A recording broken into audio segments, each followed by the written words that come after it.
and became an ordnance carrier. She carried bombs for the Vietnam conflict. We're going to talk today about all of that aspect of the ship and her history and her configuration, and hopefully by the end of this video you'll have a better appreciation for the Red Oak Victory and why we think she's an important vessel to keep as a historic vessel, as a museum ship. In 1998, it was recognized that Red Oak Victory was the last of 747 ships built here in the Kaiser shipyards, and Congress conveyed the ship to the Richmond Museum Association to serve as a museum ship, which is what she's serving as today. We also have a goal of getting this ship underway so we can take passengers out on the bay, especially on a beautiful day like today. And our all-volunteer crew is dedicated to making that happen. And we're going to talk a little bit about the engine room and the engines that we lit off in 2018 to prove that the ship's power plant, at least, is in good enough shape to be used as a cargo vessel. The Red Oak Victory relies entirely on donations from people like you who are enthusiasts for history, enthusiasts for historic ships. If you would like to make a donation to the ship, follow the URL that's posted at the bottom of your screen to go to our donation page. Also, we'd like you to follow our social media on Facebook. URL is given as well, and Instagram, and sign up for or subscribe to our YouTube channel, where we've recently started a whole series of videos which are called Now Hear This, that have some interesting tidbits about being a sailor during the Second World War. Hello again. We're down in hold number 4 on the Red Oak Victory, and I'd like to introduce Alan Burns. Alan is our chief docent, and he's going to talk a little bit about the general configuration of the Red Oak Victory. Alan? Hi everybody. This is a diagram of the ship, the original configuration of the ship. In a nutshell, the ship is about 455 feet long, and it basically is a gigantic floating warehouse. We have hold number 1 in this area, hold number 2 is here, hold number 3 here, hold number 4 here, and hold number 5. Overall, the ship has about 455,000 cubic feet of storage space, which is an awful lot. And to equate that to something meaningful, maybe 60 to 70 boxcars worth of stuff could be loaded on here. Between each of the 4 holds, or the 5 holds I should say, we have a watertight bulkhead separating each one of these holds. So if the hull should be breached in any one area, it wouldn't flood to the next compartment. There's a double hull on the bottom of the ship, about 4 feet high, which is used for feed water and fuel. 3 masts, foremast, mainmast, mizzenmast, 14 booms, and 14 electric winches, and those are used for loading and unloading cargo. The deck house is here, 3 decks. The engine room is in the middle on this ship, and the propeller shaft covers almost half of the ship. It's probably 160, 170 feet long. So to recap about the holds, there are 5 holds on the ship. Holds 1, 2, and 3 go all the way from the main deck down to the keel and are divided into 3 sections. Holds 4 and 5 only go down to the top of the shaft alley. We're right here at the present time in hold number 4. We are standing at the present time in hold number 3. Hold number 3 is divided into 3 sections, and we're in the mid-level section. In order to show you what we have to do in order to load or unload cargo, the first thing is to remove all the hatch covers and the braces. If you look up above, you'll see the floor of the upper section, upper 3, which has to be removed. All of the hatch covers are sitting on top of these strong backs. The strong backs then have to be removed when the hatch covers are taken off in order to open up the mid-level section of hold 3. Looking down here, you can see the same setup again of hatch covers and beams. Here is a typical hatch cover. It's roughly 4.5 feet by 2.5 feet, weighs about 60 to 70 pounds. And in order to lift this up and move it, it requires 2 people. Each person is going to have a long hook, and they'll hook this wire on each end, lift it up, and take it off to the side. Once these hatch covers are removed on this floor level, we then have to remove the strongbacks again, and that'll open up the lower portion of hold number 3. Hello again, everybody. We are currently on the forward part of the ship right now, just aft of hold number 2. And on my left, we've got a cargo winch, and on my right, we've got another cargo winch. There are 14 cargo winches on the ship and 14 booms. Each hatch, or each hold, I should say, is serviced by 2 cargo winches and 2 booms. There are 2 controllers right here below. This controller operates the port cargo winch. This one operates the starboard cargo winch. And they work together. The cable from the port cargo winch goes up to the port boom, and the cable from the starboard cargo winch goes up to the starboard boom, and as you can see, they come together right there in the middle, and that's where the hook is located. In order to raise cargo from the bottom of the hold, both of these cargo winches would be would be winding up, raising the cable, and raising the hook, which in turn is going to raise the load up above the main deck. In order to transfer that load over to the pier, this winch will be operating paying out cable, while the starboard winch is going to be reeling in cable, and that results in the hook being transferred from this position over to the pier. Well, you've learned some of the unique features of the Red Oak Victory, and in fact unique features of any cargo ship. You saw how we load cargo off and on, and you saw the interior of the holds. Now, how do we steer the ship? How do we get her from point A to point B? Well, like any other ship, there's a bridge, and the bridge is where all of the activities related to steering the ship and keeping her on course are going to take place. So I'm standing at the helm. This is the principal helm from which the ship is steered, and we have a magnetic compass and a gyro compass repeater up here, which are the primary tools that the helmsman is going to use to keep the ship on course. If you were to look behind where the camera is right now, there are only a few portholes. There isn't a wide view of the front portion of the ship. And the reason for that is when we're at sea, there's nothing to look at. You don't steer by looking out the windshield like you do with your car. You steer by looking at the compass and keeping on the course that the navigator has designated for the ship. If you want to know more about compasses, magnetic compasses and gyro compasses, go to our YouTube channel and watch the video called From Point A to Point B. It's one of our series of videos entitled Now Hear This. Well, when we were over at the helm, we were talking about keeping the ship on course, and that's certainly a very important aspect of the activity that goes on up here on the bridge. But the other thing we have to be able to do is control the engines. Are they going forward? Are they going in reverse? And what's the speed that they're going?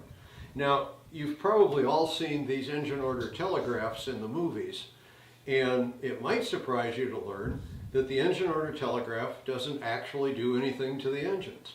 When I issue an order with the engine order telegraph, so for example, we can look at the face of the telegraph, and it has a head, which means going that way, and slow, half speed, or full speed.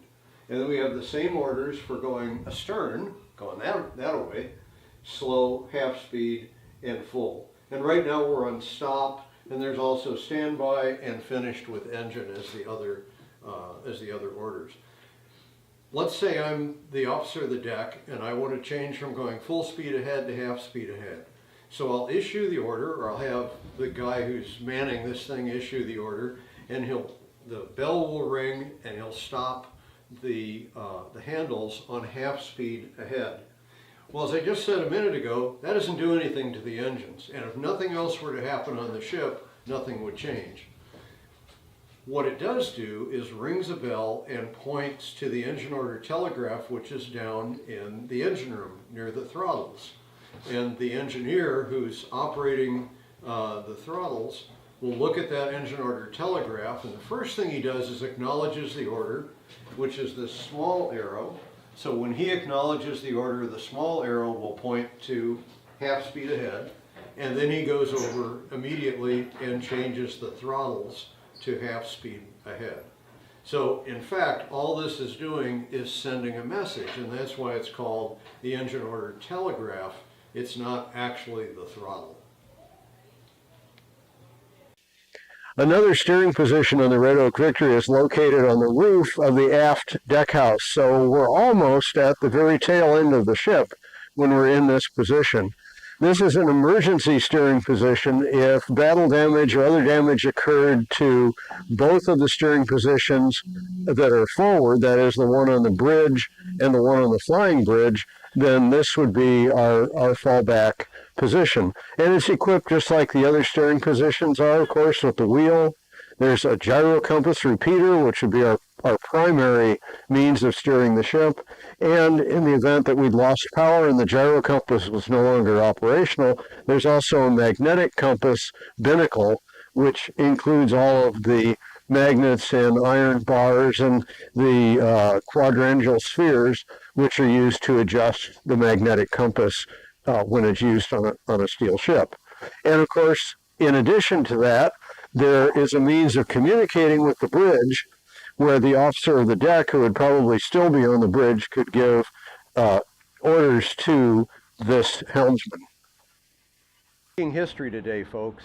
I'm here on the bridge of the Red Oak Victory, one of only 3 surviving U.S. World War II Victory ships in the United States.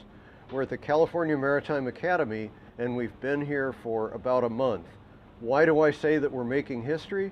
Because during the month that we've been here at Cal Maritime, we have lit off the engines of this Victory ship for the first time in 50 years. And this is the first World War II major U.S. vessel to have the engines lit off in at least 30 years. The Red Oak Victory served during World War II in the latter years of the war, 1944 and 1945, and then was turned over to the Maritime Commission after being decommissioned as a Navy vessel and served for an additional 20 years throughout the world as a merchant marine vessel. Hey, how you doing? Good. My name's Greg. I'm the chief engineer on the Red Oak Victory. After 50 years, we finally got the plant running. 5 to 15 team members, and they have all different kinds of experience, mechanical, electrical, marine engineers, all doing a really good job. There's a lot of mechanical things that had to be done, electrical. There's a lot of pumps that needed to be overhauled. There was a lot of welding that needed to be done, a lot of boiler work. I spent 25 days myself inside the furnaces rebricking. Ship is in excellent shape. Hello again, everybody. Here we are in historic shipyard number 3, which was part of the Kaiser shipyards, of which there were 4. On my left, aside from the beautiful view of San Francisco, are the 5 dry docks. You'll notice that the gates are missing at the present time, but back in 1944, there were rubber gates at the end of each of these dry docks, which allowed them to take the water out of the dry dock. The ship could be built, and as soon as the ship was finished, we flood the dry docks, open the gates, and we could launch the ship from this location. These dry docks are still in use today by other companies, or at least from the Port of Oakland. Over here on my right, though, I want to point out a couple things. One, the red whirly crane is here. This whirly crane is one of about 40 cranes which operated in the 4 shipyards. Here in shipyard number 3, there were at least 10 of these these cranes operating. They operated on rails on both sides of the shipyard, and they were used to load various components of the ship as they were constructed in the sub-assembly plants. The cranes could operate independently, or they could be operating in pairs for very large sections, such as a section of the double hull. The double hull section could be brought down to the dry dock on a truck. These cranes would pull over the truck, lift up the section, and bring it down over the dry dock and load it in place. It could be welded. The last thing to mention, extremely important, is the osprey up there in the middle of the cable between the cab and the end of the boom. We are very fortunate to be able to have these ospreys nest here every year. They have done it for several years that I've been here. And spring is a great time to see these come in and watch the new chicks be born. We are currently standing on the starboard side of the Red Oak Victory in shipyard number 3, and we're in berth number 5, one of 5 berths in this dry dock. On my right are some original buildings that were actually constructed in 1941 as part of this shipyard, and as you can see, they are still here. The one on my right, a one-story gray building, contains the paint shop, the rigging loft, and the metal shop. Next to it is a huge concrete structure. This was the general store's warehouse. Once the ships were actually constructed, they'd tie up along the wharf on the other side, and they could be outfitted with all the materials you need to operate a ship. To the left of that is a 2-story gray sheet metal shop. This is the machine shop. When the Red Oak Victory, and for that matter, all cargo ships in the Victory class and the Liberty class were serving in the Second World War, they were armed to defend themselves primarily against aerial attacks. The 20-millimeter cannon or 20-millimeter machine gun was the primary anti-aircraft weapon on the ship. It was a fully automatic weapon, and there were 8 of these mounted on the aft deck house, which is where we are now, 4 more on the deck house, the main deck house, and 2 more on the forecastle area. These 20-millimeter cannons were fed with a snail drum magazine, and that would mount directly on top of the cannon and carried 40 rounds, so they could be expended pretty quickly, and having a gunner's assistant who was replacing magazines as quickly as they were being fired was extremely important. The other 2 guns on the ship were dual-purpose naval artillery pieces, and I'll show you the first one back here. The dual-purpose nature of these deck guns that I mentioned was anti-aircraft and anti-surface ship, although it's unlikely that a cargo vessel such as the Red Oak Victory would be engaged with another surface ship. If they were, I think they had gotten in trouble they shouldn't have been in. But as an anti-aircraft gun, these were pretty effective. In fact, this was the most widely used gun in the United States Navy in World War II. This is a 5-inch 38 caliber gun.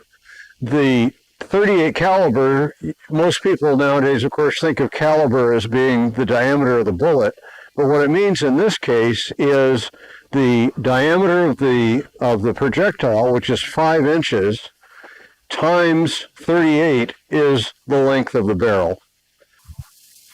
Well, we've gone from being about as far aft on the Red Oak Victory as we could when we were looking at the 5-inch gun, and now we're about as far forward as you can get.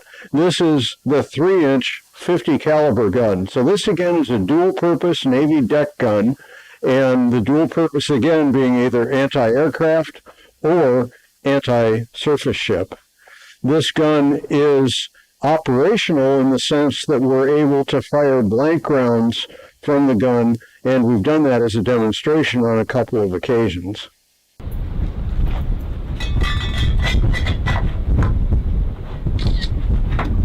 Watch your hand. Go ahead. Fire in the hole! Here we are in the Red Oak Victory's galley, and one of the more unique things that you'll see in this galley and that of all Victory ships is this grill or stove. This is a diesel-powered, or I should say diesel-heated stove. The heat source is a diesel heater, and there's both the grill top and the ovens underneath, and all heated with that diesel heater. We do use this. We use it to cook the pancakes for our pancake breakfasts, and you can't smell diesel fumes. There's no sensation that diesel is actually being burned at all when we work in the galley. Now we realize, or we understand from some past Longest Night of Museums broadcasts, that there was some interest in shipboard toasters. And so here's ours. This one is original to the Red Oak Victory. It's a 4-slice toaster. It weighs about 25 pounds, it's a pretty hefty piece of metal, and it's powered by 220 volt DC, that is direct current power. I want to thank you for listening to our broadcast, for taking an interest in the Red Oak Victory. If you would like, please join our mailing list, and as I mentioned earlier in this broadcast, join or come and like our Facebook page, subscribe to our YouTube channel, and we hope to have you come and visit the ship sometime. We're open every Sunday from 10 a.m. to 4 p.m. in the summertime, close at 3 p.m. in the wintertime. And there are both self-guided tours and docent-led tours. And as I said, we hope to see you on board the ship, and we hope that in playing World of Warships, you will use the Red Oak Victory in your convoys. Thank you.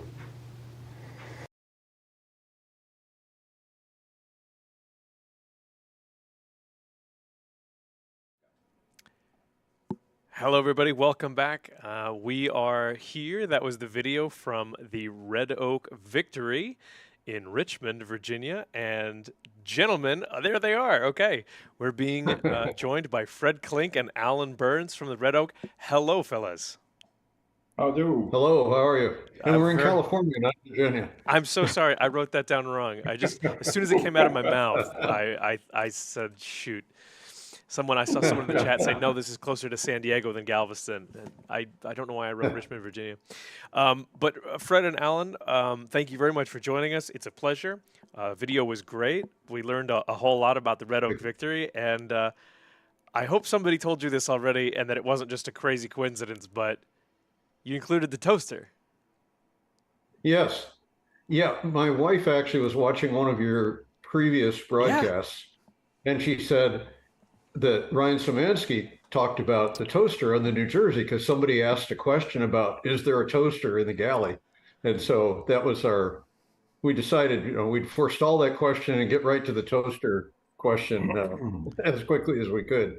Yeah, that was, I was glad to hear it because really, I don't think that the Longest Night of Museums would be complete without a good toaster profiling. So 4 slices is what I heard. And I think I heard about 25 pounds. Is that right?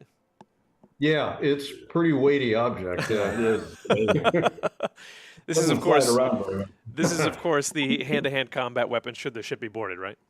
Right. Good. Okay. Plus you can make toast in heavy seas. So. And you can make toast. Amazing. Well, gentlemen, thanks for playing around with us here. Let's talk a little bit about who you are, what you do for the Red Oak Victory. I got a few simple questions for you just about the ship, and then we'll go to Q&A. The chat can feel free to throw out questions that they have. We'll grab a couple and submit them here. Fred, do you mind starting with who you are and what you do for the ship? Sure. My name's Fred Klink, as you already know. I'm the director of marketing at the ship, and I'm also currently the chairman of the executive committee that runs the ship. There are 4 of us on that committee, and we theoretically rotate the chairmanship. I think it's time to rotate it to Alan here, since he hasn't been in that job yet. So.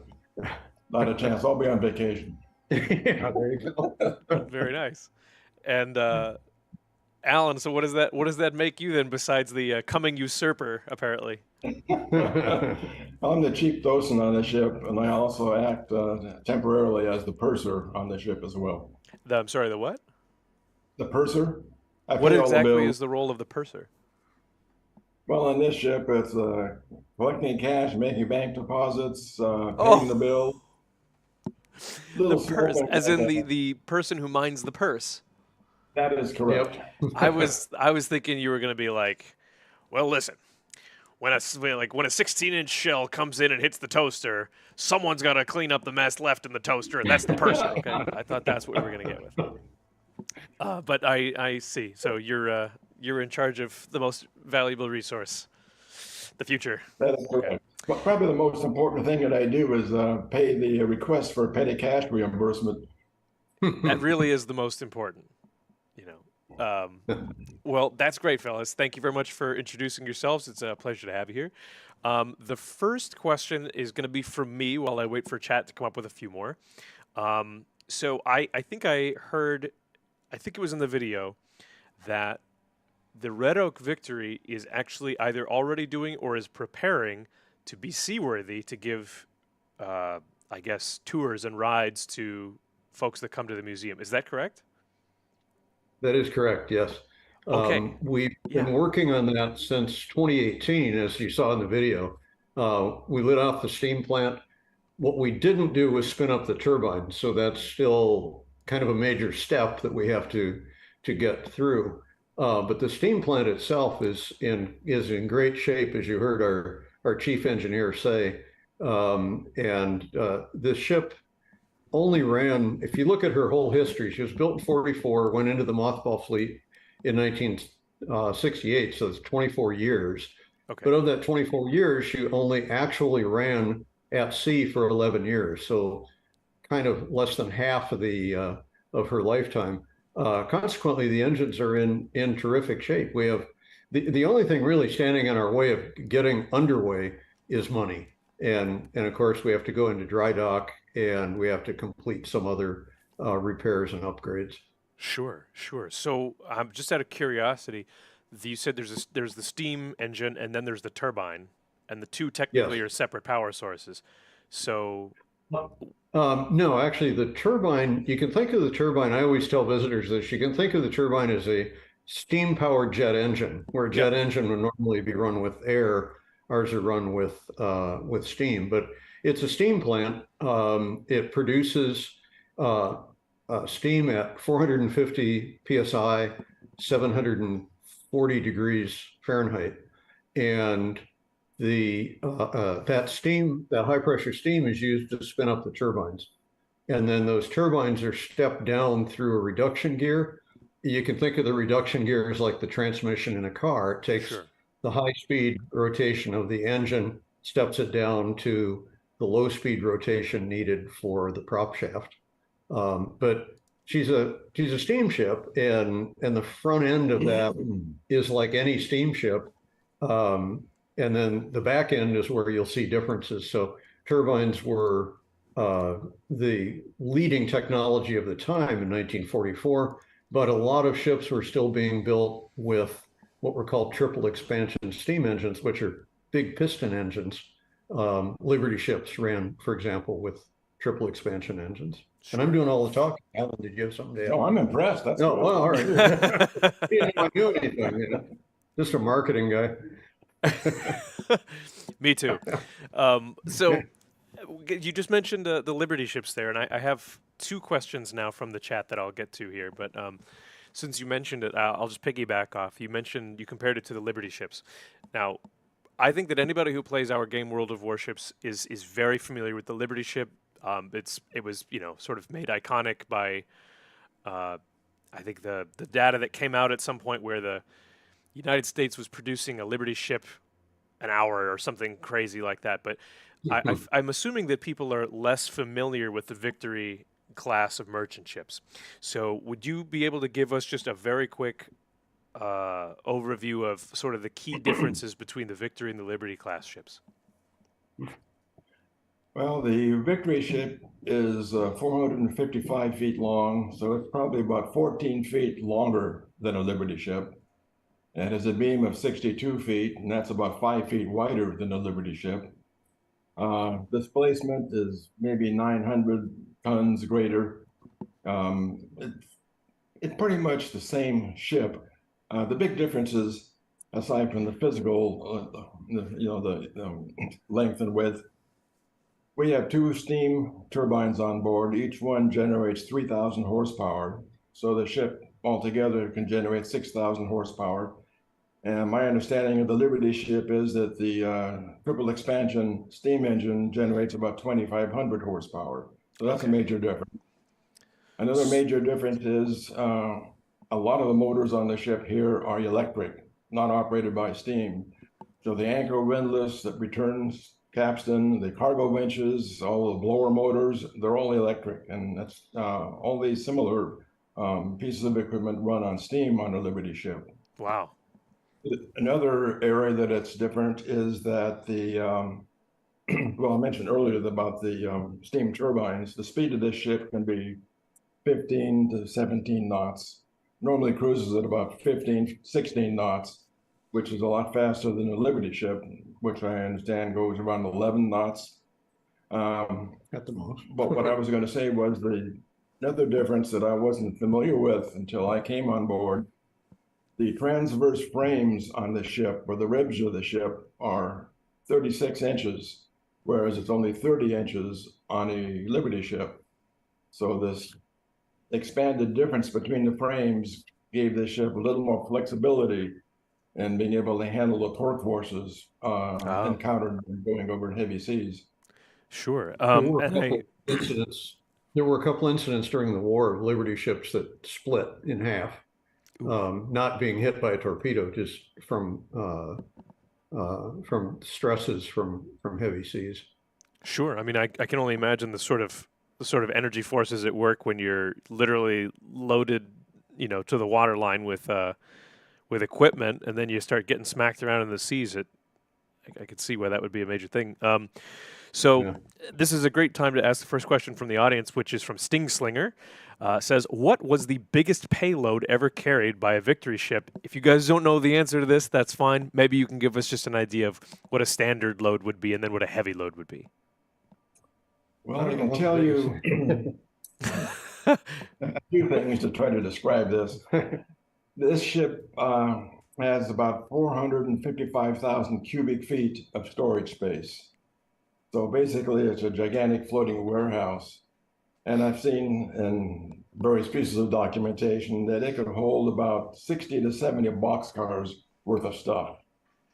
And just for fun, I got the measurements of a World War II Willys Jeep and figured how many cubic feet that Jeep would take. And I divided that into 455,000, and it came out to around 1,800.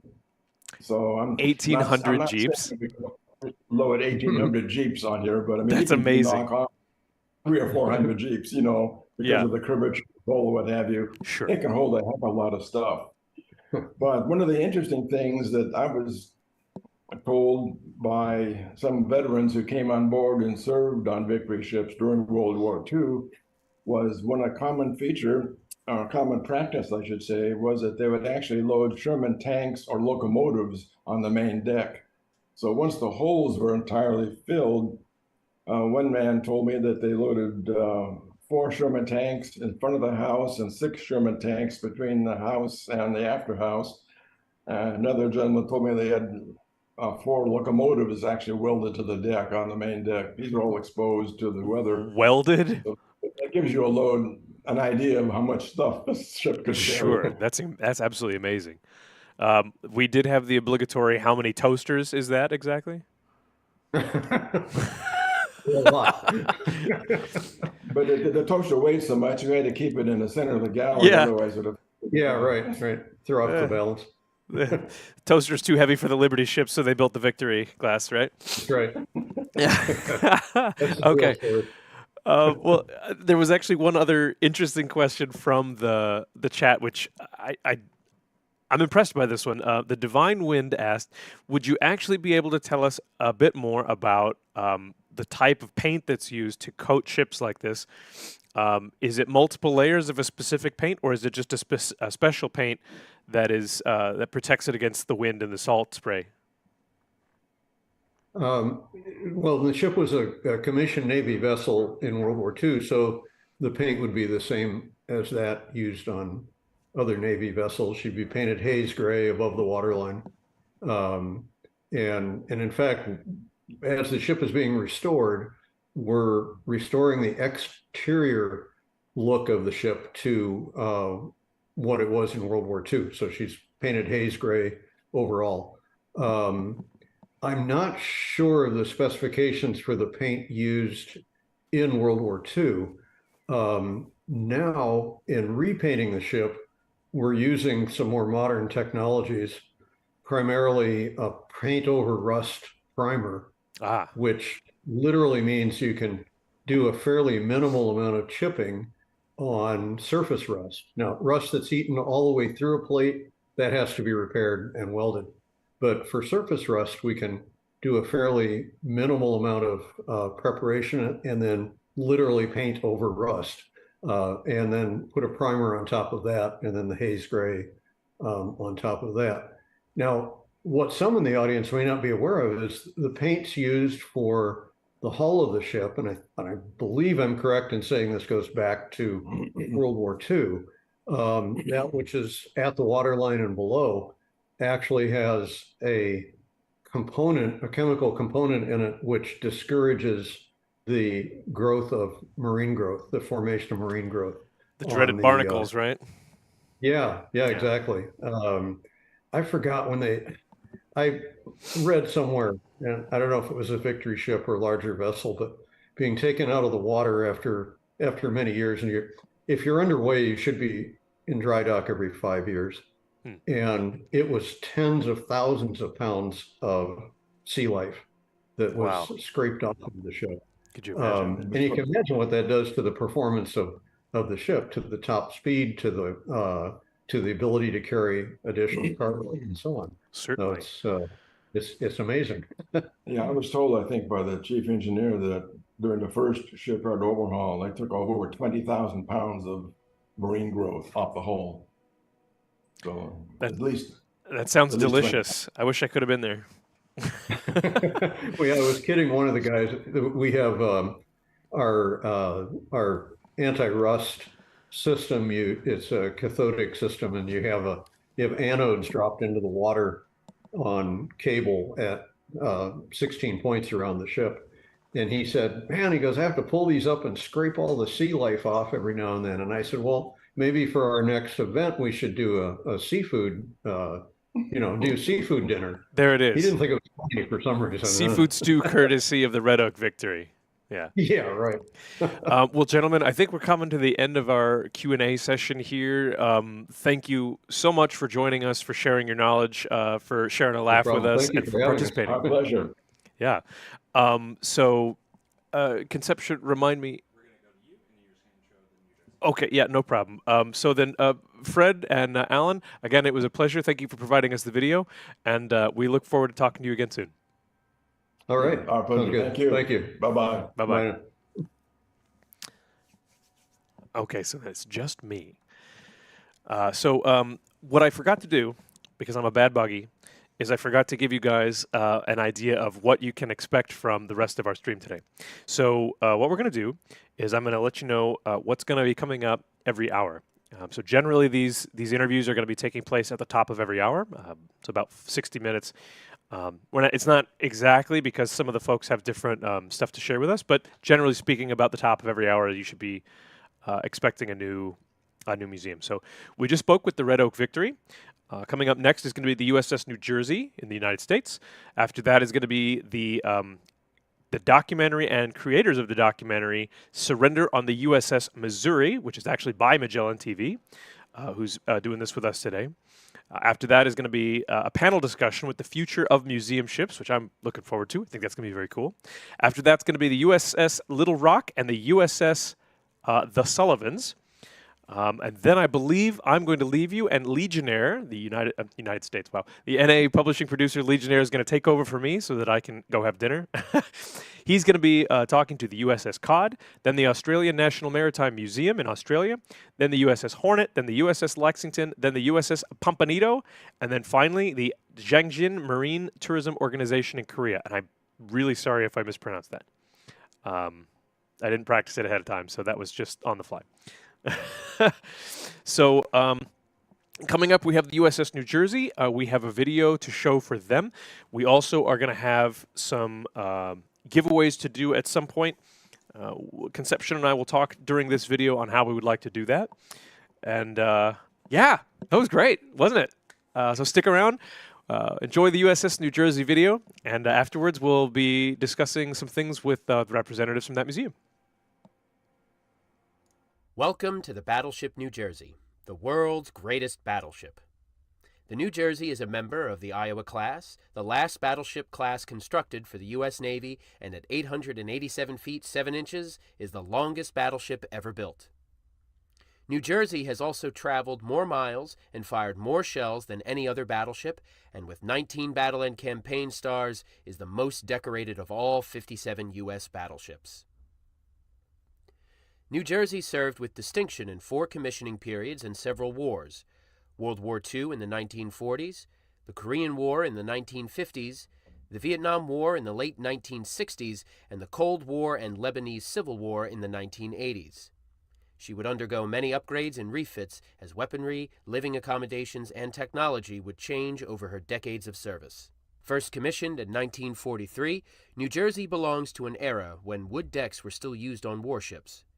She has a teak wood deck, a dense, oily wood that provides several benefits. It is very slip-resistant when wet, does not easily burn, and is also resistant to rot. The deck is also a good insulator. The New Jersey was not built with air conditioning, and the wood layer prevents the sun from striking the 1.5-inch thick steel deck below it, keeping crew berthing spaces cooler. The forecastle is the forwardmost part of the main deck and is where the ground tackle, the collective anchor chain, and windlass equipment is located. Each of the ship's 2 anchors weighs 30,000 pounds. They are attached to 1,122-foot-long anchor chains, each individual chain link of which weighs roughly 123 pounds. The Wildcat anchor windlasses rotate to raise or lower the anchors, controlled by the nearby wheels. The inner wheel pair serves as the brakes, locking the Wildcats in place. The outer capstans are for mooring lines, which can be wrapped around them.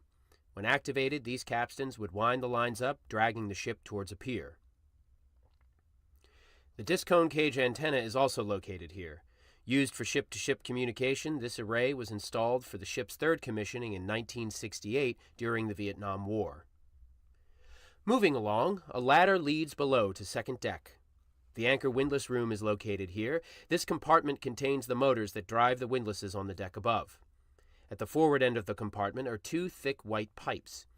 These are the tubes that the anchor chains move through and lead to the chain lockers where the anchor chain piles up.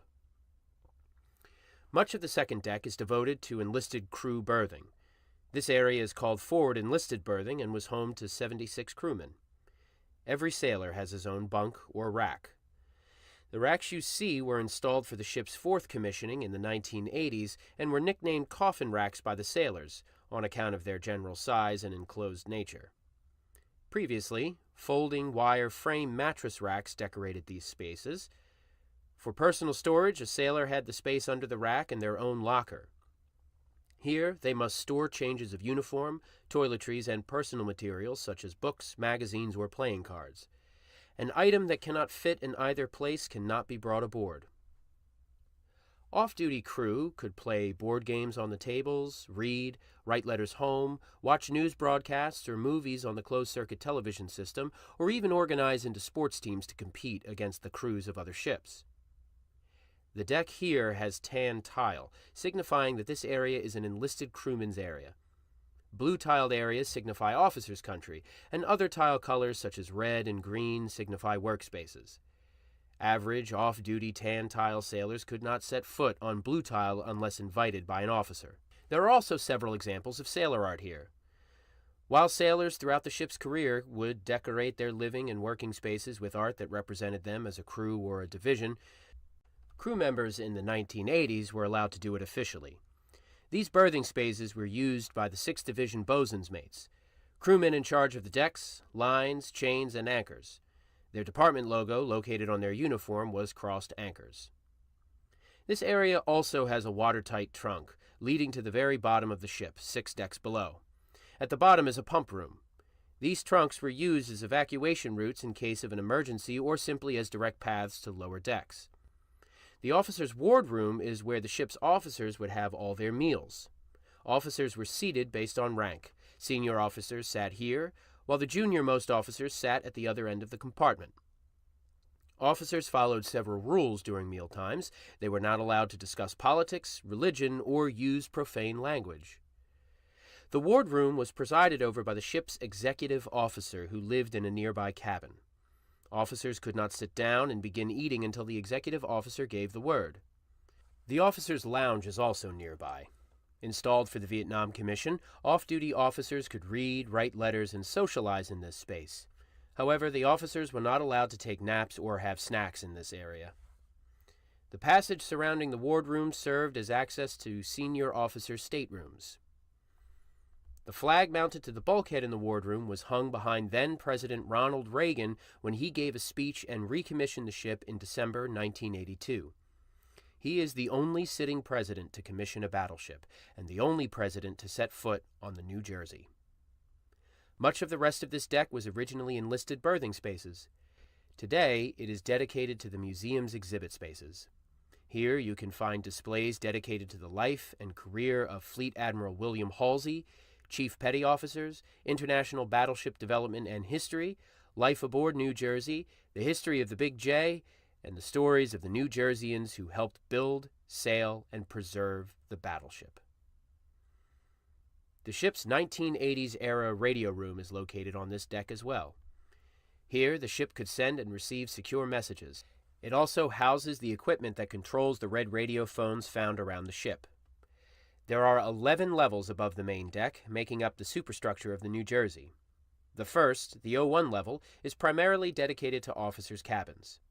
At the forwardmost end were the captain's cabin and the 1980s admiral's cabin. The admiral's cabin you see today was renovated out of several junior officer staterooms for Admiral J. Paul Reason, who commanded Battle Group Romeo from New Jersey. He was the only admiral to make the battleship his flagship during the 1980s commissioning. Adjacent to Admiral Reason's cabin is the captain's in-port cabin.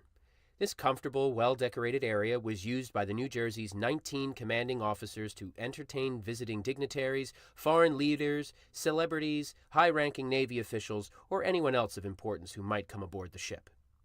Some of the distinguished guests in this compartment include the Crown Prince of Norway, Bob Hope, Anne Margaret, and President Reagan. He could also meet with his senior officers here or just do some work at his desk. This also served as the captain's private dining area. The captain didn't eat in the wardroom with the other officers unless they invited him. The captain could order food at any time of day from his private pantry and typically ate alone by naval tradition. He was, however, free to invite anyone he felt like to join him. The berthing space attached to the main living area could only be used while the ship was docked.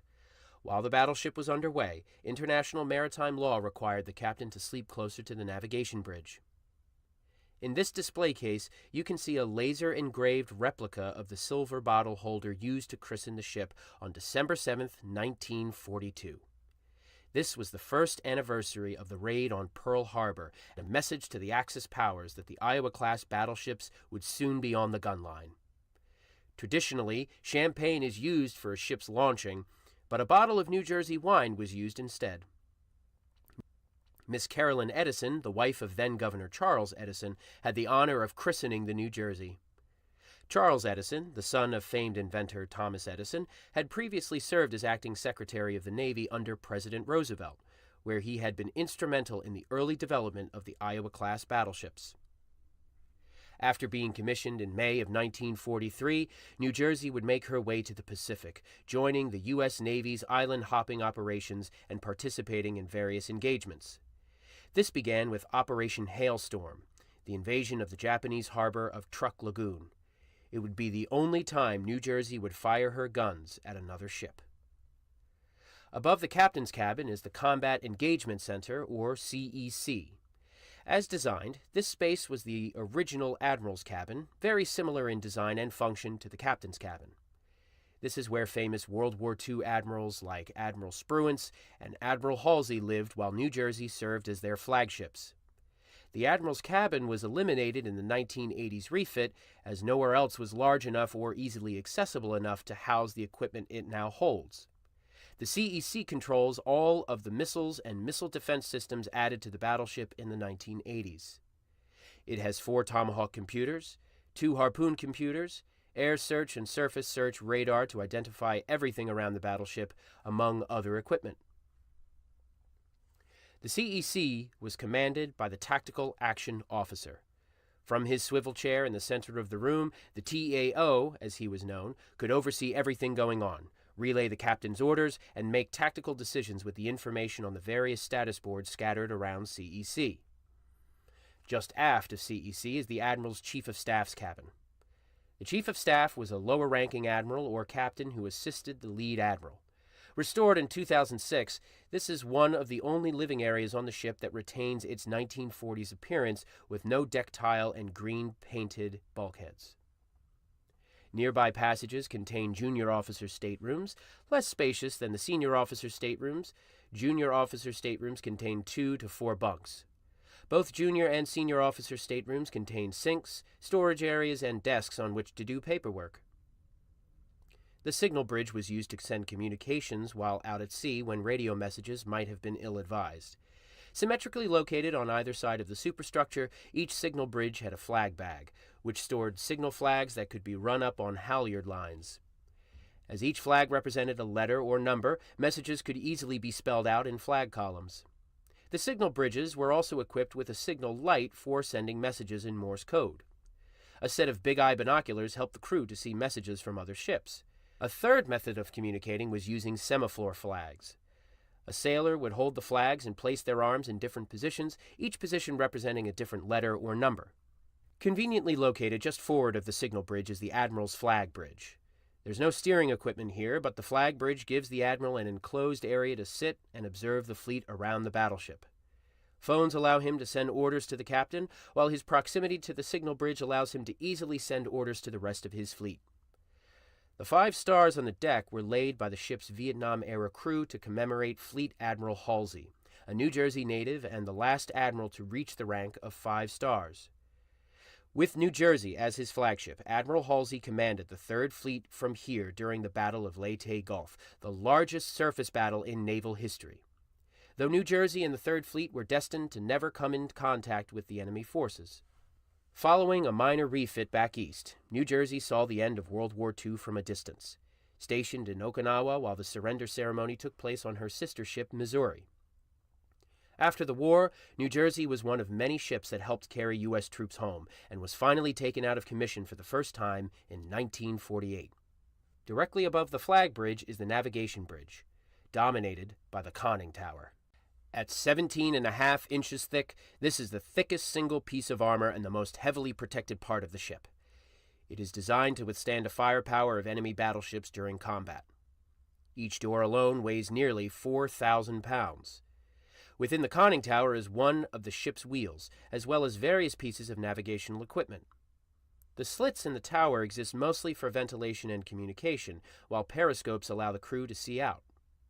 Engine order telegraphs allow the helmsman to signal the engine rooms what speed is needed, while rudder indicators show the angle of the ship's 2 massive rudders. As heavily protected as the conning tower is, it is still vulnerable. As redundancy is critical on a warship, there are 3 other places the ship could be steered from.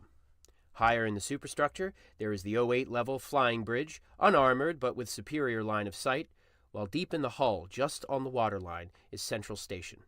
Visually blind but well protected. Aft emergency steering, located just above the rudders and housing the rudder machinery, housed in its own armored box, provides a final backup. Outside of the tower, a few more pieces of equipment can be found, including another radar repeater and a compass repeater. There is 1 chair on the navigation bridge, reserved for the captain. Whenever the main guns fired, the windows had to be rolled down, or else the concussive force of the blast would shatter them. While the helmsman could not see much out of the tower, this did not concern him. Navigation was accomplished in the chart house after the tower, where navigation charts told the crew everything about the water depth and currents. Later in the New Jersey's career, navigation radar also became available.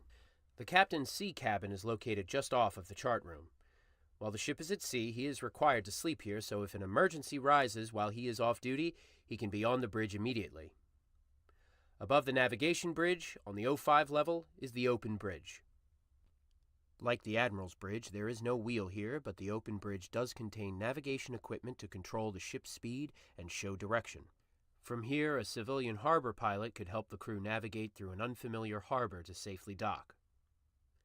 Further aft along the 05 level are most of the ship's 1980s-era missile defense systems. New Jersey and the other Iowa-class battleships had a three-stage missile defense system controlled from CEC. Atop the main superstructure tower on the 011 level is the Slick 32 Electronic Countermeasures, or ECM system. These boxes could put out a powerful jamming signal that could fry a missile's guidance systems and cause it to crash. The second stage of defense consisted of Super Rapid Bloom Offboard Chaff Launchers, or SURBOCs. These tubes could fire a canister 700 feet into the air, where it would explode into a cloud of aluminum shavings. This cloud would distract the missile while the battleship turned away. The final defense system was the Phalanx Close-In Weapon System, or CWIS Gatling gun. New Jersey is the only museum ship to still carry her full complement of CWIS mounts, 4 in total. Containing a radar sensitive enough to track its own bullets, the Phalanx could fire at a rate of 3,000 rounds of depleted uranium ammo a minute, though it was only given 989 rounds before it had to be reloaded. Aft and amidships is the ceremonial bridge. Here, a traditional magnetic compass stands ready to be used should no other means of navigation be available. Where there were once a plethora of anti-aircraft guns, there are now the missile decks. The New Jersey carried 32 Tomahawk missiles in 8 armored box launchers. The ship carried conventional land attack and sea attack Tomahawks with flight ranges of 250 to 675 miles.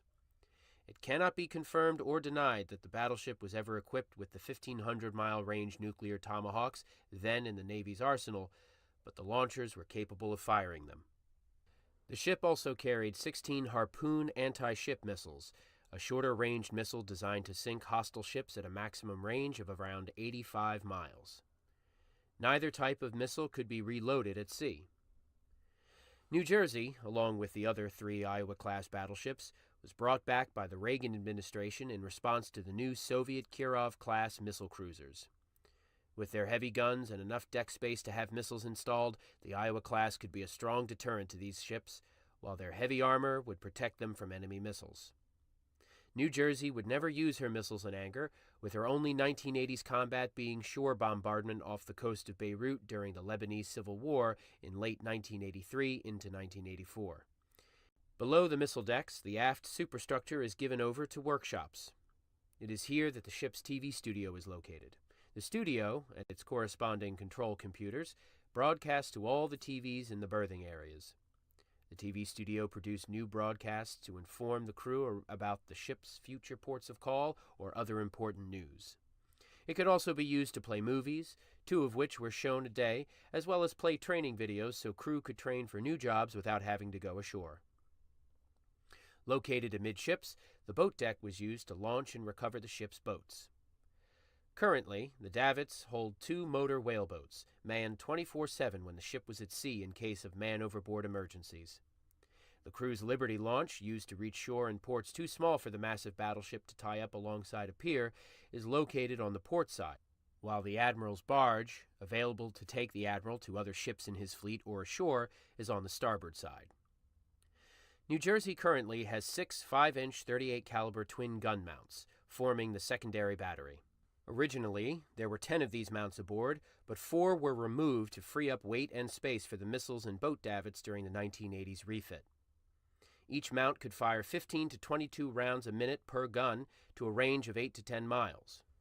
Various types of ammunition were carried, including high-capacity shells, variable timed anti-aircraft shells, and illuminating star shells that allowed the gun crews to see targets at night. Each shell weighed around 55 pounds and needed a 28-pound powder cartridge. Up to 13 crewmen would squeeze inside the mount's gunhouse. Crews hand-loaded the shells and powder, operated the fuse-setting computers, and manned the training and elevation stations that helped aim the guns. Mounts were usually controlled remotely in the secondary battery plotting rooms. Below the mount, another dozen crewmen worked in the upper handling room, loading shells and powder into the hoists in the central stalk that delivered them to the gunhouse. In wartime, the ship was allotted 500 shells and powder charges per barrel, with up to 2 twin mounts fed from one magazine. In total, there could be 2,000 rounds stored in a magazine, with 21 more crewmen passing them to the gun mounts.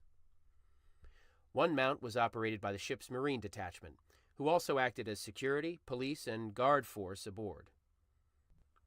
The sole exception was the Vietnam commissioning, in which there was no Marine detachment aboard. The New Jersey's primary battery, and what classes a battleship as a battleship, are the big guns. New Jersey carries 9 16-inch 50 caliber Mark 7 rifles in 3 3-gun turrets, 2 forward and 1 aft. Weighing over 2,000 tons in total, more than most World War II destroyers, and extending almost 50 feet into the hull, each turret required a crew of up to 80 sailors to man efficiently. The gunhouse held 30 crewmen, divided between the turret officer's booth, where the turret could be controlled locally, and the 3 isolated gun pits. The officer's booth contained an optical rangefinder, though the rangefinder in Turret 1 was removed in the 1950s. Here you can also find a Mark III rangekeeper, an electromechanical analog computer, which allowed the turret to calculate its own firing solution, automatically training the turret and elevating the barrels in order to hit where a target would be when the shell arrived. The fire control switchboard allows any of the 3 turrets to remote control the other 2 by transmitting its firing solution to them. These systems, however, were just the emergency backup. In normal operation, firing solutions were calculated remotely in one of the ship's 2 main battery plotting rooms. Here, a larger electromechanical analog computer, the Mark VIII Rangekeeper, used information from the main gun directors and the fire control radar to control all 3 turrets. Each turret had 2 shell flats, which could store 212 rounds of ammunition each. Here, shells were moved via a method called parbuckling to the shell hoists to be delivered to the gunhouse. Turret 2 also possesses a mezzanine deck, an additional shell storage area that allows Turret 2 to be positioned above Turret 1. New Jersey carried both 1,900-pound high-capacity rounds for shore bombardment and 2,700-pound armor-piercing rounds, capable of penetrating up to 17 inches of armor or 30 feet of concrete. Below the shell flats is the powder flat, where powder bags were transferred from the magazines to the powder hoists via the flash-proof scuttles. Each powder bag weighed 110 pounds, and each round required 6 powder bags. In total, New Jersey's guns could fire at a rate of 2 shots a minute for all 9 guns at a maximum effective range of 23 miles. Numerous smaller anti-aircraft guns were fitted on the ship during World War II. These consisted of the quad 40mm Bofor anti-aircraft gun mounts and the 20mm Oerlikons. Originally equipped with 16 40mm Bofors, the total number was increased to 20 by the end of the war in response to Japanese kamikaze attacks. Each mount required a crew of 11, and each barrel could fire up to 160 rounds a minute to a range of about 11,000 yards. The smaller Oerlikon mounts required a crew of 2 to 4 and could fire about 300 rounds a minute to a range of about 4,500 yards. The New Jersey carried 47 20mm Oerlikons at the start of the war, but this was later increased to 57. Although the Oerlikon is credited with shooting down 32% of Japanese aircraft, it lacked good stopping power against kamikazes. All 20mm mounts were removed by 1954, while all the 40mm mounts were removed prior to her Vietnam deployment in 1968.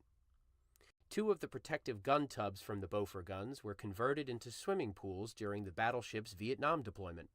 Recommissioned for the 3rd time in 1968, the New Jersey would serve only a single deployment off the coast of Vietnam.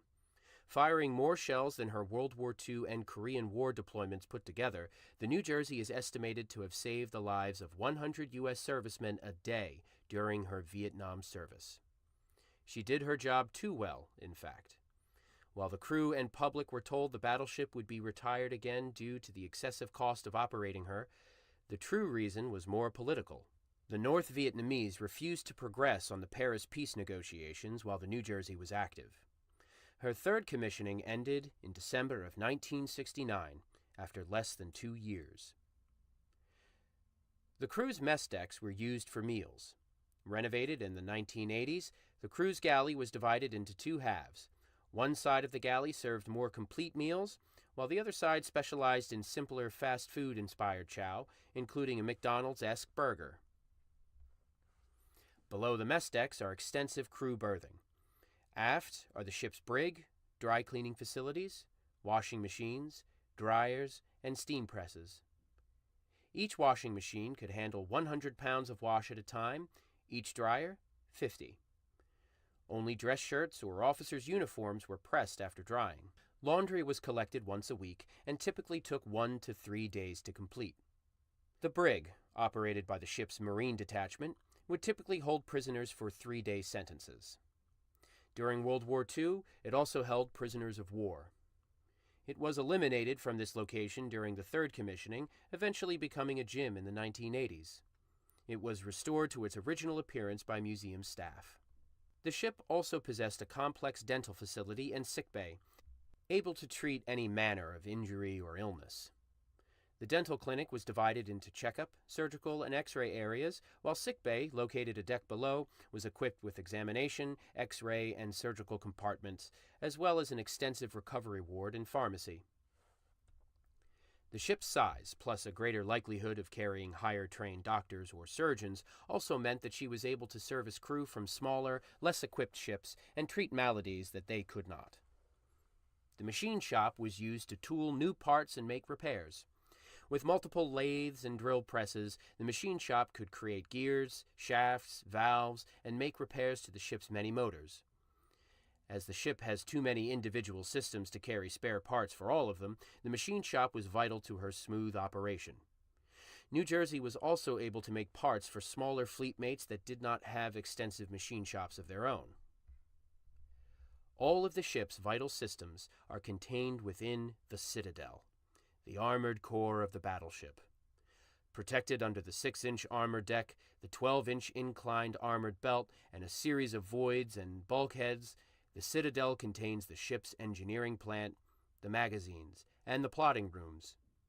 New Jersey is designed to still be able to float and fight so long as the Citadel and turrets are intact, even if everything forward or aft or above is flooded or destroyed. New Jersey's armor proved more than enough protection during her career. Summoned back to life for service in the Korean War in the early 1950s, the battleship was hit on Turret 1 by a North Korean shore battery.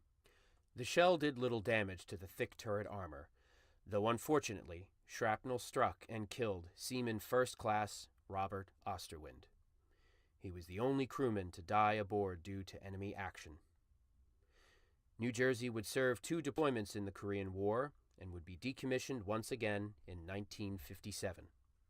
Broadway, the longest, widest continuous passageway on the ship, houses the access doors to the ship's engine and fire rooms, as well as the magazines for the 5-inch guns.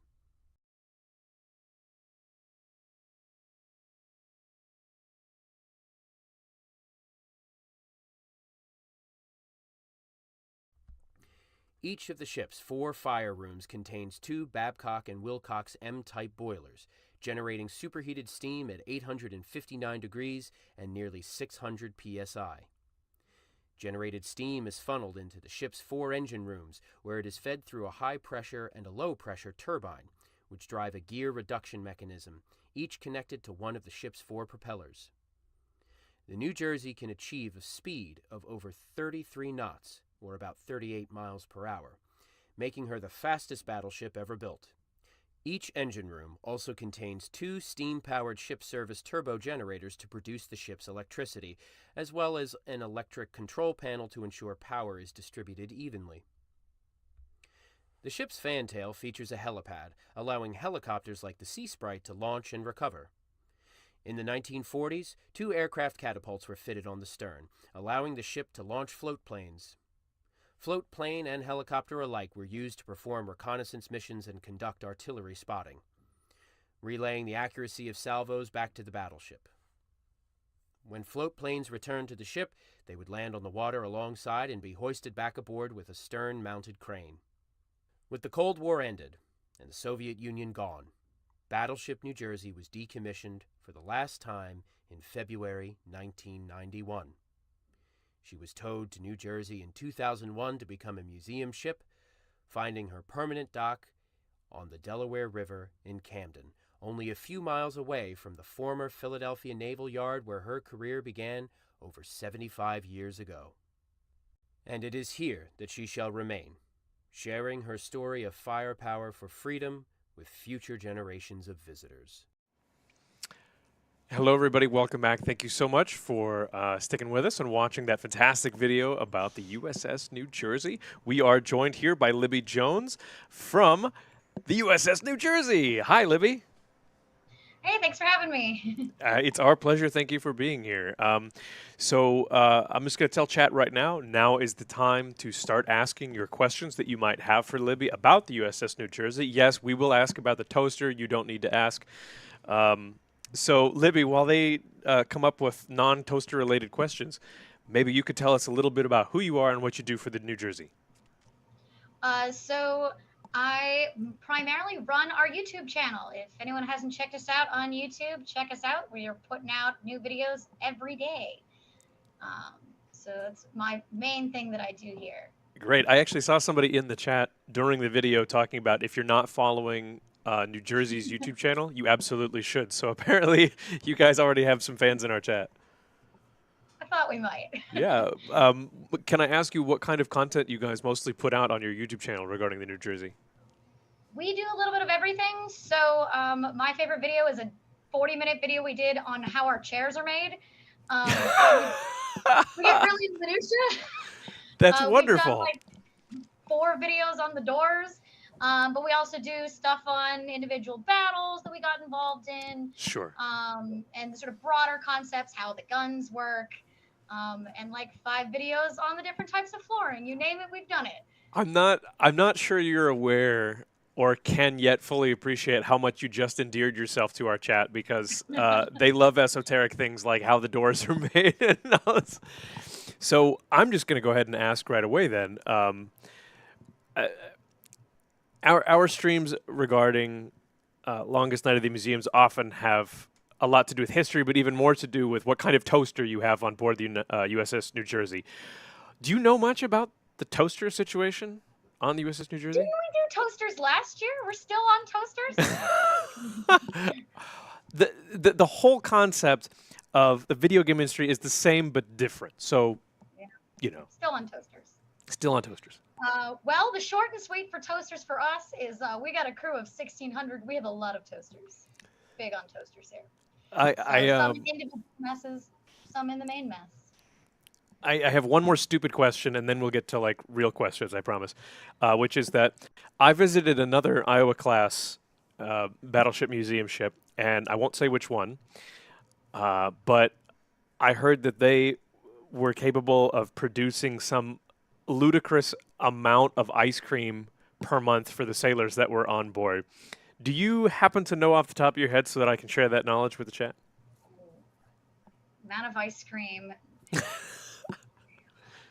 It's a really big number, I can tell you that. Let's see. It's in like the millions of gallons, you guys. It's something absurd. Yeah, I'm trying to think. We can do like 5 gallons an hour per machine. We've got essentially 4 machines. Someone run the math on that. It's a lot of ice cream. It's ridiculous. Well, thank you for indulging us in our childish questions. Obviously, it was mentioned during the video that the New Jersey actually served and saw combat in World War II, the Korean War, and the Vietnam War. Now, I didn't catch whether or not it was actually the only Iowa class that was active in the Vietnam War. Do you know whether it was or whether it had sisters? New Jersey is the only, not just Iowa class, but only battleship period that went to Vietnam. No big deal, you guys. Only one. We do try and remind our sisters of that occasionally. I think you should. I mean, you know, a little healthy competition. There's nothing wrong with that one bit.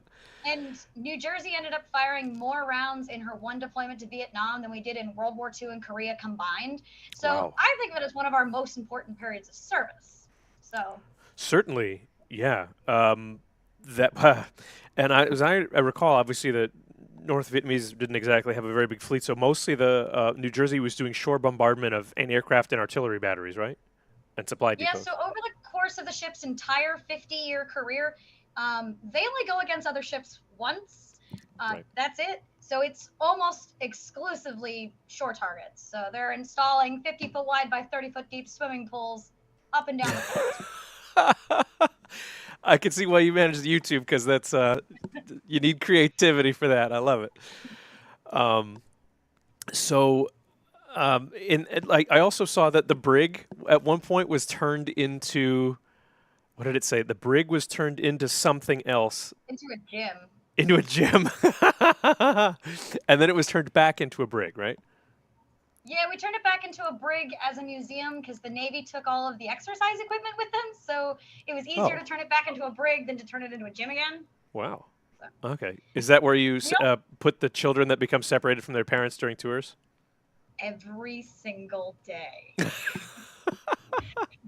That's amazing. Probably my most asked question is, can we leave the children here? Can we put them in the brig?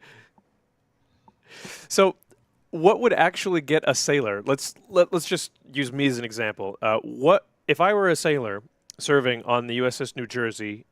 What would get me put into the brig? What kind of thing would actually breach of service would get you thrown into the brig?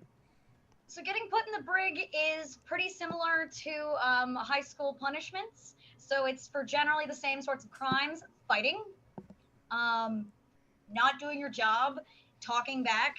And there are a series of other things that they can do to you in addition to putting you in the brig that they might do before they put you in the brig for those sorts of things. Fighting, generally, they'll just send you in the brig and let you cool off. Sure, right. But they might bump you down a rate. Most of the time, they just give you more work to do. They might just yell at you. They love yelling at people. But fighting is going to be the big one. And of course, returning from liberty in various states of, I don't know, inappropriate behavior that comes from whatever it is that they acquired in port will generally get them a night in the brig for them to sober up, really. When they drink deep, a little too deep, the glass of freedom. Yeah. Gotcha. So the USS New Jersey, about how many people, and I'm sorry to just not prep you with questions, I'm just throwing things at you, about how many people per year or per month maybe would you say come visit the museum? Ooh. All told, for the entire year, we're expecting to see probably about 100,000 people this year. Oh, wow. Okay, that's way more than I don't have any frame of reference, but that's a lot of people. For reference, we're actually the least visited battleship museum in the United States, so come out and visit us. I know Texas is closed right now. It's having a rough year, so I don't have great stats for them, but for everybody else, we're actually in the bottom. So come out and visit us, folks. We're in Camden, New Jersey. Isn't it beautiful? It's so beautiful. Well, I think we could maybe fix that a little bit by partly by this video. So when I was on this other ship that I won't name, I noticed that up in the bridge, I think it was centered around the navigation equipment, was basically a concrete or steel ball that was hollow inside, a sphere that it was almost a foot thick of steel, and it was just surrounding what looked like steering equipment. Obviously, I would assume that the New Jersey has a room like that. Exactly what was that room? Do you know? So that's the armored conning tower. That is one of 4 places we can steer the ship from. It's the thickest armor on board the ship. The door to get in there weighs more than my car. It has a motor on it that moves it because it doesn't move really well on its own. You can turn it with a really slow hand crank. Yes, we've done a video of that. Look us up online. Is that right? Is that on YouTube? It is on YouTube. Look us up. But it is designed to protect the people steering the ship. If something happens to them, we've got another place directly below it, like 7 levels down, inside the sort of armored citadel of the ship. And then you can also steer it from all the way up at the top of the ship on the 08 level, which gives you a good view, but not super well protected. And then you can steer the ship from basically at the rudder itself. So there's redundancies on redundancies on redundancies. So the conning tower, well protected, but Sure. If something fails, you've got backups. And one of the other things we saw in the video was that it said the actual the windows on the bridge had to be opened. They had to be, I guess, I didn't catch the word, but they had to Roll 'em basically down. be opened to avoid shattering them due to the concussion of the 16-inch guns. So, I mean, that makes perfect sense. But I still was surprised when I heard that, just because I have such a hard time imagine being in the same airspace, open airspace, as 16-inch guns firing. But I mean, So when they first designed the ship, they didn't have windows. It was all just open. Oh. They installed windows because it was wet and rainy in the North Atlantic, and thought, Well, hey, yeah. maybe we should install some windows. And that's when they figured out that the windows break and they need to be rolled down. But it's not how we were originally built. how'd they find that out, I wonder? Right? We found that out the hard way too when we fired one of our 5-inch guns and broke all the windows in our building a few Oh, years no. back. Yeah, so we got Does careful. that mean that the New Jersey every once in a while does actually live fire something on the ship? So our 16-inch guns are in theory capable of firing, but we do not fire those. But the smaller 5-inch guns, we do fire regularly all the time. Call first and you can personally fire them. And then, yes. super Chat. fun. Chat. We Okay. also have smaller 40mm saluting guns the guests can fire, and a 40mm Beaufort that we fire regularly as well. Chat, this is the day that you will always remember when Bogsy got his wish, and things happened. So here's what I'd like you guys to do. We have about 5 minutes left. If there are questions you'd like to ask of Libby, now would be the time. I'm going to make this suggestion because I can see in the chat. Yes, I do see you.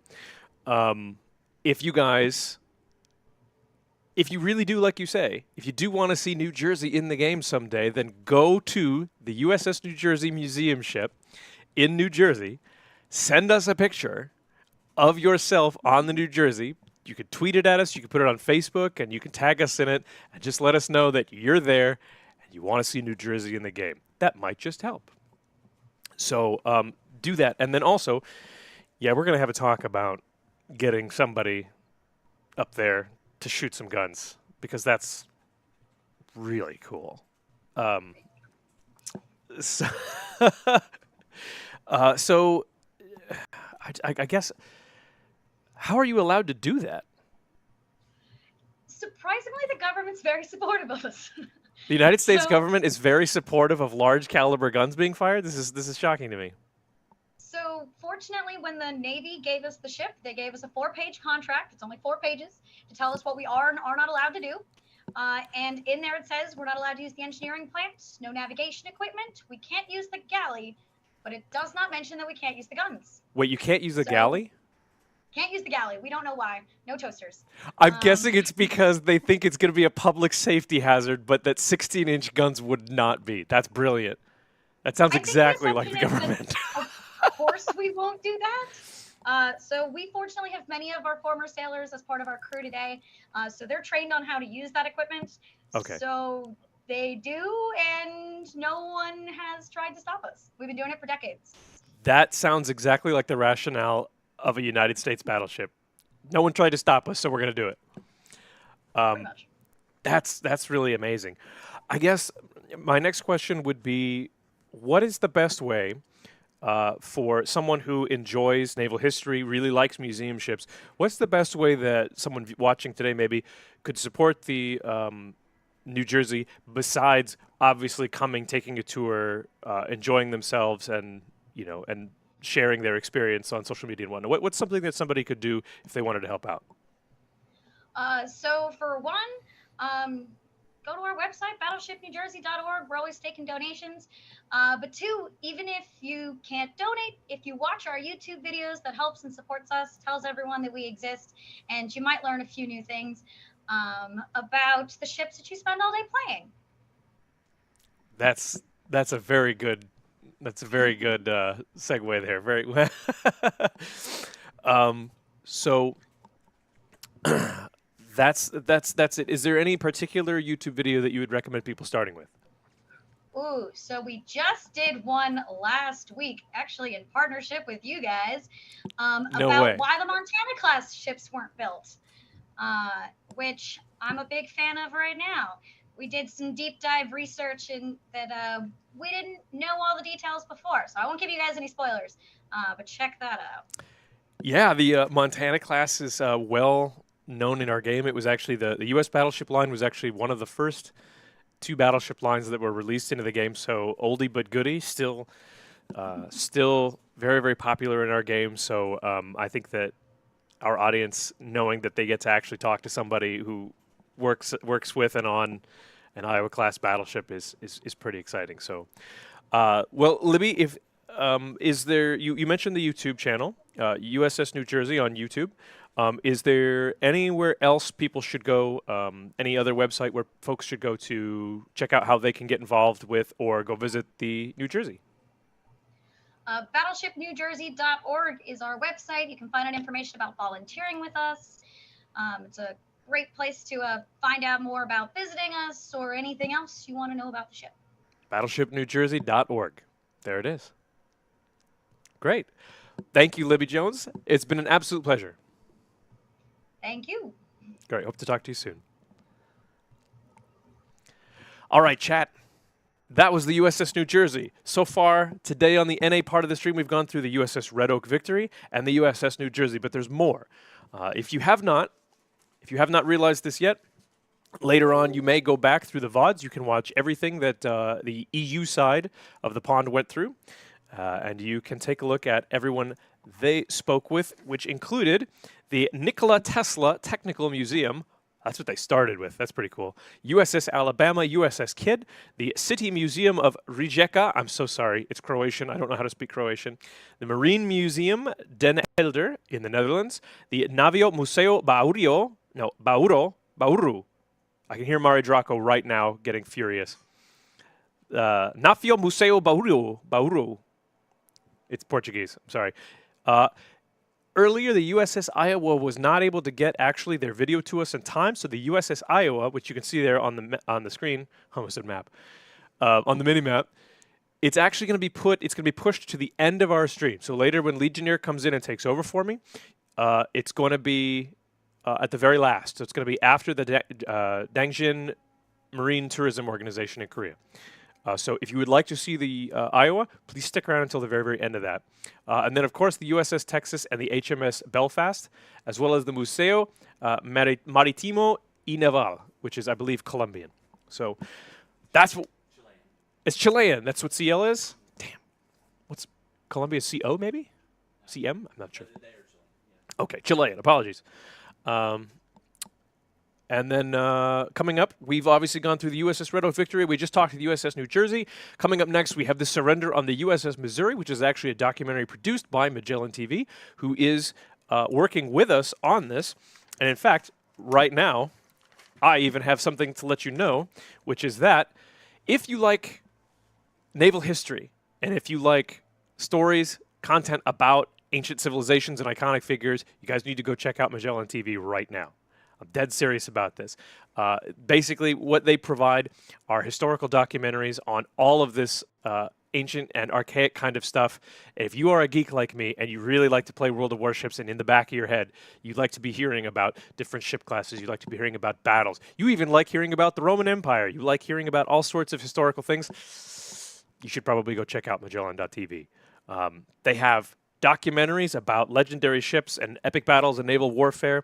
And right now, too, I believe because of this stream, they're actually offering a 14-day free trial to a subscription to Magellan.tv. So if that's something you're interested in, I highly encourage you to go and check out their content. You can do so at try.magellantv.com/wows. That's try.magellantv.com/wows. I believe there's also, if you enjoy your 14 days free and you want to continue, I believe you can even get a 30% off of your first year. So these folks are one of the major reasons why this stream is even happening. We're very appreciative to them for that. So if you would, go check them out, take a look, and see if that's something that you're interested in. So, okay, chat. We have other things to do. We're going to move on to the USS Missouri here in just a minute, but I want to say something about this because we appreciate you, and we felt like you might appreciate some ships. Conception. Does chat deserve ships? Yes. I think that sounded like yes. Yes, we think you guys deserve some ships. So here's what we're going to do. We're going to watch the USS Missouri documentary. During that time, we're going to ask you to put a word into chat. Not yet. Wait.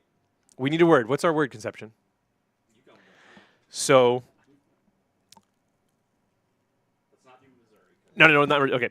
Yes, we will be giving away a Missouri later today. Yes, we will. Not just yet.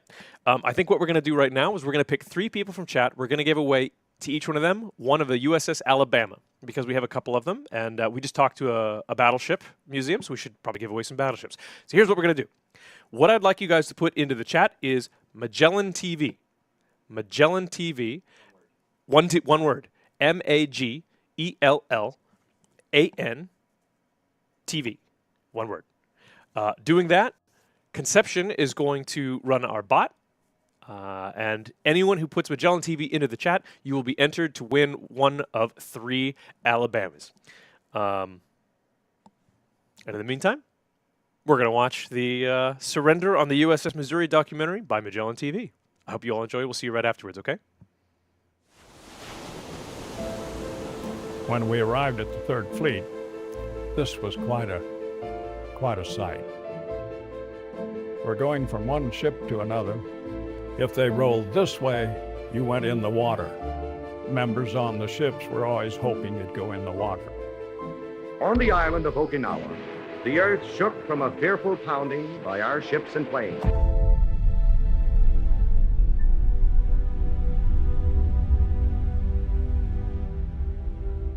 Despite pressure from his military to continue to fight, Japanese Emperor Hirohito had decided it was time to end the war. The emperor addressed his defeated nation on the radio on August 15th. Of course, I'd never seen anything like this, but there were hundreds of ships. There were carriers, cruisers, battleships, destroyers. It was really a sight. I deem this reply a full acceptance of the Potsdam Declaration, which specifies the unconditional surrender of Japan. In the reply, there is no qualification. Arrangements are now being made for the formal signing of the surrender terms at the earliest possible moment. World War II was over. In Times Square in New York City, sailor George Mendonza was kissing dental assistant Greta Zimmer. We can see the whole of Times Square, all the way from 42nd Street up to 47th Street on the left. This is one of the greatest celebrations that we have ever seen from the marquee of the Hotel Astor here in New York City. People, I should estimate at least 350,000 or more. Now it was official for all the world to hear. Unconditional surrender. Victory over our last enemy, Japan. From coast to coast, the nation hailed the coming of peace and the return of happier days.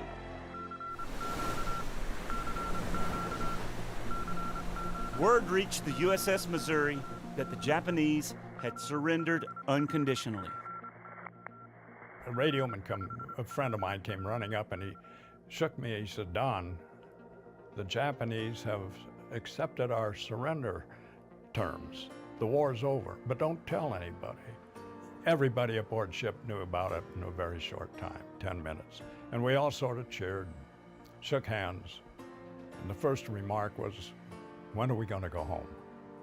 The Allied fleet, approximately 400 vessels strong, received its ceasefire orders early on the morning of the 15th. Surrender in the Pacific cut short new attacks. To all the military, naval, and air authorities of Japan and all forces under their control, wherever located, to cease active operations, to surrender arms. It was shortly after the second bomb was dropped. We heard that first. It was a rumor because we hadn't heard anything official, but that we had been assigned where the peace would be surrendered. And then shortly afterward, we heard that it would be in Tokyo. On August 23rd, the USS Missouri was designated as the ship on which the signing of the Instrument of Surrender would take place. World War II would come to its official end on the mighty Mo. Missouri was selected to be the host of the surrender ceremony by President Harry Truman from Independence, Missouri, who had watched his daughter christen the battleship in 1944. September 2nd, 1945 was set as the date for the official surrender ceremony to end the most horrific war in human history. That was the scuttlebutt on Missouri anyway. Allied representatives from all nations would gather on her deck. Tony DeFilippis' reaction to being chosen as the host ship for the ceremony was pretty straightforward. Happy, gleeful. In late August 1945, Missouri headed for Tokyo Bay, just off Japan's coast.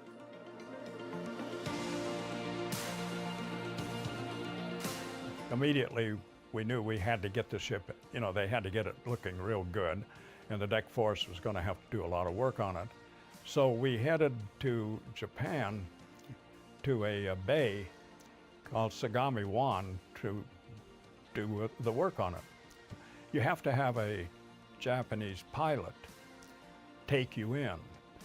So I was up on the third deck watching them. They started to yell at me from the main deck to move aside, get out. I couldn't figure out why. And then I looked to my left, and about 2-3 feet from me was Admiral Halsey. And they were taking pictures, and they didn't want Seaman Fosberg and Admiral Halsey together. Then we went on into Sagami-Wan and anchored that at night. And when you're out to sea during wartime, there's no lights. You can't smoke a cigarette on the deck. We even had our white hats. We had to dye them blue so they wouldn't be obvious on deck. So everything is totally dark all the time. Well, the first night that we went into Sagami-Wan, every ship turned on all their lights. And there was even lights on the shore, at the homes, I guess. And to me, that was really a beautiful sight. I sat out on deck and looked at it. And then the ship was, of course, put into shape. Everybody got it. It looked real good. And we left Sagami-Wan and went into Tokyo Bay. She arrived a few days before the scheduled surrender ceremony. The Missouri's crew wasn't sure what to expect from the Japanese, even though the fighting had ceased. Well, we did a very distrustful of them, so we were on our stations. Tokyo Bay was quite a sight. The bay was filthy. The water there was even a dead body floated by the ship. You looked at the shoreline and there was devastation. Ships, you could see ships that were ruined.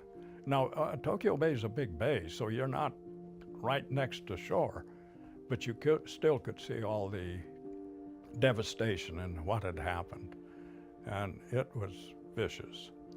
And then we went all the way in where we dropped anchor. And I looked out, we could see some things on the shore and so on, and to realize some of the land that we could see the devastation, and to feel that's done, it's over, and the relief that came with that, yeah. As the September 2nd date approached, Marine Jerry Pedersen reflected on his time in World War II. Above all, he was ready to go home. I've now become an adult. Now I'm responsible for the world I'm in. Up to here, I've inherited everything. Now I'm part of the future. That was the kind of feeling that started for me when I heard we were going to go to be part of this. On the morning of September 2nd, 1945, all of the world focused on the USS Missouri and closure. More than 250 Allied ships had joined Missouri at anchor in Tokyo Bay.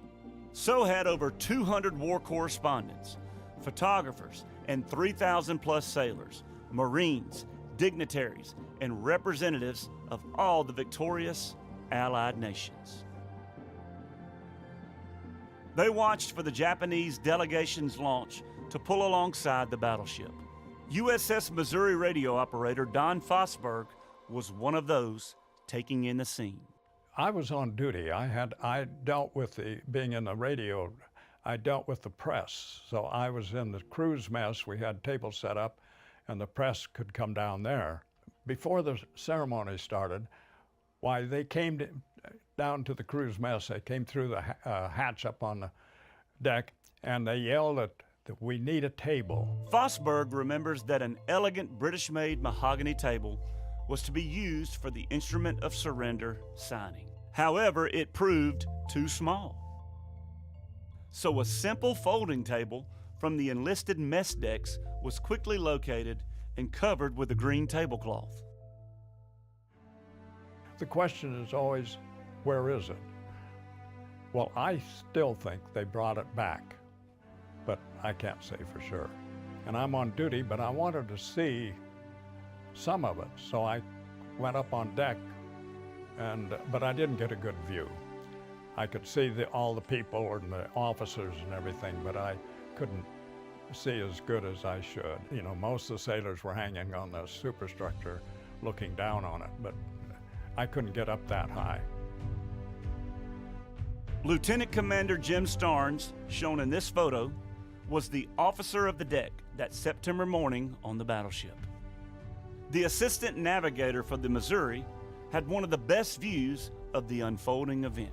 A friend of mine has a copy of a Life magazine of September 1945, and he was at a dentist office around here not too long ago, and he saw this magazine on the coffee table, and he was just fascinated reading about the surrender of the Japanese.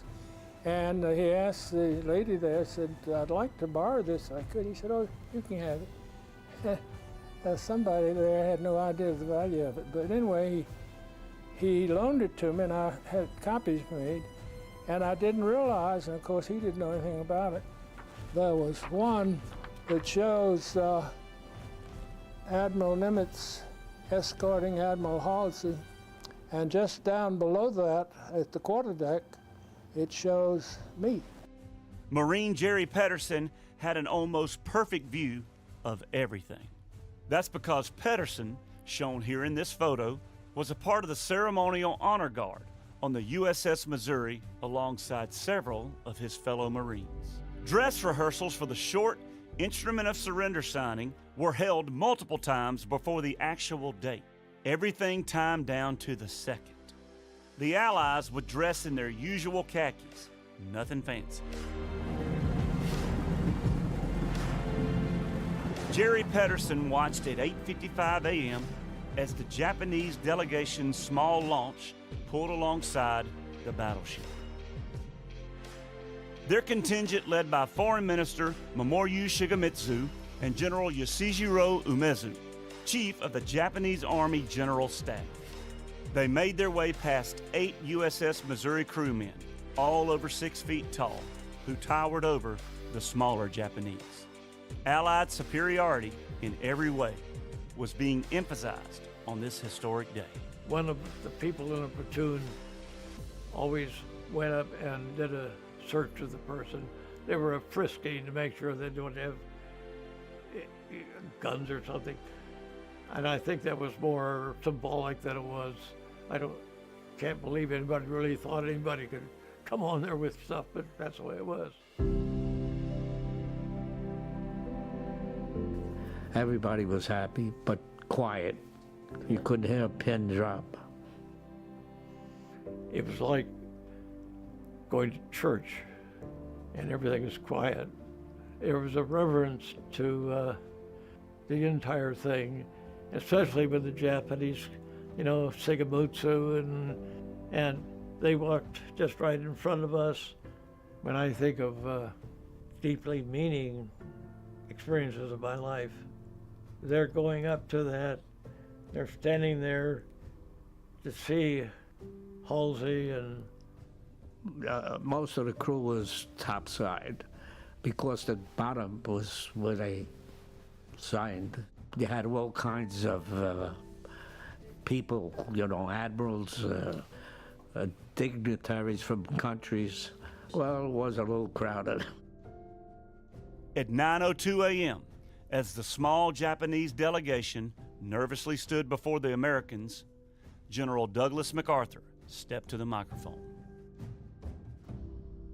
We are gathered here, representatives of the major warring powers, to conclude a solemn agreement whereby peace may be restored.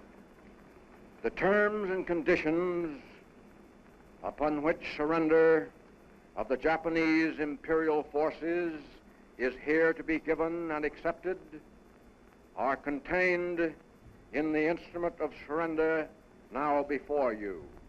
A lot of people have, been critical of MacArthur, but in that moment, when he was chosen to conclude those ceremonies, and in fact be the master of those ceremonies, Chester Nimitz right over here, all of these fleet admirals here, but MacArthur with that voice and with those words brought a dignity to the peace of the Japanese who had come up this deck and in themselves being humbled in losing the war.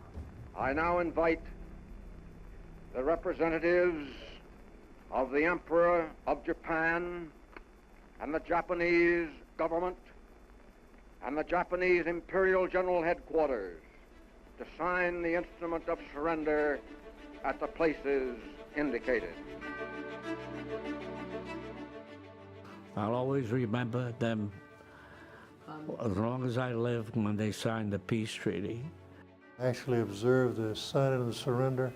My ship was 1,000 yards from the USS Missouri, and I've got a little certificate to prove it. And I have a card that we were given. Now they've become a very good collectible item. Everybody had a copy of the surrender, yeah. All 3,000 got a copy of that card. And the other thing is that on the day of the surrender, I turned 19 years old. It was my birthday. I can't think of any greater gift that you could have been given on your birthday than the end of a war. You think about the representatives that were here from all the Allied countries. They were all standing in neat rows. You could see Admiral Halsey here. You could see a lot of the admirals that had fought the battles here. Will General Wainwright and General Percival step forward and accompany me while I sign? And you can also see Jonathan Wainwright and also General Percival right behind Douglas MacArthur. Now, why are they there? Well, they were captured and they were in Japanese prisons during the war. So appropriately, when they planned this out, it was a lot of symbolism. Following the signing, General MacArthur addressed the American people in a pre-recorded radio broadcast. My fellow countrymen, today the guns are silent. A great tragedy has ended. A great victory has been won. The skies no longer rain death. The seas bear only commerce. Men everywhere walk upright in the sunlight. The entire world lies quietly at peace. The holy mission has been completed. The way it affected me, and this was definitely a feeling I had right there that day, is some way I've got to try to make real what General Arthur challenged me to, and all of us to. We've got to pursue in peace what we achieved in this war. That was the meaning of this time for me.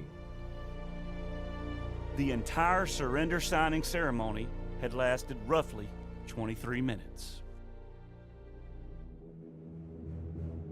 As the Japanese delegation returned to their launch to leave the Missouri, hundreds of Allied planes swept over the battleship for more than half an hour. The line of aircraft extended for as far as the eye could see. They were so low, according to those on the Missouri, that they had turned the sky black. Incredible.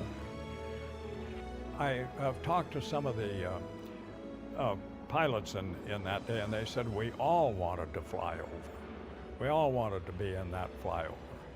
So they came over pretty low.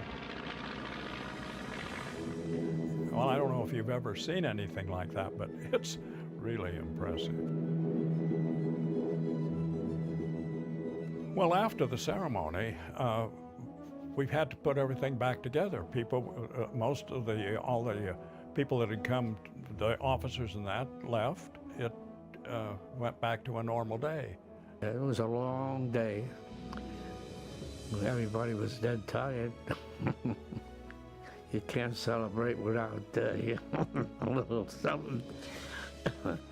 Probably the thing that impressed me the most was the fact that it was the end. Everything was over.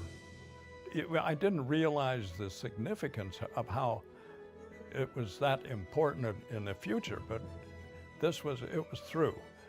And I think everybody was, though most of the remarks were, are we going to go home? What do we do? What are we going to go right now? Are we going to leave? I don't think anyone realized how important it became in years later. I know I did.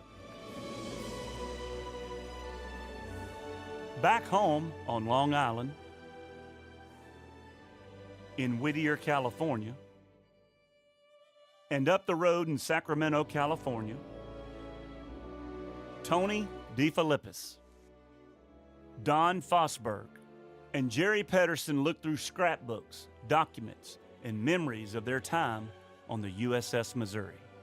For all of them, it means that they will always be associated with a moment in time that will resonate for eternity. They feel the historic weight of the moment still. You're part of the history now, but at the time, you didn't realize that it was going to be that. All there to see history's most violent and perhaps most just war come to its conclusion. Not with a final burst of loud gunfire, but in an almost eerie silence where even faint whispers seemed to blare. All blessed to have been a part of it. I would say so. One of just a few dozen Marines on the USS Missouri, Jerry Pedersen, got an up-close look at the surrender ceremony from start to finish. Today, he still soaks in the realization that he was really there at the moment the war ended. I know that I didn't have the same kind of part that my buddies that had gone ashore in Guadalcanal and so on, but I was part and had done my part in it. And yeah, I'm going to be going home.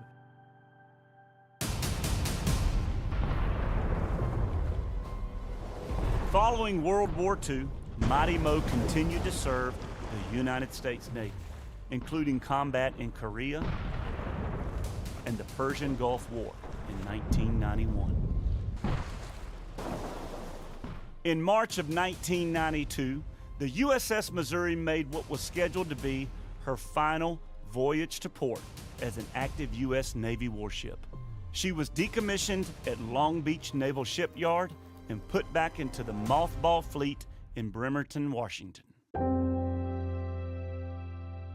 But all that changed in 1998 when the Mighty Mo was handed over to the USS Missouri Memorial Association to become a museum ship at Pearl Harbor, Hawaii, the Pacific battlefield where it all began for the United States in World War II in December of 1941. Here the Missouri lives on as a symbol that a pen was indeed mightier than a samurai sword at the very end of World War II in Tokyo Bay. This ship, although it was built for war, within 2 years of its launching became an eternal symbol of peace. And it's that peace message that we want people to take home with them when they come and visit this ship. appreciate all the men that served on this ship in 3 wars. This was the last battleship, but she represents a very important part of the end of World War II. In Pearl Harbor today, 2 battleships. The USS Arizona, where it all began for America. And nearby on the deck, where the war officially came to a close almost 4 years later. I think the one thing that always amazes me is I look at that and think, you know, I was there. It's hard to believe that you actually were there. And brings back a lot of memories. It reminds me, my wife and I were traveling in Seattle about 40 years afterwards. And I found out that Missouri was in Bremerton, Washington, in mothballs. And they said you could go to it. So I got the directions, my wife and I drove out, and there's not a person around, but there was a gangway. You could go up on the ship. So I said, well, let's go up on the gangway and we'll go up to the surrender deck where the plaque is and and I'll show it to you. I don't think she'd ever seen her. So we walk aboard that ship, and all of a sudden, and it's hard to explain, but the ship became alive. I went back into the 40s because there's a moment that there were sailors, that the ship looked, but it only lasted about 5 seconds. But there was that one moment, I'll never experience it again.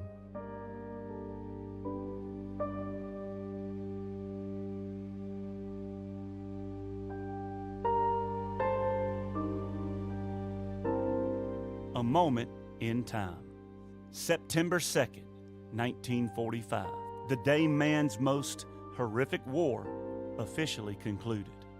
The Instrument of Surrender, one of the world's most important documents, signed on a simple table from the enlisted mess decks, here on this exact spot on the battleship. The location memorialized today so that all who visit the Mighty Mo can visualize an historic moment in time. The end to a long, brutal fight that tested the soul of mankind and still resonates even now. Especially for all those who are actually here and witnessed the curtain being lowered on World War II's final act aboard the battleship USS Missouri.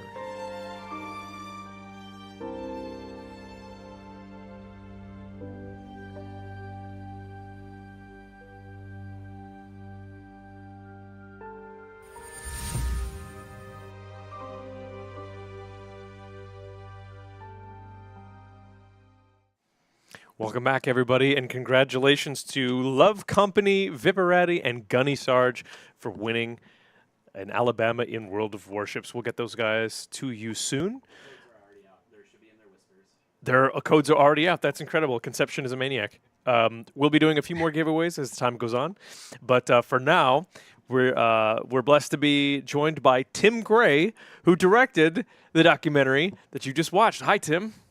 I'm doing great. How are you guys doing? Hello. We're doing great. We might just have the best job in the entire world, which is hosting World War II content for a video game that we love. So we're doing awesome. Yeah. No, I envy you. Well, please. I mean, you're making incredible documentaries. Talk to me, please, about when you made this documentary. And I mean, I'll have some follow-up questions about some of the process. But when did this come out? When was it made? That's a good question. I just got back from Italy late last night, so I don't even know my own name right now. Oh, I'm so sorry that we got you jet lagged. I think my name is Susan, but I'm not quite sure. We made this film probably, I think, about 3 years ago, and we wanted to attract a little bit of a younger audience. So we asked country music star Luke Bryan if he would be willing to go ahead and narrate the film. So that's who the narrator was? Yeah, that's who the narrator was. So it's the first time we've ever really had any Georgia Southern twang in one of our films. But, you know, it turned out really well. It was the first time Luke has ever narrated a documentary film, but it brought in, you know, a different audience. And we just finished one with Darius Rucker, too, you know, about the No Tuskegee kidding. Air. Yeah, Darius was great. So we try to have these celebrity narrators Yeah. narrate our films and try and bring in a little different demographic. So that was the Darius case. Rucker used to be the singer of In Living Color, right? Or He The was Living Hootie and the Color? Blowfish. Hootie and the Blowfish. Oh, okay. Yep. And now he's a very famous country music star. And so Hootie was having Darius do it was really nice. But Luke did a great job on this film for us, and it's just one of those moments that ended World War II. So we thought it was important that the Missouri be talked about. The battleship is still at Pearl Harbor. And it was the exact time, the exact moment when the end of that conflict happened, and it ended something that was so horrific, and it's an important symbol of that whole fight, which lasted, of course, from 1939 to 1945. Right, right. I'm being roasted by the chat right now for not knowing my singers, but the chat did know that Luke Bryan was there. Don't ever miss with Luke Bryan and Darius Rucker fans, because they'll be on you. Yeah, I thought that Darius Rucker was the lead singer of the hard rock group Living Color. Sorry, The Living Color. I know that In Living Color was a TV show. Yes, but, it was, and a very funny TV show at one point. I actually saw Darius Rucker as the lead singer in a musical years ago, and I thought that's where I learned he was the singer of that. But anyway, apologies for that. So let's talk real quick about, before we talk too much about the Missouri, I just want to find out a little bit about you. You are actually here representing the World War II Foundation, correct? Correct. Yeah. We produce documentary films on World War II. We've done 34 to date. And as I said, they're all narrated by celebrities. We've had Tom Brokaw, Tom Selleck, Matthew Broderick, Liev Schreiber, Gary Sinise did a bunch of our films and continues to do them. Jim Nance from CBS Sports. And the great thing about what we do is all of our films air free on PBS, and they're also available for download for free on our website. So everything we do as a nonprofit is available for free to the public and students and educators. Now, forgive me for not knowing this. There's been a whole lot of folks we're talking to today, but are they free through your website? Is it through the World War II Foundation or through Magellan TV? No, they're free all over the place. We stream on Amazon Prime, but all of for one-stop shoppings, the 95% of our films are up on our website right now, and you can watch them. You stream them on your phone, your iPad, your computer. So they're all different stories. There's stories from the Pacific, Europe, the Far East, the CBI. So we film all over the world. If we're going to do a film on Guadalcanal, we go to Guadalcanal. We just went to Iwo Jima last month. We were in Peleliu. We went to Guam. We've been to Auschwitz. We spent a lot of time in Europe. So we shoot all of our films on location. And for your fans out there too, we're doing a lot of virtual reality films too. We've got 3 up on Meta right now, and another 3 up on YouTube VR. And more coming. So we're trying to take advantage of technology like you guys are to kind of inform people about the war and get them interested from a historical perspective, not only a gaming perspective, but also to learn about what really went down there. And so we've been very fortunate. Right. So one of the things I noticed is that you had these wonderful interviews with all these old veterans, many of whom are really getting up there in age. And I was kind of curious, when you're interviewing these old veterans, obviously, I'm sure you sit there and you probably talk to them for an hour or more, and then tragically, you probably are only able to ever use a few seconds, maybe up to a minute of footage from any one person. So, was there anything that's kind of, having done 34 documentary films now, what would you say is the most sort of significant part of an interview that is really compelling, but unfortunately has to get cut because it doesn't quite support, maybe what the documentary is about? These Does that ever guys, happen? yeah, it happens all the time. I mean, these guys and women as well who are on the front lines, for the Soviet Union.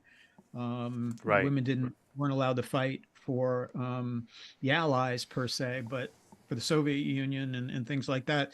It's the firsthand accounts are so incredible that you just try to take the best of the best, the most impactful of what you have. And it's, we've sat there a lot of times and done these interviews, and it's the first time the family has ever heard their father or their grandfather talk Oh, about man. World War II. So we'll get stopped on the way out of the house and they'll be like, I had no idea that Richard was in one of the first Higgins boats that landed on the Easy Red sector of Omaha Beach on D-Day. All of his medals are up in the attic. They just didn't talk about it. So, for me, the most impactful part is having the families hear these stories for the first time when we sit down and do these interviews. You folks actually function as somewhat of a catalyst for these veterans to talk about something that maybe they haven't shared with their own families. That's amazing. It is amazing. And a lot of them cry because Sure, they're yeah. dredging up things that they've kept buried for 70, 80 years. And back with that generation, as all your folks know who are interested in World War II, there was no PTSD. There was no diagnosis of PTSD. These guys came home. They didn't go to a shrink and sit on a couch and tell a therapist about what they went through on Tarawa, Peleliu, or Iwo Jima, or Normandy. They just had to get on with their lives and deal with it. And it was very difficult for many of them. So a lot of them are dealing with their own mortality now at 98, 99 years old. And they're starting to want to leave something for the next generation so we don't screw it up and go through the same thing. Yeah, I remember maybe 7 or 8 years ago, I got an email from one of my uncles who emailed my dad and myself because he knew that we were sort of into World War II history stuff. And my grandpa, his dad, was actually an artillery commander in southern France, and he was one of the first. We found out he was one of the first GIs to actually enter the concentration camp at Dachau. Wow!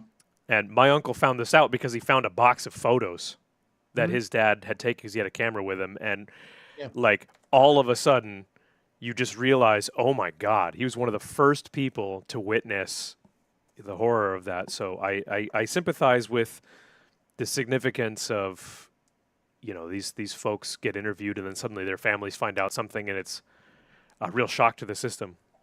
It is, because now all of a sudden their father or grandfather, has had two lives. There was the World War II life where they probably had to do some horrific things. And then they had to come home like any veteran does and try to adjust to a normal life after being, going through battle. And so there's the two lives that a lot of veterans have. It's what their country's asking them to do. And then their country sends them home and says, okay, just go back to being normal, go get that job again and be a normal person. Go support your family. It can't happen. It can't happen that way. There is no on-off switch for veterans who come home who've been through horrific things. And I think we know more about that today than we ever have, which is a good thing. Well, thank you for joining us and giving your time. I'm really sorry that you had to do that while jet lagged. I myself just came back from Prague for a tournament that we hosted, so I'm still jet lagged myself. What a great city, though. Yeah. It is a great city, and it has the best thing, which is our EU colleagues. So thank you very much for giving us your time. Thank you for making that documentary because it was astounding. I'm going to myself go check out some of your other ones because I absolutely love this kind of content. So thank you for all the work that you've done. Well, thank you for all the hard work you guys do to bring this story to a younger generation. We make a video game about naval warfare, so we have a healthy respect for the realities of what made it happen. So again, it did happen. And at least when someone watches one of your films, someone younger may go Google that naval battle and learn, the actual details. And I think that's a great thing. You teach. That's right. You teach to the generation. So thank you very much, Tim. It's been a pleasure. Would you please go get some sleep? I will. I'm good. I'm full of pasta right now, so I gotta, Perfect. Great. Thanks, we'll guys. talk to you later then. Bye-bye. Okay. Bye-bye. There's really nothing quite like I used to say talk to you later and hang up a phone, and now I feel like I never actually talk on a phone anymore. It's just a text. It's like when I get a phone call nowadays, I think to myself like, what in the hell is that? Oh, this must be a scammer. It must be U.S. Border Patrol telling me that they found a package addressed to my name and that I'm going to need to give them my bank account number. Like, that's so exciting when they call. So that was Tim Gray, folks. That was the surrender on the USS Missouri on behalf of the World War II Foundation. He, of course, coming here to us via Magellan TV, having helped arrange that. Thank you very much. So, coming up next is going to be a panel discussion on the future of museum ships. But before we get there, I think we need to do two things. Conception. I think we need to give away a USS Missouri. What do you think? Let's do it. Okay. I know that I often pull the joke of should we do it or should we not, and I let you decide, but I think... What if you just said no? I don't know. Would I have to just go with it? Yeah. What if I said no and gave it to myself instead? Is that good? That would be incredible. Yeah. That is okay. good. That is the best thing that can happen. So we're going to need a name. I want you to get it ready so that, because as soon as you say it, it's going to just, literally people are putting heavy breathing in chat.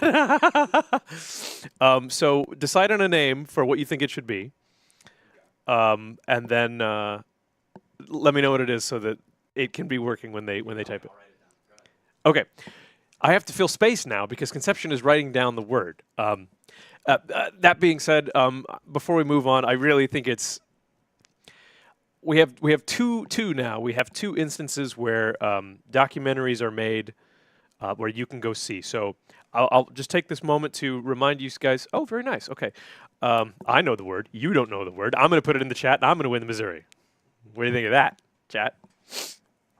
There are two sources now that we have for you guys for historical content. One, of course, being the World War II Foundation, as brought to us by Tim Gray there. The other, of course, being Magellan TV, which has an enormous library. I was actually wrong. I said something earlier that was incorrect, which was that they were producing the content for themselves. I'm sorry. They are a platform to put...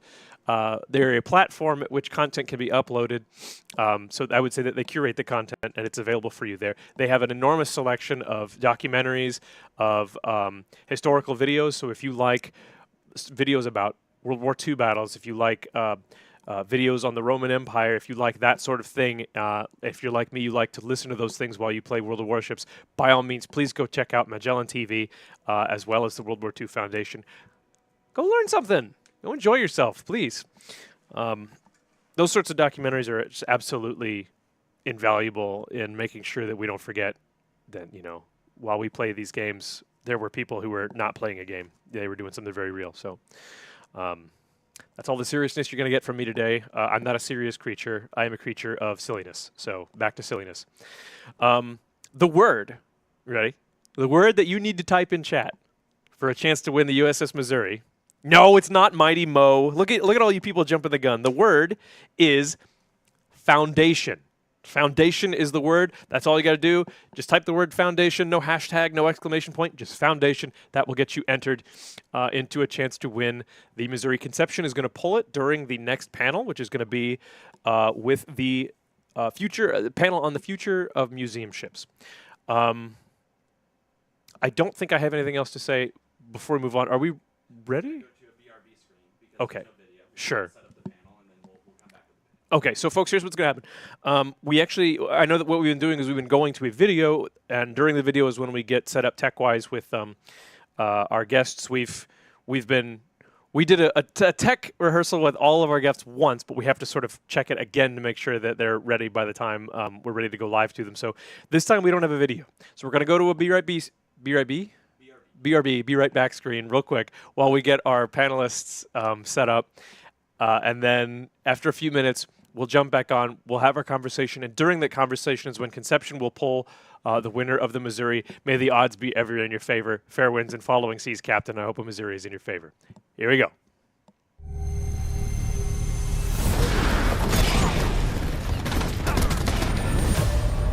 The stage is being set. And a roused democracy is the most formidable fighting machine that can be devised. Aboard every SSBN, you have the potential for several hundred Hiroshimas. It's the ultimate weapon, the mother of all weapons. Flying jets in the early days off of carriers was at best difficult and at times near suicide. This aircraft carrier is a runway sitting on top of 2 nuclear reactors and an armory filled with several hundred tons of weapons. The first time you roll up behind the boat, you look down and think, well, there's no way. They made a bad mistake.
Samansky. Samansky. Yep.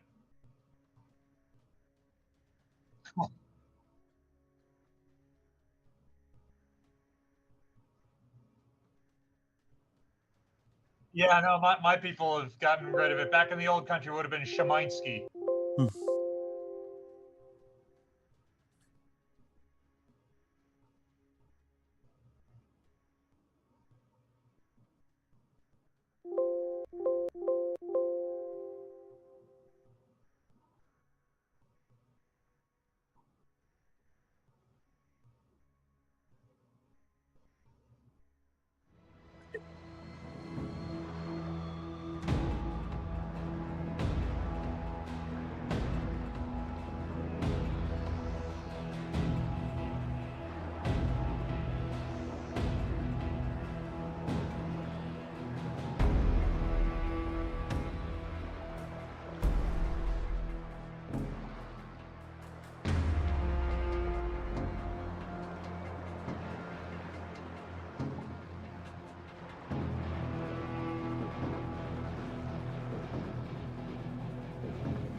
So awkward right now.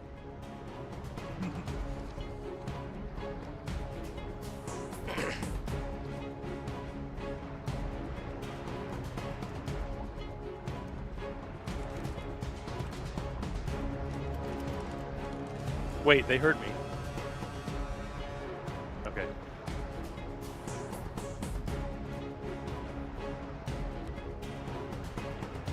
So that was apparently you. Yes, chat did hear it's so awkward.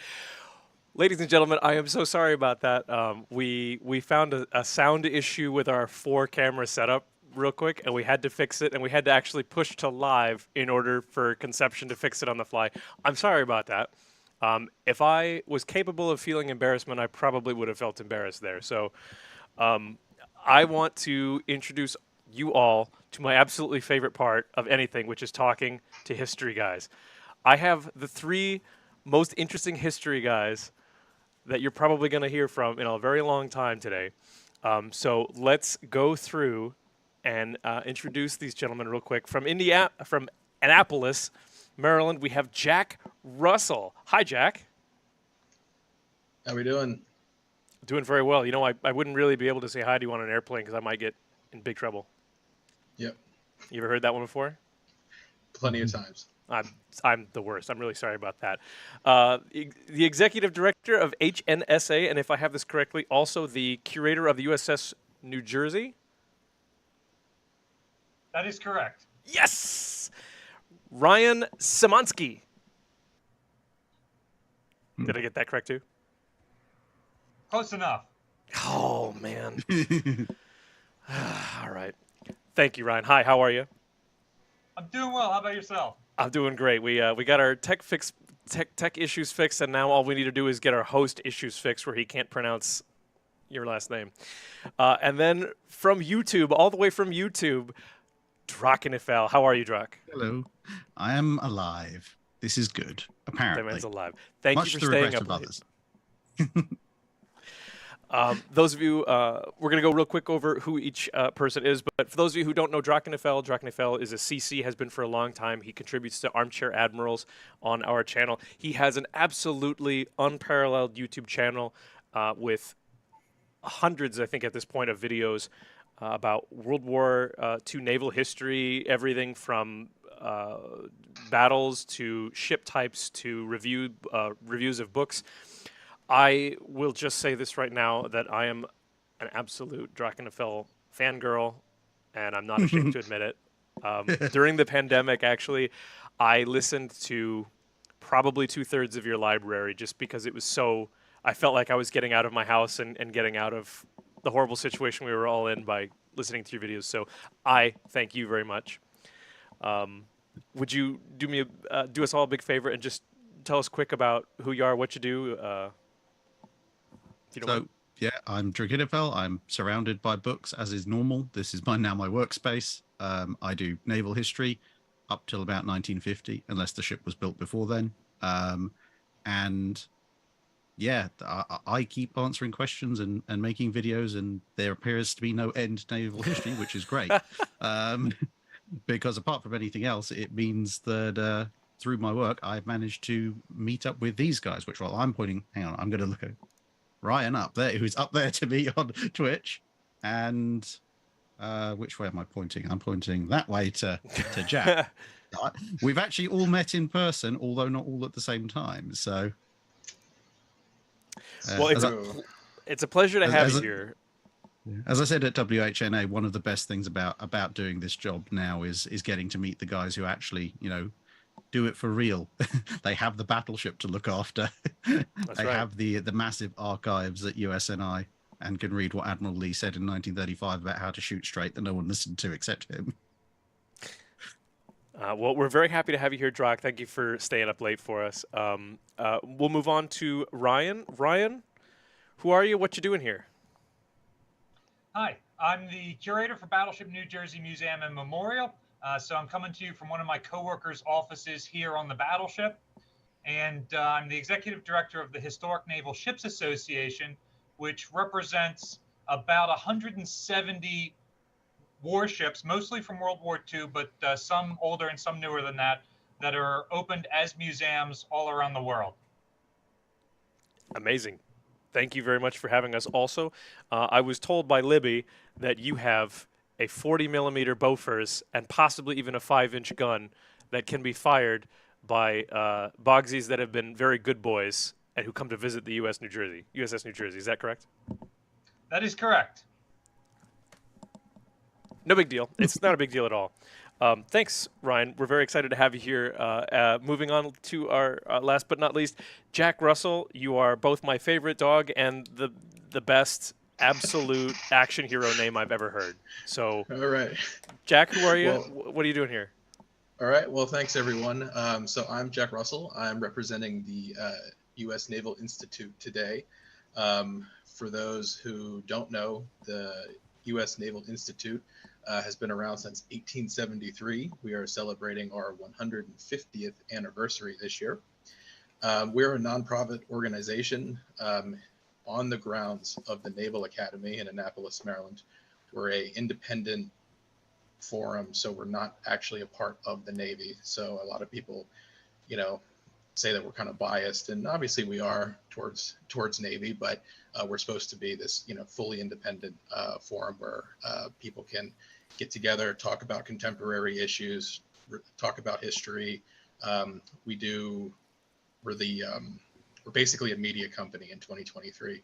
So we have Proceedings Magazine, Naval History magazines, and then I specifically work for the Naval Institute Press, which publishes all of our books. So that would be Hunt for Red October, if you've ever heard of it.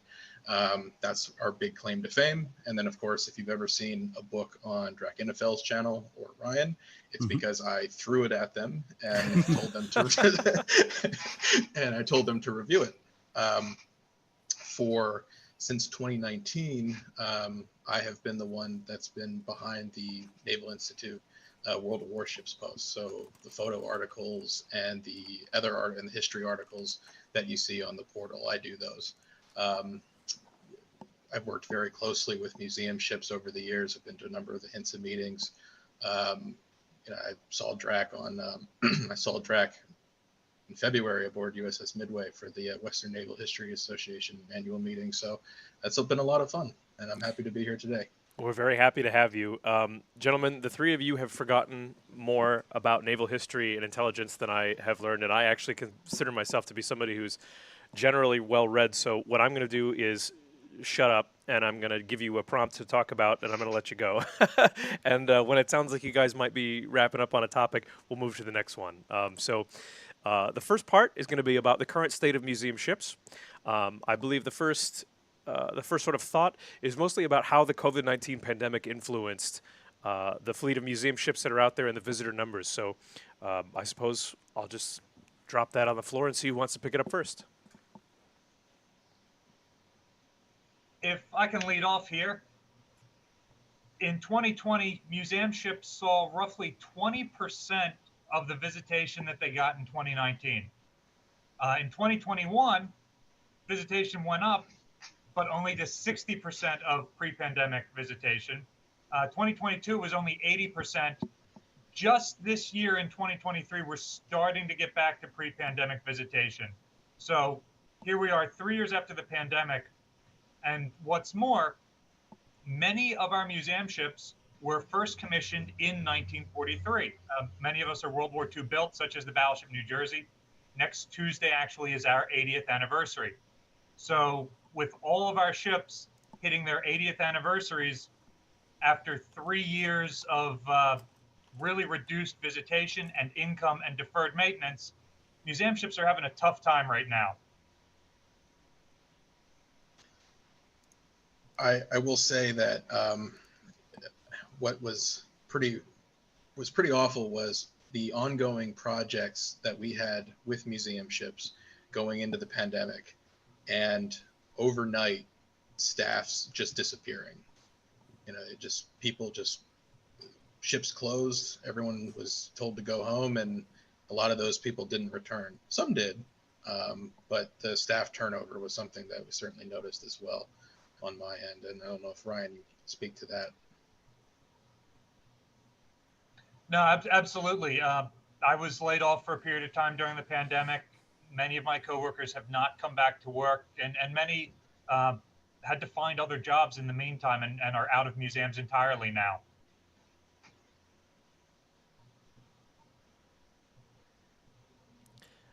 Do you feel like there's I don't actually know the way that most people find their ways into either working for or volunteering for a museum ship. Do you feel like the normal funnels, the pathways that get people first aware of those positions, but then interested in and then locked into those positions, do you feel like those sort of dried up as a result of the pandemic, or is it something else? I'm not sure I'd say they dried up, but obviously with 3 years worth of college graduates in the museum studies field not being able to find jobs, 3 years worth of retirees not having museums to go and volunteer to because we were all closed, we're now finding a gap. So for Battleship New Jersey in particular, many of our volunteers started working here back in 2000, 2001 when the ship first opened as a museum. And so those guys who were 70 years old and recently retired all started hitting their late 80s, early 90s, and without being able to come out and work every week, they got to the point where they can no longer come out. They've aged out entirely. And we haven't taken many new volunteers over the last 3 years, so there's just a gap in the muster rolls that won't be filled for a couple more years probably. Ryan, you can speak, obviously you can speak to this the best, but what about the differences in a museum ship versus a museum, traditional brick and mortar museum during a pandemic lockdown? So the ship is floating. You obviously have to keep systems running in order to keep things literally afloat versus just locking the door, setting the alarm, and walking away for 2 months. Can you talk about what that was like, when in that sort of March, April, May 2020, who had to come, who had to check on the ship, what was required of the New Jersey staff? Yeah, at the beginning of the pandemic, we had just started a major capital project. We had 14 maintenance people on this ship, which is the size of a 90-story office building. There's 1,600 rooms on the battleship. For my friends who work on aircraft carriers, there's 4,000 rooms on an Essex-class aircraft carrier. So most of our curatorial folks, all of our tour guides, all of our front of house, like ticketing, security, all got sent home. Only a handful of maintenance guys were coming in. And for us, one of our accountants stayed on the payroll just to cover all of the unemployment stuff. So there was a point where the executive director laid himself off and was working for free because there was nobody left but the accountant and a maintenance person. Wow. I mean, you mentioned it a second ago, Jack, but it's not just like you can lock the door and leave for 2 months and leave your boat parked in the in the port. There are costs and maintenance challenges attached to these museums that are much more significant than just sort of packing it up and stepping away. If using the ship's cod, Bowfin, Texas, Kidd, for example, these ships aren't getting any younger. What would you guys say are the major maintenance challenges that these museum ships face, not just necessarily inside the pandemic, but outside of the pandemic, and how do you feel like the pandemic changed what those challenges are? All of our ships need dry docking periodically. The ones you listed are some of the ones that have managed to do the fundraising to get into dry dock in the last year or two.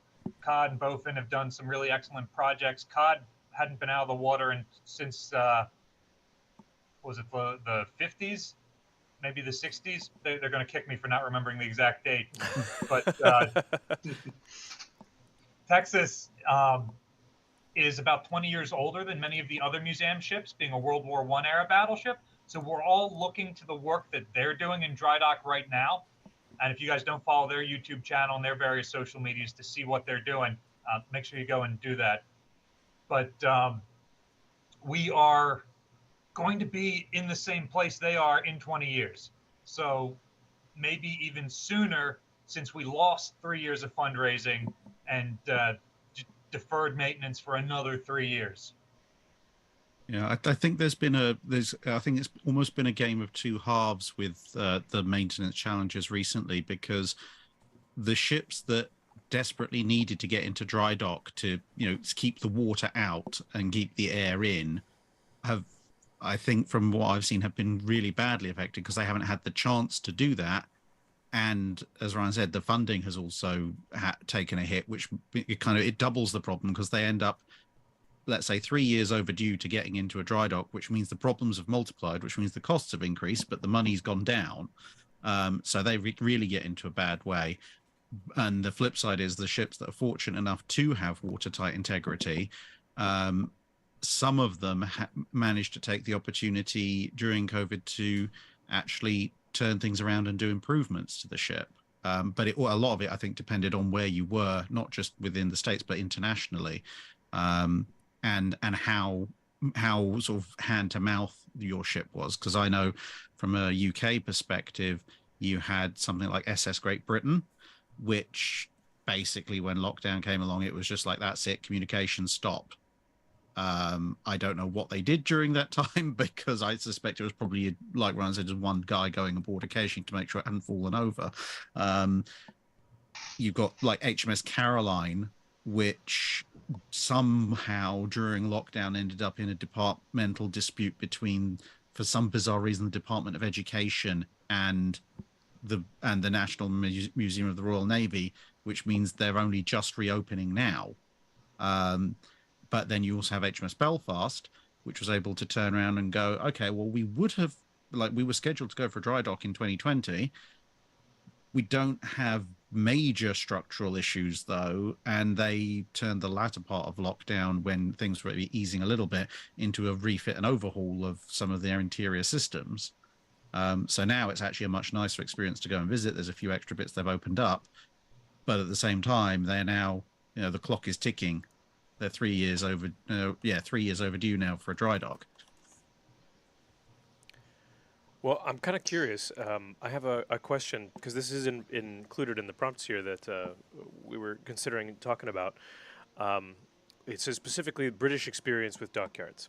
So I'm actually curious to know, Drac, maybe you can speak to this, about whether or not the British experience with museum ships was different than the American experience, I suppose, as the result of COVID, but more generally, just whether or not conservation is different in the UK. Yeah, so dockyards feature a lot more than dry docks specifically when it comes to maintaining British museum ships, at least as far as I've experienced so far. I know there are a bunch of subs, for example, in the US, which have just been hauled out of the water. But when you think about the most famous things, I mean, Mary Rose has to be out of the water because she's only half a ship. But Victory's been in dry dock since 1922. Cavalier is in dry dock, albeit flooded. Ocelot is in dry dock and dry. Gannet is in a flooded dry dock. Great Britain's is dry in a dry dock. Caroline is also dry docked. I can't remember offhand exactly if it's flooded or dry. But, there's a lot of UK museum ships which are in some way, shape or form docked. Things like Warrior or Unicorn, which are out in open water, are something of the exception. Whereas in the US, from what I've seen, most US ships are either just flat out in the river or at sea, or maybe in a caisson or something, but they're a lot more open to the elements. But that has, there are swings and roundabouts to that, because if you're in the water, your ship is supported, which is all across the hull, which is what it's designed to do. So your ship's not going to buckle or stress, but you also have the problems of erosion and rust build-up, or rot if you're a wooden vessel. Whereas obviously you don't get that if you're in the dry dock, because it's all nice and dry, but equally your ship will eventually start to settle around whatever pilings or supports you put on it, which has been a major issue for Victory recently. They had to completely redo the support system that has supported her for near almost 80 years at that point, because they found that, especially as a wooden ship, she was actually starting to sag around the almost like a living tree around the supports. And And I think a lot of people are like, oh, well, why don't they just dry dock all the museum ships? Well, for one thing, like it or not, Britain has a lot of dockyard space, but we don't use so much of it anymore. So there's a fair bit of it going. Chatham was a big naval base. Chatham was the naval equivalent of like Newport or San Diego. It's just not a naval base anymore. So there was a bunch of dockyards that can stick a bunch of ships in it. And whereas in the US has even more dockyards and dry docks, but the US Navy is the biggest Navy in the world. They need them. And US museum ships trend towards the larger side. I think Belfast is our largest museum ship, and she's a light cruiser. And Victory's smaller. A lot of our museum ships that are dry docked are a lot smaller than that. You can find old dry docks that size to stick ships in if you absolutely want to, whether it's flooded or empty. But because no one really wants those dry docks anymore. But something the size of Midway or New Jersey or Alabama or Massachusetts or even Salem, those ships are seriously big, and any dry dock that's available in the US that's that size is probably still in quite high commercial demand. So even busy. if you wanted to dry dock them, they're not going to let you do it. Well, I think, Drac, we had talked about this when we were discussing topics for this, but the UK being relatively small in comparison to the United States, your climate is relatively the same, especially where most of the museum ships are. And then you have the issue in the United States where you have Midway in San Diego, which is beautiful all the time. Very rarely is it ever not. And then you have ships in New Jersey, which are kind of iffy, but then you have Massachusetts up there, and ships which are exposed to the temperatures, the winter, water gets on your deck, it freezes, it just destroys it, just like, that's how you get your potholes. So the ships in the colder climates that have to close for the winter, that can't make that revenue year round. And then not only are they not making that revenue, then they're also having to deal with the extra wear and tear from the climate, and that's certainly an issue for those ships. Not every ship can be, you mentioned Alabama, Mobile was wonderful. And then they talk about how Alabama's sitting in the mud, just underwater, completely encased. And that's actually having this opposite effect. It's the mud is protecting the hull from the water. And so yeah, it's museum ships across the US it's not all the same. Some are harder hit than others. And then Ryan, you mentioned Texas. Is a dreadnought era battleship like Texas and its steel, you said in 20 years we will be where they are. Would a World War II era ship, especially a heavily armored World War II ship like a heavy cruiser like Salem or battleship, would that stand up better over the test of time? Obviously rust never stops, but would you see the real rot like you would, like that we've seen from the dry dock photos of Texas?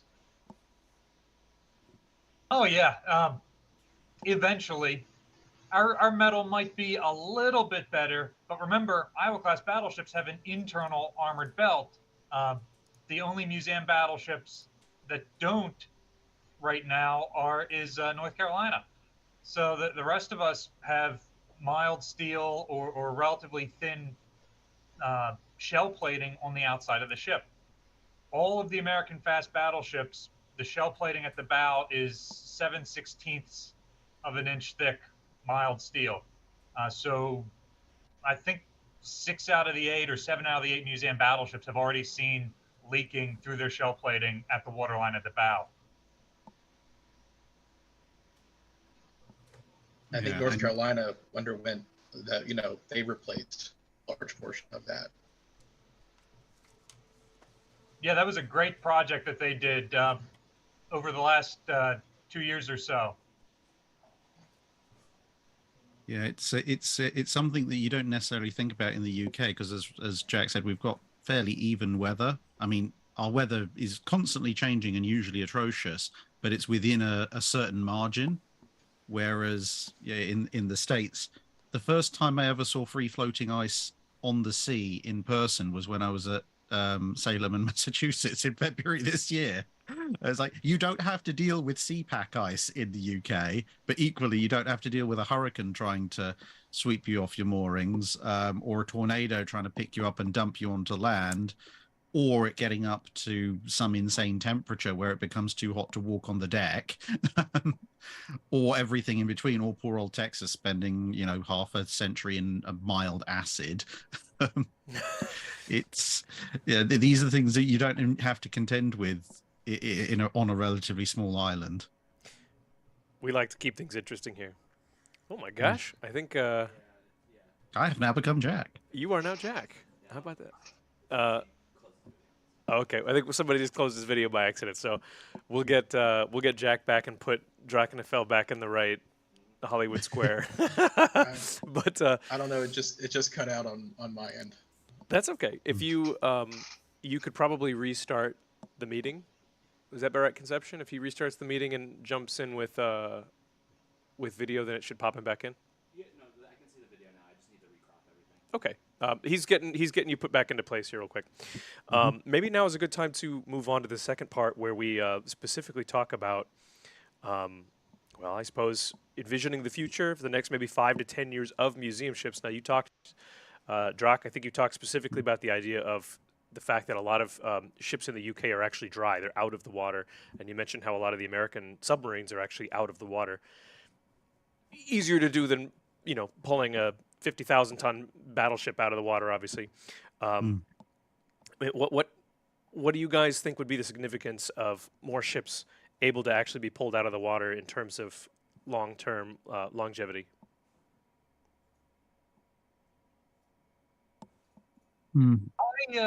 I'm opposed to storing most ships out of the water. Obviously, there are special circumstances, and a ship like Victory or a Mary Rose, that's not even a question. But by and large, ships were designed to be in the water, and that's where they should stay. The impetus is then on us as the museums operating them to be able to consistently raise the funding to dry dock our ships. So only one of the 4 Iowa-class battleships has been dry docked as a museum. That was Missouri back in 2009. That cost roughly $18 million. So we'd all be looking at that. And the Navy's guidance to museum ships is that once every 20 years, they should be taken out of the water. You should look at their cathodic protection. You should repaint the hulls of the ship and do any sort of maintenance problems like that pop up. Yeah, there's a reason why when ships are launched, it tends to be the hull with some of the more interesting systems installed, and that's it. You don't see a battleship that's launched with its full superstructure and its turrets and everything else fitted, or a carrier for that matter, because, as we mentioned earlier, that's actually about as much as you can realistically support for any significant length of time out of the water. A ship is designed to be in the water.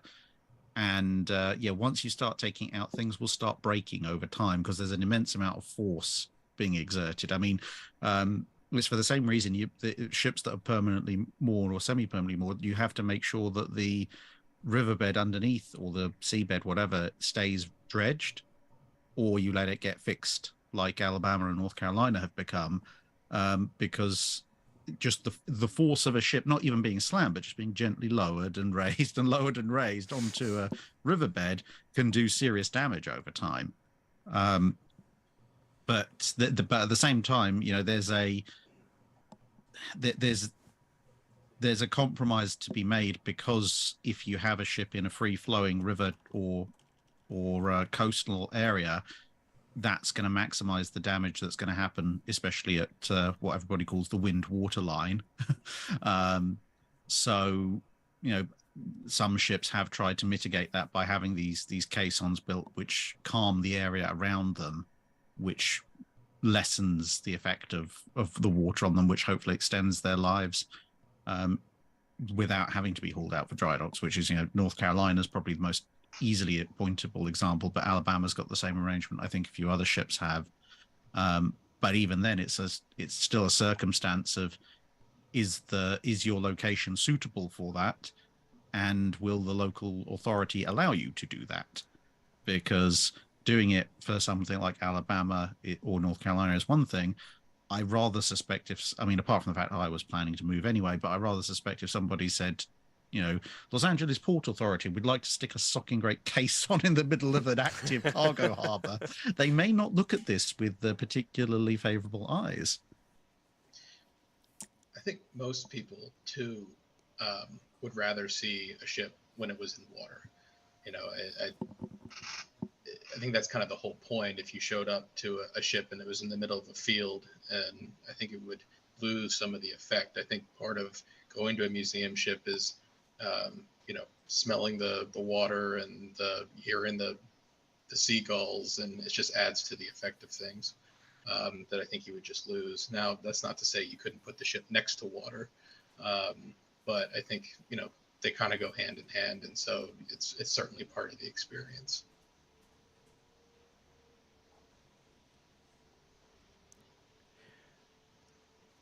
How does the experience change? I'm curious because I've been to maybe half a dozen myself, museum ships here in the United States. And when I was in London in 2007, I really wanted to go to Belfast, but I just didn't make it. Sorry about that. But I'm kind of curious about how the experience changes and how I suppose the future, the near future of museum ships is affected by whether or not they have, I suppose, what we call them shore installations. Or visitor centers, I suppose, and whether that's a trend that you think is going to continue or whether it's going to shrink, and what effect that might have. So, the elephant in the room is the new U.S. Navy Surface Navy Museum that will sort of adopt Iowa, where Iowa will become an exhibit, a building in a part of that sort of larger museum. One of their, I think, board of directors spoke and gave a presentation in February when Drac and I were aboard Midway, and it's I took it as we're building like Disney World Epcot for the U.S. Surface Navy, and your Iowa becomes like your Space Mountain or something like that, right? And becomes an attraction. And step one, and as we've talked about this, you guys, step one was accessibility. So how do you, and I've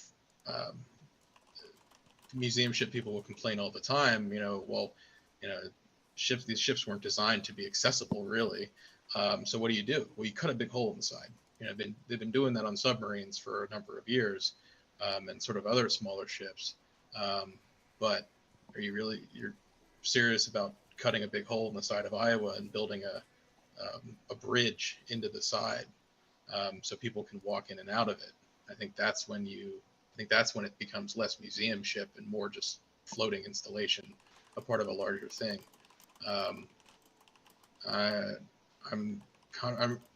was recently called a purist by the director of USS Salem, and I'm going to stick with that. I really don't think that you should be cutting big holes in the side of battleships and other ships like that in the name of accessibility. And there's a lot of people who probably I'll get emails from later on, assuming they see this. But are you suggesting that it would be improper to put like a concession stand in the middle of the Roman Colosseum?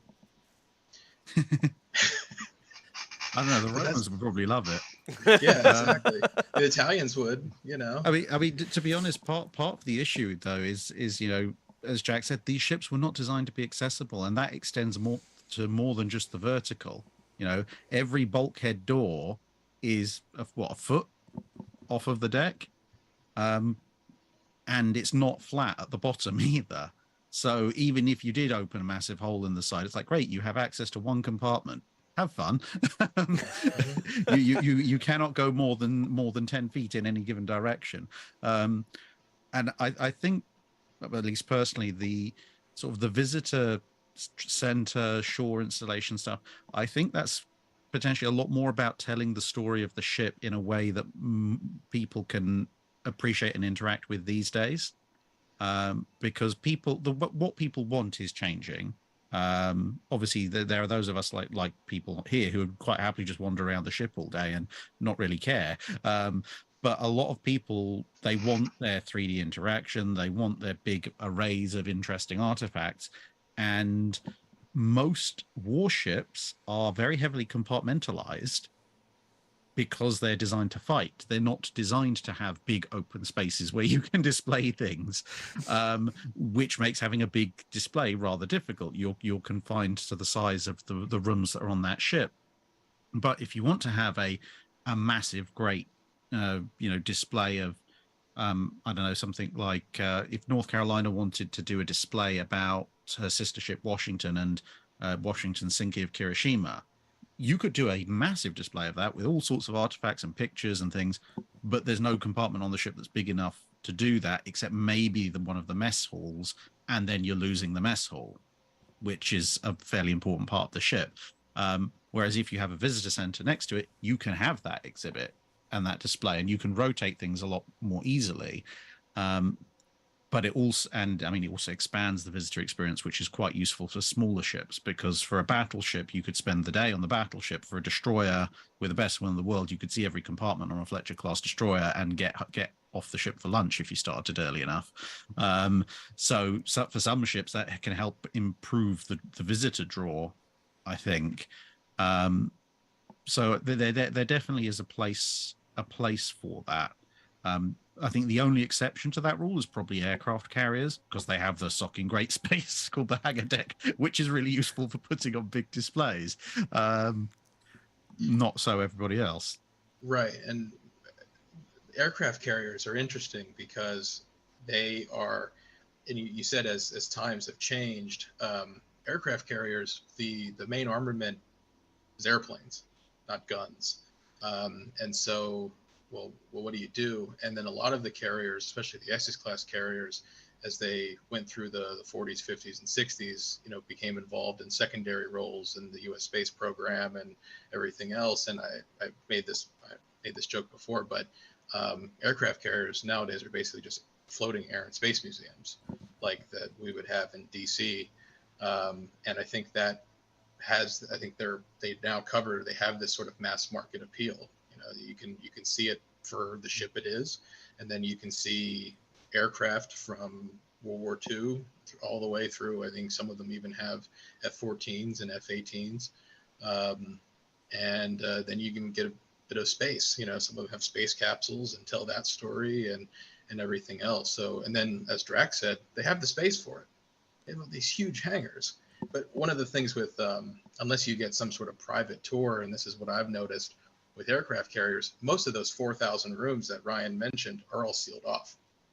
You usually are just hangar deck, main deck, a little bit of superstructure, some other spaces if something is good, but the rest of the ship is basically usually just sealed off. I can, I'm sure Ryan's going to want to comment on that too, but I can attest personally that when I went to visit the Iowa in Long Beach, I enjoyed myself immensely, but when I got to the sort of the museum/gift shop that they had there, it was very extensive, and they have a really great space setup, but it's very compartmentalized. You sort of feel like you're walking through like a choose-your-own-adventure, as you're like, oh, okay, I have three options. Do I continue with the gift shop? Do I go to the setup where they have the names of the sailors? Do I go into where they talk about, they had a whole section dedicated just to statistics, which is where I got the ridiculous statistic of how much soft serve ice cream was created per month in the mess hall. But it's all very compartmentalized, and it feels like a little bit of a maze because the rooms are so small and intentionally difficult to sort of navigate. And I think that's part of the experience, right? Oh, yeah. Yeah, I just meant in terms of creating like a large area for an exhibit versus like, for example, Hornet or Midway, which both, yes, they have lots of planes both in the hangar, on the deck. They have exhibits, and yes, Hornet, I believe, has one of the, I think it's one of the Gemini space capsules. Possibly, I don't know. I haven't been there yet. But I think it is a bit of a two-edged sword, though, because you've got the 4,000 rooms on an Essex class, but a lot of those are just crew berthing, and there's only so many bunk rooms you can see before you're going to start to get bored. So, I mean, if you think about it, what has an aircraft carrier got? If you forget about the flight deck and the hangar, excuse me, which is where you're going to have the air and space thing, as a ship, you've got the island, which is relatively small, so you can learn a bit about ship navigation and command. You've got the engine room. You've got maybe the bomb hangars, the magazines, if they're open, and that's really about it. The carriers used to have 5-inch armament, but I think pretty much all of them have lost that in their post World War II refits. So although you've got a lot of space, you are relying on other things other than the ship itself to a certain degree. Whereas if you have a battleship, you've got you've got the superstructure, you've got the bridge, so that's similar to the island, but you've also got a conning tower, you've got the main guns, you've got the secondary guns, you've got the anti-aircraft guns, you've got the magazines for all of those.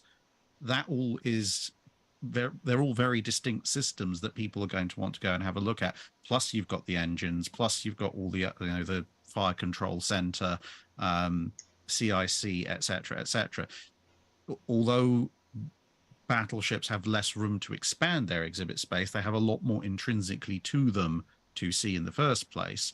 So it is a little bit of a aircraft carriers, I wouldn't say they don't need to have visitor centers, but they would probably benefit less from having them because they already have them to a certain degree on board, as opposed to the other ships, the cruisers, the destroyers, the subs, etc., which probably really would benefit from being able to tell their story in a much larger context.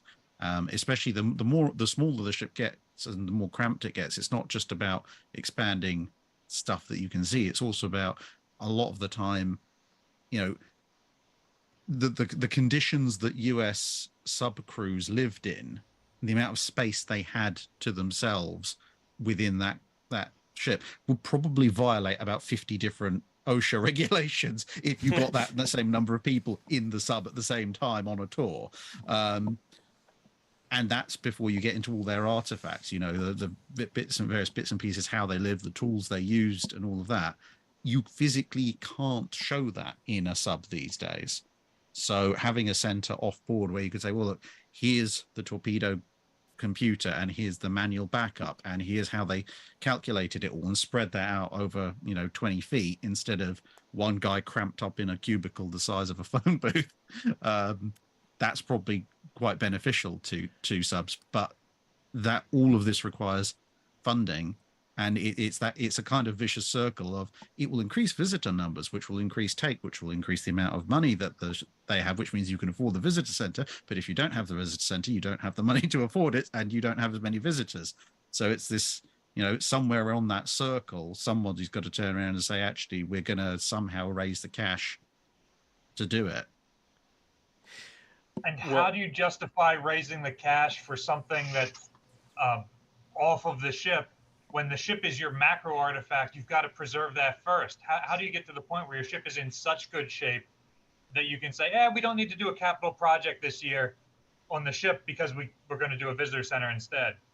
And then have you got the land for it? Yeah, that's another thing. Most ships, are renting pier space. Very, very rarely do you own the area around. And you can do something, that allows you to build a visitor center. Let me look at Orlick and so its relocation down there to Jacksonville. They just moved piers. So yeah, you're absolutely right. Because you might not even be able to build anything. Period. Well, I've got you guys for about 8 more minutes, so I want to transition from that question about sort of the functionality and what the functionality of a visitor center and sort of what it can do for a ship in the future. I want to transition that to a little bit of a longer term look into the future. We're looking 15 to 50 years into the future here. What do you guys think is going to be, I suppose, the purpose of a World War II museum? How do you feel like Cold War era museum ships are going to fit into that program? And then how do you feel like new technologies, maybe like 3D touring or even AI, if we have time to talk about that, how is that going to affect the future? And I hate to do it, but it has to be about 6 minutes long because I have one extraordinarily important question to ask all of you that I have to ask before we get done. So if there's any way you guys can compress an answer to those questions into a couple minutes, you'll be my heroes. I'll give it a shot. Cold War era museum ships, I think, are going to be a very difficult sell because the two things. One, you've got to look. A lot of museum ships are preserved because they did something important or spectacular, and fortunately, the Cold War didn't go hot, so there weren't really many spectacular naval battles in the Cold War. And secondly, there's this kind of hump that you have to get across. You know, something is current and in use, then it's old and obsolete, but nobody cares about it because it's recent enough, so people are quite happy to dispose of it. But then if it hangs around long enough, it becomes historical and antique. And then you run this very dangerous gamut of, does it become historical and antique soon enough that there are still people who maybe served on that ship who care enough about it to get it into being a museum ship, or does it just pass beyond living memory and it's only of interest to a few collectors? That's going to be the major. I think those are going to be the two biggest problems for Cold War museum ships, aside from the fact that a bunch of them probably still have missile tech and stuff, which the governments probably don't want anyone having a look at. It's like the hero's paradox, isn't it? Where everybody would like to be a hero and stand up for all the things that's right, but ideally you would never have to, because if you have to, then somehow something has gone horribly wrong, and you don't want that to be. But Ryan, how about you? I'm extremely hopeful for the future of museum ships. Despite all the maintenance challenges and the funding challenges we have right now, we are finding new audiences of people who are now interested in ships that we weren't seeing 5 years ago or 10 years ago. And that's largely thanks to games like World of Warships, introducing more people to our World War II naval history. That is thanks to a lot of social media stuff like Drax's channel, bringing, 350,000 people into naval history. That's thanks to things like museumships.us, which is a website where you can look up all of these museum ships. It's thanks to things like Naval Institute, where you can get the books on these ships, and things like HINSA, where we're working to preserve these ships. So I think we're going to be in a very good place in a couple of years, because you guys will still be interested in our ships, in making new ships, and in preserving the ones we have. I'm very glad to hear that you're hopeful about that, and you touched on something that is definitely my final question to all of you. So, Jack, if you'll weigh in on that question before we get to it, we have a few minutes. This is going great. Thank you, fellas. I'm certainly optimistic about it as well. I mean, given, we can't go a week without a new World War II documentary on Hulu or Netflix or something like that. It very still much is, a popular subject. At the Naval Institute, in the press, we've been able, in the last couple of years, we've seen this huge resurgence in sort of the large book sales that cover a lot of these warships in depth. People are really getting out there and wanting to learn about it. And again, to echo what Ryan said, it's just, I seriously believe it's thanks to like World of Warships and other games that are getting a younger audience back into it. And I just hope that, we can continue to move forward and see the change. Well, thank you very much. The last question I have, and we'll start with Jack, and we'll just go in reverse. This has been asked several times in the chat, and it's only half of a joke, because the other half is dead serious.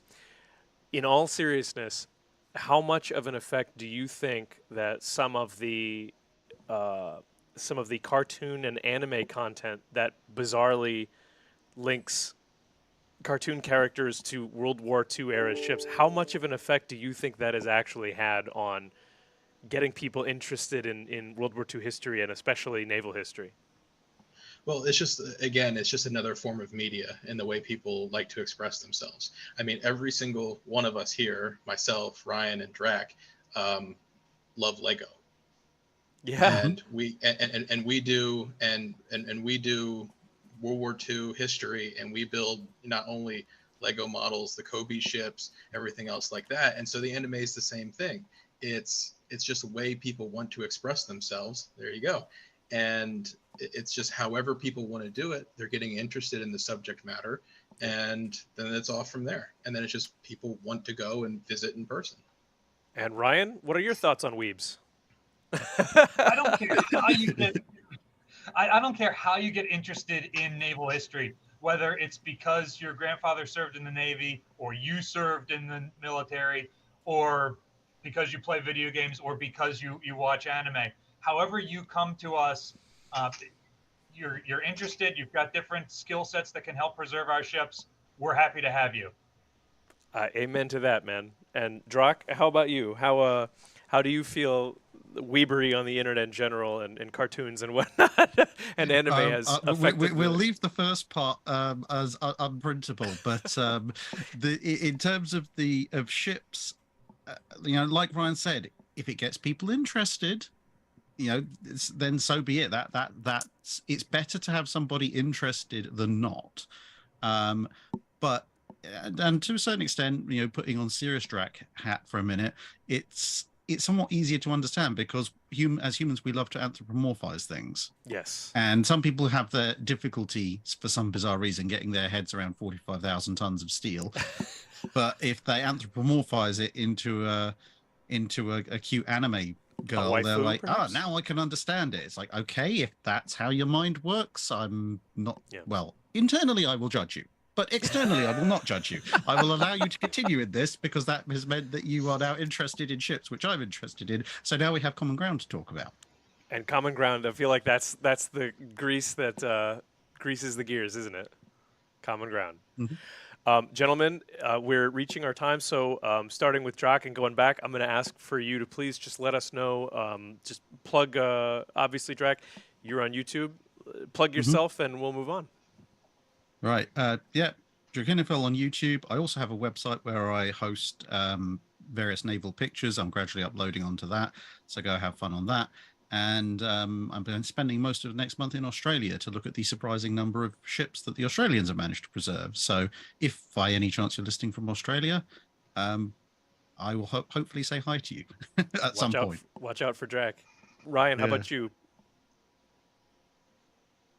Well, make sure you go on either museumships.us or preferably, since I'm the executive director of HINSA, Historic Naval Ships Association, hinsa.org, and look up the lists of museum ships that are out there. You may find one that's surprisingly close to home, and we'd love it if you came out and visited or volunteered on board, or even if you can't do that, if you donate to support our ongoing restoration projects.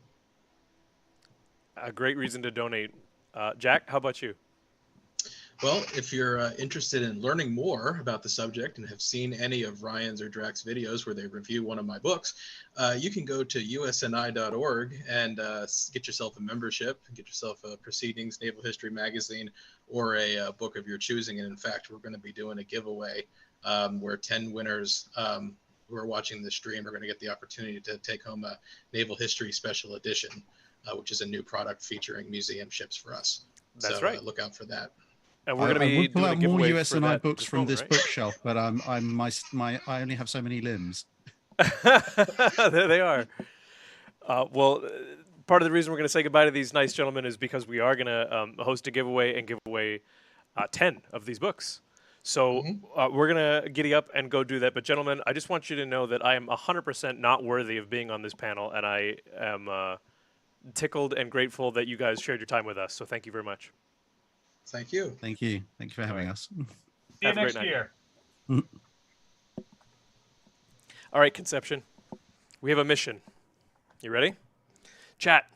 For those of you that are still here, that are still paying attention, thank you very much. That was getting to chat with those guys was incredible. So thank you for. I know this has been a very, very long stream. I think we're into hour 16 maybe at this point. We're not even close to done.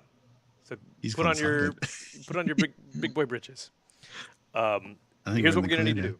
We're going to need to run a giveaway. We're going to be doing each prize. We're going to pick out 10 winners, and each winner is going to get a free copy of the Naval Institute Press's Naval History Special Edition book. Now, what I'm being told is that the winners get to actually choose which specific title they want, which is awesome. So what's going to happen, we're going to do a giveaway much like we did for the Missouri and for the Alabamas in World of Warships. We're going to have Conception here in just a moment pick a word. Perhaps he is like, oh, okay. Conception's going to pick a word, and when Conception gives me the word, I'm going to give you the word. You're then going to put the word into chat. We're going to pick 10 winners. Conception will message you. You must give him, he's going to message you a link and a coupon code that you can put into the website to redeem your book. He'll also include a link to the website because that's just how nice he is. So hold on. It's not rainbow. Stop it. Stop it right now. Let's see, does he have it? Oh, that's perfect.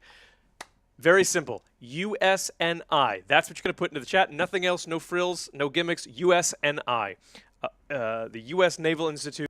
That's what's going to get you entered into the drawing. In the next video that we play, I had to remember the word for video, sorry.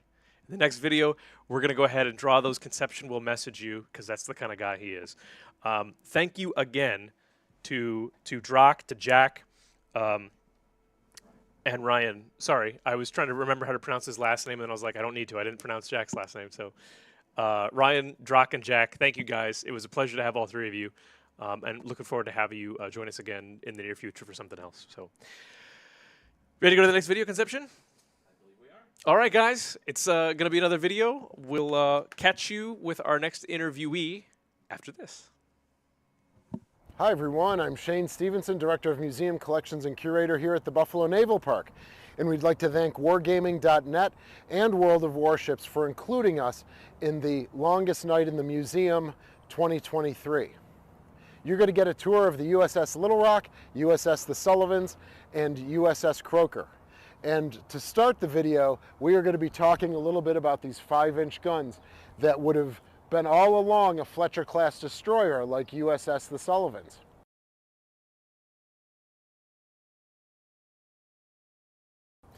These 5-inch gun mounts were the primary anti-aircraft weapon platform on board a Fletcher and other destroyers. You'll see that there would have been 8 to 9 guys in this with the gun captain. You had a projectile man, you had a hot case man, you had the elevator and the trainer, and they were firing these 55-pound shells to protect against the Japanese fleet, or the Japanese airplanes. The USS The Sullivans shot down 8 Japanese planes in the Pacific, and they were bombarding Okinawa and Iwo Jima during America's island hopping and seizure campaign, getting us closer to the Japanese home islands. So in addition to the 5-inch gun mounts that would have been along the center line of any Fletcher class, they also came equipped with these 40mm Bofors that you see here. These were able to fire about 160 rounds a minute, and again, there would have been a trainer and an elevator here, and these would have been the second round of anti-aircraft weaponry for the destroyers of the Pacific Fleet. So if anything got through the 5-inch gun mounts, these 40s would be here. In her original configuration, she would have had twin mounts like you see that we have today on USS The Sullivans, especially along the center line here on the 01 level. But as the war got on, they changed these to quads, so 4-barreled 40mm. And then eventually they got the 3-inch 50s, which we'll see a little bit later in the film. So now we're in the aft engine room on USS The Sullivans. This is the engine room that controlled the port or left shaft and propeller. So behind me, on the other side of that bulkhead, is the aft fire room, which produced the steam to come into our turbines.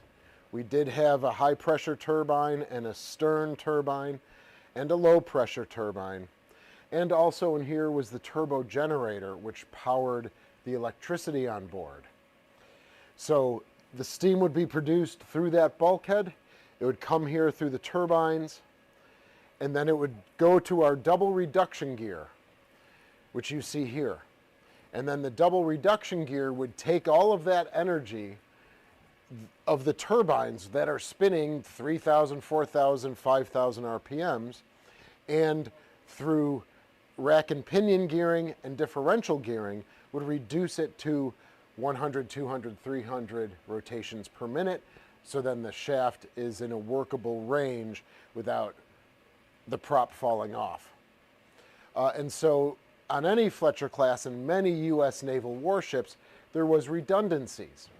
So on the USS Little Rock as well, our cruiser and destroyers, there were multiple engine rooms and multiple fire rooms or boiler rooms. All right, so if there was a torpedo hit, you potentially would still be able to turn one shaft.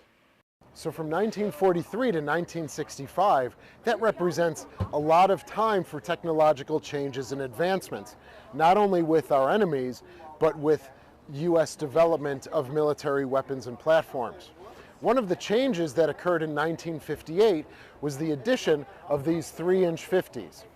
Now we only have one here on the aft superstructure, but where the Bofors were, there would have been 2 more midships on the 01 level. What you'll see here is the actual gun itself sitting on the pedestal, but aft of, or forward of that, you will see the Mark 56 gun director. And to put the gun director in for the 3-inch 50, they had to remove Mount 53, the third 5-inch 38 gun that we had talked about earlier. For USS the Sullivans, she was brought into service in 1943 and she served up until 1965. At any given time, there would be about 300, 310 guys on board. That's including about 20 to 25 officers. All right, as I mentioned, she was in the Pacific from December of 1943 through the end of the war. And then she served in Korea. She was there for 4 months bombarding the Northern Koreans and protecting against the Russian MiG threat in the air. And then she went on to serve in the Atlantic and the Mediterranean through 1965, also being part of the Cuban blockade in 1962. So now we'll head up to the USS Little Rock and talk about our Cleveland-class cruiser that's been converted to a guided missile cruiser.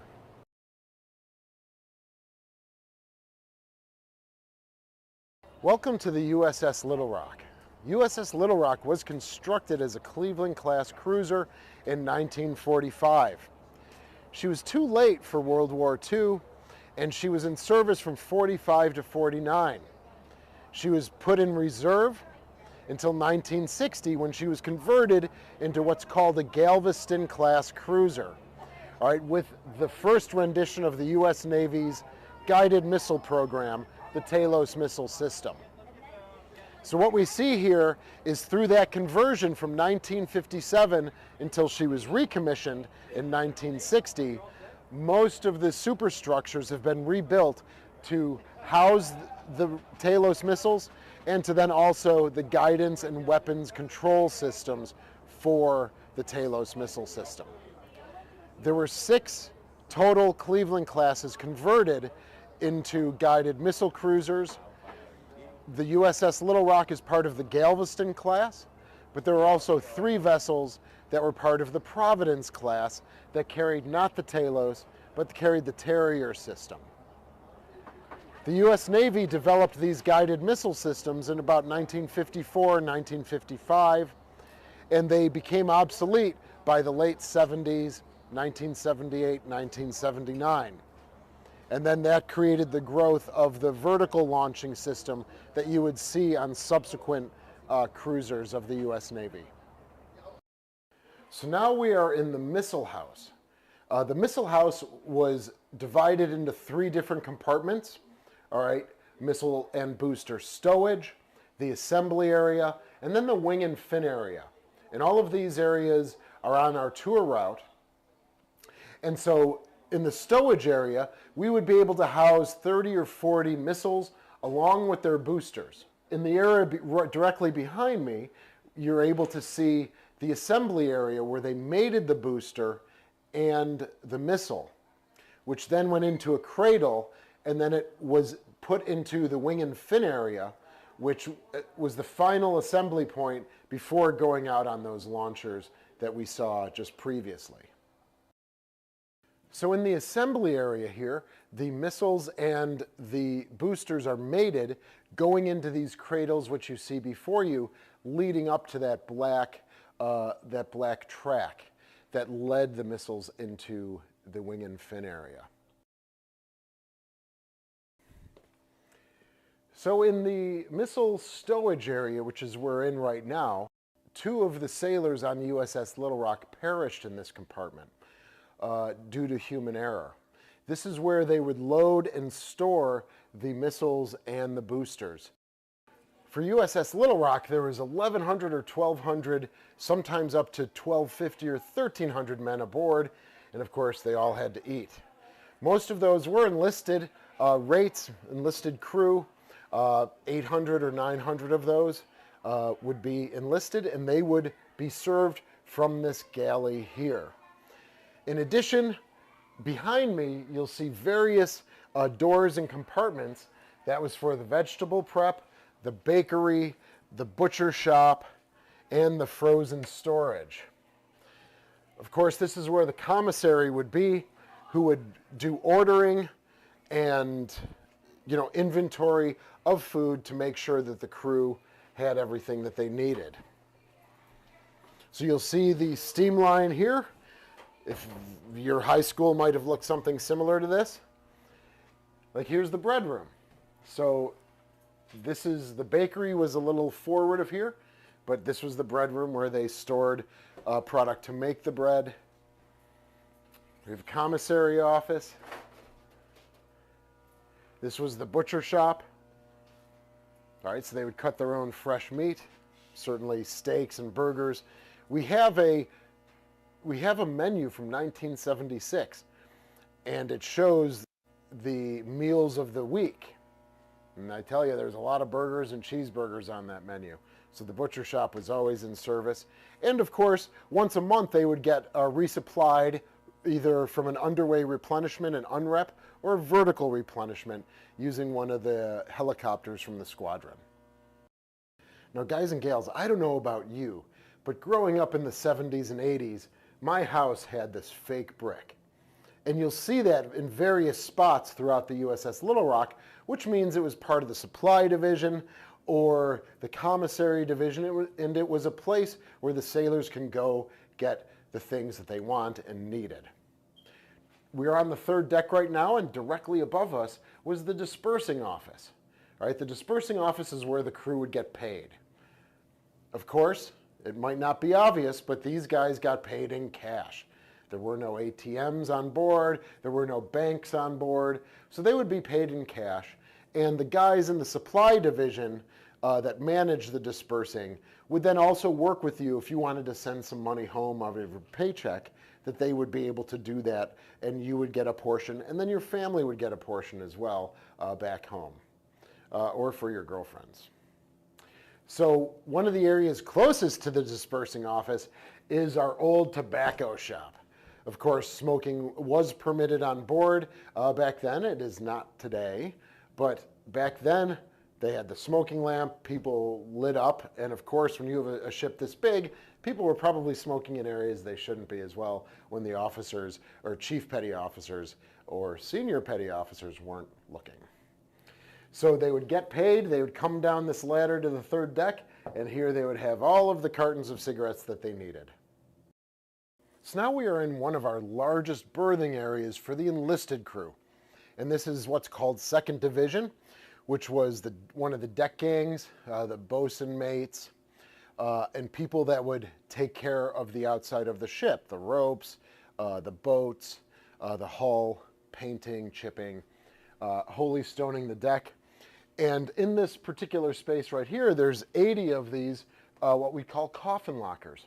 So you can imagine someone sleeping here, this would lift up, and all of their personal possessions and belongings would be right underneath them. We do have a display to kind of show you, and so you can see that here.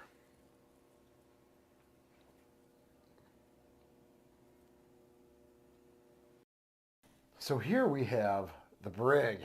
3 days of cake and wine for if you talk to the crew and the sailors on board. Really, it was 3 days of bread and water. Right? You'll see that this space isn't that large. And if you were caught doing something illegal or being insubordinate, you would be put in here. Depending on the infraction, you might not go visit the captain for the captain's mast, but this was not a fun place. The Marines would guard you, they would haul you out in front of the crew, and then you would be doing pretty menial work for those 3 days.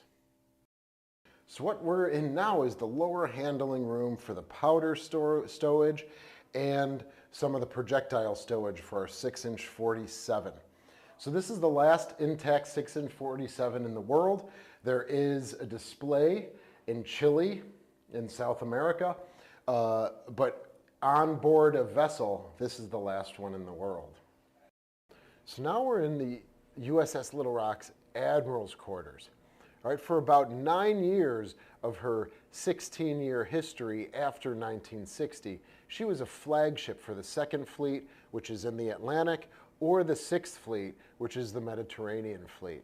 Our crew has worked very hard over the past winter to bring the space back to some glory that it would have been while the ship was in service. So you'll see that we have the Admiral's desk, we have new chairs for the conference table, new artifacts that we've put out.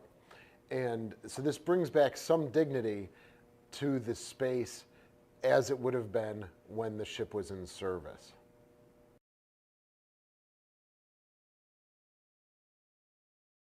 So now we're standing on the main deck of USS Croker, our Gato-class submarine that was put into service in 1944 that served until 1968. As you'll see, if you're familiar with Gato-class submarines, this is not the subsail that you're familiar with. We do paint the battle flag of the USS Croker during her World War II service onto this subsail. And as you can see, she sank 11 Japanese vessels during her time in the Pacific over the course of 6 war patrols. We're going to talk a little bit more about the conversion into an SSK hunter-killer as we go down below. But this change occurred in 1953. So welcome to USS Croker. We are in the forward torpedo room. And what you see is I'm standing next to the 4 torpedo tubes that were in this space after 1953. During World War II, there actually would have been 6 torpedo tubes up here, 18 torpedo rooms stored and stowed in this space, along with 15 crew members who lived and worked here while the sub was in service. So the USS Croker, like all Gato-class submarines, used the Mark 14 torpedo, which was notorious for being inefficient and just not good torpedoes. It wasn't until about early 1943, after the subsailors, captains in the Pacific were complaining to the US Navy that they were unreliable, did the Navy actually work on them. And so by January or February of 1943, they were redone, remodulated, and they became a much more efficient weapon. By the time the Croker came into service, the Mark 14s had been corrected and adjusted for about 1.5 years or so. So she was able to sink 11 Japanese vessels, especially in her first 2 war patrols with Commander Jack Lee, who had served 7 war patrols on the USS Grayling before coming to take command of the USS Croker.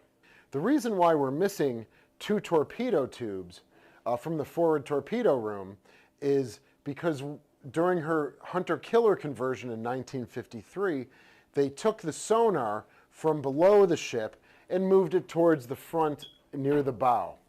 And so that BQR-4 sonar array is in the front, which then necessitated the removal of the top 2 torpedo tubes, as you see here.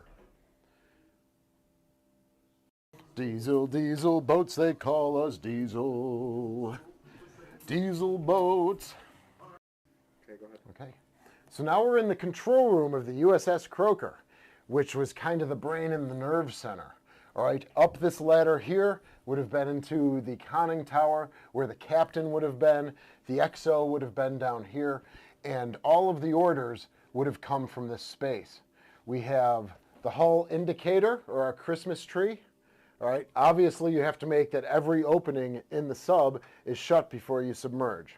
You could also do it, this was electronic, but you would also be able to do it manually with these valves and levers here. So here we have the diving station, the diving plane station. All right, we have the forward diving plane and the stern diving plane. And of course, they're close together. They would work to make sure that the fins would lower the boat in such a way that she was still stable while submerging. So here you have all of the valves for the pressure manifolds, for the compressed air, and bringing water into the ballast tanks and removing that water as well.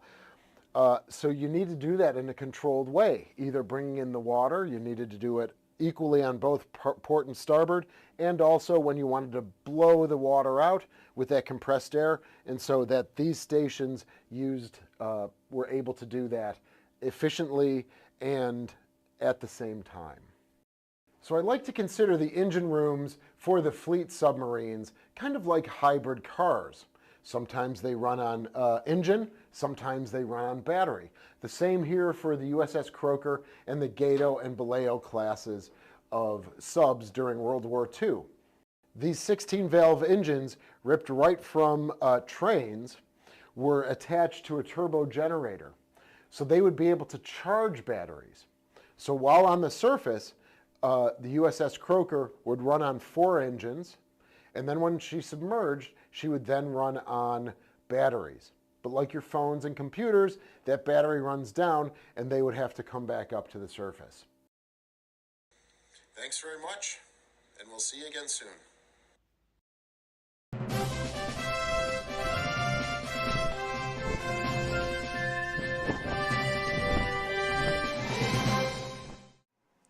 Hello, everybody. Welcome back. Wake up if you were napping. Wake up. Come back. We just saw an excellent video from the Buffalo Naval Park, and we are here now with Shane Stevenson from the Buffalo Naval Park. Hello, Shane. Hi, Bogsy. How are you? I'm doing well, thank you. Good. Before we get to talking about the Croker, the Sullivans, and the Little Rock, I would like to congratulate the following anonymous internet people and their internet avatar names. Cat Shadows, Oogs, Prudem, Astasinu, Urkor, Jane Cobb, way to have a semi-real name, Evisaron Flameshot, Milan's Mister, Detlef Marks, and Piker. You all may be very proud today by being picked by a random number generator. So you are all going to win a gift certificate. Well, not a gift certificate, but you're going to win a coupon to get one of the books from the USNI store. And hopefully Conception has already sent you that. Look at that. He's already nodding to me. So congratulations, everybody. Thank you very much for entering that. Now we get to talk about the Buffalo Naval Park. All right. Shane, yes. Who are you? Why are you here? Sure. So I'm Shane. I'm the curator at the Buffalo Naval Park, and we're happy to be here with you guys. This is a great event that you've done, and this is our first year participating. So I am a trained librarian, and I was hired at the Buffalo Naval Park to get a handle on the collections, all of the thousands of photographs and letters and manuscripts, and to kind of bring some order to the collections. But I've also become like the outreach guy, and I give a lot of presentations in the community and things like that. You sound like a community manager of sorts. Conception, Sure, we got one. Yes. Among other things, as we all wear other hats, as you've learned with other museum ships, you all are doing multiple things. Whatever hat you're wearing is your hat. Yeah. Very true. So for those of you for those in the chat that may not know, the Buffalo Naval Park is actually made up of 3 specific museum ships. It's not just a single ship. It's actually 3. Would you mind going through each and giving just a quick a quick label onto each one about sort of where they come from and what they are? Sure. And hello to everybody out there. Thanks for watching and participating. So yeah, we have multiple artifacts. We have land-based artifacts, we have aircraft, but our three major artifacts that people come to visit is USS the Sullivans, a Fletcher-class destroyer named after the 5 brothers from Waterloo, Iowa. And then they tour the USS Little Rock, which was originally a Cleveland-class cruiser, now a guided missile cruiser, a Galveston class, converted in 1960, and the last one remaining in the world of either the Clevelands or the Galveston Providence class of guided missile cruisers. And then we have a Gato-class submarine named USS Croker, and she was converted into a hunter-killer conversion in 1953 during the Cold War to track Russian submarines in the Mediterranean and the North Atlantic. Gotcha. Now, I'm going to admit something embarrassing, and that is that I've been calling it the Gato class the entire time, and we are just about to release it into World of Warships as a Tier 10 submarine, and nice. And I've been getting it wrong. It's Gato. Well, I've heard both. I say Gato, but I've heard some people say Gato, Baleo, Balalo, you know. Sure, so, yeah. The classes, but I say Gato, but that doesn't. It could potentially be Gato as well, but I just say Gato. So I'm not fired, is what you're saying. That's true. The other guys, on the stream, yeah, no. That's very decent of you, Shane. Thank you. Yes. Yeah. So you mentioned that the park up there in Buffalo, New York, has more than just the ships. Would you give us an idea of what else people could interact with and see if they were to come up and visit you guys? Yeah, absolutely. We do have we have a PTF boat that served a Trumpy class PTF boat that served in Vietnam for a few years, and then served on the Great Lakes as the security force on the Great Lakes. And then she arrived in 1979 to the Buffalo Naval Park. And we have, a Bulldog tank. We have a F-101 Voodoo plane. We've got that's so cool. Because we had the Niagara Falls Air Force Base up here. Oh, and yeah, of course. The air base is still in existence, but the Voodoos were a squadron that was attached to the base up here. So one of the planes is from one of the squadrons from Niagara Falls. Stop me if I'm wrong, but I remember when I was a little kid, I saw old black and white footage of American jets, and I it was very distinct. They had these just huge numbers of dummy-fired rocket pods on the wingtips, and I never really saw that again on anything else. And when I became an adult, I went like, "What in the hell was that I was looking at?" And I remember finding out that it was a Voodoo fighter bomber, I think, and it just had these big rocket pods on the wingtips. But interesting. Yeah, ours does not. Our missiles are tucked underneath the cockpit. So, but yeah, I think it was considered a horrible failure. The rocket pods on the sides. That platform? Okay, gotcha. Yeah, that platform didn't work out. They tested it and didn't work out. Yeah. So, okay, I'm kind of curious how a naval park comes into being, because obviously it's a lot of work to take care of one, one museum ship. We've been speaking to folks all day long, and one of the common threads has been that the work never ends, so to speak, when you're caring for an old warship. So how exactly did you all come into possession of no less than 3? Sure. Yeah, it's kind of a fun story. We consider ourselves the largest inland naval park in America. It's a naval park either in a Great Lake or a river. Certainly, we don't compete with any of the ones on the coasts or in Texas or the Gulf Coast in terms of just size. But we have a diverse collection. And we were originally, it really was founded in 1975, 1976. A state judge went down to North Carolina and was in Wilmington and found, the USS North Carolina on display. And he said, wow, that's a way of revitalizing our waterfront. And so we contacted the Navy. We had originally wanted the USS Bakuna, the submarine that's now in the Independence Seaport Museum.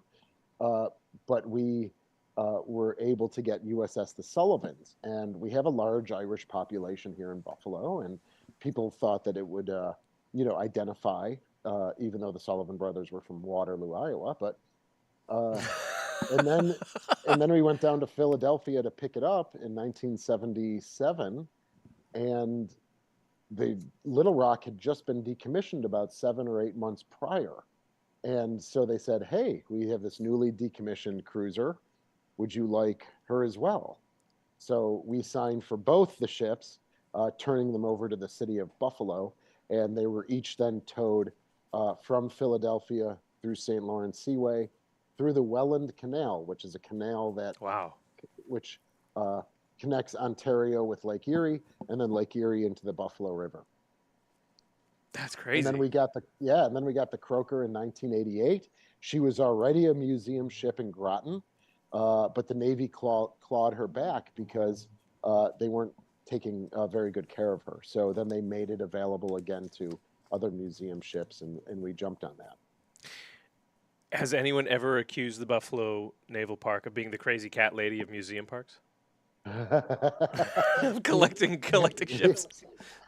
Bogsy behind my back, absolutely. They probably they don't say it to our face, but yeah, that is so. It's an asset, but it's also we have very different maintenance and preservation and stabilization needs for each of our vessels, and so that has been a challenge over the 45 years that we've been open. So I mean. Yeah, I was just speaking with a panel of basically naval historians, and one of the things that they were talking about was the notion of having a sort of what were they calling it? Like not a pavilion, but sort of an off-ship visitor center. Let's call it that. That allows for more dynamic and larger sort of exhibits and displays and whatnot. When generally speaking, if your museum is not an aircraft carrier, you're sort of short on display space because, warships are pretty efficient in terms of not wasting space. So do you guys have sort of you must have some sort of land-based center that works as a hub, right? We do. We do have a museum building, and we have exhibits on the second floor of that museum. The first floor is our ticket counter and gift shop. So we do have a nicely architectured building that also houses a restaurant, a full-service restaurant and bar. So our space is very tight, though. The whole park sits on about 3.6 acres. So we do not have any expansion ability as of right now. So we've talked about 5- and 10-year plans out, and we as a staff and as the board of trustees, we work together to say, let's think of things moving forward. Do we want to expand? Do we want to contract? Do we want to, readjust and maybe build a new museum on the existing footprint? So one of the things that we've seen when I've gone to other museum ships is, yes, the museum building on land would then contain the history of the ships, right? Or a ship or a boat. And then you go through that, you learn about its history, learn about its people, and then you go out to the ship itself. We do not have that ability as of right now. So, I see. All right. Well, I'm curious because obviously there was big news in I believe it was 2022. Forgive me if it was late 21, when the Sullivans actually ended up taking on water and had to be repaired. Can you give us an idea of where you folks are at? Sure.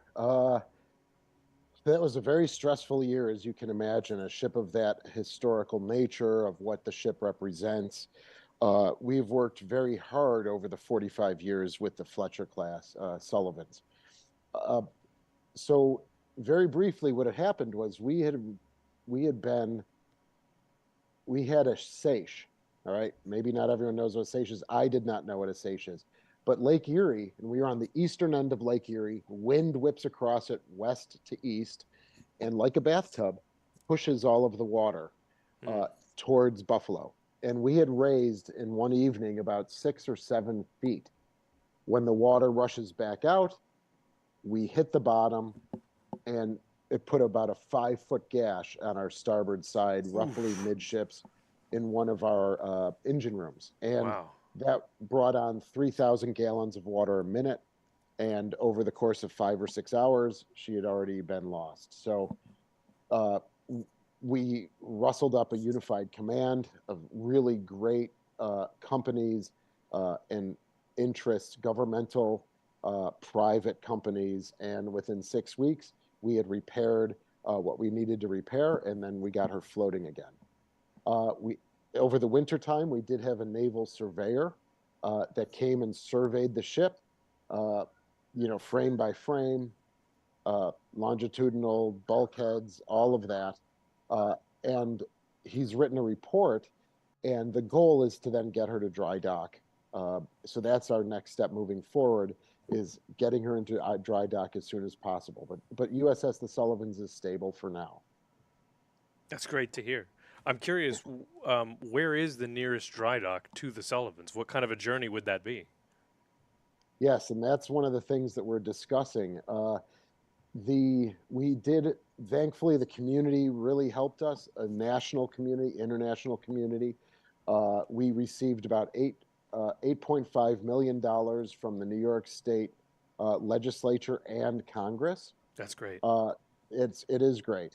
So one of the things is the closest dry docks that could handle a ship like the Sullivans, 376 feet long, is a dry dock in Erie, Pennsylvania, which is about 90 miles away. It would be about a 20-hour tow.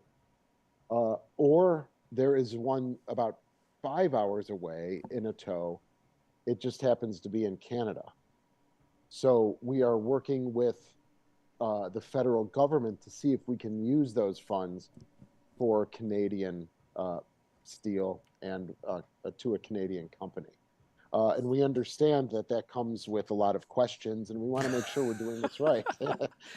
But if you have a 20-hour tow versus a 5-hour tow, that itself, protects the vessel as well. So those are some of the talks and negotiations that are above my pay grade, but that are happening at the president and CEO level, Paul Marzello, and the board of directors and trustees, and then with the governments, local and state and federal governments. This is so stupid, I'm sorry, but I just imagined when, you said, well, it is Canada, that the federal government would then look at you and go, okay, and what exactly is this Canada you're talking about? That's so dumb. Sorry. No, who's heard of Canada? Canada, right? I make that joke because Canada has, I think, less than the population of California, and yet they are an absolutely enormous part of the World of Warships community. Yes, they're everywhere. You would believe that there were 500 million Canadians living on this planet based on how many there are in World of Warships. So we have to tease them a little bit. Oh, absolutely. I could see Canada from my house, and certainly from the ships. They're right there. So we have one of those really nice, and it's really nice with the COVID restrictions being lifted. A lot of our visitors throughout the summer are Canadians, and we just have not been able to have that the past 3 years. So it's great to see the Toronto Blue Jays shirts and the Toronto Maple Leaf shirts back, and all that stuff.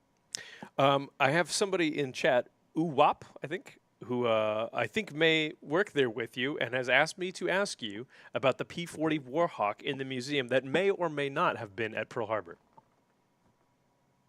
Okay. Well, I will be gentle on this. The plane that's in the museum is a P-39 era Cobra. Oh, naughty chat. I would love a P-40 Warhawk, because they were both constructed in Buffalo, and Buffalo produced about 27,000 aircraft. We have the Bell Aircraft Corporation and Curtiss Wright headquartered here in Buffalo. Wow. I wonder, he might be thinking of the Sullivans, and I'm just throwing that out there. I think the Sullivans Museum in Waterloo, Iowa has a P-40 hanging in their atrium. Oh. So I'm wondering if he's just, because I've talked about Waterloo a couple of times. Sure. And I'm wondering if maybe I think that might be a P-40 Warhawk. Maybe the wires got crossed. Yeah, maybe. But thank you. So we are hanging from our rafters a P-39 Airacobra. That is super cool. I feel like even Americans don't really know. I know this is a naval show today, but I feel like Americans even don't realize the significance of the P-39 and to a lesser extent the P-63, which were American single-seat fighters that didn't quite get the same glamour as the P-51 Mustang, the P-38 Lightning, or the P-47 Thunderbolt. Like, those are the quintessential Army Air Force fighters, and then of course the Hellcat and the Corsair for the Navy. But the P-39 and the P-63 were made by Bell, and they were unique in the sense that the engines were actually not in front of the pilot; they were behind the pilot, which gave them a really unique center of gravity, and allowed them to put, as Drakenfell, our last guest, would say, a whopping great 37 millimeter cannon that fired through the nose spinner. So, yeah, they were. Lawrence Bell, the president, said, "I want to build a cannon on wings." And right. So that's kind of like the nickname. Have it the most heavily armed aircraft. And so we sold a lot to Britain, to Russia, and to China, because they were great against land-based targets. And of course, what do you have in Russia and China? There's lots of land. So, but in a pursuit dogfight, over say 10,000 feet, they were a little stiff. So they were really used against trains, tanks, things like that, and they could fire a lot of firepower. But we're very proud of the fact that we had the two major corporations here in Buffalo producing that many aircraft during World War II. And you've got a P-39 on site there. Correct. That's very cool. Well, that's what I'm looking for next time I visit. That's for sure. Nice, excellent. Thanks for the question. Absolutely. Thanks for letting me editorialize there with my own aircraft knowledge. Of course. So I suppose we have a few minutes here left, so I have a couple more questions. I'm going to piggyback off some of the questions from our panel a minute ago, which is, what do you think, since you guys have a pretty big museum park there, what do you guys think is the future for the next 5 to 10 years of your museum, but then also, in your opinion, sort of museum ships in general when it comes to, how maintenance is going to work, how attendance is going to work now that we're in the sort of the post-COVID era, and also, I guess, what you sort of think the content and the purpose of World War II ship museums should be and should become. All those questions, go. Yeah. Now, thanks, Bugsy. I appreciate, because I've been thinking about that and mulling it around. Now, we haven't spoken to, writ large as a staff, but I think we need to change our thinking to say that as World War II veterans pass on, right, I want to skew our thinking to say that the 3 vessels down at the Buffalo Naval Park will be the last veterans of World War II, along with all the other museum ships that served during that time period. And I think if we can adjust our thinking that way, is to say no human is, at some point there won't be any humans left that served. Sure. But the ships were there. And, as they die off, that means their families might stop coming. And so we have to always be generating for a new crowd. So we have to think about new ways of engaging various diverse populations that we may not have had to have thought of before. We have a very large, diverse population that comes to visit us, and I'll engage with them. And sometimes there's non-English speakers and things like that. And I'm sure other museum ships have that.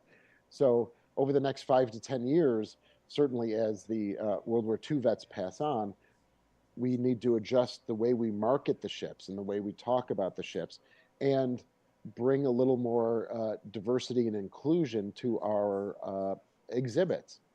Talk about African Americans who serve, talk about women and the WAVES program, or SPAR, or the WAC program, and bring those stories in of maybe the underdocumented that hasn't been done there, that hasn't been done as fully as it should have been or could have been. Sure. I remember finding out, I I read an amazing book, and that will segue me to the next part, since we're going to talk about books. I remember reading a great book called A Higher Call, which was specifically about, it was mainly about the life of a German fighter pilot who he went through his process on the German side of World War II, but then he ended up running into a B-17 crew over Germany, and the B-17 had received so much battle damage that it was just limping along barely above the trees, and he saw it go over, and he hopped into his fighter, and he jumps on it, and then, as he's approaching it, with his job is to finish it off, basically, he's just sort of struck by this: how is this plane flying? This plane has taken so much damage. How is it still in the air? And he described it as being so impressed that these pilots were able to keep this thing flying that he just thought, well, I can't shoot these guys down. So he pulls up alongside them, and they have this interesting interaction. And then he actually gets in formation ahead of them and flies them out over the flak and over the English Channel to get them to safely, so they don't get shot down by German AA. Wow. And oh my God, I had a very specific, purpose that I was bringing this up, and now I'm forgetting it. Shoot. That's an amazing story, though. That gives you that little glimmer of humanity in an otherwise, otherwise horrific situation. It's astounding. Oh, because you were talking about that people may not know that, may not have known about women serving in the armed forces in World War II in different roles because they weren't very well publicized. But specifically, there was an entire group of women that would fly bombers and planes from factories to the airfields where they would then get used. Anyway, I think that's a great way to reach out and find new people. And what I'd really like to do is hear about the book. Tell me about the book. Sure. So thank you for that.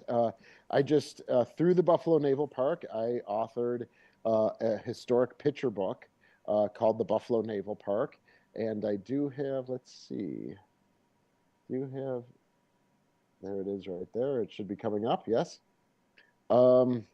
This book highlights our three vessels, and it highlights Western New Yorkers that have served.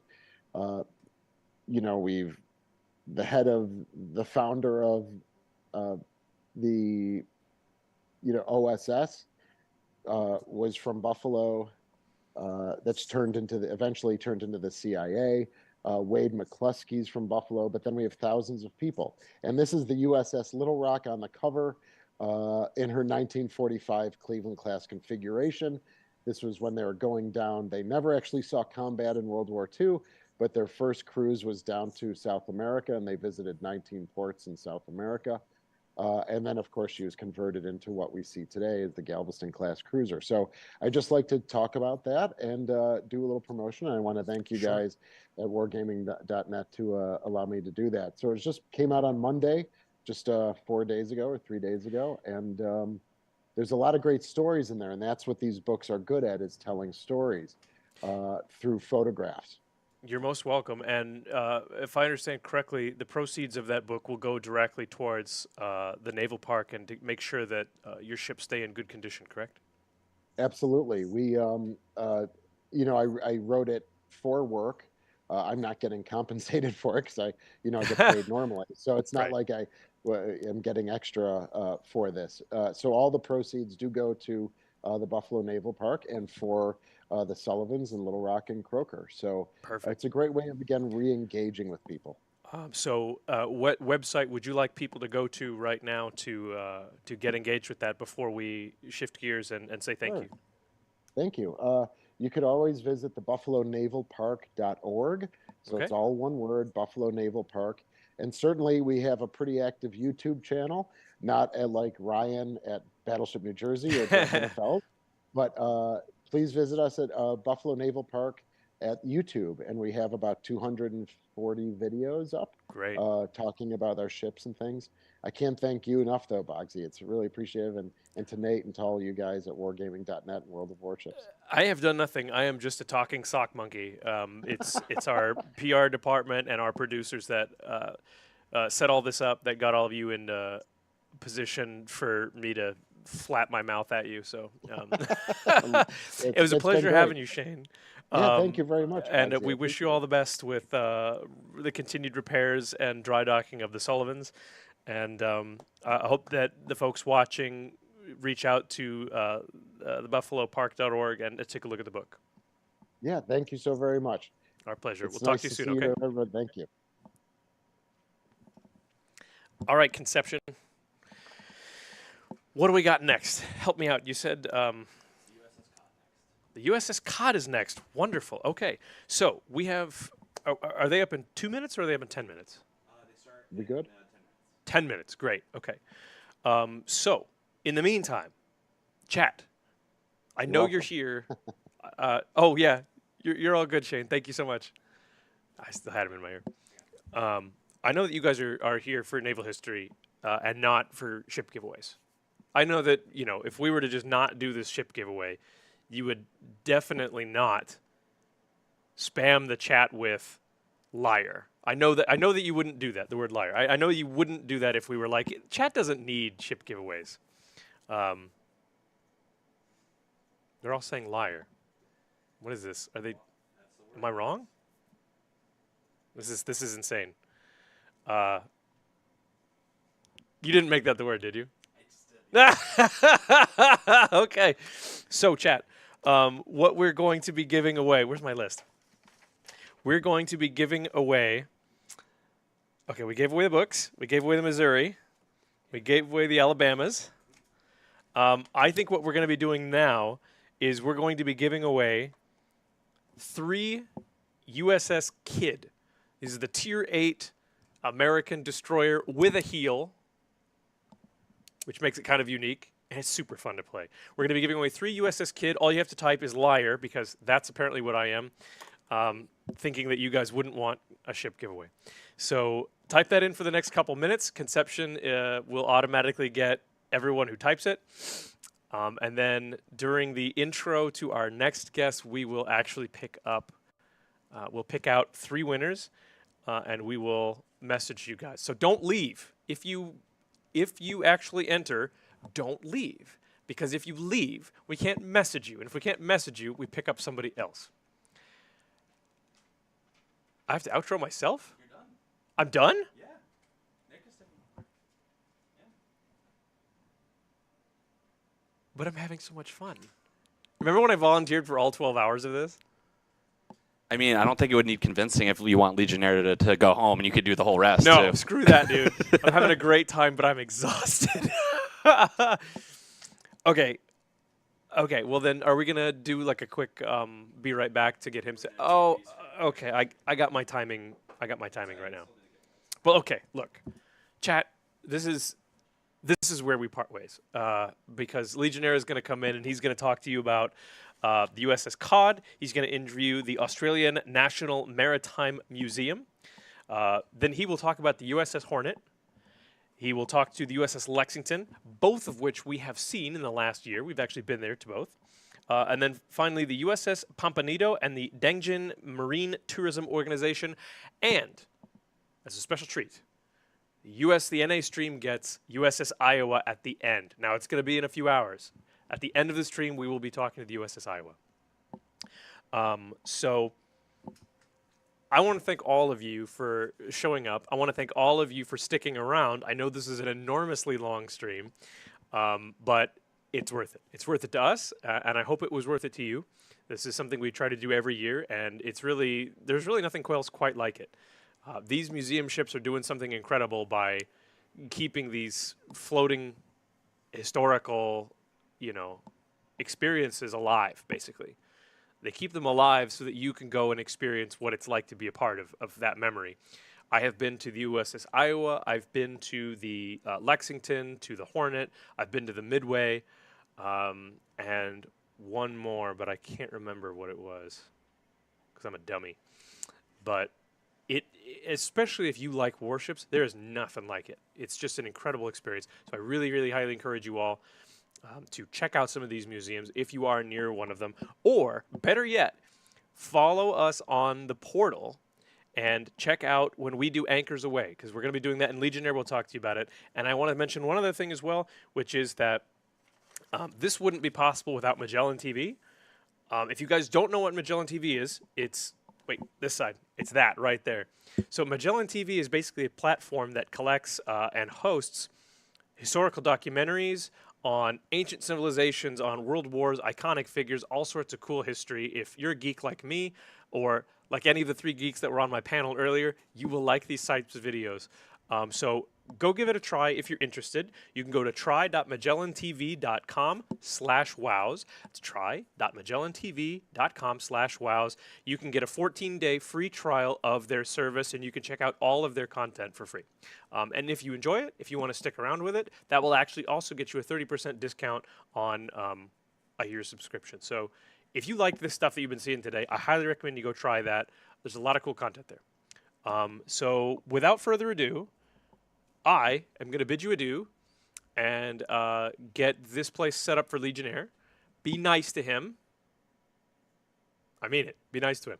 Also, ask him how I almost sunk the USS Hornet. Ask him how I almost did that. So anyway, it's been a pleasure. I wish you all a great rest of the stream. Stick around for Legionnaire in probably 5 to 10 minutes. See y'all later.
on, guys. Stand by.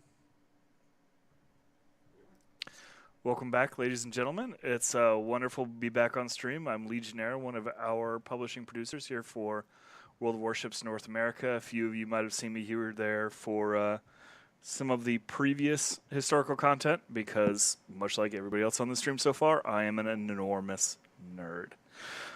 So to give you guys kind of the next up, we've got the USS Cod up in Cleveland, Ohio, joining us live today for a nice demonstration. They've got some good content they're going to show for us, and then they'll field any questions that you might have.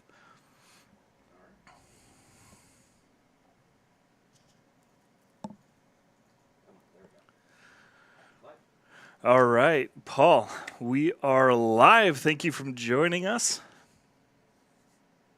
Hello from USS Cod on Cleveland's North Coast Harbor. I want to say thank you to the World of Warships folks and the international gaming community. It's an honor to be part of the program tonight, the longest night of museums. I want to say a special thanks to Bally's Sports Northeast Ohio for coming down and supporting us with the technical aspects of tonight. Otherwise, I would be talking to you from an old smartphone. So we're going to talk about USS Cod. She is a special boat in our world here. She's the only one fleet submarine still in her World War II configuration and still in her watertight configuration. She has no holes or stairways cut into her for visitor access. But we're like to start tonight with a gun salute to our sister ships and the World of Warships gamers. So gun crew, stand by for a fire mission. Go ahead. We're going to fire the Cod's 5-inch 25 caliber wet mount. This is a special designed gun that was introduced to the fleet in 1944. It was used primarily for shooting small surface vessels, and in this case, at the Burke Lakefront Airport. Hopefully that didn't pop anybody's eardrums. Good job, gun crew. Secure the gun. Cod is presented to you in her basically late war configuration. She's a Gato-class boat, so she's a thin-skin boat. She has two 40-millimeter heavy machine guns on her gun decks, in addition to that 5-inch 25 caliber wet mount. She also carried 6 M2 aircraft barrel 50 caliber machine guns, because particularly late in the war, most of our submarines were basically gunboats conducting junk missions in the South China Sea. But our cameraman's going to do a nice sweep across the length of the boat to show you pretty much what she looks like. She's in her Measure 32 SS light gray configuration. So she's counter-shaded gray starting forward, going to black on the back. Her top deck surfaces are black, as these boats were very late in the war. Our actual focus date for Cod's restoration is actually 1953.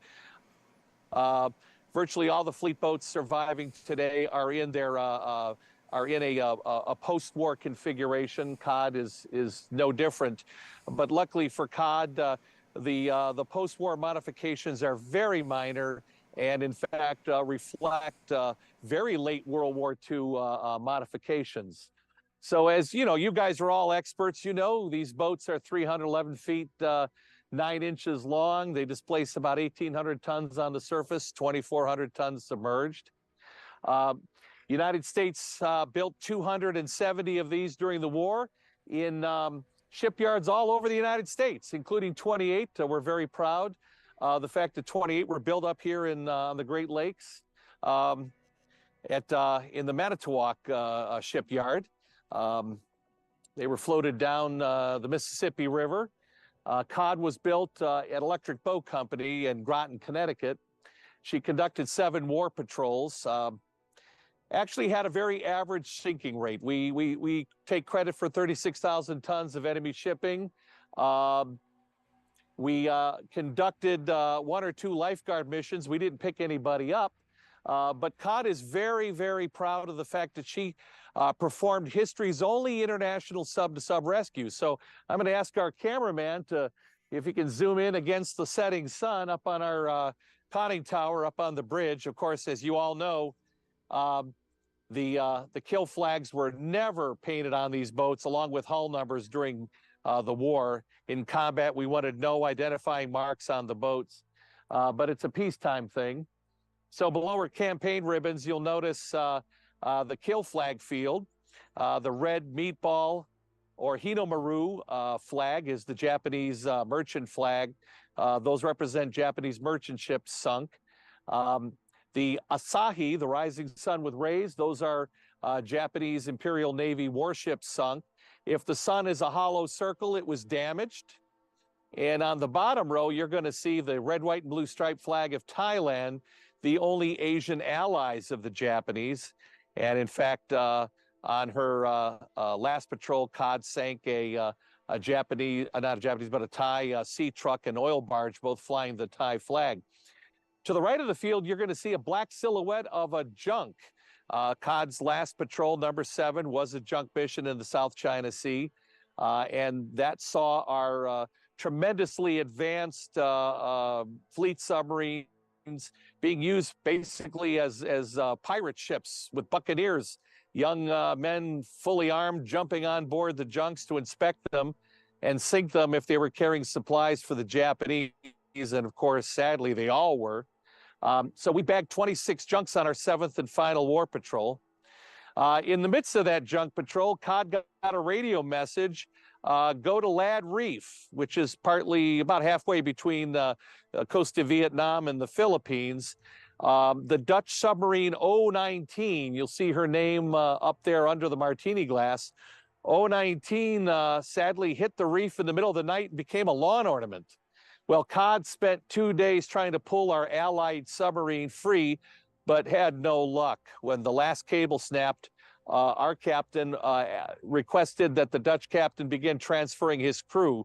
So the 97 Cod crewmen are joined by 55 Dutchmen for the 3-day trip to Manila, safe harbor. So we had 152 people on board for that trip. It was a little stuffy, they say, but it's history's only international sub-to-sub rescue. We put them ashore and Cod had to return to her mission. At the end of the patrol, we went to our base in Fremantle, Australia, and the Dutch had flown home and they greeted the Cod crew when they pulled into Fremantle and said, tomorrow night we have a thank you party for saving our lives. Well, at the party the next night, they got official word the Japanese were surrendering, the fact the war was over. So that became one hell of a party. Now, there are color movies of the highlights of Cod's 7th Patrol available to all of you. Just go to YouTube and search USS Cod 019. You'll see any number of snippets and segments of that film. We only have black and white photos of the party, but believe me, from looking at those pictures, it's quite apparent that was a hell of a party. Because we flew the Dutch and the American flag for the 3 days both crews were aboard, Cod was adopted as an honorary Dutch submarine, a member of the Onderzeedienst. So I'm not sure if our friends in Den Helder earlier in the program had a chance to mention that unique connection, but we're very proud of the fact that Cod is an honorary Dutch submarine.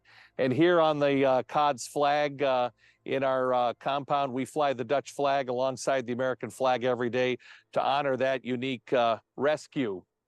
So we can see up there, boy, the setting sun really isn't helping us much. We have our 2 periscopes raised. The short, fat one down front, of course, is our radar search periscope. The tall, skinny one is the attack scope. And for those of you captains of submarines out there, you'll know that the American fleet submarine by 1943-44 is carrying 3 separate radar systems, the SJ surface search radar, the SD aircraft radar, and the ST ranging radar in the periscope. These boats were incredibly advanced technologically. And as you know, they conducted unrestricted submarine warfare. And following the orders of Admiral Lockwood of find them, chase them, sink them, By war's end, U.S. submarines had put about 70% of the Japanese merchant fleet on the bottom, in addition to about 200 plus Japanese warships. It's interesting to note that U.S. submarines, more than half of the submarine attacks were based on intelligence decrypts, code breaking from Japanese radio traffic. That was not known to historians and the general public until the end of the Cold War. But U.S. submarines were directed in basically submarine ambushes based on crypto intelligence and ultra messages from the Japanese. These boats, I think it's important to keep in mind, these submarines were on the surface virtually all the time, diving really to avoid being seen and attacked. So, you know, when not directly in combat or not directly tracking a ship, they're likely on the surface, where our 5 GM diesels can drive this boat at a top speed of about 25 miles an hour, 22 knots. On the surface, as long as the 116,000 gallons of diesel holds out. Submerged, you know, these boats are always electrically powered. On the surface, the generators create the electricity.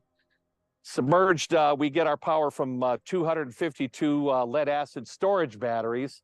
The batteries can provide enough juice for our electric motors to drive her at a top speed of 10 knots. But really, that's going to be attainable only for about an hour before we deplete the battery. At 2 knots, theoretically, the batteries will last 48 hours, but we're not going to do that simply because the air inside the boat will become laden with too much carbon dioxide after about 20 to 24 hours. So remember, these boats stayed on the surface as much as possible. What you see on the deck for those captains who also like to do modeling, the deck edge wiring is a Navy feature from her 1950s commissioning. In addition to the 7 war patrols she made in World War II, COD was recommissioned in 1951 to provide NATO with an anti-submarine training platform. She conducted anti-submarine training operations in the Atlantic and Caribbean from 1951 until late 53. She was placed out of commission again in 1954, brought to Cleveland in 1959 to serve as a reserve training boat. Now, most of the submarines that are currently on display in the United States are sister boats like Croker and Cobia and Silversides, to name a few. They all came to the museum mission basically as reserve trainers, as did COD. And of course, by 1970, that program ended, and the boats were either scrapped or, in a few cases, luckily, we were saved to become a memorial to America's armed forces. So we're going to go below in our second segment into the COD's forward torpedo room, and we'll take questions. How's that looking for you folks, World of Warships? By the way, all right. Well, let's turn and show a little love to Big Henry here, if we can. Big Henry is a Hansen torpedo crane truck built here in Ohio. It's holding a Mark 14 practice torpedo. Luckily, we were happy to get a Mark 14 torpedo. It's not the war shot that our friends on the silver side seem to have plenty of. Maybe we can do a trade with them one day. But the yellow head tells us an exercise head. It won't be exploding anytime soon. But the truck that holds it is a wonderful example of Ohio wartime construction built by the Hansen Torpedo Company in Tiffin, Ohio. It's a 6-ton V8 powered vehicle. It works. The crane is certainly very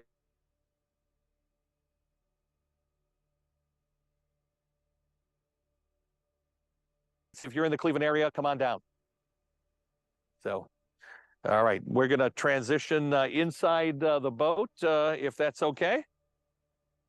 All right, you're going to go, you got some offers for our gaming people?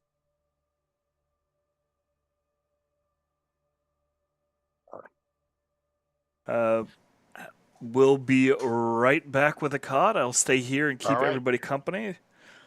They were kind enough to give me an entire list of stuff to give away to y'all. And in light of the fact that the COD was the only sub-to-sub rescue of the Dutch submarine, I have 2 Frieslands I can give away. And all it's going to cost you is the low price of entering in Dutch COD, no space in the chat. Dutch COD in the chat, and you will have an opportunity to win one of 2.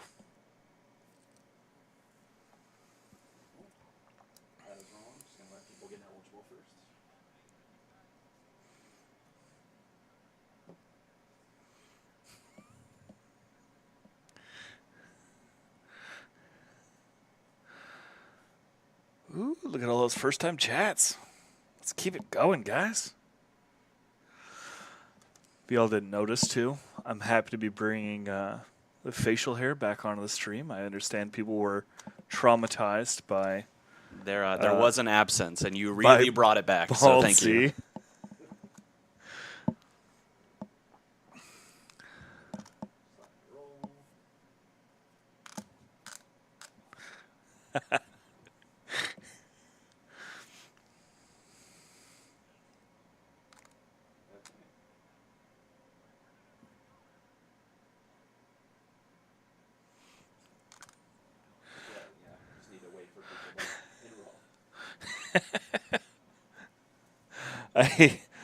I do want to point out, you only need to enter it once. However, I know it's Twitch chat, which means none of you are going to listen to me, and everybody is going to spam it extra now. That said, engagement's engagement. You all are incredible. Alrighty, I'm going to start polling. Let's see who we get first. Ooh, we're drawing. Steel Mule. Steel Mule. What mule? The Steel Mule. Steel? S-T-E-E-L Mule. Steel Mule. Steel Mule. That's our first one. I'm going to get you your code here in a second. Ooh. And our second one is going to be H9K_A. H9K_A. Okay. Congratulations. You two have gotten Frieslands. Yeah. My, favorite Tier 9 destroyer and destroyer main. It just is my thing. I love it. I'm happy we were able to honor the interesting history of the COD because I didn't know that bit about it, even though I feel like that's a pretty major part. Friesland rocks. Yes. Yes, it does. To the point that even though I already had Friesland, I still got Groningen because why not more? ¿Por qué no los dos?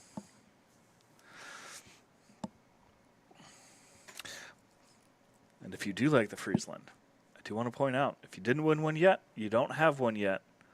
We do have a few more we might be able to give away later. Ooh, spooky. So, stay tuned. It looks like we're about set up now. We can transfer back over. Yep, they're ready. Let's go ahead and meet them in the torpedo room. Welcome to COD's forward torpedo room. We've got behind this 6 torpedo tubes. And of course, like all other fleet subs, we have 16 torpedoes, 6 in the tubes, 10 reloads. And like a lot of compartments on submarines, it serves a dual function. It's also enlisted men's berthing. So if our cameraman can sweep and catch a little bit of the bunk accommodations up here, this was preferred sleeping quarters for the enlisted men. Now, you'll notice we're a little different than our sister boats.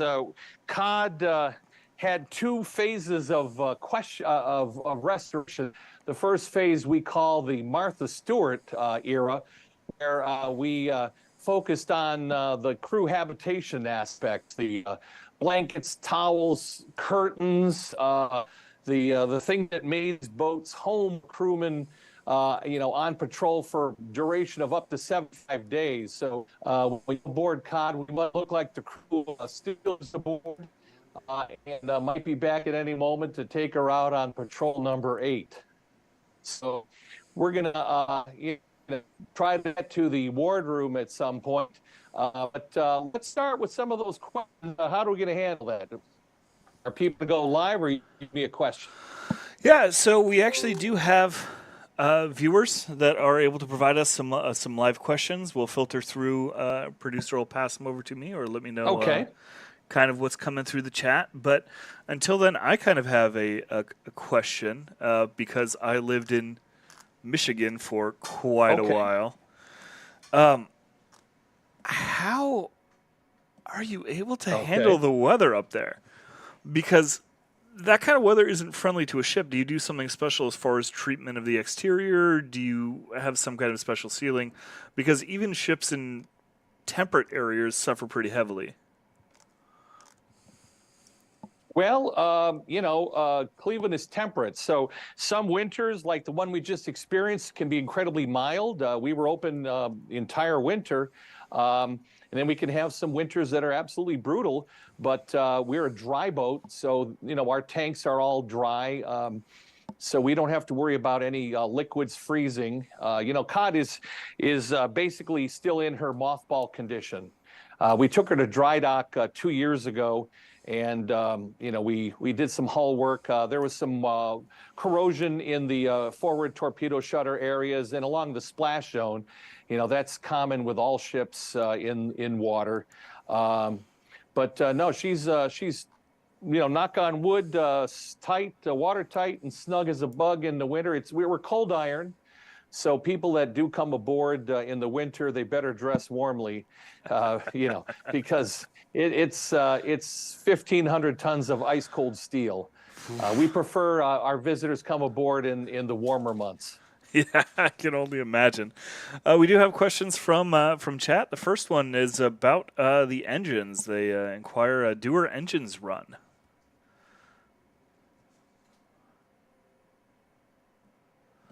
What was that? I didn't catch the question. Oh, do her engines run?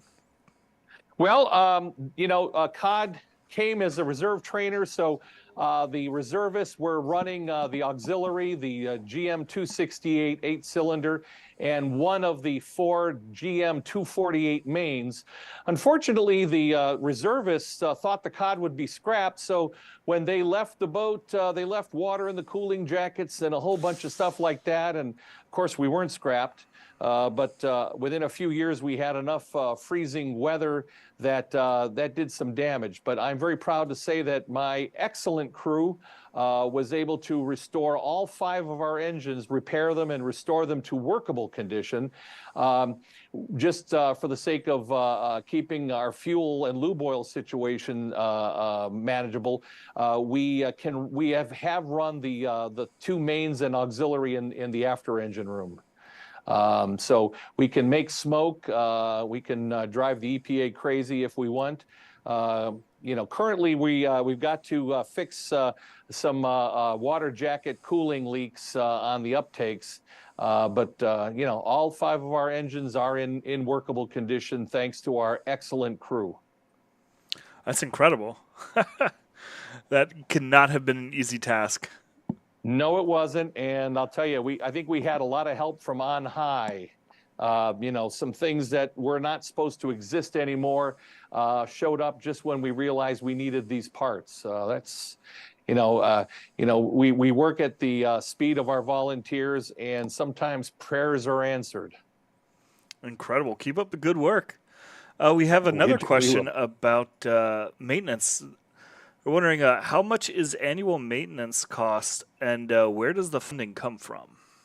Well, COD is entirely gate funded, and being a nonprofit in Ohio, our financial records are public record. Virtually I'd say 80% of our income goes to maintenance. You know, either literally buying paint and welding equipment and welding rods and supplies, payroll for the guys to actually do the work. So yes, we're very blessed that the city of Cleveland donates our dock space. So the money that we get from people paying admission goes directly into the preservation and maintenance of this boat. We're just incredibly blessed to be able to make that, to keep her. Nobody has enough money. And my want list is much longer than my can-do list. But that's my job, to figure out what needs to be done, what has to be done versus what we'd like to do. You hear that, everybody out there? If you want to keep the COD's engines running, you need to visit, because that's how they're going to make it happen. All this great stuff comes from you. Absolutely. We've got another one. Was the COD involved during the Korean War? Well, no, she was in commission during the Korean War, but to say that she was involved in Korea, there were fleet boats involved in the Korean War, but those are narrowly defined as boats that were operating in the, was it the Yellow Sea, and, directly in support of United Nations missions in the Korean conflict. COD was training NATO ASW forces in the Atlantic, because after the war, of course, we realized the Soviets were building a blue ocean fleet of submarines that would soon be a major threat to NATO. Basically, we understood they were going to reprise the whole U-boat campaign if World War III ever broke out. So COD, I know Cobia, a number of these Gato boats were taken out of mothballs, put back into service with only minor modifications, and their job was to basically mimic Soviet submarines. I know the Dutch submariners call it serving as a ping rabbit. In other words, we're the target, and the NATO aircraft and ASW ships would go out and try to find us and sink us. Of course, COD is also very proud of the fact that in 1951 we were participating in Lantflex 52. It happened in calendar year 51, but it was fiscal year 52. That's the government for you. But in Lantflex 52, we were credited with sinking a carrier. I believe it was the Coral Sea. We popped a green flare, over their flight deck because they didn't see us or hear us, and we got a simulated salvo at them. And the folks on the carrier weren't happy about that, but the submarine crew were very proud to pull into Gitmo and make that claim. Oh, that's bragging rights for days. Any other questions? Yeah, we've got quite a few actually still. One was talking about the ice cold weather, because if it's ice cold steel, is there a condensation issue in the winter months? Oh, well, I'll tell you, we are cold iron. I'm going to move over here so my cameraman doesn't get a crook in his arm. If you are cold iron, you do not try to heat the boat. Condensation is manageable. God forbid you try to heat a boat without dehumidifying the air, you will have condensation problems like you won't believe. We understood that. We just didn't appreciate how extensive that would be until a couple of years ago. We participated in a small budget movie, Operation Seawolf, starring Dolph Lundgren. Some of your captains may have seen that movie. And it was a fun experience for us, but it was filmed aboard COD 2 years ago in February, and we brought in some heaters, and I was quickly aware of the condensation effort, but electrical equipment started malfunctioning. Some of the brand new paint we put on bulkheads had rust blooms through it, and it was all directly related to condensation. So, we knew the lesson, but we had to learn it again. So in the future, if we get heat aboard cod, it'll be dehumidified warm air to address the because the boat is actually a giant condenser, you know. So next question. Yeah, next one we got. What is the closest cod got to the Japanese coast? Well, you know, there were two submarine commands. Submarines Pacific, they were based out of Pearl and then later Midway and Guam. They were given Empire patrols. COD was under the command of Submarines Southwest Pacific out of Australia. And our mission, those boats were sent to disrupt the Japanese supply convoys that were taking raw materials out of, basically the Malay Peninsula, the Dutch East Indies with their incredibly rich oil resources there. So we never got close to the Japanese home islands, but I'd like to think that we had an even more important strategic role in denying Japanese factories the oil and raw material they needed to build planes, tanks, and ships. I know the closest I think we got probably would have been the north end of the Formosa Straits. We did have patrol number 6 was in basically the north end of Convoy College. But I think that's still probably a considerable. I would not want to swim from there to Japan. No, I don't imagine so. I would not want to swim from cod to the seawall where we are today. So, all right, next question. Next question we have, was the cod one of the Gato class subs built in Wisconsin? No. We are, as I mentioned earlier, we're built at Electric Boat Company. And sadly, the 28 boats that were built up in Manitowoc, most of those they were such well-built boats. They were given to foreign navies after the war and subsequently scrapped or used by the U.S. Navy and sadly either scrapped or often sunk as ASW targets. I know our friends Karen and Duval up at Kobe, everybody up there, we're all sad that sadly none of the beautiful, Manitowoc boats survive. But, they were all carbon copies. The Manitowoc subs were a follow-on yard to Electric boats, so they were, virtually identical to these. I know they have Cobia up there, and Cobia was built at the same time, the same shipyard as we were. It's interesting to tour Cobia, although it's the same design and same shipyard and same basic construction time frame, just the little differences, these boats were constantly being updated with the latest modifications for combat efficiency and survivability. So that's another reason for those slight differences.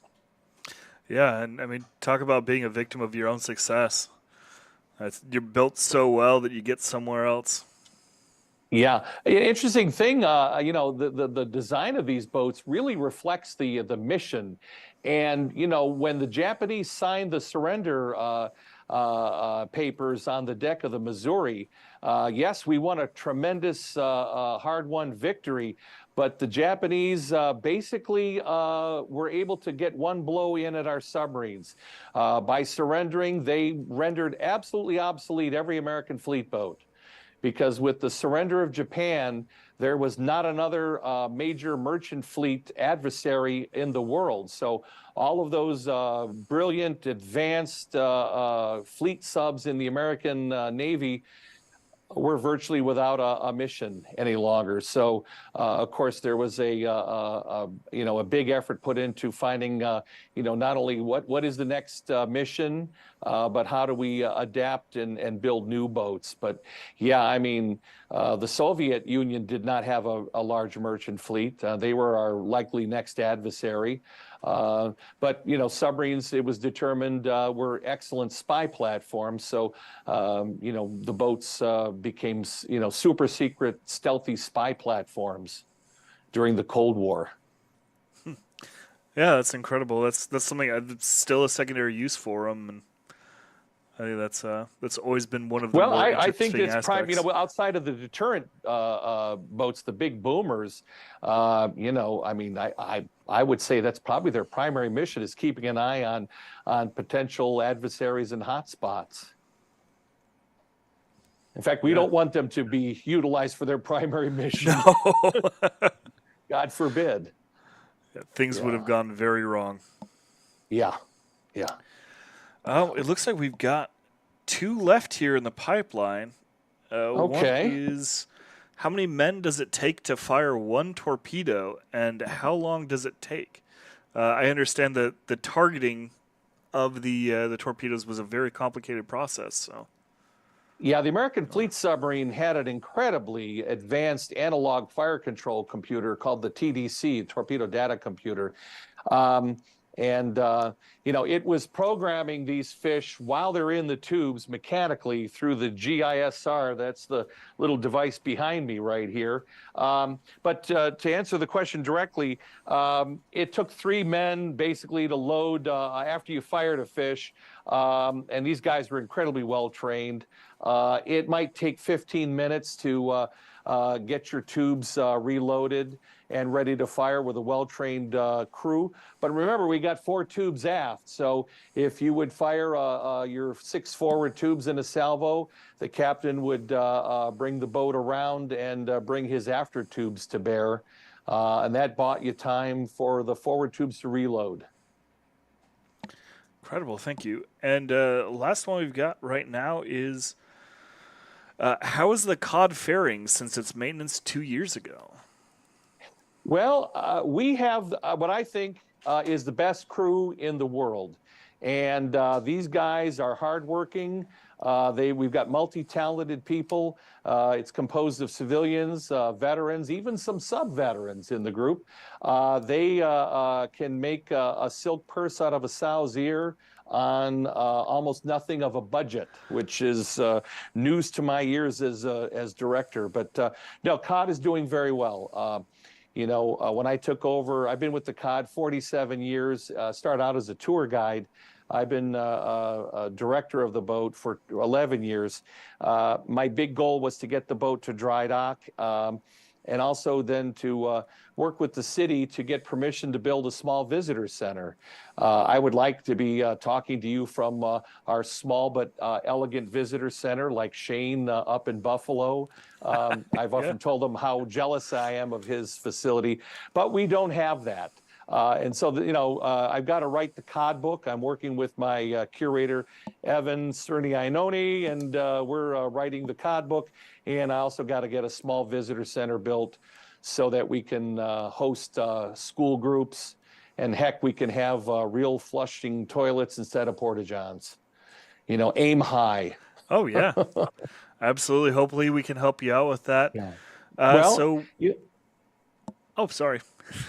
No, I was just going to say, COD is unique. I mean, all the museum subs are different. Everybody has a different mission. We're kind of a little boutique. Our job is to basically preserve COD as she is, and really just get the boat looking the way it did on any given day at sea. We don't have any other overriding commitments and requirements. Being a single ship, all of our attention is lavished on COD. We're not Battleship Cove. We're not the Iowa. We just have ourselves to worry about. And, we certainly love the fact that World of Warships is out there, able to bring this incredible history to a whole new generation of youth and gamers. I know, the gamers have probably a very wide demographic. So we love meeting our gamers. In fact, some of the gamers are members of our crew, I just found out. So keep up the good work. We will. You too. So we're going to wrap this section up, but I want to make sure you basically have the final word here and let everybody know the website, how they can donate, and maybe even best time of year to visit. Well, you know, we're open every day from middle of April to almost Christmas. You know, we've accommodated visitors all year round. Our website is usscod.org. There is some information there if you want to donate. You know, we don't have a direct PayPal. We're still kicking around in early 21st century technology, but you know, we're doing well. If you want to come to Cleveland, come visit, buy some merch. But definitely, no matter where you are in the world, support your local historic ship, because, you know, whether you have a big carrier or battleship or a small tugboat or even Coast Guard cutters, God knows what, we're all in the same boat. We all need your support, funds, and if you've got the time, get your work clothes on, come down with a paintbrush. I might actually take you up on that if you let me shoot the deck gun. Say, oh, you want to fire the deck gun? You know it. We have openings on the gun crew. Sounds good. What?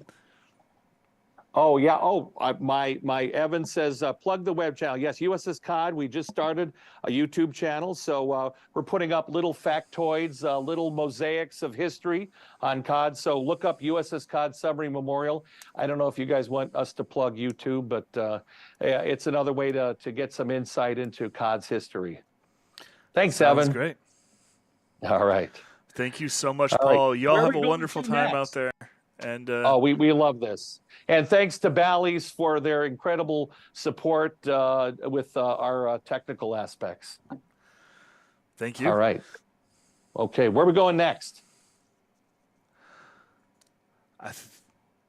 Next up on the schedule is the Australian National Maritime Museum.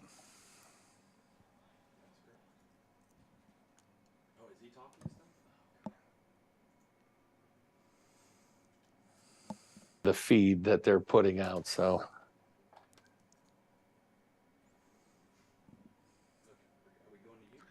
Yeah. Are we clear? Evan, are we clear? Clear. Okay, good. All right, everybody. Hopefully you enjoyed the COD as much as I did. I thought that was really cool, getting to see everything on the outside, getting to see everything on the inside. If you're in the Midwest, make sure to swing by and say hi. I think it's an incredible opportunity. I remember when I was a kid and I went to the Pampanito, and that was an awesome thing to always kind of go to San Francisco and see the Pampanito. So if you are in the Midwest, please hit them up, say hi, and let them know you saw them live. Yes, the Vampire 2 is in Australia, which is, believe it or not, our next stop on this tour of museum ships around the world.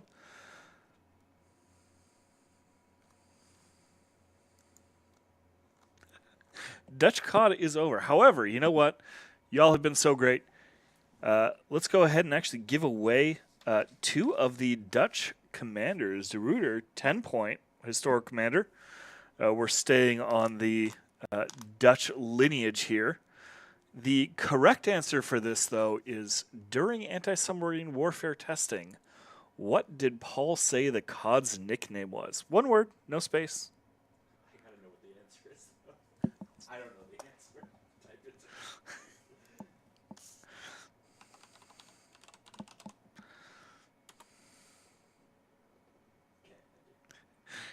Dutch COD is done.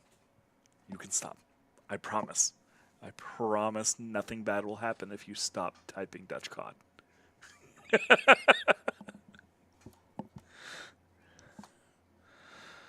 Ooh, I'm seeing a lot of the right answer in there. I thought that was glorious. Maybe there's some Hash House Harriers in the audience too. They'll probably appreciate the idea of the rabbit chase or the rabbit hunt. Or if you're a Harrier like me who just likes beagles.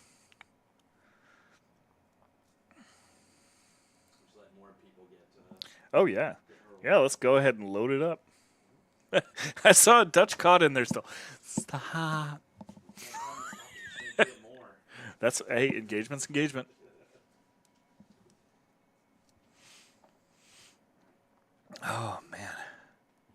Everybody excited to see the Land Down Under? I am very excited to see the Land Down Under because I know that this museum has a lot of really cool stuff. They have like an entire section on just oddities. And it's one that I would like to go to personally and visit. So I'm excited for that one. Make sure to stay tuned. And while we've got a little bit of time in between our segments here too, I would like to plug that the USS Iowa, if you were joining us from the beginning, we did have some issues and weren't able to run it in its time slot. They will, their video will be run at the end of our stream tonight to make up for that. I implore you to stick around, especially if you're on the West Coast, because we have a little bit of something that we're going to announce that everybody who's close to the Iowa might want to know about. So make sure to stick around. West Coasters, I know you're probably just starting to join us as your workday wraps up.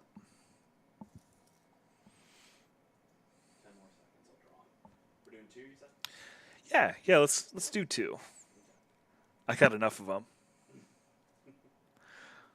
All right, let's do some drawing, shall we? All right. Here's the first one. DeRuyter 10-point commander, yeah? DeRuyter 10-point commanders. Here we go. Maybe I'll win one. Dreyfix. Ooh, Dreyfix. F-I-X. Congratulations. Enjoy your commander. I'm going to write that down so I can remember to give you your code. I love the artistic style behind that commander. And second one is going to be Dalu Fox. Dalu _Fox. Dalu Fox. I feel like there's some kind of joke in there. Ping Rabbit and Dalu Fox walk into a bar. Chat, finish the joke for me in a PG way. You're dangerous. Oh. I'll get them their codes in a second. Awesome.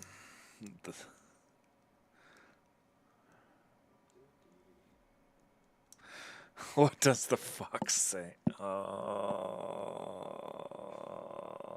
going to have that stuck in my head for the rest of the stream. I'm going to go home and get it stuck in my wife's head. That's exactly what I'm going to do. Thank you, chat. I appreciate it. You have just given me a good way of annoying my wife for the next 3 days.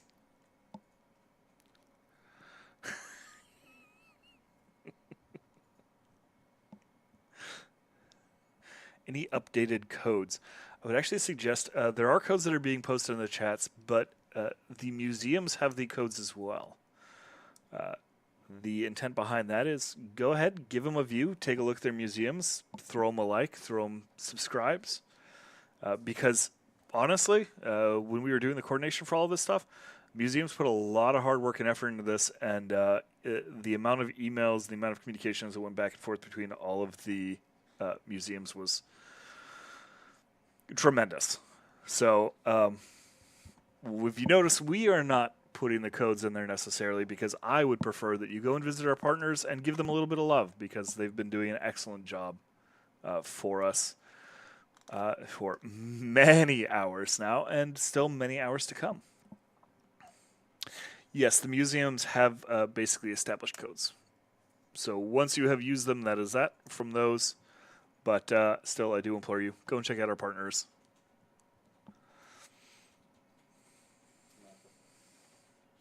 Is the Lexington going to be on stream at any point? Yes. We have a video section from the Lexington later this evening. I believe they are 2 or 3 presentations away. I've got a special affinity to the Lexington because they're kind of our hometown heroes, being 3 hours away, 3.5 hours away, along with the Texas. Are there any WoW's Legends codes? Yes. There is a WoW's Legend code that you can get from the same source. I am hesitant to post it in here because, again, please give them love. They deserve it. They've done a lot of hard work. Worth mentioning, though, that when we're doing our giveaways, though, all of our codes are for WoW's PC. Yes, all of our codes are WoW PC. Okay. I think we should maybe go to a BRB screen so we can get set up for our next section here. What do you think? Yeah, I think that's a good idea. All right. We'll see you on the other side.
Thank you all. Welcome back to this wonderful longest night of museums. This has been a lot of hard work going into it, and it's awesome to see the payoff finally after all of these months. Joining us next is going to be the Australian National Maritime Museum. As some people in chat have already pointed out, that is where the Vampire 2 is, which is also available in our game, interestingly enough. And I happen to like those types of boats, and I'm drawn to that because of that. So we do have a video for y'all to introduce the museum, and then towards the end we'll go ahead and have another question and answer period. If you don't know anything about the Australian National Maritime Museum, I definitely suggest checking it out, especially during the stream portion. Get some questions locked and loaded because they do have a lot of really cool stuff, including, I guess, they're coming up with some national, some maritime archaeological research that they're doing right now. So I'm interested to see how that goes. And go ahead and get your questions locked and loaded. Enjoy the video.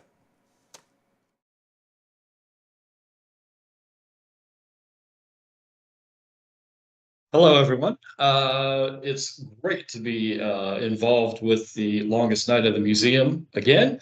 I gave a talk a couple of years ago about our work on the wreck site of HMAS AE1 up in Papua New Guinea, and hope everyone is doing well and that you're interested in learning a little bit, not only about a very significant warship in Australian naval history, but also about some maritime archaeology.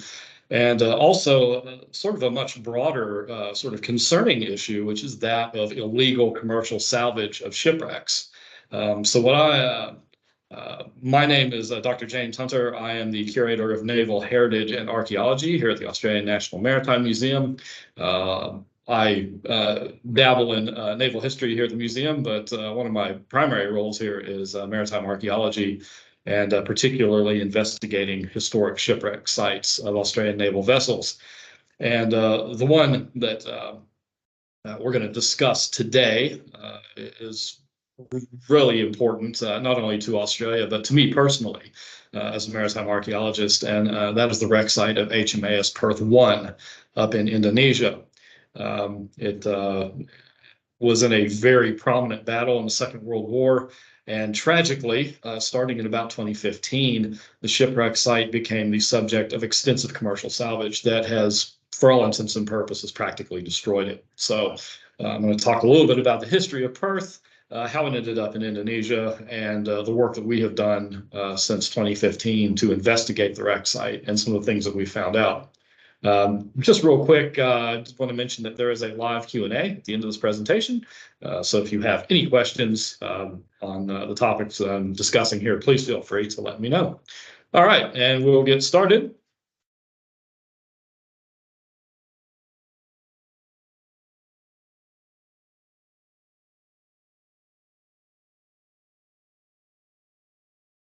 So a little bit about HMAS Perth 1. Again, a very significant vessel in Australian naval history.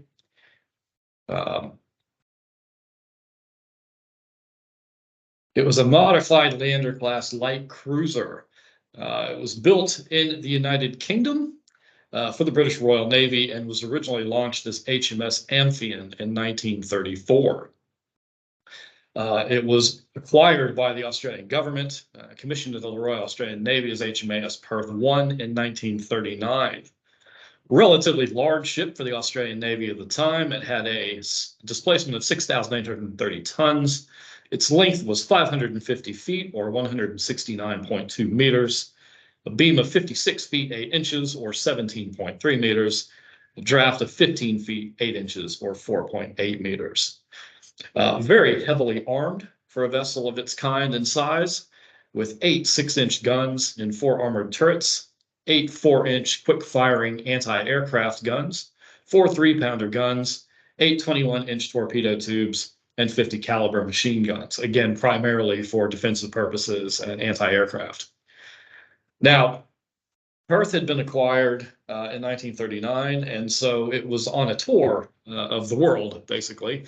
Had sailed to Australia, or rather, it had sailed from England, where it was acquired over across the Atlantic to New York, and had participated in the World's Fair in New York that year, and then was heading to Australia by way of the Caribbean and the Panama Canal when the Second World War began in September of 1939. The vessel was pretty well traveled before the war broke out. It had been in the Caribbean and in the South Atlantic and Mediterranean, where it participated in the conflict extensively before it returned to Sydney for extensive refit in August of 1941.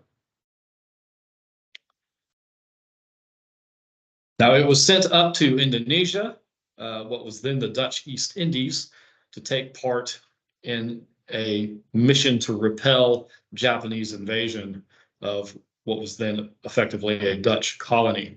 And that was part of the ABDA force, which was the American, Dutch, British, and Australia combined naval force.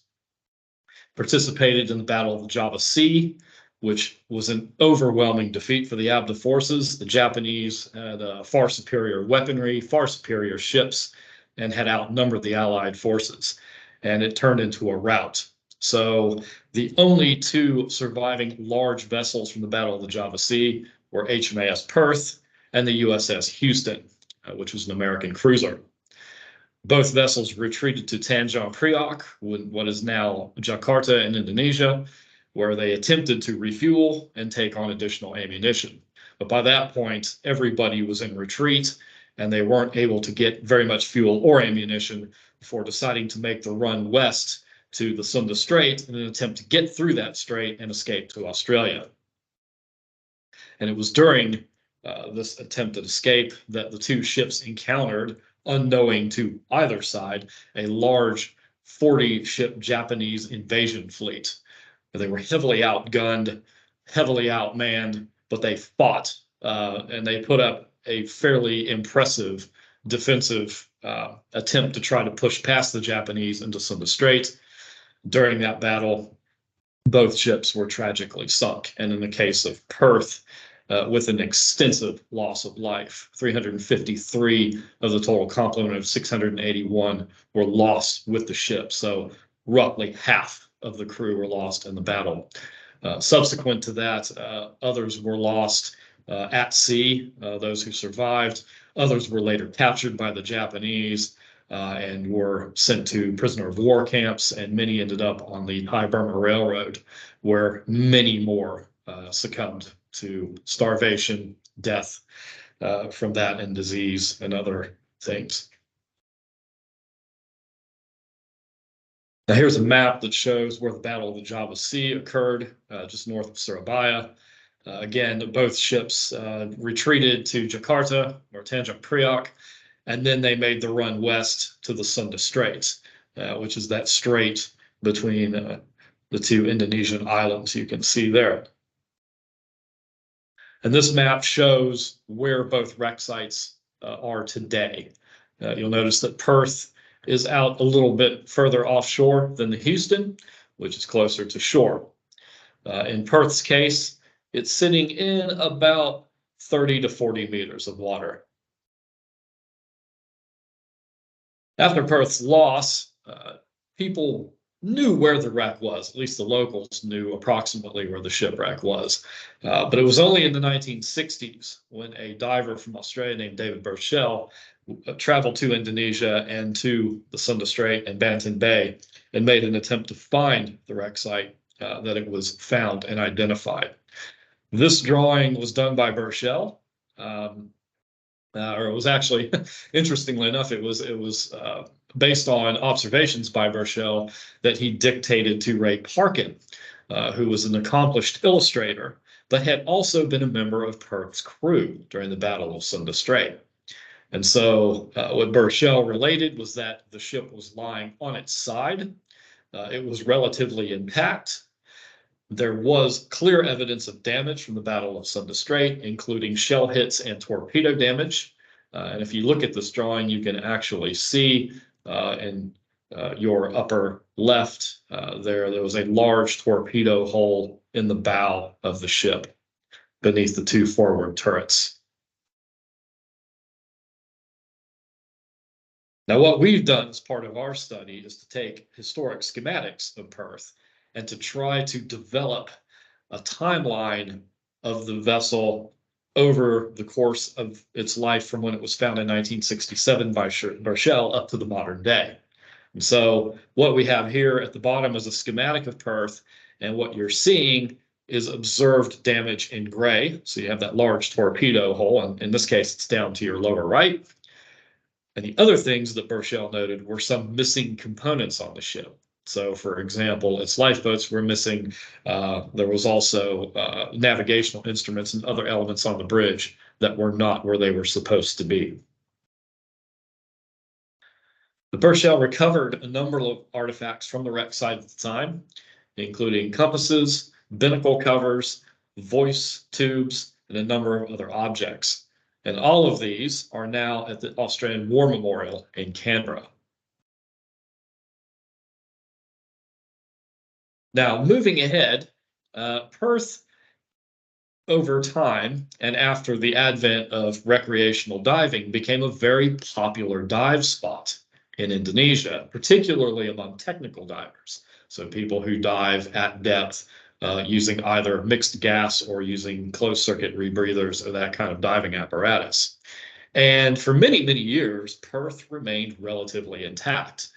Small items would get removed from it occasionally. They'd get souvenired or otherwise recovered.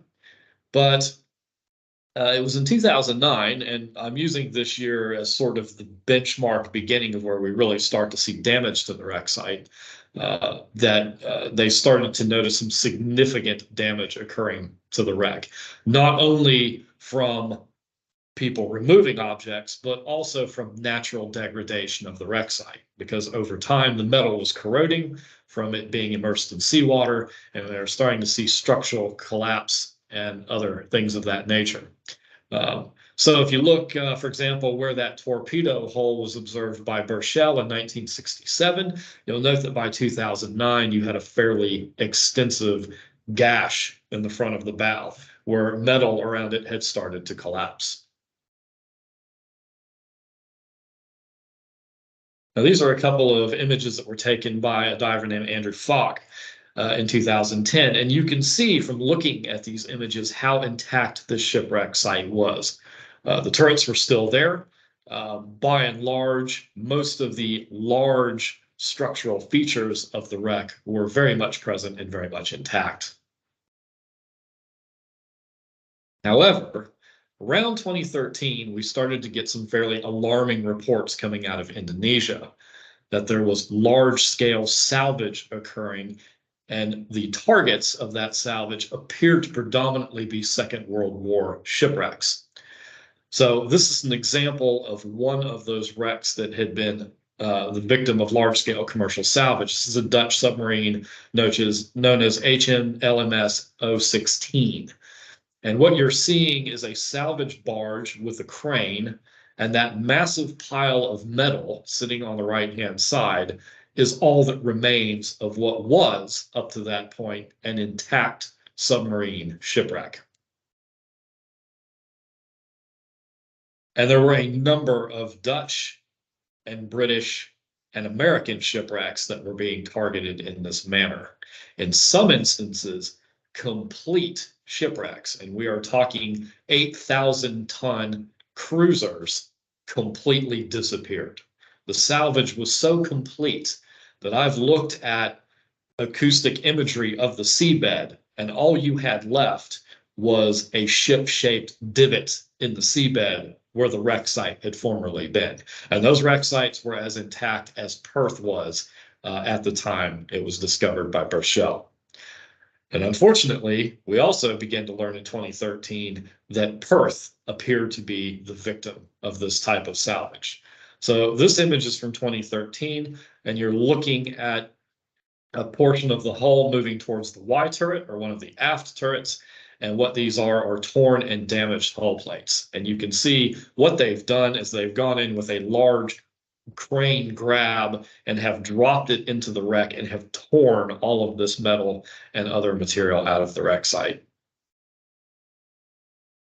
Based on the reports of Andrew Falk and other divers that we liaised with, we found that the damage to the wreck site was really starting to accelerate by 2013. So you'll notice, for example, that all of the superstructure in this schematic image is gone. Whereas it had been there in 2009, it is now completely gone. And elements of both of the forward turrets had been removed. So all the armor plate, all of that had been taken. At the same time, we're also seeing that damage in the forward section of the ship caused by the initial torpedo hit starting to accelerate. There's more removal of metal and more collapse of the structure. Now, based on this information we were receiving, we worked with some colleagues of ours with the National Center for Archaeology in Jakarta in Indonesia and contracted a group to go out and conduct a side scan survey, side scan sonar survey of the wreck site that would generate an acoustic image of the wreck site on the seabed. At the same time, however, the United States Navy conducted a dive of Perth and also of the Houston wreck site and brought back some images that were alarming. So for example, in the lower right-hand side here, you see an image of one of the turrets, and you can see that a lot of the armor plate on that turret has been removed. So this was clearly starting to accelerate. Now, this image is reportedly of a barge that was anchored over the Perth site in 2015. So these same barges with these large crane grabs that had been operating on the other wreck sites were now doing the same on Perth.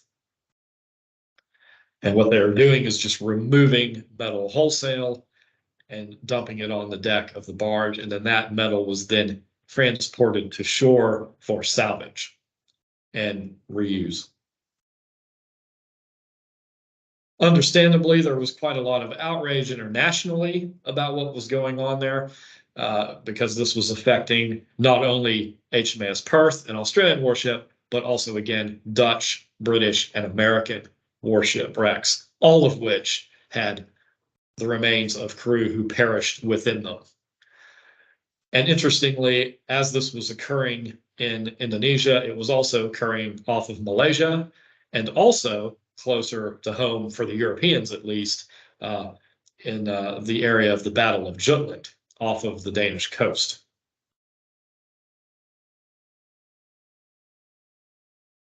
In November of 2016, we finally were able to get our crew out there to conduct another side scan sonar survey and also to conduct what's called a multi-beam echo sounder survey, which provides a three-dimensional image of, in this case, a shipwreck site.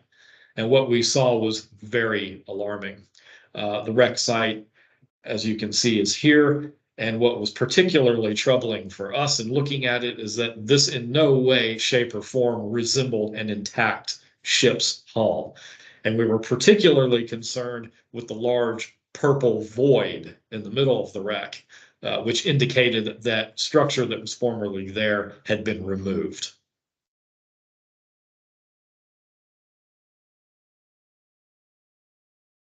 So we followed up the sonar survey with a visit to the wreck site in May of 2017, and that included myself, my colleague Kiran Hosty here at the museum, as well as our partners at the National Center for Archaeology in Jakarta. And one of the things that we noticed almost immediately when we got out to the wreck site was that there was oil coming off of it, and that the hull had clearly been breached in areas, and contaminants such as fuel oil and other spirits of that type were leaking out of the wreck site and into the environment. And this is what we saw when we got on the wreck site. That's actually me in the left-hand image swimming along Perth's bow, or what's left of Perth's bow, I should say. You can see the torn hull plating and the extensive damage that occurred to the site. The right-hand image shows the bow. And again, this is up near where one of the hawse pipes was, so where the anchor chains went through the hull to the anchors. And the anchors themselves are gone. They have been removed. And the hawse pipe structure is practically non-existent. And for that matter, most of the bow structure in that area is also non-existent. It's either been torn apart or as a result of both the torpedo hit and the subsequent salvage, has collapsed extensively. The other alarming thing that we noted on the wreck, in addition to the fuel, oil, and other contaminants that were being leaked out of the wreck, was the presence of unexploded ordnance, and an extensive amount of it. So the images that you're looking at here are some of the 4-inch and 6-inch projectiles that we found scattered all over the wreck site. And it appears to us that there were people who were diving on the wreck, working in conjunction with the large-scale salvage operation. And what they were doing was they were removing these projectiles as they breached the magazines on the shipwreck, and they were just throwing them off of the wreck site or onto other parts of it. These munitions, as you can well imagine, are unstable.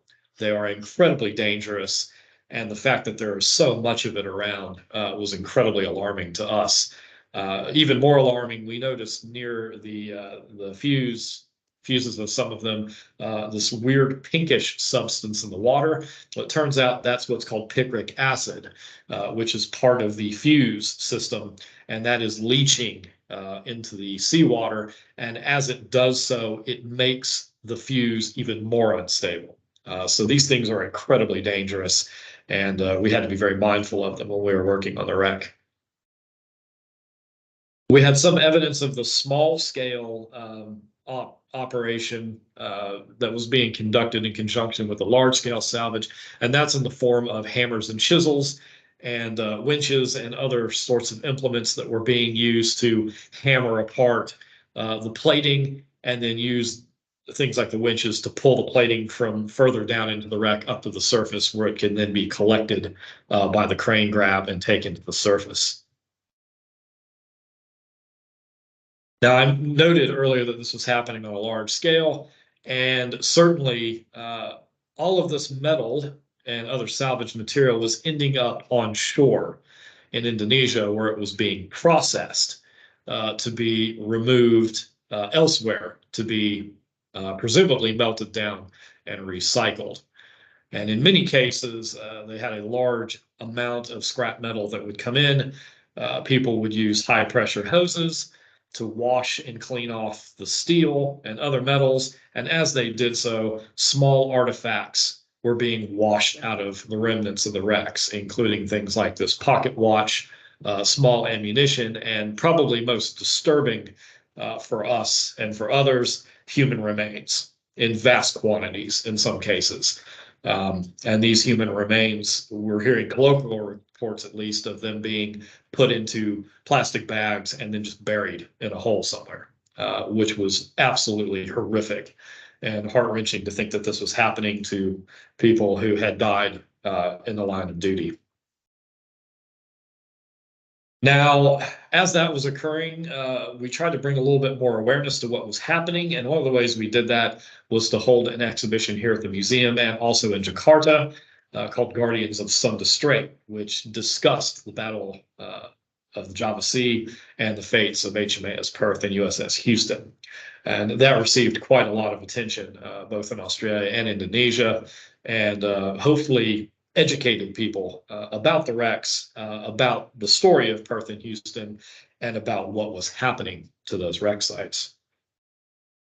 There was some good news, though, in the work that we did, and that was through our efforts and the efforts of our Indonesian colleagues, we were able to convince the government in Jakarta to declare a protected zone around Perth, a marine protected area.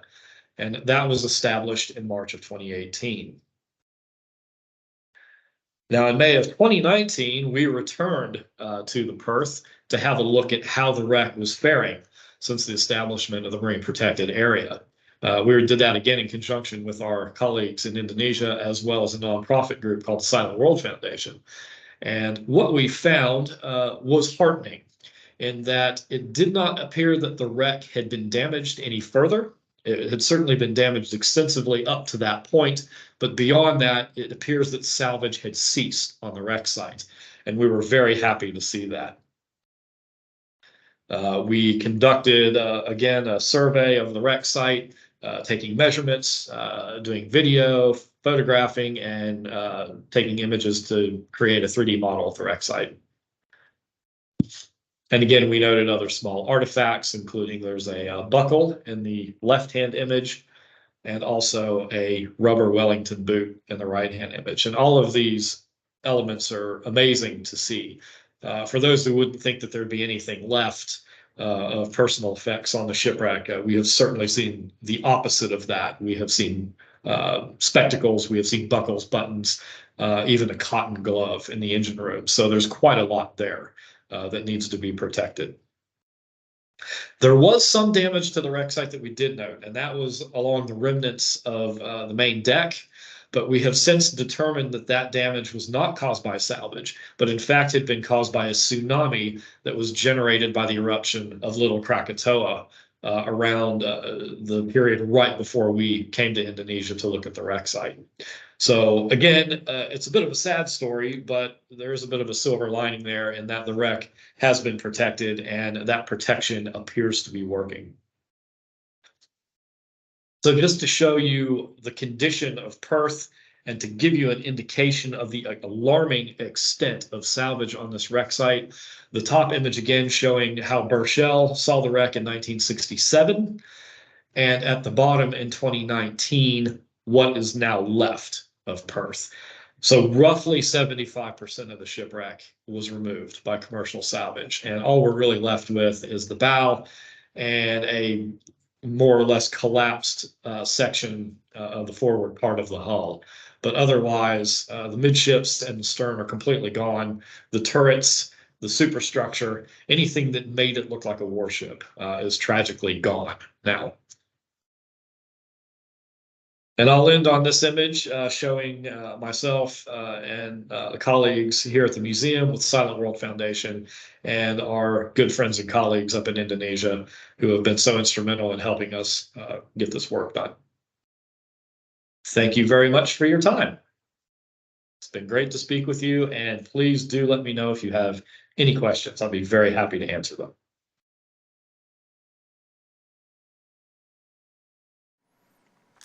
Welcome back to the live stream question and answer for the Australian National Maritime Museum. I hope you all enjoyed the video. We have with us today Dr. James Hunter for the question and answer section. Personally, from my end, I'd like to ask, because it is a little bit controversial, why did you choose to go through with the salvage operations? Well, yeah, I think there is that question as to why the salvage has occurred on Perth and indeed on a lot of the wrecks there in the Java Sea. And there are a few different theories that are out there at the moment. I didn't really touch on that in the talk, but one of the prevailing theories is that there is an interest in acquiring what's called low background metal. What that is it's metal that was forged before the first A-bomb was dropped. So everything on Earth nowadays, it's kind of alarming if you think about it, but everything on Earth has background radiation from the initial atomic bomb and all the subsequent tests. And metal that doesn't have that low background radiation can be used in very sensitive instruments and that sort of thing. So one of the theories that's out there is that these shipwrecks are being targeted because they're made of metal that doesn't have any background radiation in it. And it's rare and it's highly prized. And it kind of makes sense because why would you go after 75, 80-year-old corroded metal that's been sitting in seawater? It seems a little counterintuitive. Thank you. Yeah, I remember reading an article on low background radiation metal a long time ago. I completely forgot that was such a big issue. I remember the leaded gasoline presented a similar problem too back in the 70s and 80s. So, and then another question to kind of get us started off here too. Are you planning on going back? Yeah, good question. We'd like to. We had planned on going back in 2020, but then there was this little thing called the COVID-19 pandemic that came along and that kind of shut that down. So yeah, we kind of lost momentum with the project since then, and we've kind of been involved with other projects since the pandemic and lockdown and everything started to relax and all that. We'd probably like to get back there at some point, and I'd definitely like to see how the wreck's doing. It was doing pretty well in 2019. We had that damage from the eruption of Krakatoa and the tsunami, but overall the wreck seemed to be doing well. So I'd love to get back there, and hopefully we'll do it in the next couple of years. It'd be really good. Yeah. Oh, thank you. I appreciate it. Chat, if you have any questions for Dr. Hunter, for sure, go ahead and put them in here. I realize now I may have misspoke about the salvage operation question, so I apologize for any confusion. That's okay. We actually have a good one in here. What other wrecks are at risk of others salvaging them? My assumption is shallow water wrecks pre-1945, but I'm not sure.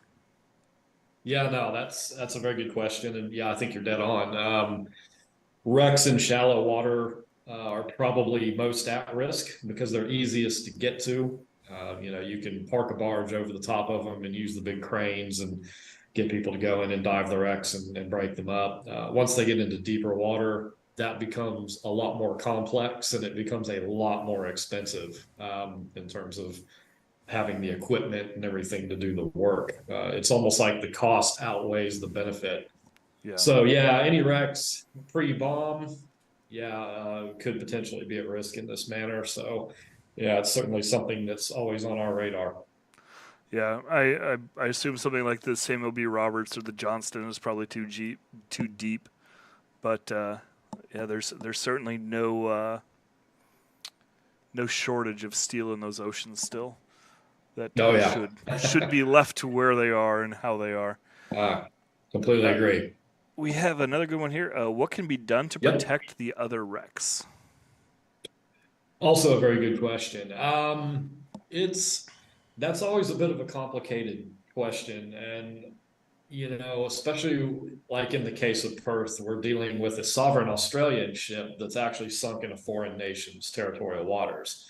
So the approach that we took was a little bit different. We consider Perth to be a heritage site, an archaeological site, also obviously the last resting place of the crew who died aboard the ship.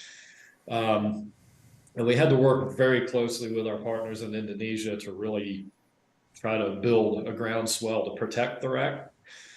When it came to actually declaring the marine conservation area, though, it was sort of an interesting side tack that we took, because rather than look at the wreck site purely from its heritage value and its archaeological value, we realized that because it was a reef and because it was also a fishing area for local, fisher folk who utilize it because they're subsistence fisher folk, we realized that there was more of an interest in protecting it as a reef and as an area where people could exploit, marine life to subsist, basically. Mm-hmm. So that's why we ended up getting it protected as a marine protected zone and not as an archaeological site, because that had more relevance to the people of Indonesia, to the government there, and to the locals.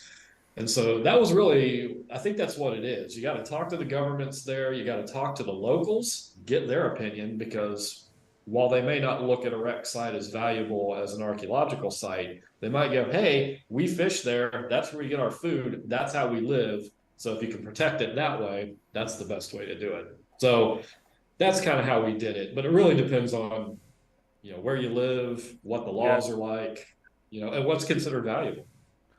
Now, I really appreciate that approach because you take kind of, sounds like an individual or a unique tactic depending on the wreck and where the wreck's located.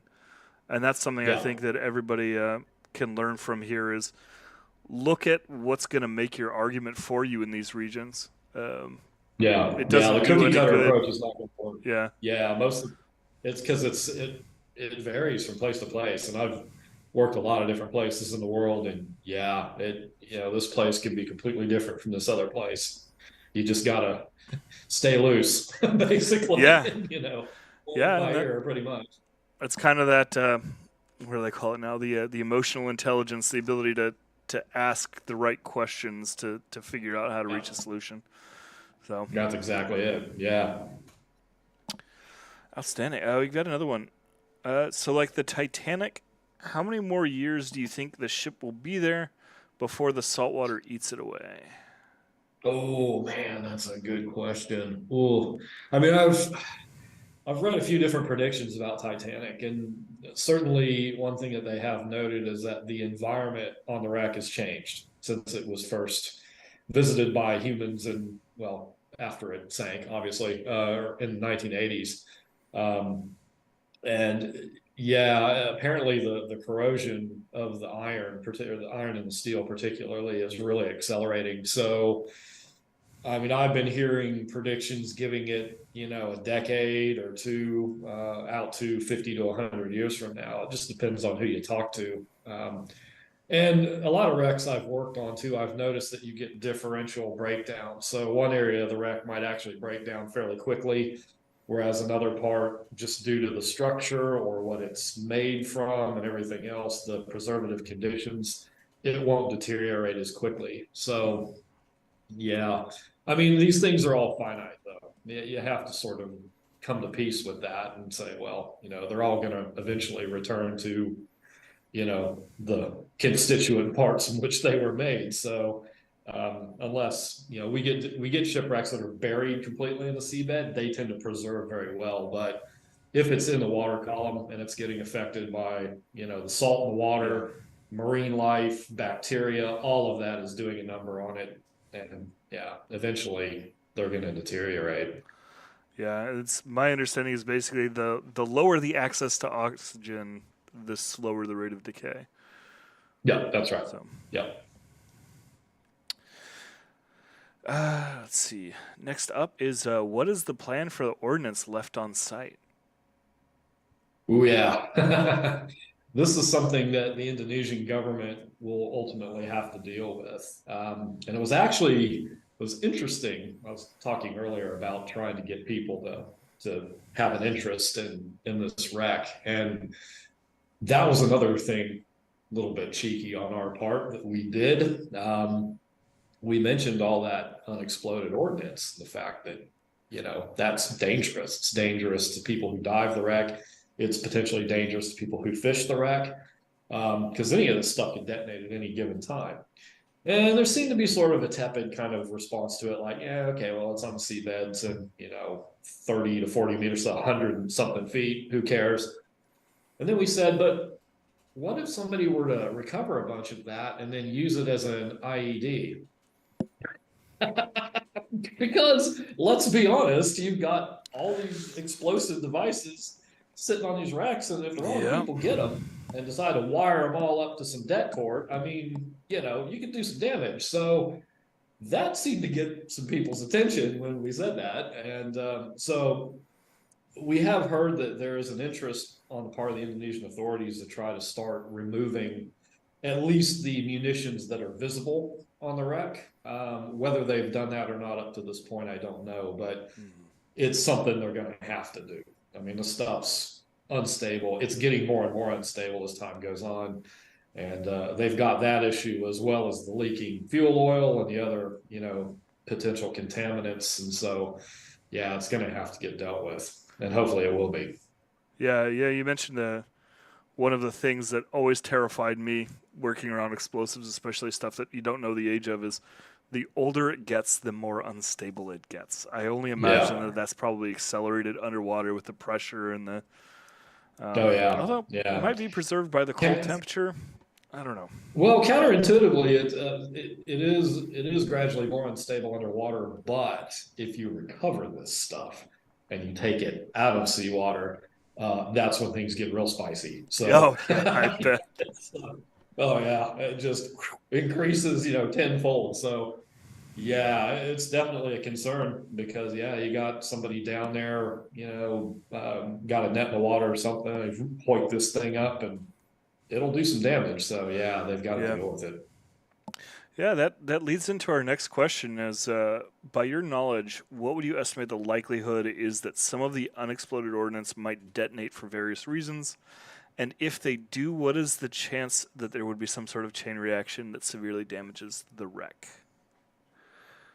I mean, it's hard to pick when any of that stuff could explode. I mean, it's, it could happen 20 years from now. It could happen tomorrow. There's just no way to tell. And that's what makes it dangerous. It's just there's no certainty around it.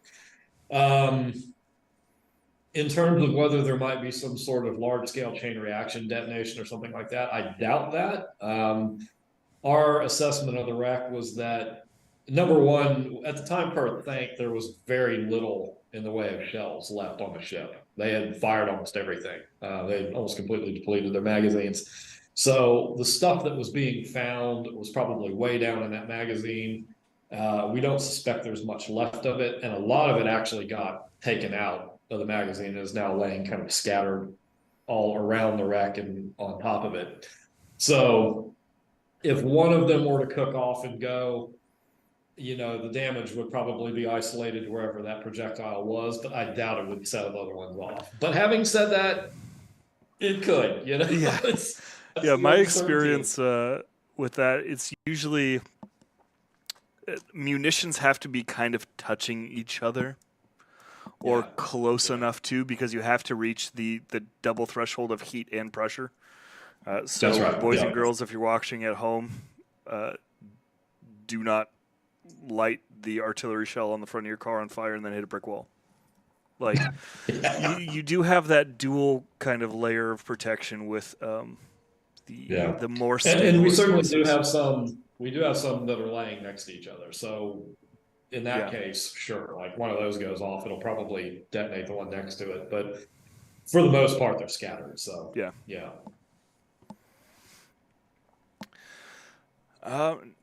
Let's see. So is it possible to make the underwater war graves and be able to turn them into cemeteries? So it looks like this is the discussion on basically the heritage site. Okay. And if I get the gist of the question there, I think what's being asked is, can that wreck site be considered a war grave? Now, this is where things get a bit bizarre and complicated. There is a War Graves Commission for Commonwealth shipwrecks. So again, I'm in Australia. Don't talk Australian, but I am here. And so all of our wrecks in Australia fall under Commonwealth legislation.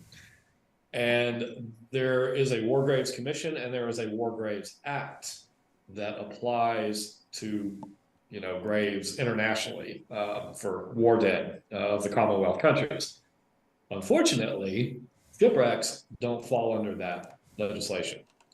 So shipwrecks are not considered official war graves under the Commonwealth, which I find astounding. I have a really hard time getting my head around that. So Perth, as an example, is not considered a war grave. There were 360 odd men who died on that ship. Their final resting place is not considered an official war grave. I certainly consider it that, but because of that, there are no penalties under the War Graves Act. There's nothing that can be done. There's no funding for it. There's nothing like that. Whether or not that could change anytime soon, I don't know. As more shipwrecks are being found, this is becoming more of an issue, and something that I have heard some discussion that there is some consideration about whether the Commonwealth legislation for war graves gets amended to include shipwrecks, but up to this point, that hasn't happened. Yeah, I know it varies dramatically across a lot of the international areas, so it makes it even more difficult that you're in Indonesian waters, I imagine. That's right. Yeah.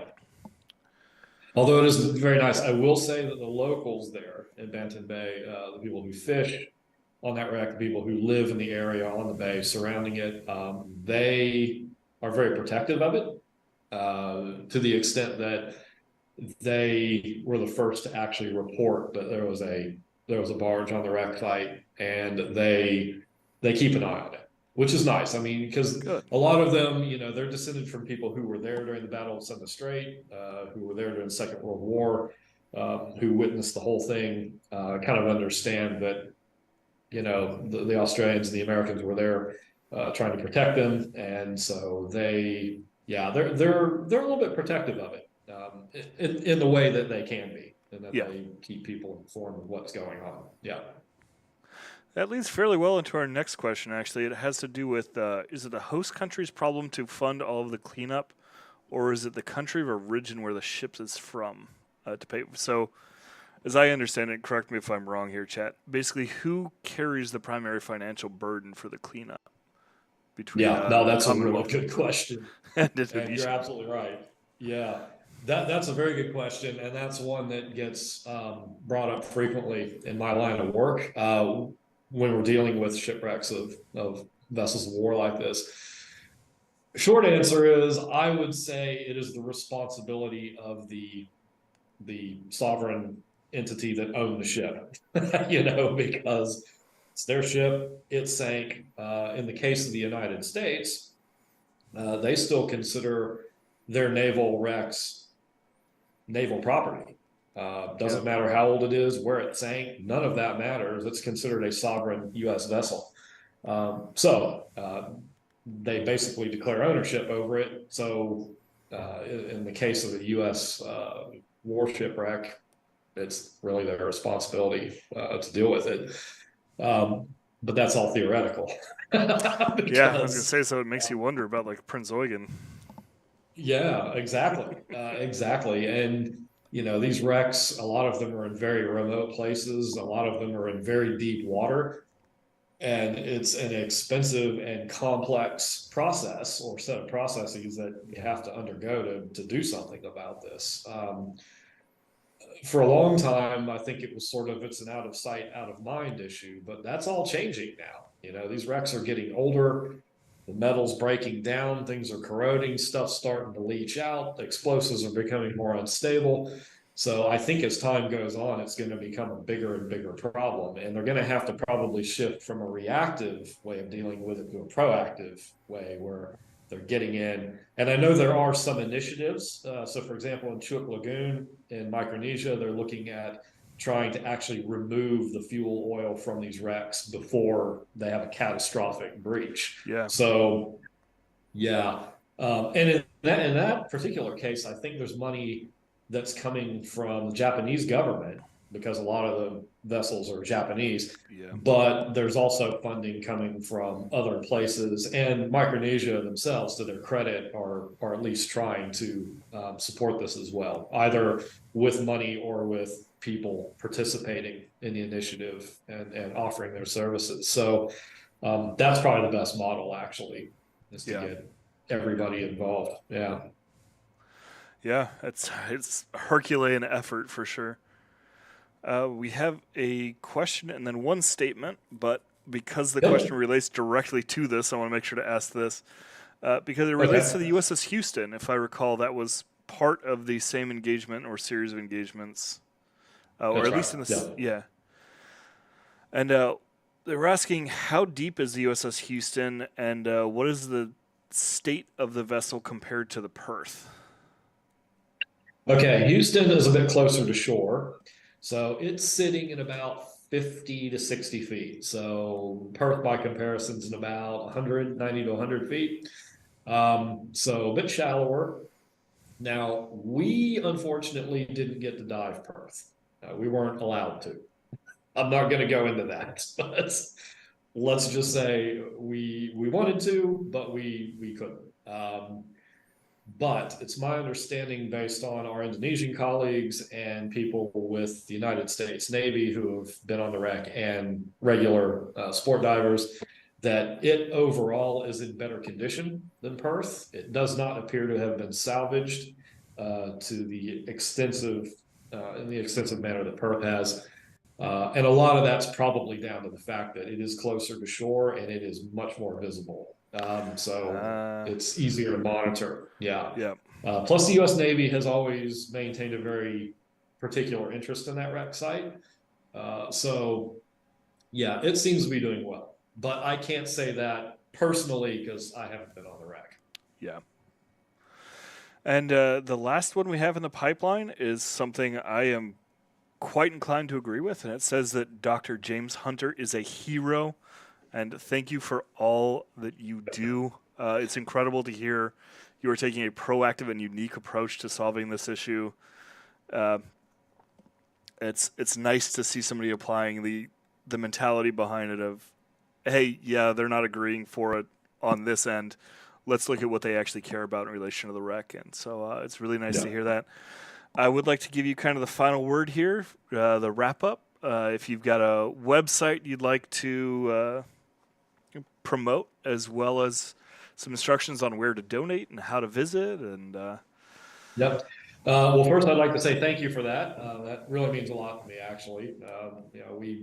We do care about these things, and it's nice to see that people are like, yeah, man, get it done, So yeah, that means a lot. And I do want to say there are other people out there, other maritime archaeologists and heritage professionals and everything, who are doing the same thing. They're trying to protect these things, and I say these things, these wreck sites, because they are the final resting place of some very brave people, and they need to be protected, and they need to be cherished, and as far into the future as we can take that. Final remarks. Yeah, this is an issue that's international in scope, and it's something that it's nice to see that people are standing up and taking notice now, and I'm kind of hoping that there'll be a bit of a paradigm shift. I have heard colloquially that there seems to have been some curtailment of this level of salvage, not only with Perth, but with other potential wreck sites that were threatened.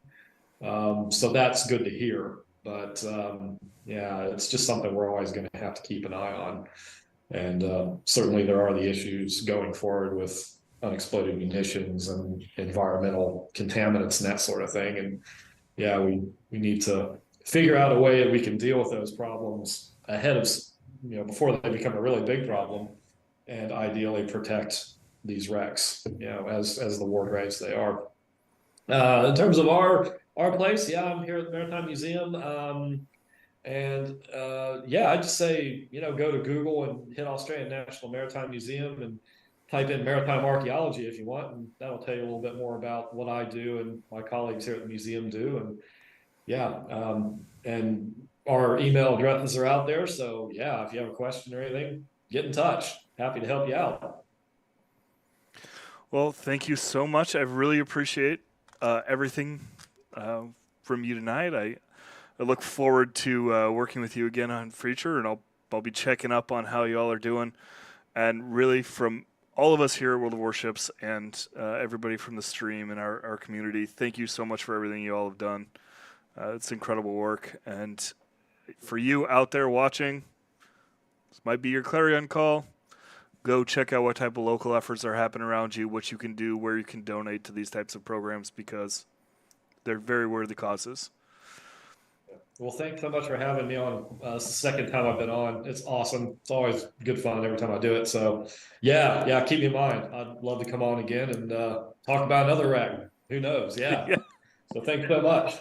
Sounds good. Thank you so much. Yeah. Cheers.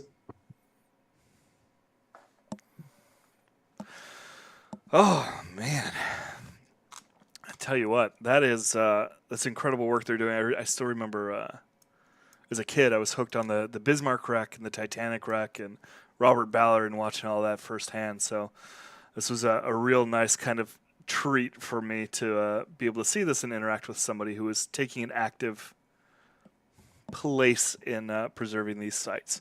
Thank you very much to chat for all the wonderful stream or questions.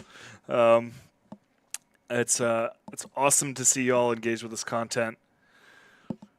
Would like to take this opportunity to go ahead and say that and do want to give a shout out to our sponsor, Magellan TV. So, Captain, enhance your World of Warships experience with Magellan TV, the perfect streaming companion for lifelong learners and enthusiasts of naval history, which is all of us. If you're in this stream, you should be doing this. Dive into gripping documentaries about legendary ships, epic battles, and naval warfare. And to butter you up, you can claim your 14-day free trial and get 30% off of your first year at try.magellantv.com/wows. That is try.magellantv.com/WOWS. And that'll go ahead and get you some really nice goodies for a way to consume history media that doesn't talk about only pawn shops and aliens. Again, you will get 14-day free trial and 30% off of your first year. We're all history nerds here. You guys already know you're going to sign up for it. You might as well get a little bit of goodies doing it. That's all I've got to say. Good looking out, everybody. Yeah, we'll go ahead, take a quick break, and be right back with USS Hornet, some good old friends of mine.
Welcome back, ladies and gentlemen.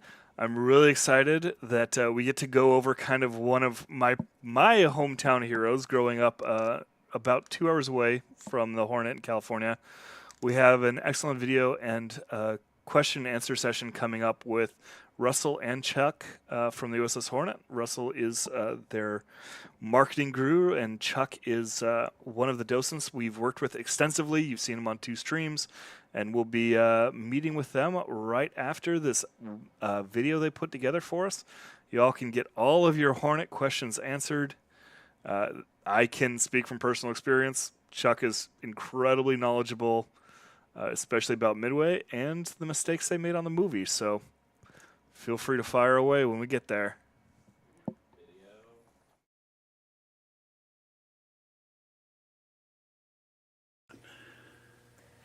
Hello and welcome to the USS Hornet Sea, Air and Space Museum. My name is Laura Fees and I'm Chief Operations Officer here at the museum. I hear you're going to have a terrific tour today with all of our best docents from top, bottom, and everywhere in between. So enjoy the tour, and if you have any questions or want any more information, feel free to visit us on our website. Hello, I'm Rick Tom, Director of Aircraft and Ship Restoration aboard the USS Hornet Museum. I'm standing in front of an FM-2 Wildcat in its final stages of restoration. This is one of the aircraft that did come out of Lake Michigan. It was pulled out in 1998. Right now we're just finishing up the electrical. As you can see, the wings are now attached and we're going to get ready for the final paint. The engine is being completely restored off-site in another facility by our air group volunteers. The lighting underneath the aircraft that you see right here are called IFF, Identification Friend or Foe. These lights can be manually controlled by the pilot in the cockpit. If you're flying at night, you're going to know whether or not that is an enemy aircraft or it's one of your own. And this is going to prevent being shot down. When this aircraft is completed, she's going to look like she just came off the assembly line. We're striving to make her as authentic as we can. And that's what we do here with all of our aircraft. It's a tribute to the men and women who flew the aircraft, built the aircraft, and maintained the aircraft.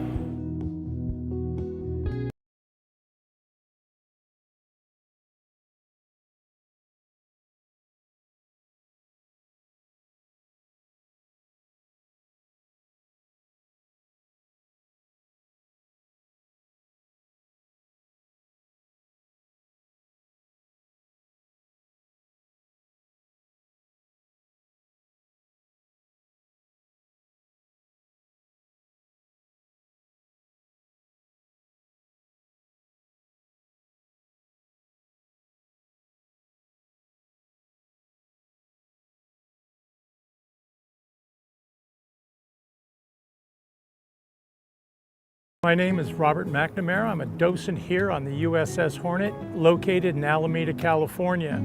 I served in the United States Navy between 1968 and 1974.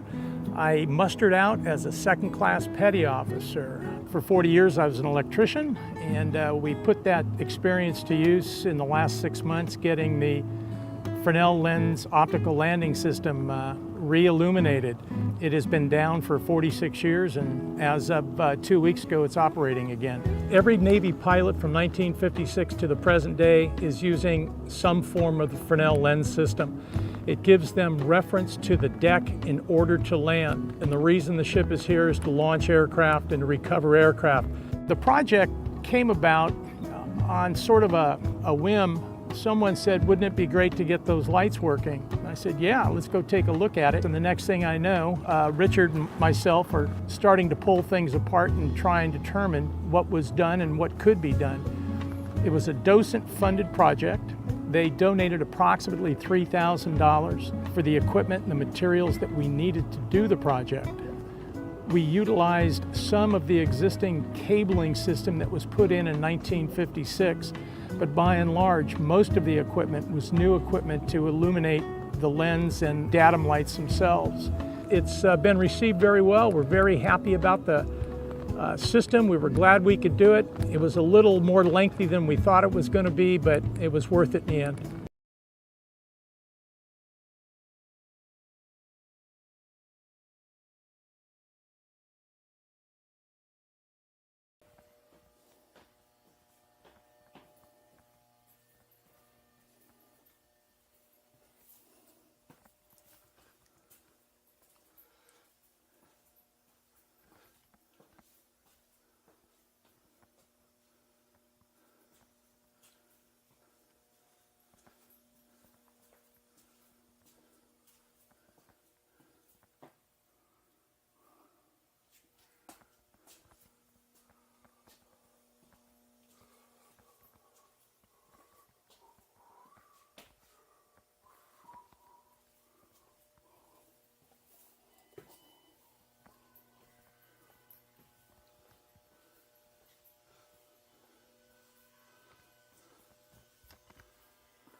Combat Information Center is manned 24 hours a day, 7 days a week when the ship is underway.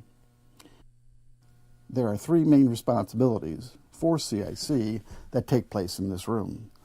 The air picture, what happens for hundreds of miles around us, what's going on the surface, being able to track and report all surface contacts within 30 to 40 miles, and then lastly, what's going on below the waves, in other words, submarines. In this video, we're just going to talk about the ASW functions of CIC. When we first panned across the room in the opening, you saw the air section, and then where I'm standing now in the middle, the ASW part, and then further on left is the surface section, which we'll cover under another video. But back here in the ASW area, the main pieces or parts are this large plotting table that we'll get into a little bit detail here. It's called the NC2 plotter. Next to it is a radar repeater, which the operator there can select from a number of different radars to help him see the helicopters and submarine trackers, aircraft S2 trackers that he might be controlling and helping them run their search patterns. And then behind the plotting board here, we have a couple of status boards to basically convey a lot of information to the supervisor and the CIC watch officer about the ASW picture. Because it's important to note that what you see here and what goes on here in CIC in terms of ASW is just literally the tip of the iceberg. There is so much information flowing into the Hornet when she was a anti-submarine warfare group leader or commander. I mean, there are S2 trackers out there, many of them, that have dropped sonobuoys. And here's a quick shot of one. They are on display in the back part of CIC and are receiving just tons of information from those sonobuoys, which is actually being streamed back here to the Hornet and through a special bunch of equipment called a data link. And then from there, that information goes to a room called ASCAC, ASCAC, which stands for Anti-Submarine Classification and Control. What also is going into ASCAC is the sonar information from our own sonar room, which is located way forward on the ship underneath the forecastle. And we also have destroyers in the area with their own sonars, very active sonars, and they're radioing information back to us, typically to the ASCAC. And then there's also helicopters that have got sonar basically on the end of the cables that they can dip their sonar and listen. And all that information is being sent over the data link back to the ship. You gather all that stuff together and it would overwhelm CIC if that was coming in raw. So the ASCAC acts as a filter, and the classification part of it basically is it's taking all that data and figuring out what is a real or an actual submarine contact. And at that point, they will send in through their end of the NC2 plotter information to this device here that will then display a light on the surface top here that indicates the relative position of a submarine relative to the Hornet.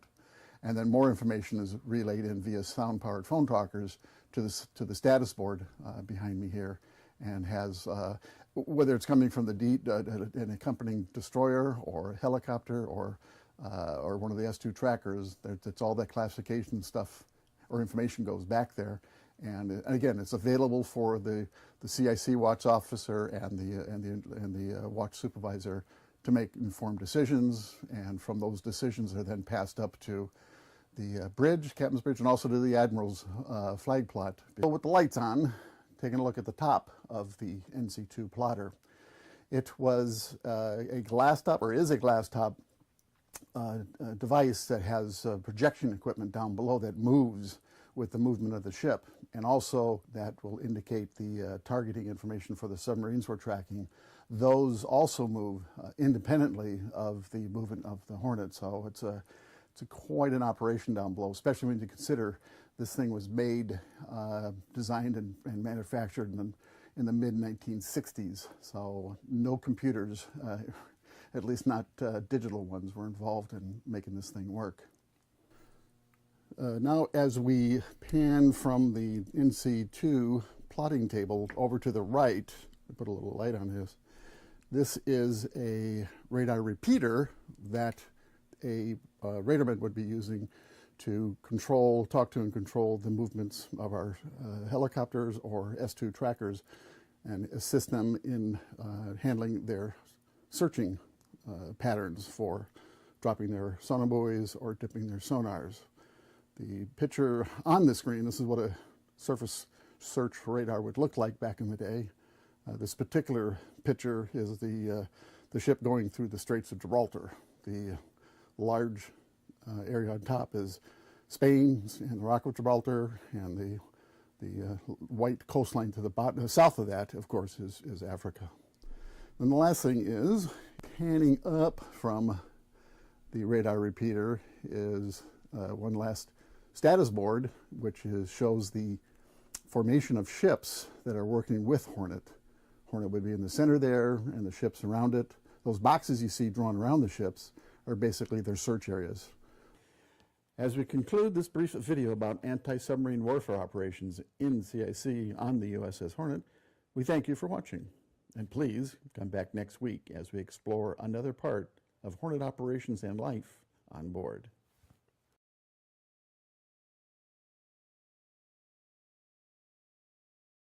It would have taken 9 people underway to run this engine room.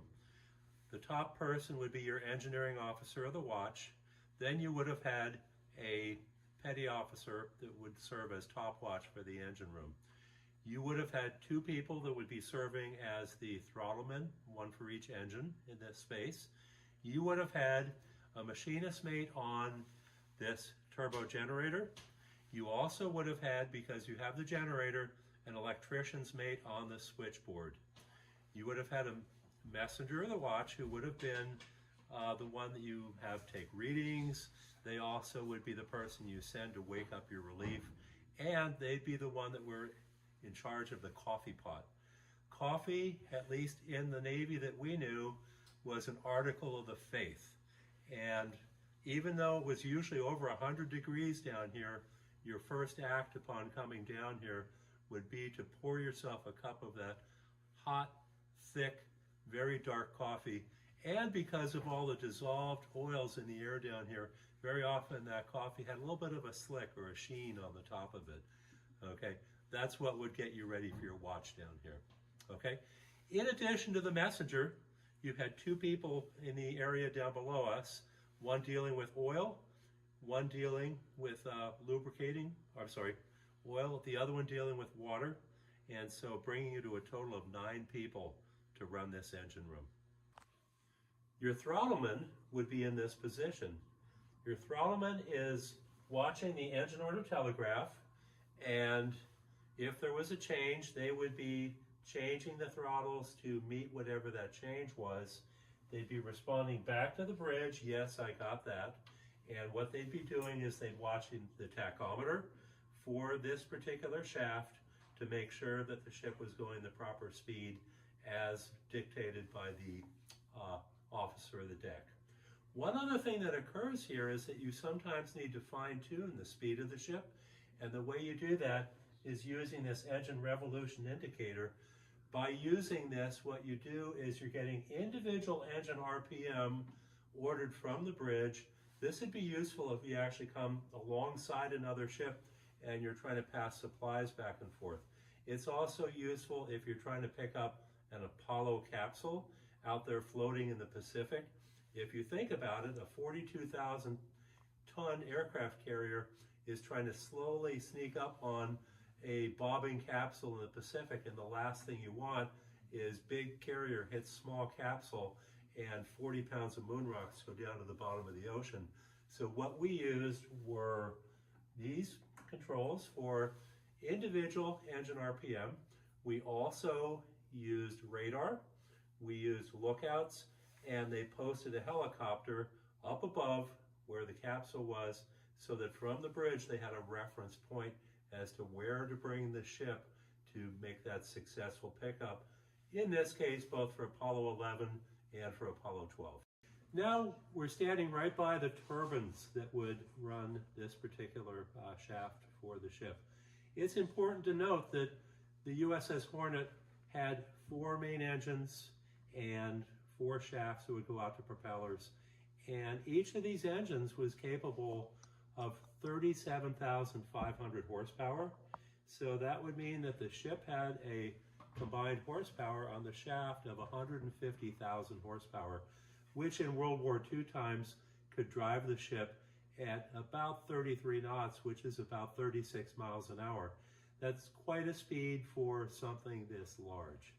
Your high pressure turbine would be operating probably up in the range of 5,000 RPM. Your low pressure turbine in the 4,000s. You can't run your ship's propeller at 4,000 or 5,000 RPM. So what you need to do is gear that down so that basically you're going to bring the shaft and propeller at full speed to about 250 RPM.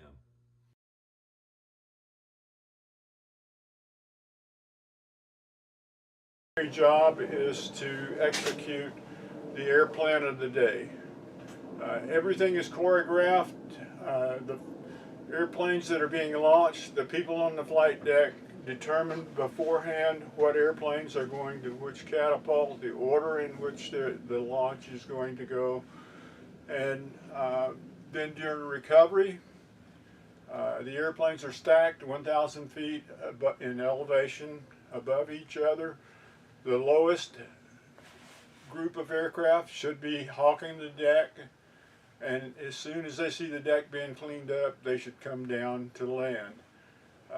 If everything goes as planned, the air boss doesn't have to say one word. He's primarily a safety observer, kind of like an orchestra leader, where he's monitoring what's going on, primarily for safety and ensuring that, you know, if something happens, he can alert the proper personnel, but otherwise he's monitoring something that's choreographed.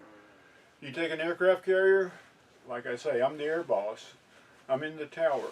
You compare this to a civilian tower, there is no comparison. The thing on the aircraft carrier is choreographed.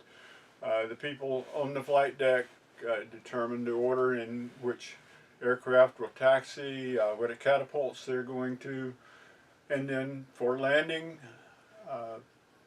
aircraft are stacked above in 1,000-foot intervals, and the lowest squadron in the stack should be monitoring the flight deck and then come by the ship to land, so that as soon as the flight deck's cleared, he should be on landing.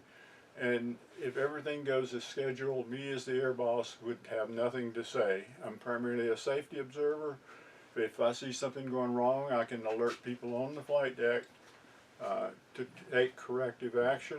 And if I see something that is unsafe in the air, such as an airplane turning too soon, cutting out another aircraft, I can alert him to take action to prevent an incident or accident from occurring. One of the things you look for, like I say, is safety. And probably one of the biggest violations of safety would be people in the port catwalk alongside of the landing area popping their heads up to go from one space to another. And if this happens during flight ops, I would usually tell the person, hey, you in the port catwalk, would you please stand up and wave? I'd like to get a picture of you to send to your mother when you die. Now get the hell out of there. People that are in the tower that are here to assist the air boss in his operations, you have 1 or 2 phone talkers.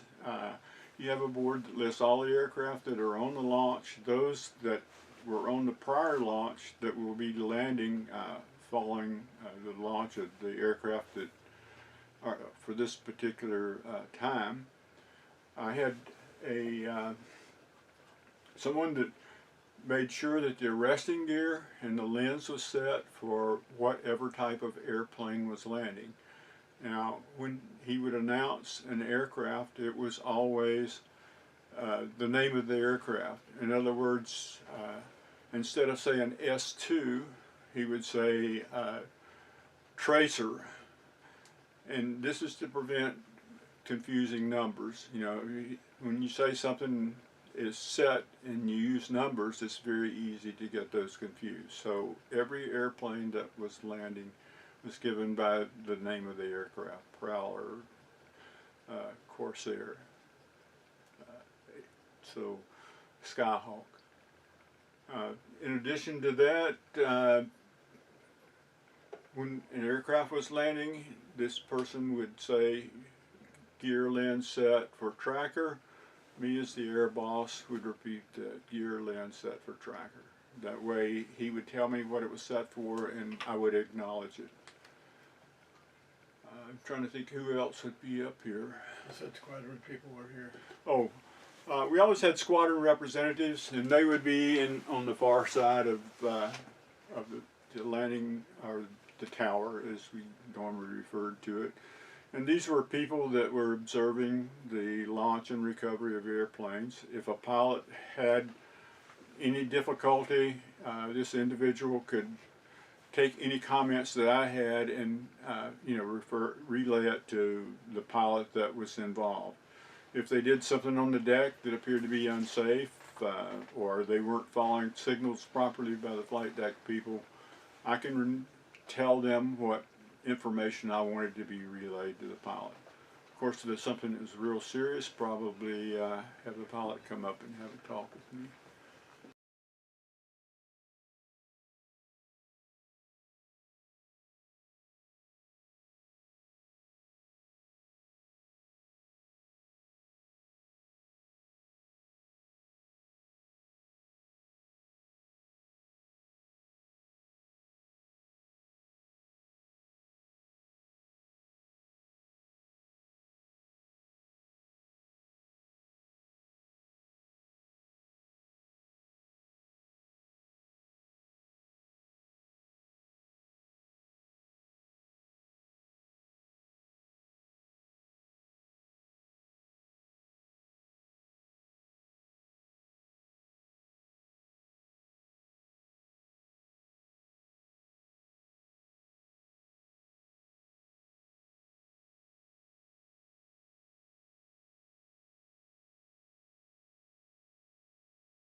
All right, welcome back, ladies and gentlemen.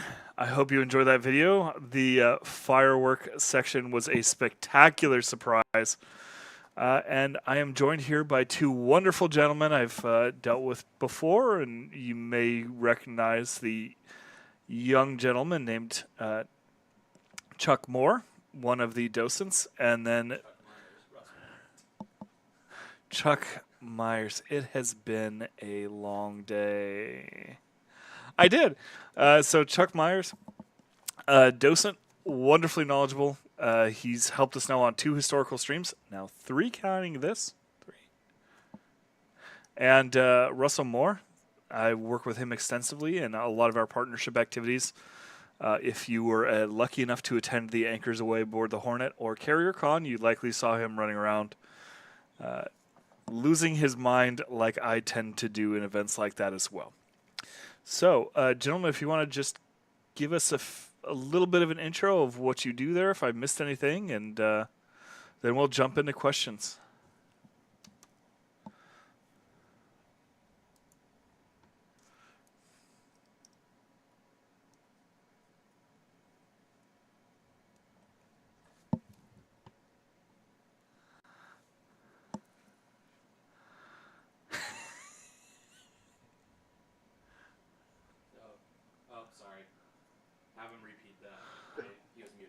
Oh, sorry about that, Chuck. It looks like you were muted on audio. Would you mind repeating that? Okay, well, I'm Chuck Myers, and I've been a docent on the Hornet for about 13 years, and just recently I was also elected as a member of the Board of Trustees, so I have sort of a dual role now, and I'm not sure exactly whether it's prestigious or it isn't, but I'm certainly satisfied that I have the job anyway. I think you're definitely the right person for it. All right. Yeah, it looks like audio's good. So thank you, Chuck. I appreciate it. So I'm Russell Moore. I do marketing and outreach here. I've been on the ship for about 4 years now. I started doing community events, and like a lot of people here, you end up doing a lot of different things. And yeah, it's a great place to work. It's a lot of fun. Yeah, and I mean, I grew up 2 hours away from the Hornet. It's kind of one of those places I already tried to go to. Same thing with the Pampanito, and a lot of fun memories out there. I forgot what I was going to say, which is really unfortunate. Oh, so I do have a question. I know that you do a lot of your own airplane restoration, and I wanted to ask if there was anything particularly special because you have an F4 Phantom you're currently restoring. If there was anything particularly special about that one, because I know the story, but I think our viewers might appreciate it. Well, it is kind of special and sort of a coup that we have it in some ways. It was actually the last F4 that was launched off of the Midway. And so it's been on our flight deck for quite a long time and recently been in restoration. They're working hard on it to get it back into good shape, and we'll have it on the flight deck one of these days again. So it will look like a real Phantom when we have it on display soon, I hope. They're currently painting it, but it's just one of the aircraft that we've restored. If you look over here, there's a Wildcat that I think is one of the more interesting aircraft that we have. And on the other side, and Keith will pan over there when we talk about it, but on the other side of me is a TBM Avenger, both of which are restored by the Hornet Air Group. The Wildcat is particularly interesting to me because it actually spent about 40 years in Lake Michigan.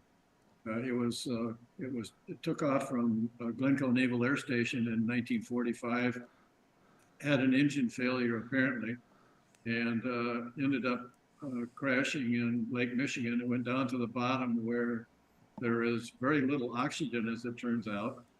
There are worms and things like that. So the metal was in pretty good shape when we got it after 40 years underwater. But of course, the organic things that were on it, like leather seats and that sort of thing, were well gone. So we've restored it now, and it looks like it just came out of the GM factory.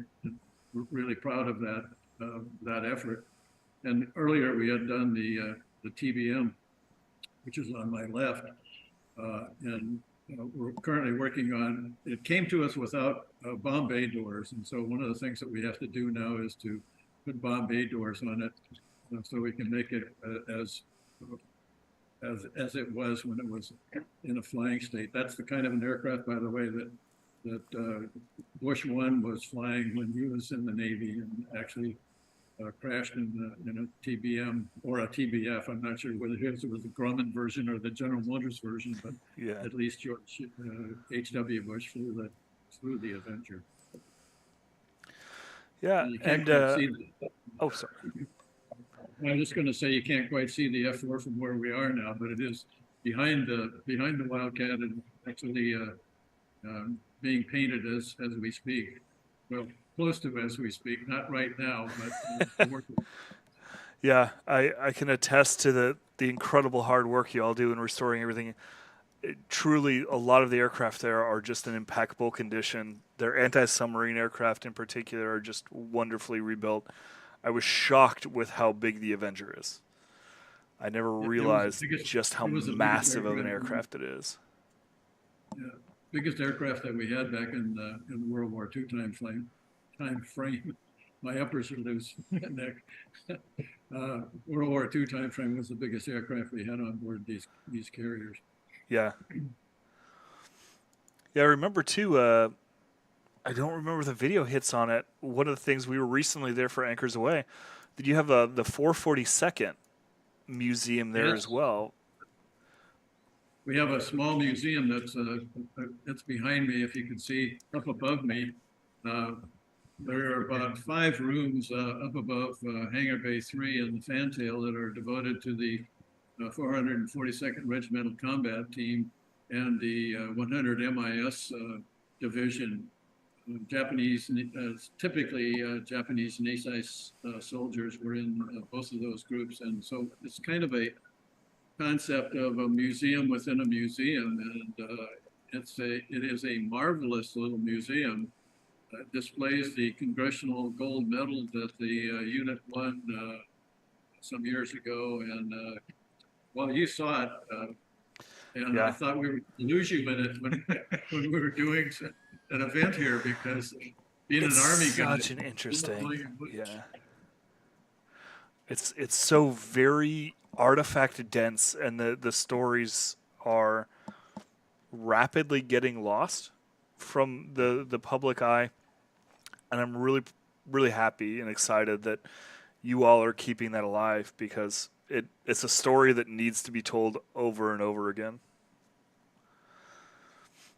It's a nice museum, and you know, you can spend all day in it, really.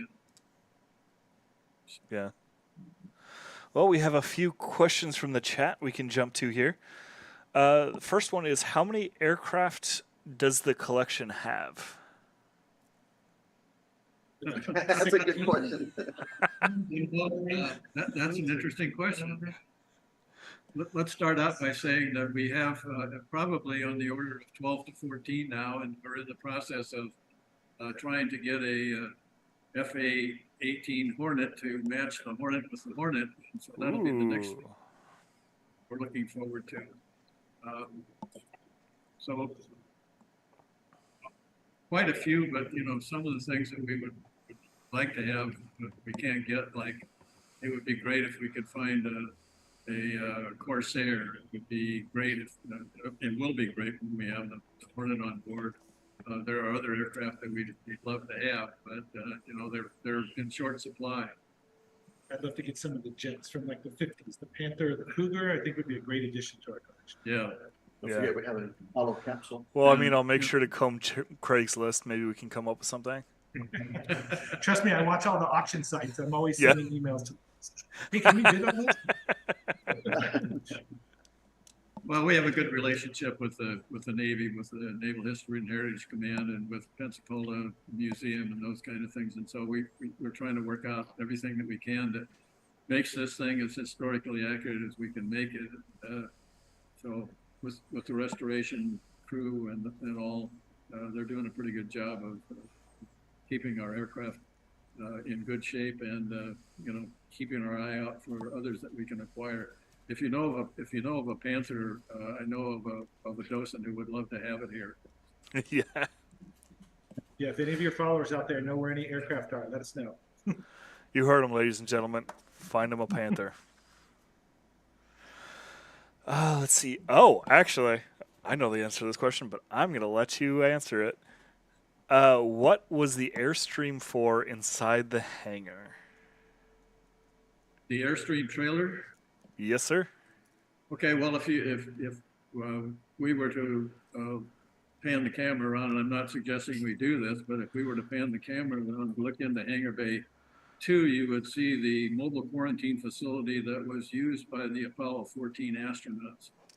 So the idea was that for the moon landings, we did not know whether there were any pathogens of any kind on the moon. So as it turned out, the first 3 landings on the moon, we isolated the astronauts when they came back to Mother Earth for 21 days, which is the longest incubation period that we knew of any pathogen that we had ever encountered.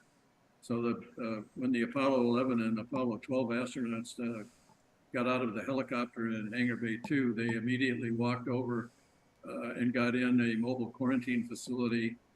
The ship, in both cases, went back to Pearl Harbor. The mobile quarantine facility, which is really just a very fancy Airstream trailer that keeps air inside, if you will. That trailer was offloaded and put on a C-130 and flown back to Houston. So the astronauts spent about 3 days in that mobile quarantine facility, and then when they got back to Houston, they got out of it and spent the rest of their isolation period in a more accommodating circumstances in that trailer. But it is really a spectacular effort. It holds 6 people, feeds 6 people. It's really a marvel, and it is the one that was used by the Alan Shepard crew for Apollo 14. So you can see one of those mobile quarantine facilities in 2 places. One of them is in the Smithsonian, and you can't touch it there, but if you come to the Hornet, you can actually touch and look inside. And sometimes on special occasions, we even let people go inside the MQF, as we call it, and see what it was like in there.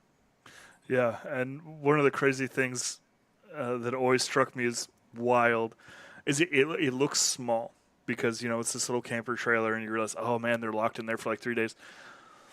They had just spent a lot more time than that in something much smaller. So I imagine it was kind of nice to be able to get out and stretch their legs like, oh, we have all this room finally. Their own bathroom, and Yeah. There's even a prototype microwave oven in there, right? So back then that was new technology. Yeah. So yeah. Well, particularly what you just said is interesting, because when they came down in the capsule, of course, they had to be decontaminated before they got them out of the capsule. So the first thing that happened was they popped the hatch and threw in 3 what we call big suits, biological isolation garments. And they had to get into those garments inside the capsule. So you can imagine what a scramble that must have been. You can see knees and elbows everywhere, and trying to get that thing on the respirator over your face and so on and so forth. Then you get out of the capsule and somebody immediately sprays you with Clorox, basically, and rubs you down with a car wash kind of a glove. And so, yeah, it probably was pretty spacious by the standards of the capsule on the other side of Hangar Bay 2, so you can see the relative sizes of those 2 things when you're on board the Hornet. We do have one of the big suits on display now too. So the biological isolation garment that they wore, we have one in a glass case that you can look at. It's very nice. Yeah, it's really an incredible setup, because they do also have one of the recovery helicopters on board, and I implore you all, if you have a chance, go and check it out. I don't know if I've told you this, Nick, but some years ago we had the 45th anniversary of the Apollo 11 landing, and we had a cocktail party for the NASA people that were here for that celebration. And so, if you see the videos of the Apollo 11 landings and the people that get out of the helicopter in Hangar Bay 2, there's a guy in an orange suit that gets out with the astronauts and goes into the MQF. His name is Bill Carpentier. He's a flight surgeon. So he came up to get a glass of white wine, and I said, I'm not giving you any wine until you answer one question for me. And he said, well, okay. He said, how did you guys decide essentially on Clorox as the thing that you were going to clean the astronauts off with? And he said, well, we originally started out with betadine, but we found out that betadine actually penetrated the big suit, so it got all over the astronauts. And so these are his exact words, as near as I can remember. He said, we formed a presidential commission and we did this. Clorox. That sounds very simple. Let's see. We got another one. Oh, are any of the planes that you have restored still airworthy? Well, that's a hard question to answer because it depends on what you would consider airworthy. But for example, the F-14 Tomcat that we have in Hangar Bay 1 right now was flown into Oakland and barged over here and put on craned up onto the flight deck. So as near as I know, that is flight worthy. Well, 14 years ago it was. At least it was 14 years. 14 years ago. Maybe today it might be Not today. today. But that, So- jumpstart. Like the a Craigslist ad, running when parked.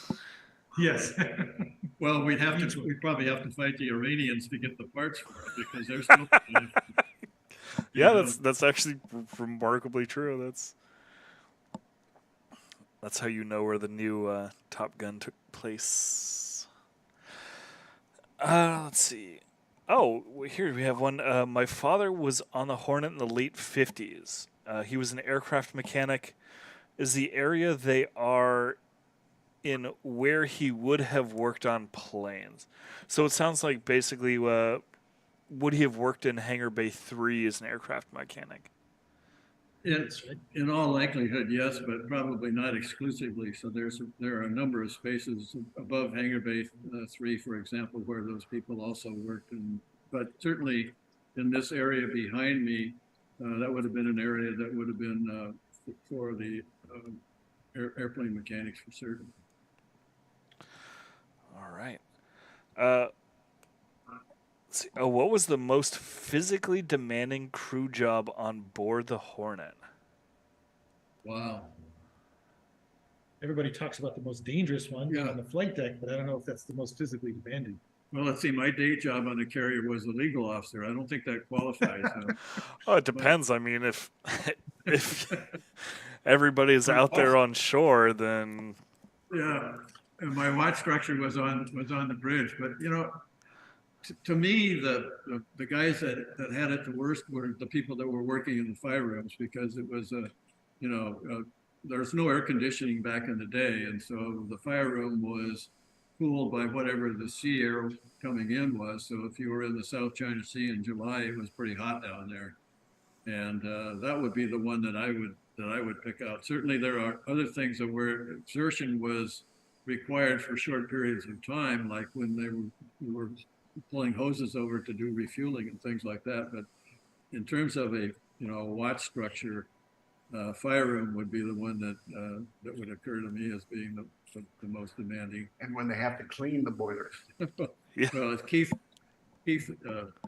sitting behind us, he's the one that did the CIC part of the video. He's saying when they had to clean the boilers, if you can imagine getting inside of those things and cleaning the soot off of the pipes that run through the boilers, yeah, probably the dirtiest job in the world for sure. Fortunately, the boilers would have been cooled down a bit by that time. Yeah. The bricks inside there stayed pretty warm for quite a while. So fire room would be, my choice for sure. Yeah, I remember one of the CIC crew mentioning that it struck me as odd because I worked small teams a lot in the Army, but that on the aircraft carrier, he would go down into the mess hall and there'd be, engine room and fire room guys who were just wearing the bare minimum amount of clothing and just drenched and dirty, and they'd look at him in his coat and be like, where did you come from? That's true. That's true. Yeah. You have good insight for an Army guy, I got to tell you. I listen a lot. Let's see. Oh, actually, this is another interesting one. I know, Chuck and I, that you and I have actually talked about this before. How did the USS Hornet get her name? Well, back in the day, this has been a paid political announcement. I'll start that off. You can take it from there. Back in the day, carriers were named after, typically, and there were some exceptions, but typically carriers were named after either previous ships or battles. So I served on Yorktown. That was obviously the Battle of Yorktown is what it was named after. The first two ships in the U.S. Navy in 1775, Continental Congress bought two sloops and they converted them into 10-gun warships, and one of them was the Wasp and one of them was the Hornet. So we go back to 1775, and then since then there have been 6 other Hornets, including the CV-8 Hornet that launched the Doolittle raid and was in the Battle of Midway. So carriers were traditionally named after either battles or previous ships. Battleships were named after states, cruisers were named after cities, LSTs were named after counties, oilers were named after Indian rivers, not just rivers, but Indian named rivers. Ammunition ships. And ammunition ships were named after volcanoes, ironically, which is... That's not a good one.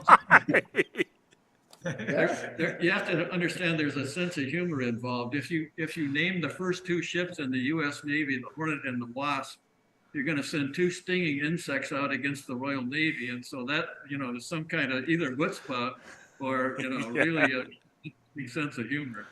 But that's the tradition, and now of course in the world of today, we name carriers after the chairman of the Armed Services Committee in the House or the Senate, that sort of thing. So completely different kind of tradition. However, the 3rd Ford-class carrier is going to go back to be named the Enterprise, and so maybe some of that tradition will come back. And by the way, I have a story to tell you about that. The commanding officer of the Enterprise during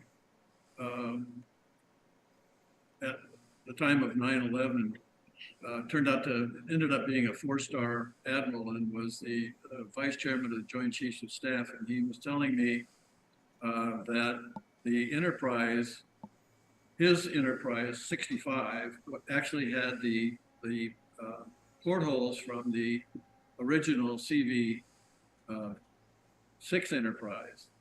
And that was part of the build for the nuclear powered carrier of the 1965 era.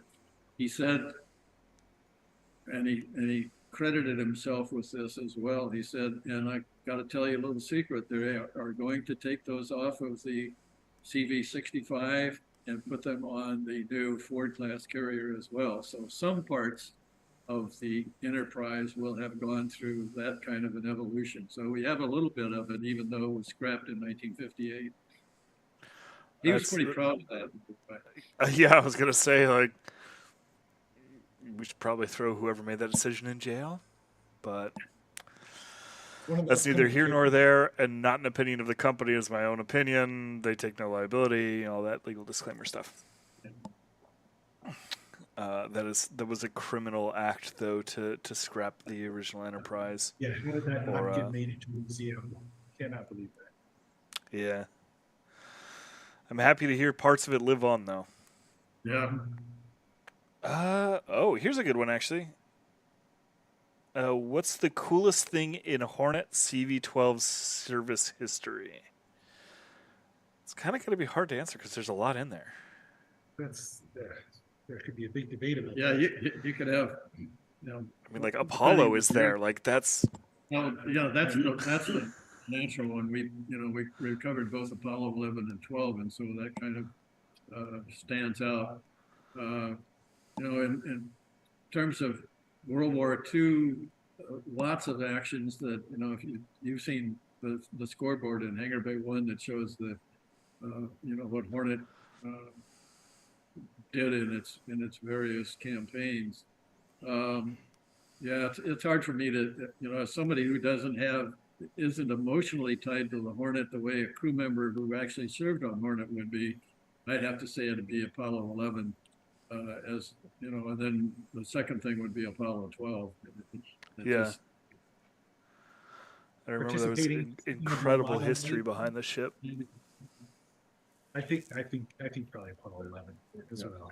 If I had to pick something other than that, one of the more interesting things that happened to the Hornet was during the campaign at Okinawa. The Hornet went through a typhoon, and it actually caused the flight deck to have 2 dog ears on either side. In those days, the flight deck went out over the bow, and the typhoon caused both sides of the flight deck to have a 25-foot dog ear, and that led to a design change in the way we built carriers. So in some ways, that's one of the more interesting aspects of Oh an yeah, that's event. called like the hurricane bow or something like that, right? Yeah, that was the evolution of the hurricane bow. So it's integrated into the bow of the ship, and so you can't have that water coming up against the flight deck from below. It was stress for downward pressure, and they knew there was a possibility that upward pressure would occur, but they didn't think they would be going through too many typhoons. Yeah. Yeah. Those are always a tough wild card. I mean, those issues plagued the Imperial Japanese Navy, the U.S. Navy, a considerable amount in that theater of operations, because a top-heavy ship doesn't do well in seas like that. And Never went through one. I never missed it though. yeah, I bet.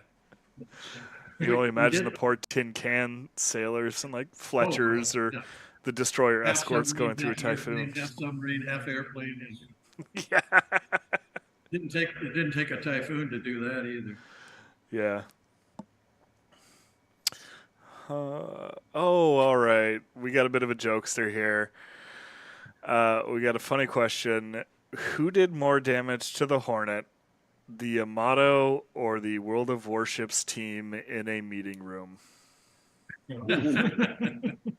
Well, the Yamato did Thanks, 0, guys. so whatever you guys would have to qualify, right? But you've been here twice since I've been around, and it's been really enjoyable situations that we have shared. And I don't know if you did any damage or not, but if you did, you're welcome for whatever it was. All right. I think it was just a blown fuse, thankfully. But that is an interesting historical point. Yeah. That is an interesting historical point, too, though, is the Imperial Japanese Navy was never able to inflict direct damage onto the Hornet. There were some from my strafing, but understanding. never any bomb Yeah. or torpedo. Right. It was Mother Nature that took us out. Yeah. Oh, yeah, that came up in chat again, too. Tell us about how Bogsy almost sank the Hornet. Yep. How Bogsy almost sunk the Hornet? Yeah. The infamous coffee maker fuse short. Yeah, they had a meeting here, and I set them up in the Admiral's conference room, and they had all the laptops, and then we turned on the coffee machine and short Too much. circuited it. We had to move to a different.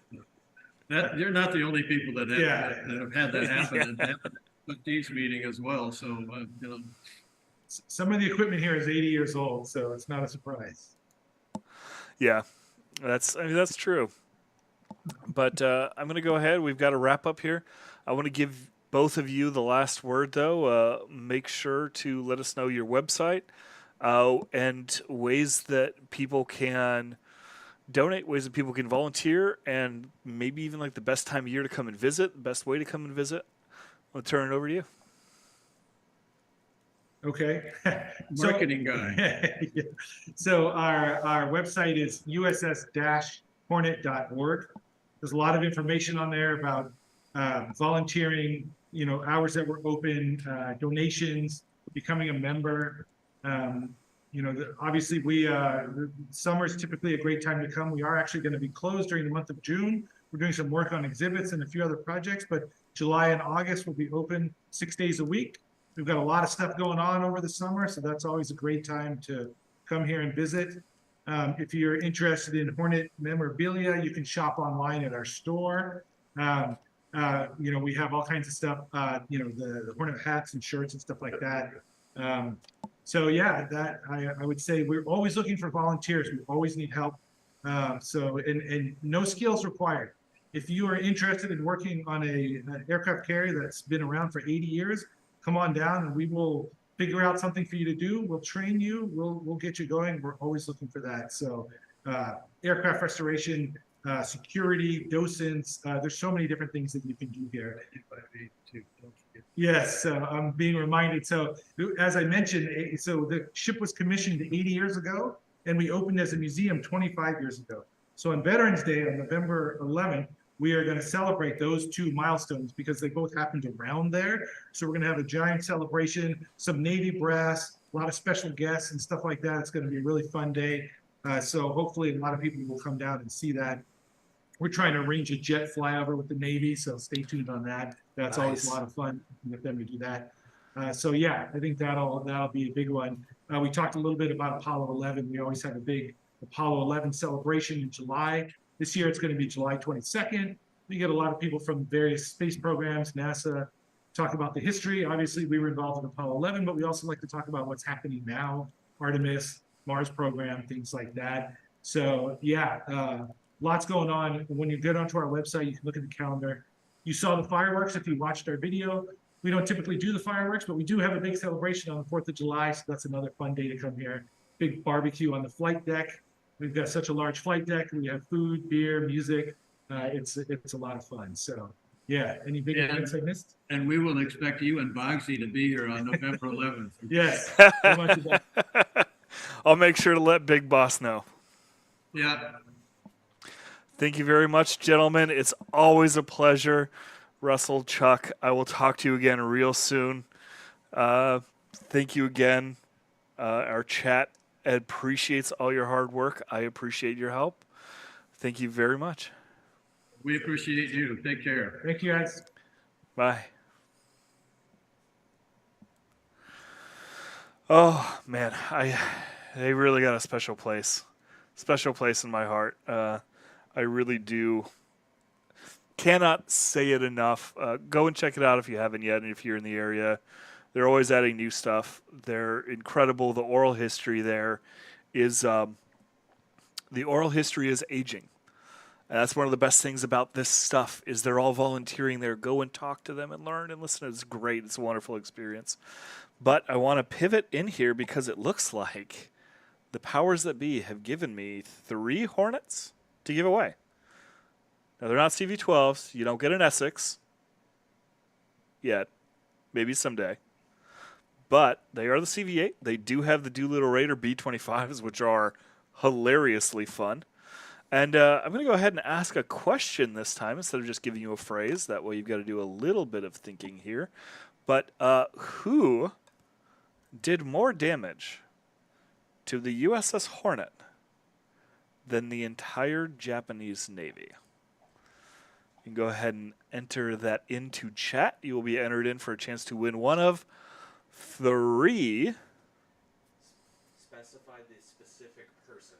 The specific person. It must be the specific person. It must be the specific spelling of the specific person in order to be entered for a chance to win one of 3 Hornets.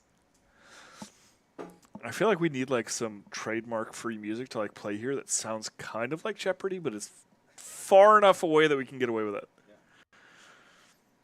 You all have about, let's say, a minute and a half to get your entrance. Bogsy time. No Boggs Keeney this time. That's kind of, is that like not culturally relevant anymore? Oh no. That was Christmas 2021. Oh yeah, that was a what about Boggy? Funny, but won't get you where you need to go. I can't imagine he's watching. He must be asleep. I hope he is. He's I don't know if you he's naturally much more energetic than I. So you are okay for not noticing that he was pretty bushed.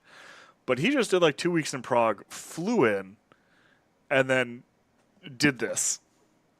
He's an animal. He's a monster. I am happy I'm not a community manager because I honestly just don't think I can do that anymore. Happy to be a producer. I get to kind of hang out and do my thing. Guy's animal. Or you could be like me, who is a community manager who is literally producing right now. So yeah, that's true. I could be all wearing right. 2 hats. 30 seconds, and then we're going to draw. All right, 30 seconds. 30 more seconds to type in the one person who has done more damage to the USS Hornet than the entire Imperial Japanese Navy. Bofgzi. Hilarious, but wrong. Yeah. Already have Hornet. Good luck, y'all. Yeah, me too. I very much enjoyed it. It was one of the happier moments of my time here. I mean, they're all kind of happy moments, but it was one of my happiest moments, I guess, to see that the Hornet was coming in. Alrighty, let's draw it. Ooh, we're gonna get three winners. Time. 3 winners here. So here we go. First winner. Let's go. For Krieg 121. Krieg 121. Congrats on the Hornet. I'm going to write all these down and then send the codes afterwards, okay? Legion, is it hard being a sexy Viking? No, I was born this way. Of course, that's the one you glommed onto when everyone is just... I got to feed my ego at this point, man. All right, let's get the second winner here. Number 2 is going to be Draculia. Ooh. Congratulations. Enjoy your ship. Fun fact, the bombers are vicious to submarines. There you go. Like vicious. Catch one on the surface. It's game over. I'll be whispering the codes after I finish this drawing. So just give me a second, and then I will whisper y'all the codes. And last but not least, Maverick 303. Congratulations, the 3 of you. You guys collected the Hornets. Awesome. I hope you enjoy. They're quite fun. Get out there and wreck some face with some B-25s. Very cool. So I will send those codes along shortly. Should we just jump right into the next video? Yeah, I think we can go ahead and jump right into the next video. We have a video from the USS Lexington, which is kind of our one of our hometown museums. We're lucky enough to be about the same distance from the Texas and the Lexington. So yeah, we can just, I think, hop straight into the Lexington.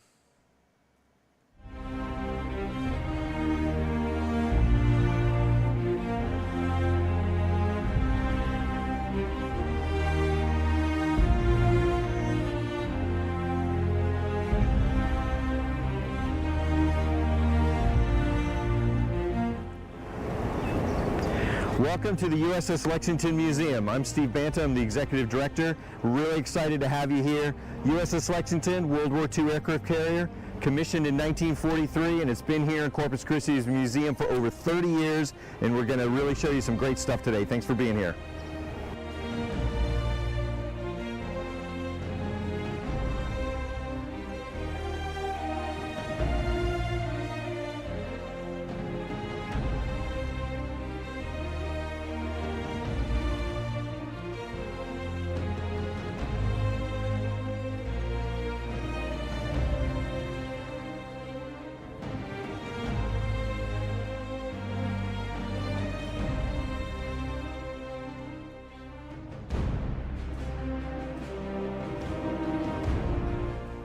Welcome aboard the ship. When you came across the platform, that's actually the number 3 aircraft elevator. It's still operational. That brings you into the hangar bay. The hangar bay is Tour Route 5 for the USS Lexington Museum. You'll see that this is where we keep all of our oldest historic aircraft. Here we have a Dauntless. All of the older aircraft are here. It keeps them out of the elements and better preserved in this location. Tour Route 5 is also on the hangar deck. The hangar bay is the start and stop for all of the other 4 tour routes. All right, this is the start of Tour Route 4. This is actually down below. You're going to go all over the ship. This is the longest tour route we have. You can start with a souvenir photo, but you're going to see the galley crew messing area. You're going to see the engine room. You're going to see Carrier Row, which is a great exhibit dedicated to the history of all aircraft carriers in the U.S. Navy.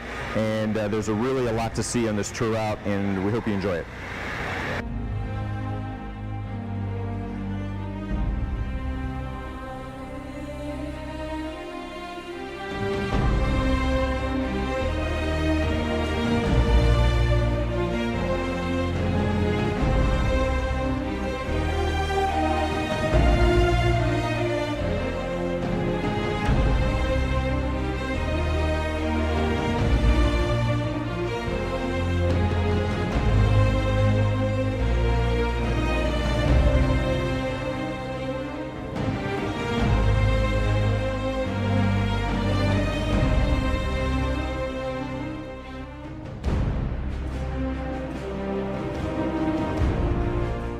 You just saw the entrance to our 3D mega theater. The theater is actually in the pit for the #1 aircraft elevator.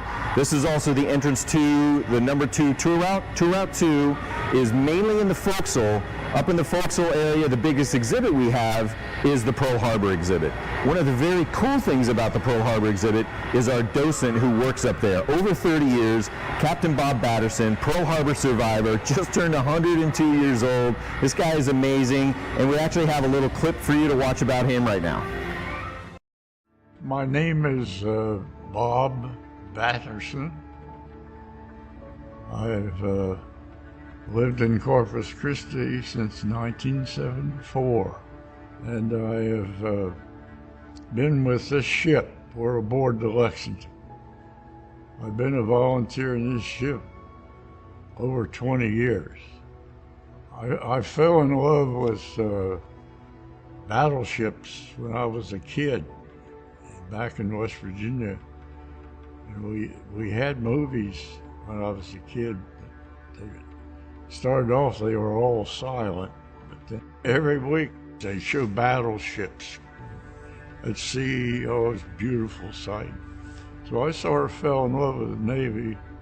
After I graduated from high school, things were pretty tough. We were right in the middle of a depression. Jobs weren't very plentiful, and suddenly I said, gee, I think I'll try the Navy, and I did. That's why I was at Pearl Harbor, just happened to be stationed there. We were in the barracks, listed barracks, and about 20 of us. And, we were awakened by this noise. A few choice words passed around about having a drill on Sunday morning. That's what we thought it was. Torpedo planes flew, they were 60, 100 feet away from our window, flying right by, already at their release point. Well, we knew then we were at war, it wasn't a drill. So we watched the torpedo planes. At the same time, there were dive bombers. They were strafing. There were high altitude guys, one of which got the Arizona. And then suddenly it was silent. It was about 9:30 in the morning. The city of Corpus Christi was in competition with 5 other cities to get this ship. When this city won the competition, it's unbelievable. Here I was going to be able to come aboard the old Lex, serve aboard her as a volunteer. The same ship, really, that I served aboard during the war. We get visitors from all over the United States and even the world. People come in from Europe, Asia. There's a lot of history, so much history here, and it exhibits. Rusty Restell has done a tremendous job in the exhibits aboard this ship. We've got wonderful people, dedicated people, staff and volunteers. I'd like to stay with the old Lex as long as I could. She did a yeoman job against the enemy in World War II. And by golly, as long as she's around, we're going to make sure no one forgets it.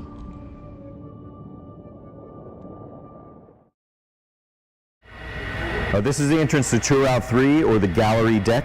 Up here you're going to see the captain's quarters, the import captain's quarters, really nice. And then also you're going to see a great exhibit to escort carriers and light carriers, but also Combat Information Center during battle. That area is on display as well.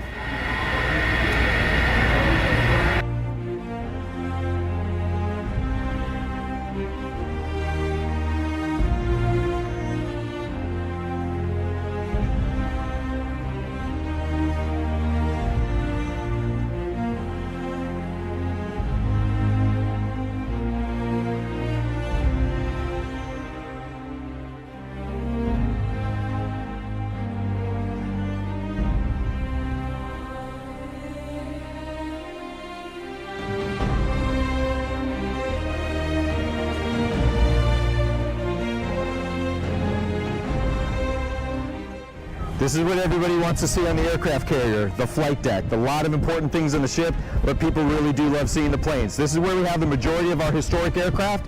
We also have access to the arresting gear room and almost the entire island, including the navigation bridge.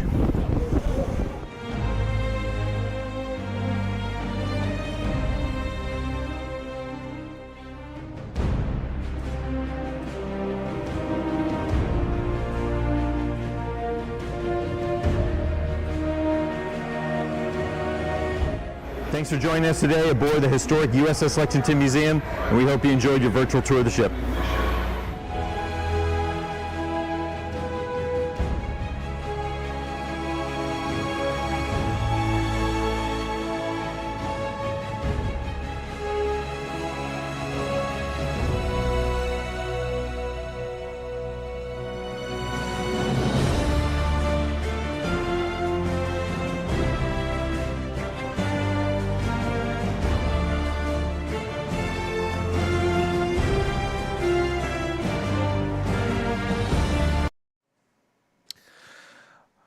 Hopefully you all enjoyed that video. Thank you and welcome back. I do want to remind everybody that the museums were working with the equipment they had available at the time. They put a lot of hard work into it, so thank you everybody for respecting the hard work and effort that went into all of this.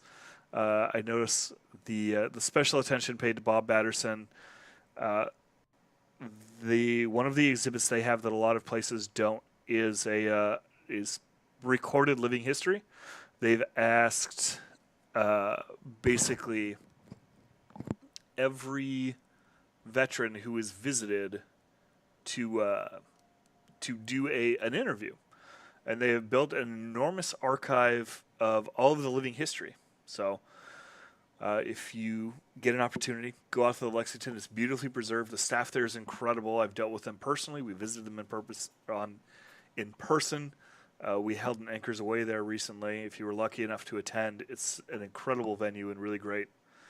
Yeah, Bob Batterson is just a national treasure. So thank you all for that.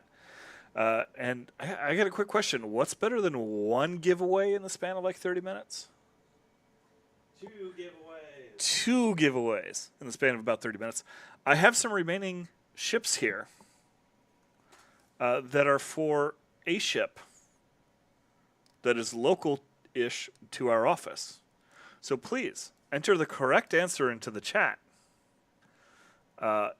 without the prefix USS, because we already know that it's an American ship.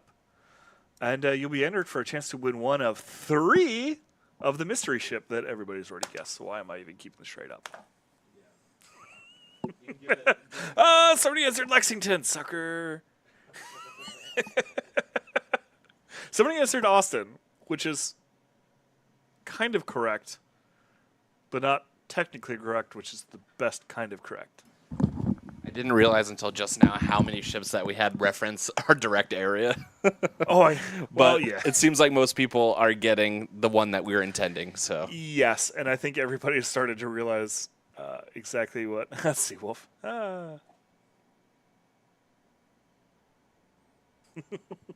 Now they're going out of their way. yeah, well, that's how chat goes. We will draw in about a minute and a half or so. Nice catch. I do love me my PT boats, man. That was PT 109 is like one of the movies I grew up with as a kid.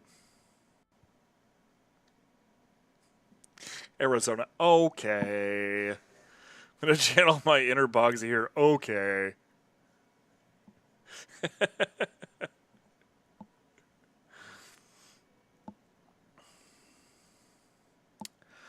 Any news on the New Jersey in-game yet? All of that is still kind of locked away in roadmap type stuff. I can't discuss anything, but it is one of those things that there are always opportunities for more ships to be added. I never thought that the CV-8 Hornet was going to come into the game, and it's in the game. So keep an eye out.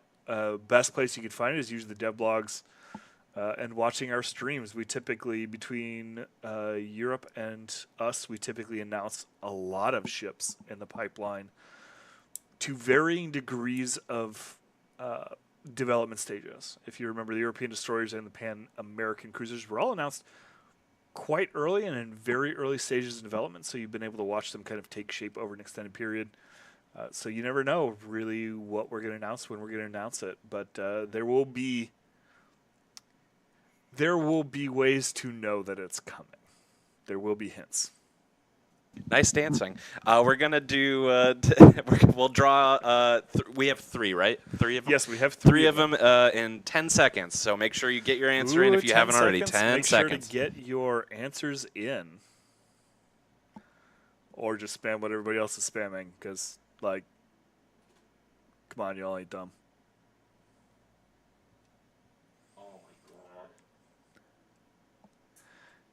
Never mind. Keep spamming the same word for a while because I accidentally threw a comma at the end of it in Nightbot. Keep spamming the same word for a while. Hey, somebody caught on and put Texas, comma. Please don't do that. Please just do Texas. Look, now we've even given you the answer. Just say the word. Just say the word for a bit, and then we'll draw. Sorry. They're going to keep me locked in here until I give away all these ships, please.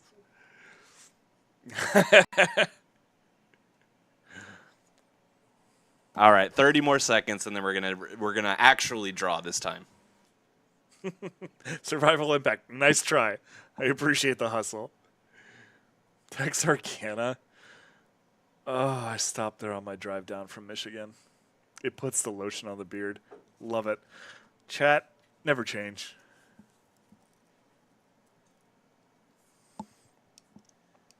All right, here we go. Actual with the correct word this time. We're going to start drawing 3 winners of these 3 winners will win a Texas. USS Texas in game. Here's the first winner. Captain Obvious Destroyer. I love the name. Gonna write these down, and I will send you the codes once we get started with the next video. Here. I mean, that was kind of the obvious pick. Yeah, it's in the name. Let's see, and groans in. Here we go. The groans will come along. Don't worry. Number 2. Almighty Alpha Frog You. Wow, you guys really. Thanks, Nightbot, for picking the people with the longest names as well. Almighty Alpha Frog You. Cool. Almighty Alpha Frog You have won a Texas. Your code will be along here shortly. Once we start the next video, I will send it to you in whispers on Twitch. And last but not least, our third one. Yank Jaeger. Yank Jaeger. I've been awake too long. That's what it is. That's what it is. I didn't sleep enough last night, and I've been awake too long.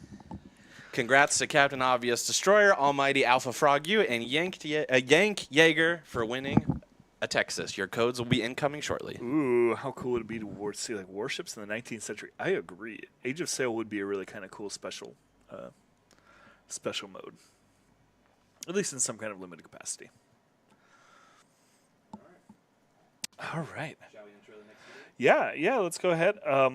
Our next video, you all might recognize the location. It's been made infamous, but it's a great place to stop by and check out. It's the USS Pampanito. I do want to give everybody a heads up so you can prepare your eyeballs. It was shot vertically with the technology they had available, so it will be a little bit weird, but it still has some good stuff in it. And again, it's one of those things that I just fawned over as a kid. Has real close attachment to me personally. So go ahead and check it out. Give it a look.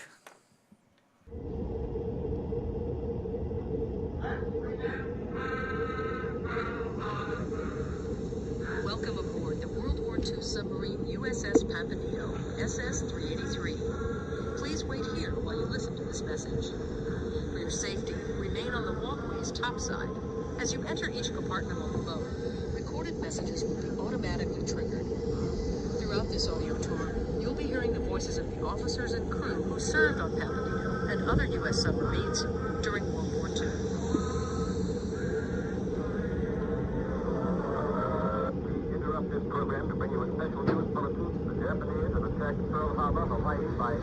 President Roosevelt has something else. President Franklin D. Roosevelt's address to Congress, December 8, 1941. Yesterday, December 7, 1941, a date which will live in infamy. The United States of America was suddenly and deliberately attacked by naval and air forces of the Empire of Japan. The attack Captain Edward L. Beach, naval historian, novelist, and veteran submariner. In response to the Japanese attack on Pearl Harbor, the United States began a massive submarine building program. The United States ship Pampanino was built in 1943 at the Portsmouth Navy Yard in New Hampshire. The role of U.S. submarines was to cut off the flow of raw materials to Japan. The submarine fleet was instrumental in the Allied victory in the Pacific, far beyond its cost to the United States. Today, the Pampanino is being preserved as a memorial to the submarine service of the U.S. Navy, which we proudly call the Silent Service. Let's head below now to learn more about life aboard a wartime submarine. We knew that we would be going into the Pacific. We didn't know where our war patrols would take us. Our survival rate was the least of any group, Army, Navy, or Marine Corps.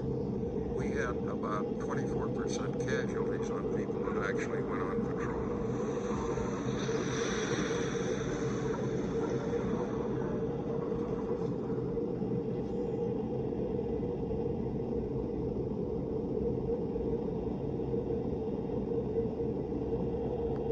This entrance was originally a torpedo loading hatch. It's been modified to provide easier access for our visitors. To help us preserve the USS Pampanino, please don't operate switches, levers, and valves while touring. Be alert for low overheads and protruding equipment.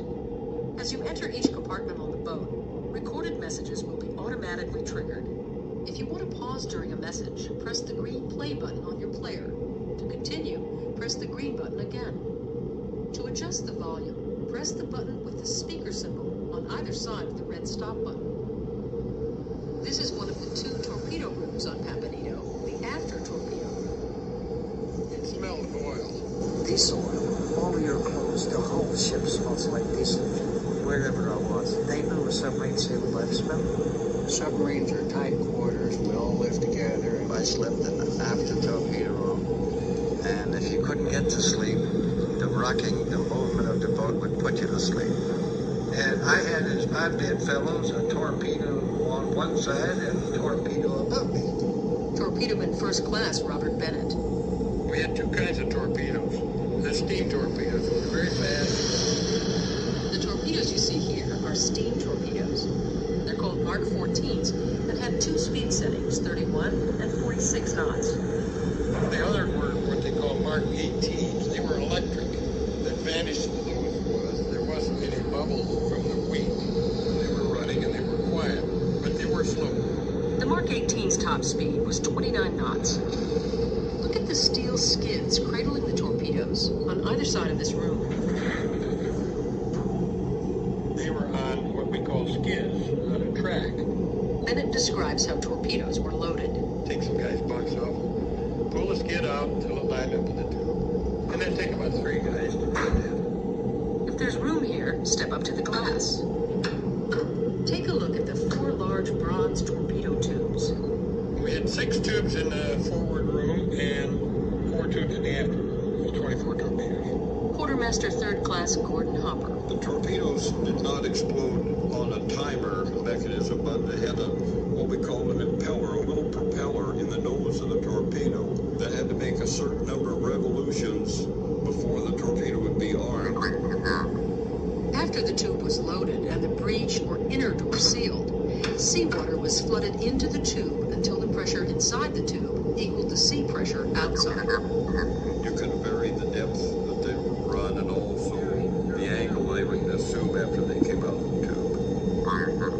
Compressed air was used to actually push the torpedo out of the tube, but the torpedo's own drive mechanism then took over to propel it on its way. When I left the tube, there was a big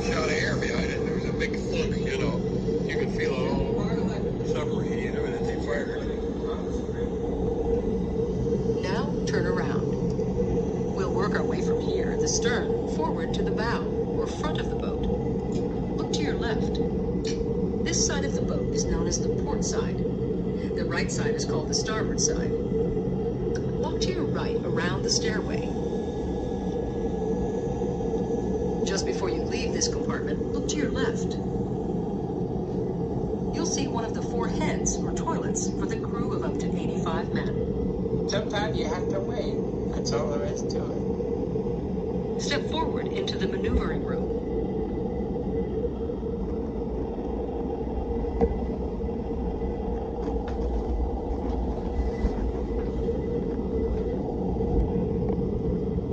If it's crowded here or anywhere else on the tour, feel free to pause your player by pressing the green button. When you're ready to continue, press the green button again.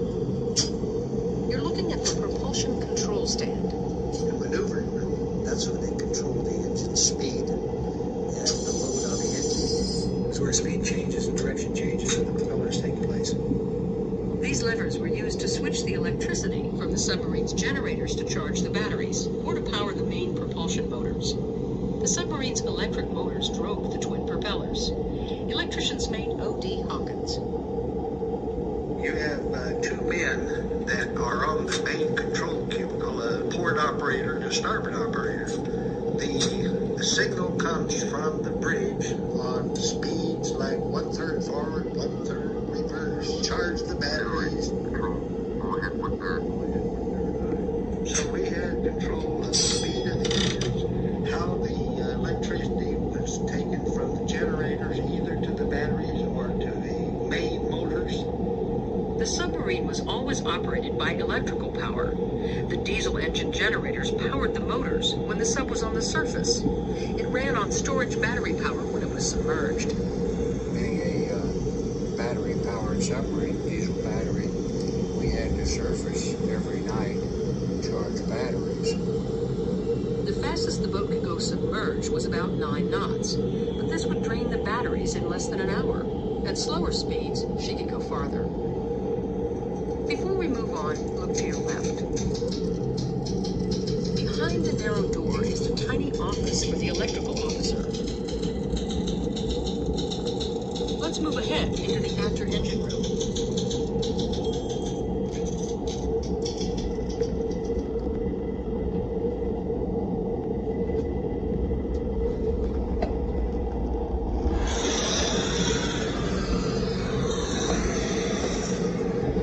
Side of this room are 2 of the submarine's 4 main engines. When she was running on the surface, Caponito's maximum speed was 21 knots, or about 24 miles per hour. And when the engines were running, this room was one of the loudest places on the submarine. Submarines are noisy. The noise level at that time was so high that basically you couldn't hear anybody talking. You did everything by signals, everything. The only time the noise stopped is when the engines were shut down. This had to happen in order for the submarine to dive. The engines we had was probably the best submarine engine anybody could ever build. Motor machinist Chester Bienkowski. Fairbanks Morse, 38D, the Tennyson, the boost piston. They had 2 crankshafts, one on the upper crank and one on the lower crank, naturally. And the pistons would come together. And the pressure of the air being trapped in it generated so much heat that it ignited the diesel fuel. At times, that heat also circulated throughout the submarine. I used to absolutely detest going down on a dive after we'd been running on the surface for 6 or 8 hours with all 4 main engines online. Radar technician George Moffat. Because by then, the boat was hot, the engines were hot, and with no ventilation, guess where all that engine heat came? Throughout all the rest of the boat. And it would get hot. Look toward the middle of the room. You'll see a ladder leading up to a deck access hatch. Just forward of this is another round opening. This is one of the hull valves that supplied the boat's air via the main induction. The main induction is a monstrous hole way up front of the ship at the bridge that drew in air from a 36-inch valve. Let's move on. You can see part of the upper crankshaft at the forward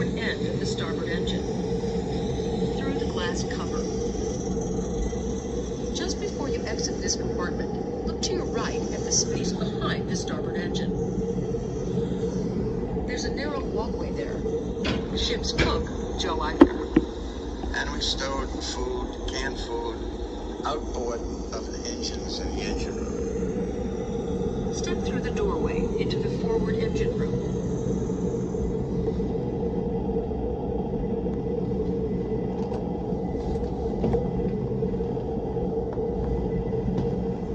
This is the forward engine room. It housed the other two main diesel engines. Chester Biankowski. The engine room. The oiler is the guy that does all the paperwork, takes all the readings on the engines, checks all the machinery and the oil, runs the purifiers, makes water. Look against the wall at the far end of the room. You'll see two stainless steel barrel-shaped objects, the evaporators. The sub's fresh water had to be made by distilling seawater. Simply you make the water when you was on the surface only. The number one priority for water aboard the boat was always the battery. If there was any left over, we had it for cooking and coffee, and then probably most of it was for shower. We couldn't bathe very often. Water was at a premium. Showers were not frequent. It must have been like 10 days to 2 weeks. We took no baths, you know. You used a minimum of water. No bath. You could get a pail of water cold. The only people on board that bathed more frequently were the motor machinists. Not according to motor machinist Chester Biankowski. You didn't shower all the time. The cooks and bakers, yes, they showered all the time. If we had the water. At times we would shower into water coming out of the air conditioner. We all smell each other. When you're ready, step into the next compartment.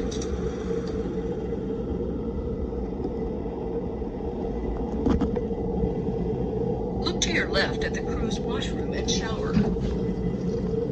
When we first depart from port, we would have food stashed all over, and it wasn't unusual to have some in the showers. Let's move on. Directly below this deck was one of the ship's two main storage batteries. This level is the main enlisted men's berthing area.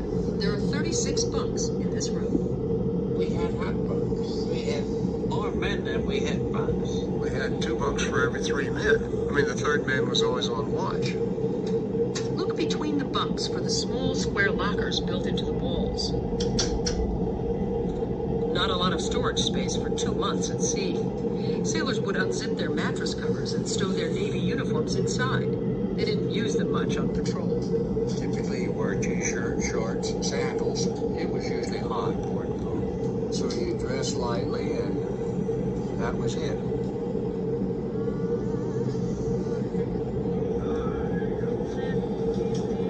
At any time of day, you could find men in here sleeping, reading, or writing letters in their bunks. O.D. Hawkins. Monday, October the 16th, 1944. My dearest Muriel, well, honey, as you can tell by my return address, I've finally gotten on a sub after all of these months, so you can probably imagine how thrilled I was. Well, hon, I came home to find 2 letters from you, and I shall sort of answer them both. Mainly, I guess, because I'm not full of any... If you shouldn't hear from me for a month or so at a time, which is possible, don't worry about it. I like to think no news is good news. These envelopes all have a censored marking on them, so he was very careful what he had to say. The expression used during that time was loose lips sink ships. Look up at the forward end of the room for the ship's medical locker. It has a red cross on it. Pampanino carried no doctor. The pharmacist's maid took care of the crew's health. Let's move on to the crew's mess.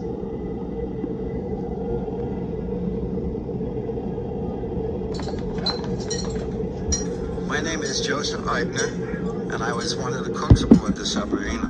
I worked from, let's say, from 5:30 in the morning till 6:30 at night. Well into the night, the baker, he would bake all cakes and cookies and rolls and that sort of thing. They say a submariner ate better than anybody in the Navy. Just forward of the tables is the galley or kitchen. This is where all the food was prepared. Breakfast is French toast or fried eggs and bacon or sausages. And then noon meal we'd have pork chops or ham or chicken or steak. We usually had French fries. And when you fed the whole crew, 85 men, you had to peel a lot of potatoes. The crew that was going to relieve the watch that was on ate first. And then when they finished, the crew that came off ate. 24 hours a day we had coffee. Notice the checker and AC/DC boards on the tables. The crew's mess was really the only recreational area on the boat for enlisted men. We had records and playing records and the radio. That's all you had. Blue Rain. I don't know how many times I played that song. Blue Rain falling down on my window pane. Blue rain falling down on my window pane. We showed movies. We only have a few movies. We probably show them quite a few times. And cards. Play cards.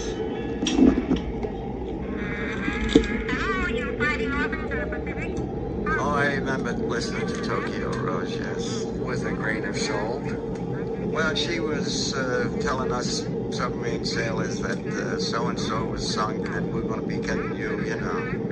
You listened to anything that you could to get news, I mean, of how the war was going.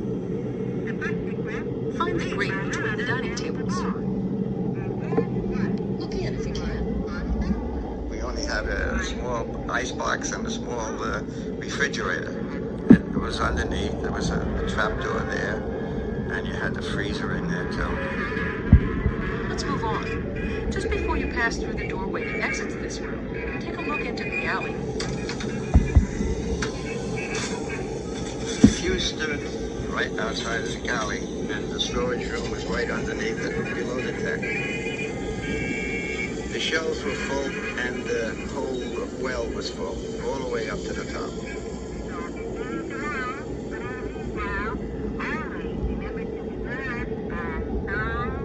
Step into the control room.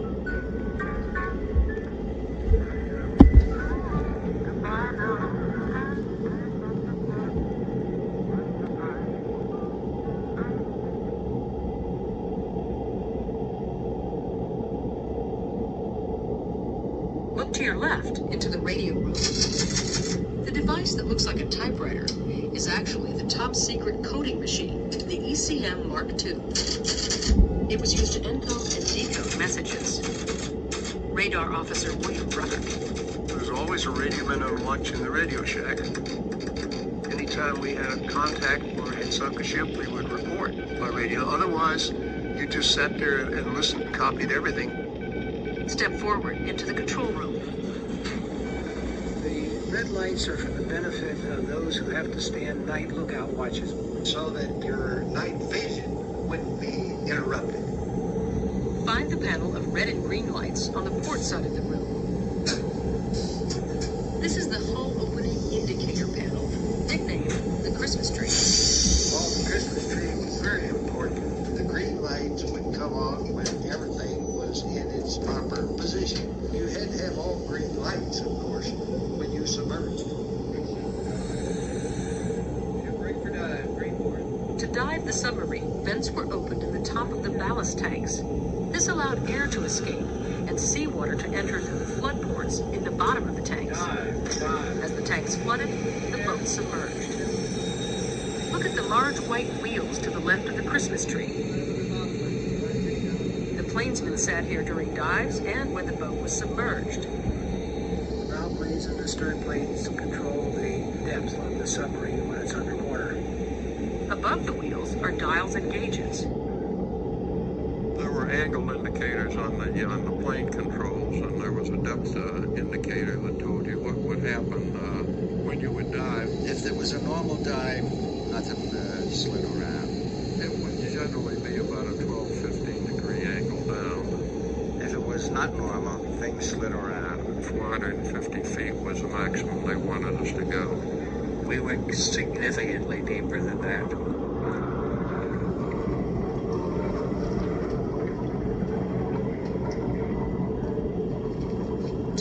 surface, the ballast tank vents were shut. Then compressed air was blown into the tanks from storage banks, forcing the water inlet back out the flood ports. As the tanks filled with air, the submarine rose to the surface. Find the ladder in the middle of the room, leading up to an open hatch. This goes to the conning tower. For safety reasons, this area is closed to visitors. The submarine's 2 periscopes are housed there. The conning tower was the control center for navigation and battle. From here, enemy targets were tracked and sunk. The SJ radar was located in the conning tower. The sonar equipment controls from the conning, the torpedo data computer, the 2 periscopes, the steering wheel at the helm. You can see the pump room through the grating in the floor by the ladder. Look around the room if you like. Alarms were an everyday part of life aboard. The collision alarm meant a collision was imminent. The general alarm was the call to battle stations. But the most important alarm was the dive alarm. Whenever there was an occasion to call for the ship to dive, the officer of the deck would sound the diving alarm and, clear the bridge and dive. Clear the bridge, dive. You didn't go down soft and easy, you went down fast. The 3 lookouts and the officer of the deck had to get from your perch up on the bridge down to the ladder that goes to the conning tower, and down the ladder to the control room within 30 seconds. We tried to get to periscope depth, which would be 60 feet, in 30 seconds. Let's move on to the forward battery, or officers' quarters.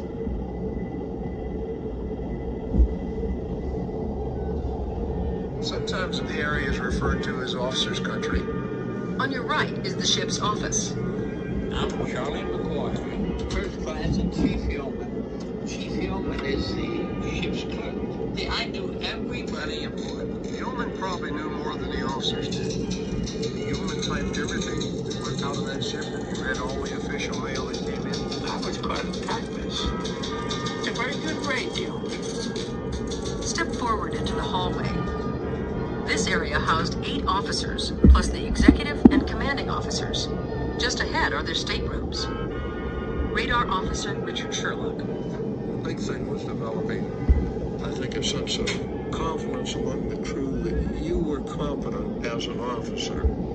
On your right, you'll see Commanding Officer Pete Summers' stateroom. The CO had a writing desk, deep depth gauge, and a repeater compass, so he could track the sub's course at all times. Further along on the left is the wardroom, where officers ate, met, and passed the little free time they had. Richard Sherlock. I don't remember there being a crossword between the officers. Most of us back and forth used our first names. I'm sure the crew had nicknames for all of us that they didn't use in our presence. My name is George Ingram. They call me the kid, the good kid. At the far end on the left is a small pantry for the steward's mate. As a steward mate, you served the officers food. You really had to know how to set the table. The officers ate the same food that the men ate. The steward would come in and take what he needed for the officer and bring it up there. They all ate the same food, except you could give them a little special. I would cook some bacon and fry some eggs and make my own style dressing. Step into the forward torpedo room.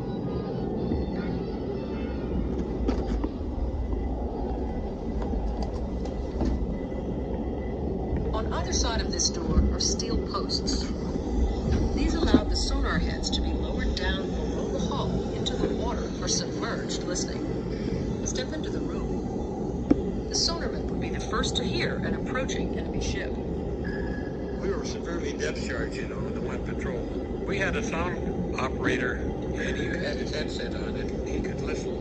You could hear ships like 30,000 yards away or so. And he'd say they're pinging on us. In other words, they were sending a sound. When they ping, the sonar would come down and bounce off. When they bounce it off you, they know you're there. This guy would be speaking the phone, They're pinging on us, they're making a run, and then you could hear the big propellers of that ship above,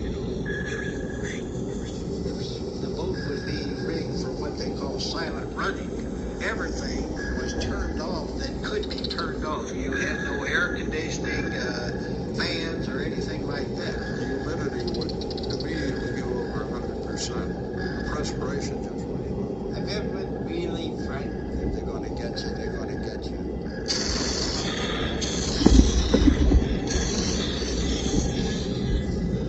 They dropped, I think, 5 depth charges, which were extremely close. The sound was indescribable. It was so loud. Real thumping hell of a crank. The light bulbs shattered. The cork that the boat was lined with flew off the walls. John, the accountants. That old statement about there not being atheists in foxholes, it's true. There aren't any atheists under depth charge either. You prayed. Everybody had a Jamaica. Prayed on. Look up. The large hatch overhead, in the center of the compartment, is the escape trunk. It was designed to permit the crew to escape if the submarine were disabled in shallow water. You've probably concluded by now that it was tight quarters aboard a submarine. Now try to imagine this boat with 73 extra men. That's how many British and Australian prisoners of war Pampanito rescued from the South China Sea in September 1944. Pampanito had been part of a submarine wolf pack that had attacked a Japanese convoy and sunk several ships. Unbeknownst to the submarines, the ships had been carrying Allied prisoners. Let's move topside to hear the story. Go up the stairs.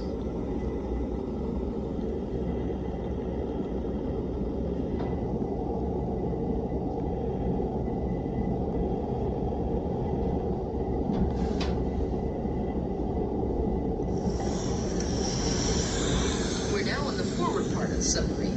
Pampanito's guns, including the large wet mount gun to your left, were made to be submerged. Look up at the bridge. The periscope shears are the tall gray structures. On either side of them, surrounded by metal railings, are the lookout stands. When you're on the surface, you're out looking for whatever it may be in any way a hazard to the ship. USS Threadfin Seaman 2nd Class Joe Sennett. In heavy seas, the lookout would have to brace his body against the steel rail that surrounds the lookout platform to keep it being washed overboard if it was really rough weather. Look at the broom on top of the periscope shears. The broom that you see at the top of the periscope shears was used to indicate to people in port that you had a successful war patrol clean sweep. Look out at the bay. Imagine gazing out over the open sea for hours on end. Gordon Hopper describes the first lookout sighting of the prisoners of war Pampanito rescued. I began seeing these men on makeshift rafts, anything that would float really. We began to see them out in the distance, and the captain and the lookouts all thought that these were Japanese survivors from the ships that had sunk. Rafts with men on them. As we got up close to this closest raft, this big person stood up and started waving this large Australian hat and calling out. I still remember what he said. He says, you bloody Yanks, one day you bloody well sink us, the next day you bloody well pick us up. You sink us and you save us, you bloody Yanks. Who are you? Prisoners of war, Australians, British. Pick us up, please. Take them aboard. Look at the submarine's rounded hull. It wasn't easy to get the survivors over it and up onto the deck. So there were about 5 or 6 of us who were among the better swimmers, who would swim out to the rafts with a line and pull them in and get these men off the rafts and onto the boat down below, cleaned up. They had been in the water for 4 days. They were coated with crude oil. Pampanito sped to Saipan, the nearest American base. Only one man was lost on the way. Let's move aft toward the gangway. When they got off the ship, they were grinning from ear to ear. They looked like 72 U.S. sailors going on shore leave. Most of us felt that was the highlight of our time in the service, was being able to save these men. I wish to thank the officers and men of this sub for saving myself and fellow men from the deep. God bless them. All right, great job. When you reach the gangway, turn to look back toward the bridge. The 2 round doors below ammunition storage lockers. The hatch to your right leads down to the crew's mess. It was the main entrance to the boat. The Japanese have just officially laid down their arms. President Harry Truman announcing the Japanese surrender, September 1st, 1945. They have signed terms of unconditional surrender. 4 years ago, the thoughts and fears of the whole civilized world were centered on another piece of American soil, Pearl Harbor. The mighty threat to civilization which began there is now laid at rest. During World War II, Papanito was credited with sinking 6 enemy ships. Captain Edward Beach. Submarines like the Papanito played a critical and decisive role during World War II. They sank over 1,200 Japanese merchant ships and warships. More than half of all Japanese shipping destroyed in the war. When the rate of sinkings outpaced Japan's ability to build new ships, the outcome of the war was assured. But this success was not without its cost. 52 of our submarines never returned. Most of them disappeared without trace, their fate unknown. All but a few of their crews lie forever entombed on the ocean floor. 3,505 men and officers of the silent service gave their lives to the cause of victory. The Papanito stands as one of a few proud memorials to these men still on patrol. On behalf of the Papanito, thank you for joining me today. Thank you all, and welcome back. Hope you all appreciated a video of kind of another one of the local treasures from roundabouts the area I grew up. I got a few kind of housekeeping things here. I apologize if there's any kind of feedback as far as me breathing in here.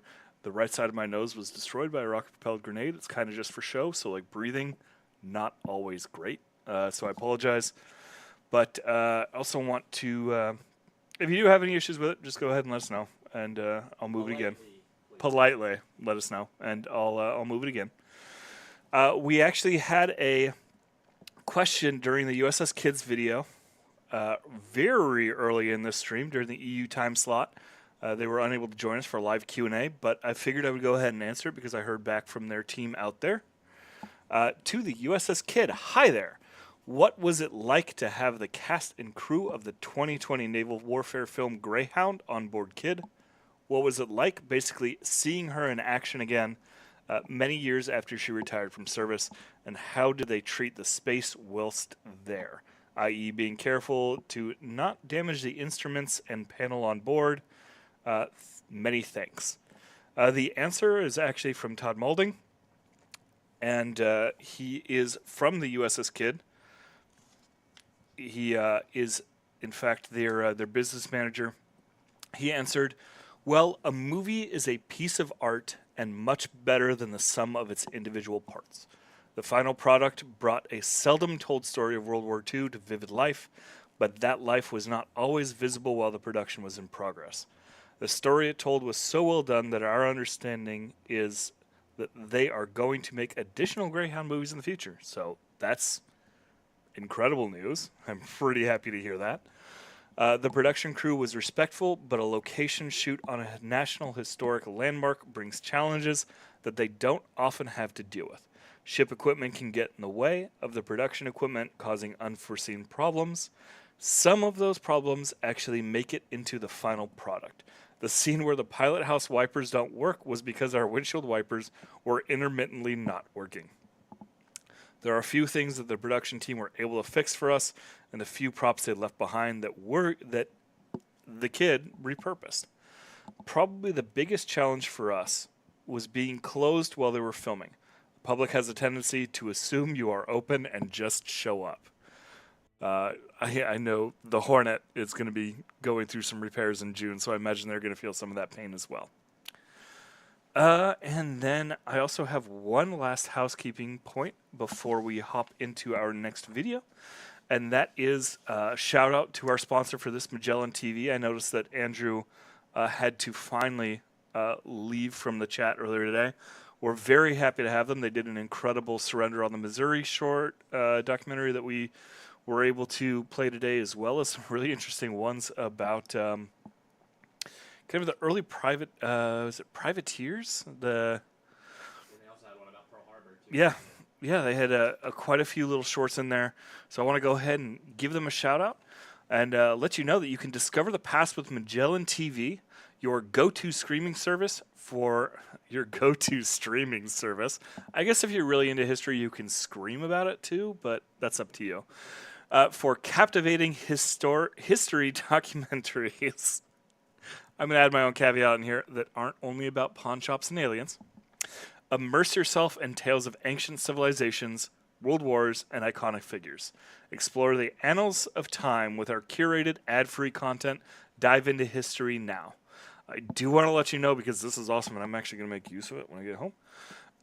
You can claim a 14-day free trial and get 30% off your first year at try.magellantv.com/wows. We've got Nightbot in there, posting it in there as well. But again, that's try.magellantv.com/wows. Give them a look. The documentaries that we had today, if you missed them, they've got them. Go check them out because they did an incredible job. And I'm happy to see stuff like this coming up. It's a good thing. We need it, and I like it.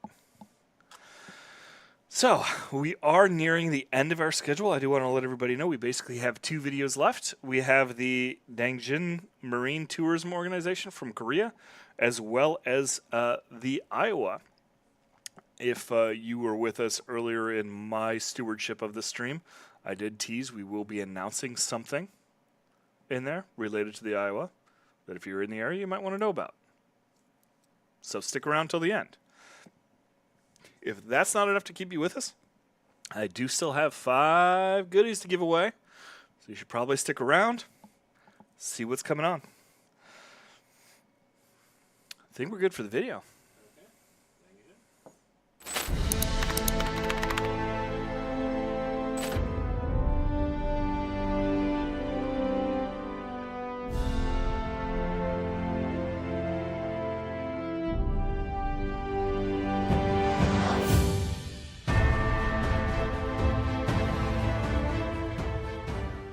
Hello, fans of World of Warships. I'm a military curator, and today I'll introduce warships of South Korea. You are now looking at a very special theme park in Korea, where you can experience the culture of the ROK Navy and Marines through decommissioned warships. There are 2 warships which you may be interested in. Let's take a look. First, let's check out some basic facts about the warships. The one on the left at the back is a landing ship tank, and the one on the right is a destroyer. Both ships were built in the last few years of the Second World War in the U.S. in 1945 and 1944 respectively, and both ships participated in Vietnam War. The landing ship tank can carry 15 landing vehicle tracked (LVT) and 15 vehicles along with 500 Marines and 120 crew members. The ship was sent to the Vietnam War more than 10 times after being handed over to South Korea in 1958. The destroyer was acquired by the ROK military in 1981 and served to protect the country's sea for around 20 years. 300 officers worked on board the destroyer carrying out missions. The Korean name for the landing ship tank is Hwasanam, meaning volcano, and Jeonjuham for the destroyer. Now, let's have a closer look at Hwasanam. Hwasanam is a landing ship tank, or an LST for short. Now, let's go inside. A 40mm naval gun and a 20mm machine gun are the major weapons aboard this ship. The entrance of the ship is open, through which amphibious armored vehicles and other vehicles can enter. Let's head inside.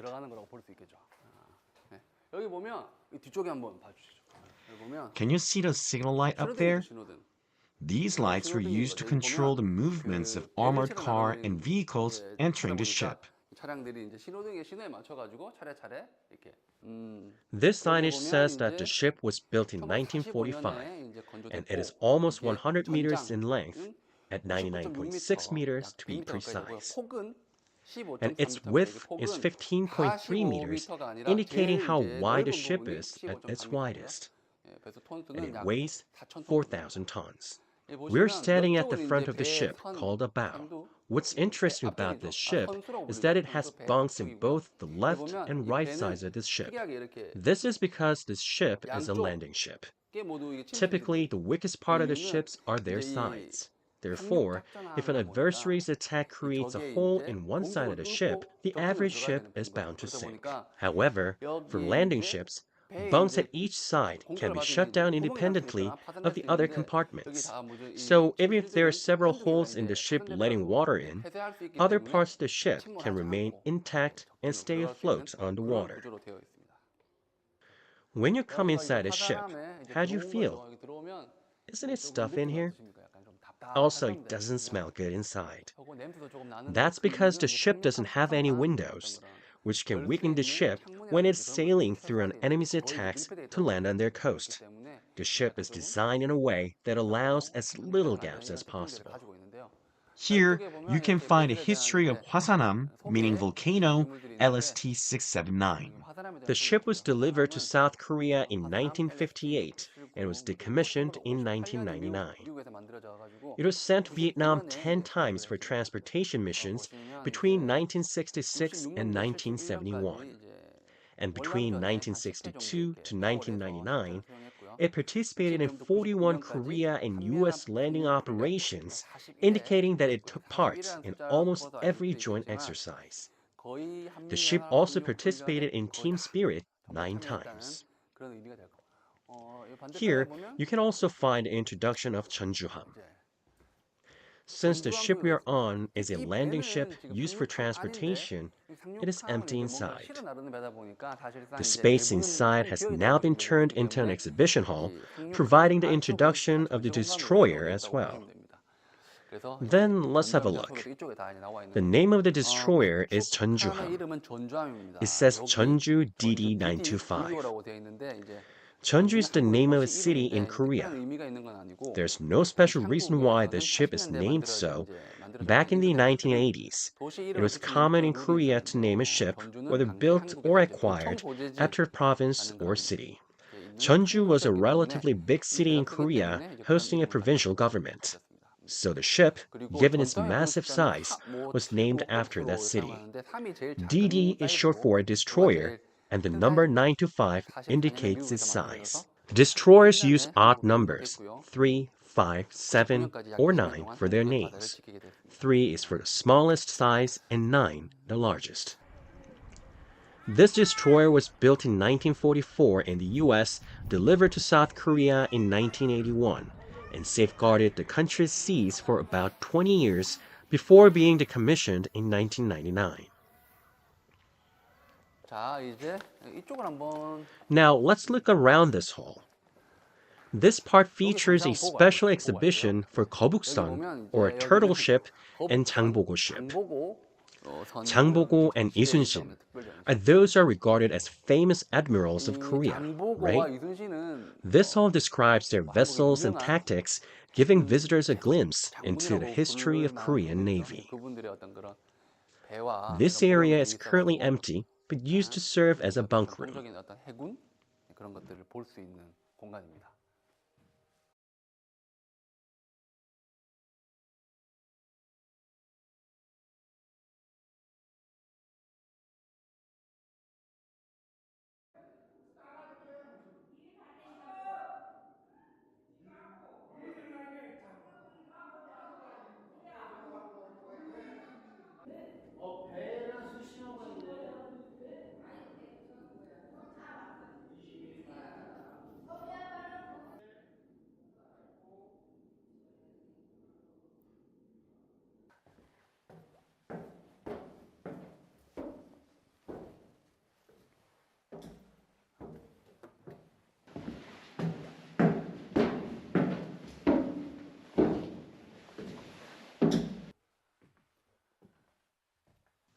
This area is currently empty, but used to serve as a bunk room. It says that there were 28 rooms with triple bunk beds on the sides of the ship, which could accommodate 500 Marines. So there were 14 rooms on each side. Let's go inside.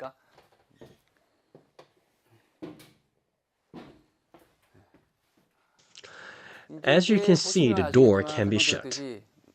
Please film this from behind me. This is called a compartment, as the ship's rooms are compartmentalized.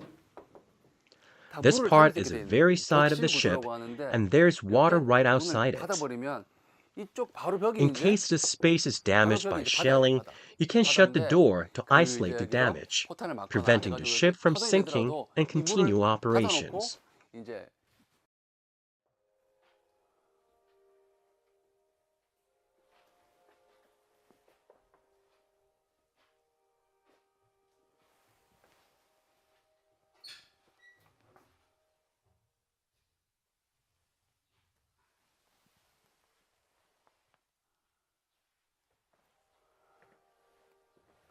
Here you can see the model of a bunk room.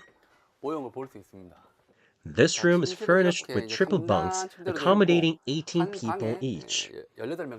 There are 28 rooms in total, meaning that around 500 people can be accommodated in the ship. The model installed in the room depicts a soldier renewing his resolve for the upcoming combat and getting ready for a landing operation. The figure looks very real, as if he's about to dash out. We'll keep looking around.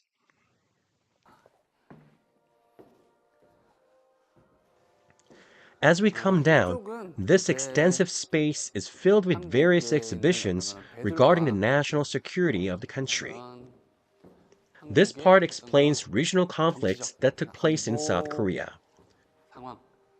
So this area is for providing security-related education for the public.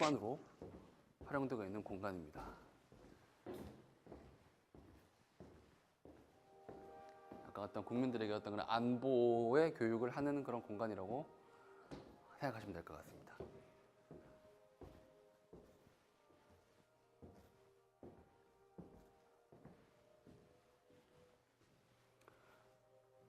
천천히 보여주면 돼. 그다음에 나중에 편집해서 나 붙이면 돼.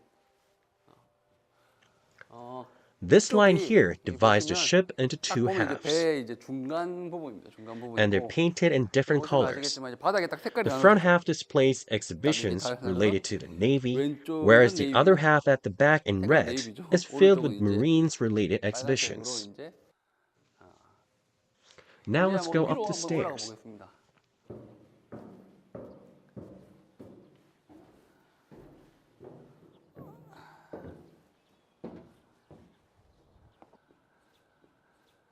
Suddenly, we're on a large deck. This is the main deck of the ship, whereas the space inside is called a tank deck for storing tanks or armored vehicles. The main deck here is where vehicles are parked. If you look ahead, there's a lift.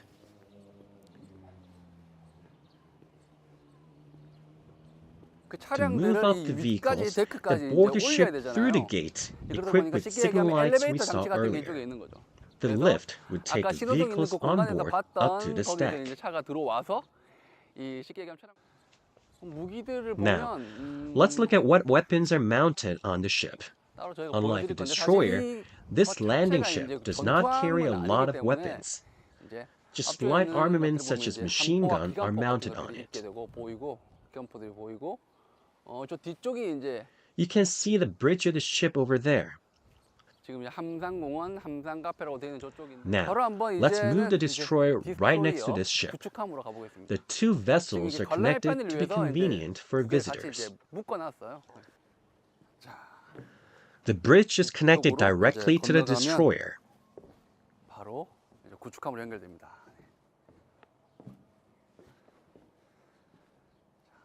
Here, you can find an introduction of it. The first thing we see is the huge piece of equipment, which is the ASROC, a long-range torpedo launching system especially deployed on destroyers. The system can move left and right and attack an enemy submarine. Normally, weapons are mounted symmetrically on warships by placing them both on the left and right sides at the front and the back. But only one ASROC is installed on this ship. I believe this is because of the cost, as a torpedo is worth 2.5 to 3 billion each, and if you mount all 8 torpedoes on the system, the cost will surge. Here we can find the specifications. It says that this is a long-range anti-submarine torpedo system which was introduced to the ROK Navy in 1981 and was operated for 18 years until 1998.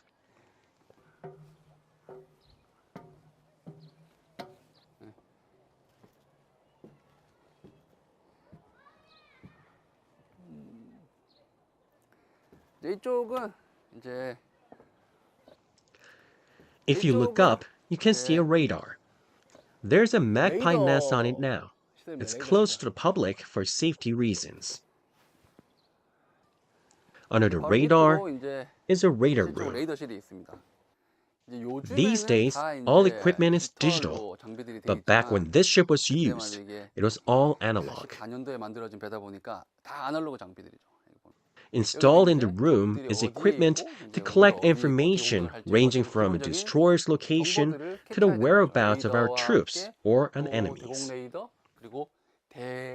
It also has an air defense radar to surveil the airspace. And this one is a surface search radar for sea surface searches. This door here heads to a sonar control room equipped with devices to use sound for detecting underwater submarines. We can call this room a combat information center, gathering information on surveilling the airspace, searching the sea, and using sonar. This poster on the wall says swift, accurate, calm. Important elements in combats.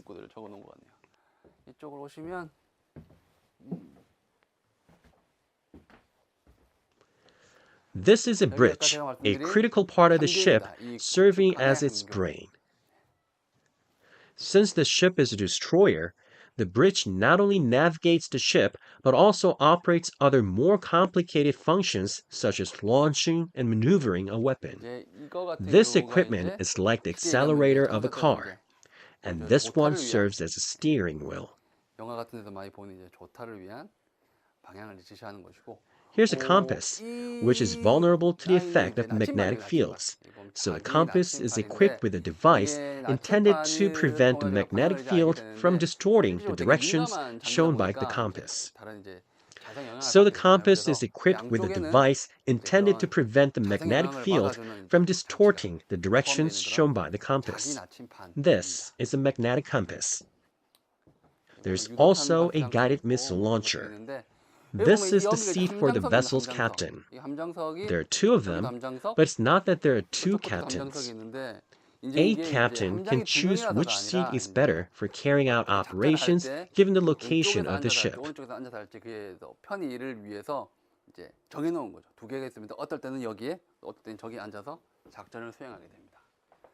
For your information, the rank of a commanding officer for this destroyer is captain. You can see a poster of Operation Chromite, starring Liam Neeson. 인천 상륙 작전이라는 리암 니슨 배우의 어떤 영화에도 이게 나왔던 그런 게 이제 홍보 자료로 나와 있네요.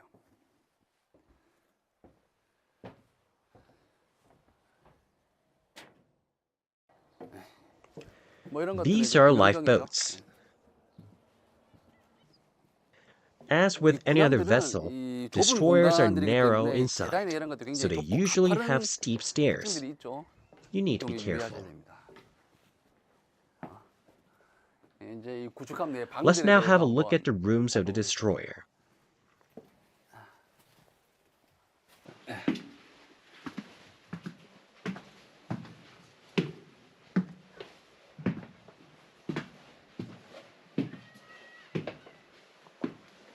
The room that's the furthest is where a captain stays in.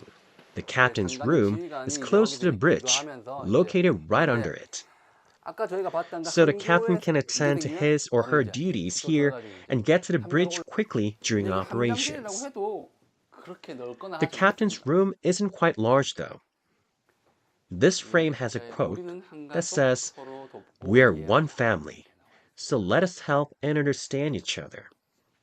This is probably to remind the captain of his or her resolution as the commanding officer of the ship.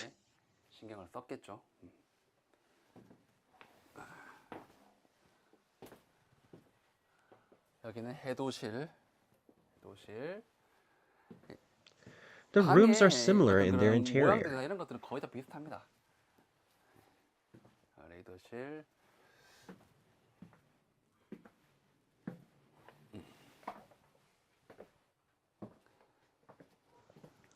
This room looks different.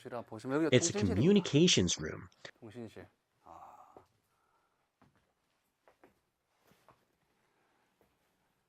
From which the ship communicated with the headquarters, other warships, and airplanes. Unlike today, operators had to maneuver these communications devices manually back then. Also, since they had to memorize all signals, very smart soldiers were put in charge of communications. But now, there tend to be more female officers in communications rooms who are usually deemed more meticulous.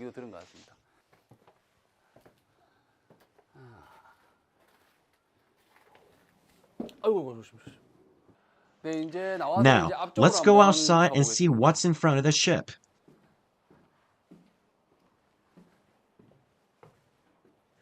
You can check out the main weapons of the ship at the front. 이 구축함의 메인 무기 뭐 이런 것들을 좀 볼 수 있죠.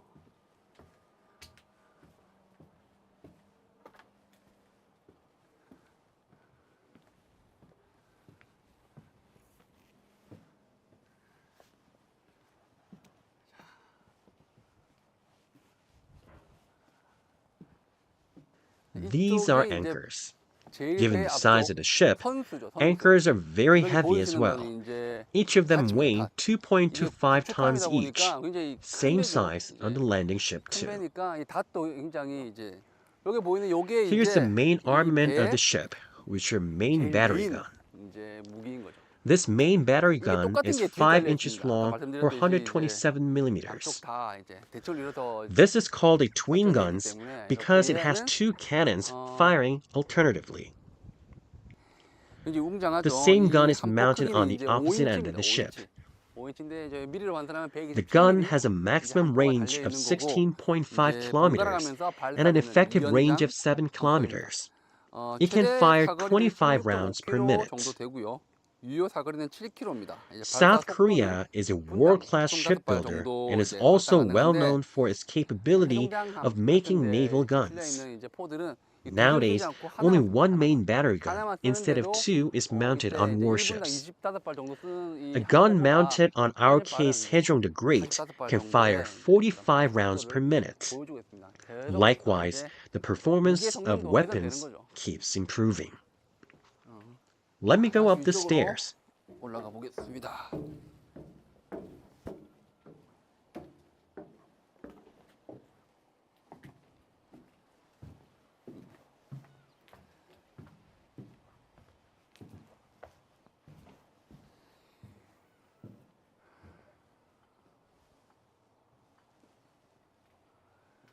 This is a torpedo launcher. This is a more typical torpedo launcher than the ASROC, which looks more like a missile launcher.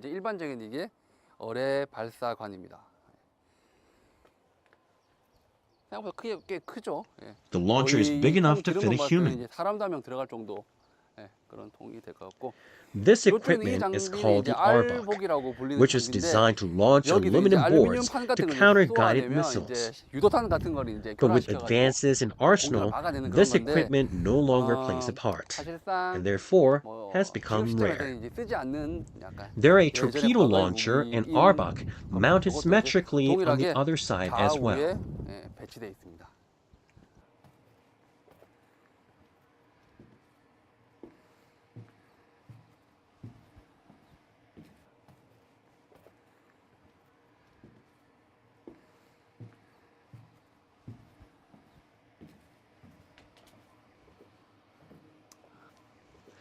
Let me go downstairs again to see the interior. 다시 내려가서 이제 내부를 다시 한번 살펴보겠습니다.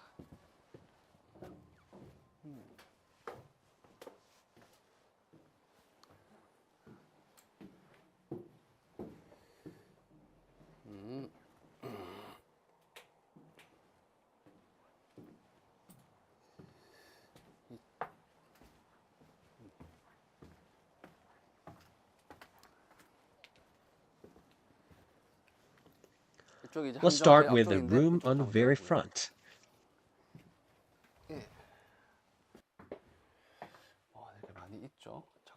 Inside are all rooms with mostly similar structures.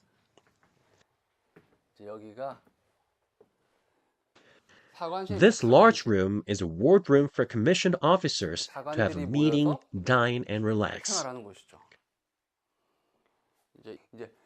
Right next to this room is their kitchen.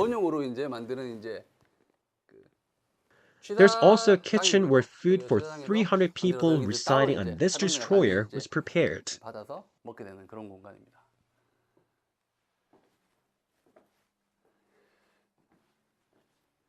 There's wardroom etiquette posted on the wall.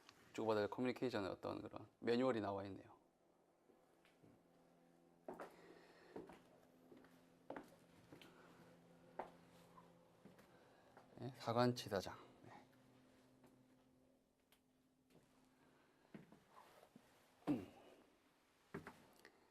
그리고 바로 근처에 This is a kitchen where food for 300 soldiers were prepared. That kitchen doesn't look big enough for a cooking area for 300 people, maybe because the rooms in the ship had to be laid out efficiently.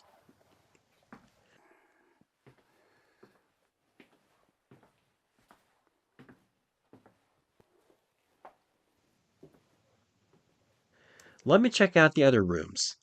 This is a laundry room. This is a medical room.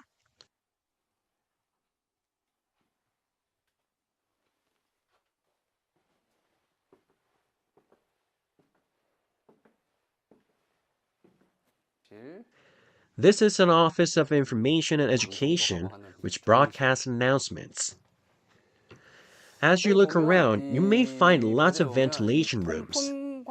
A vessel uses a large amount of fuel. Funnels on a ship are not sufficient for expelling the enormous volume of smoke coming from a 3,500-ton vessel. So this kind of ship has lots of ventilation rooms to facilitate the outflow of such smoke.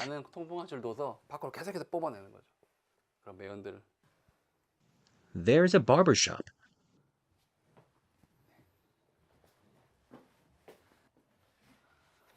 바버샵 앤 배틀 드레싱 스테이션이라고 되어 있네요.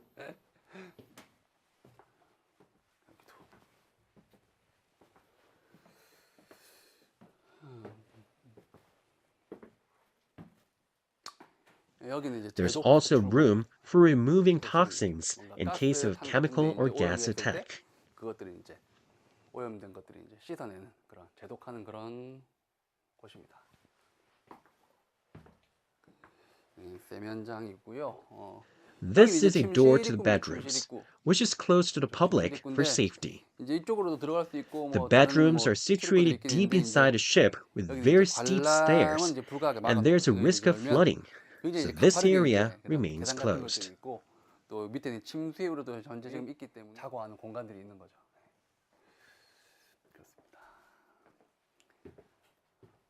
그리고 아주 Lastly, this is a ship's store, commonly referred to as PX. Interestingly, the window is covered by wire mesh to prevent the theft.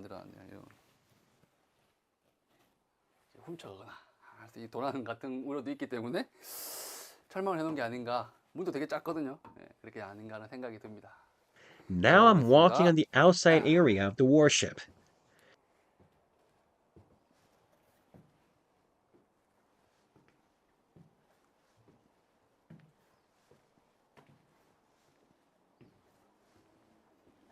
you can see a lot of fire hoses.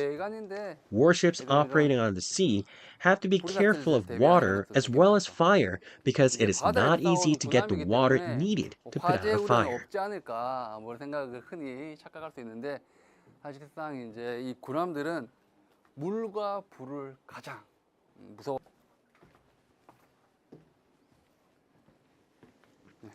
Now that we're almost done with our tour, let's go to the exit.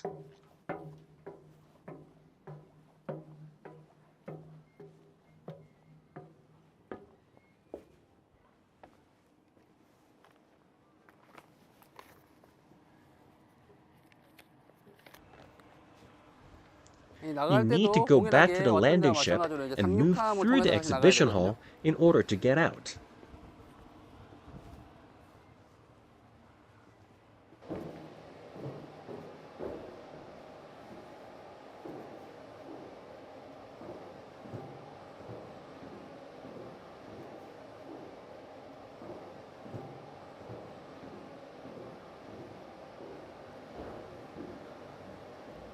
이제 뭐 As you can 내려가면서 see, 보면 there are 아시겠지만 exhaust 여기 pipes inside the ship. 이 배출구가 돌아가고 있어요. 배출구.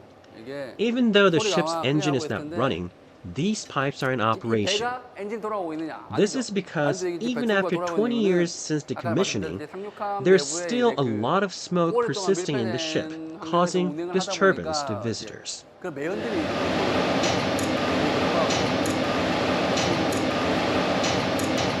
So far, we have toured a landing ship tank, 화산함, and a destroyer, 전주함. Did you enjoy the tour? It was an honor and a great pleasure for me to be able to introduce our two proud warships that safeguarded the South Korean Sea for decades to our World of Warships fans.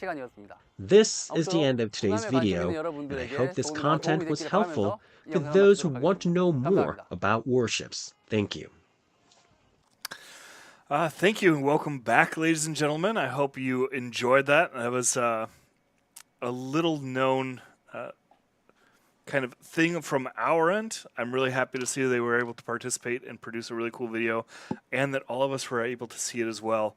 It's nice to see the kind of the global museums come in and not just get dominated basically by everything here in the U.S.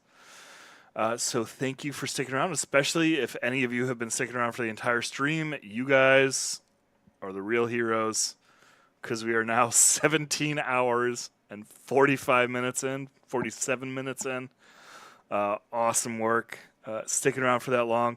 For the people who are here, we got a little bit of an announcement before this video about the USS Iowa.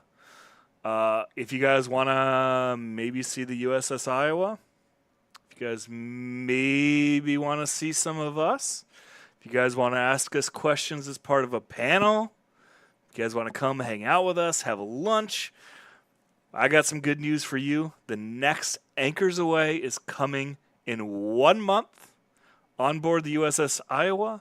It's going to be June 17th. We're going to start check-in at 9. Event's going to start at 10. We're going to have some really great stuff there.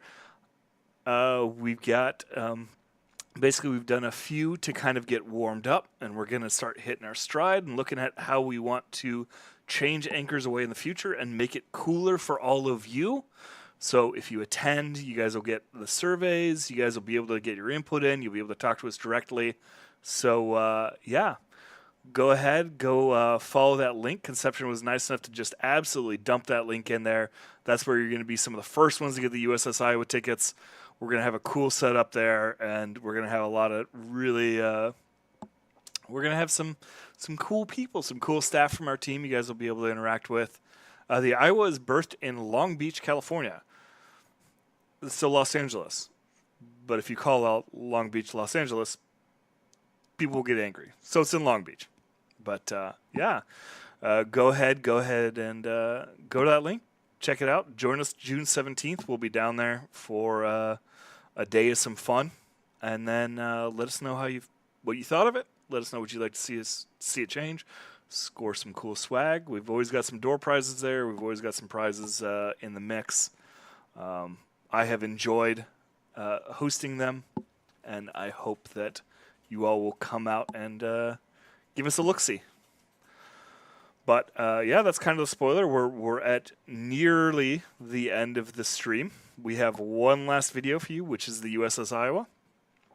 So it's not a surprise that we announced the anchors away for the Iowa now. If you all join us and check out this video.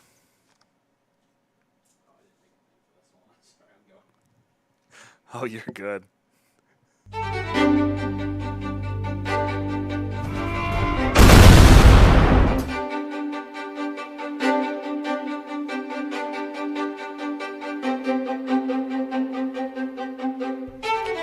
Welcome aboard to Battleship Iowa, here in the Port of Los Angeles, San Pedro. I'm Dave Way, the ship's historian for the last 10 years.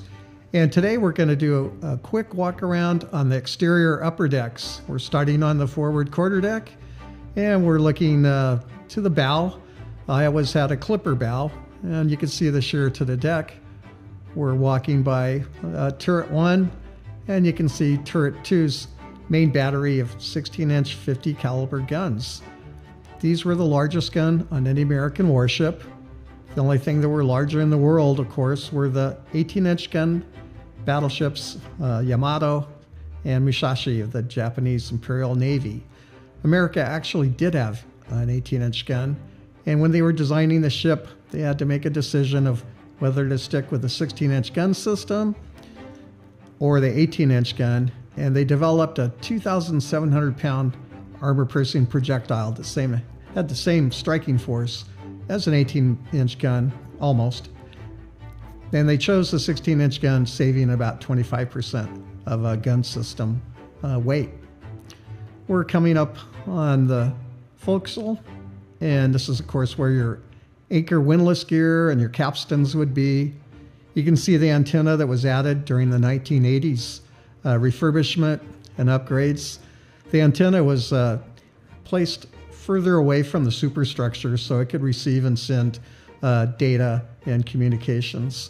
And you can see the anchor chains. We have two 30,000-pound anchors, 1,000 links, and 1,080 feet of anchor chain. We're looking now at turret 1 and turret 2. You can see also the superstructure, the bridge windows behind. Up above is the optical rangefinder with a radar teardrop. Here's the bore or end of a 16-inch gun, the tampions that protect the interior of the rifled gun barrel. Each gun barrel is 292,000 pounds and 68 feet long. When they fire, the barrels recoil 47 inches. And they don't move the ship sideways, but there's a large blast pressure that pushes the water out, so you get an optical illusion of the ship moving sideways. Here's our projectile display on the port side of turret 1. We just passed the high capacity shell, 1,900 pounds. Here's the armor-piercing shell, 2,700 pounds. And now we're coming around where we have a video of how a gun is operated. We're passing a high-capacity shell. It takes 6 bags that each weigh 110 pounds, would be 660 pounds of powder, to fire a projectile. And the high-capacity shells for shore bombardment are soft targets, and it creates a crater 20 feet deep, 50 feet wide, and has a bursting diameter of 200 yards. Now we're passing turret 2's barbette. Barbette is a French term for gun emplacement. They're each about 370 or 390 tons apiece. Heading aft on the port side of the officers' quarters, we're going to take a quick look into the officers' wardroom.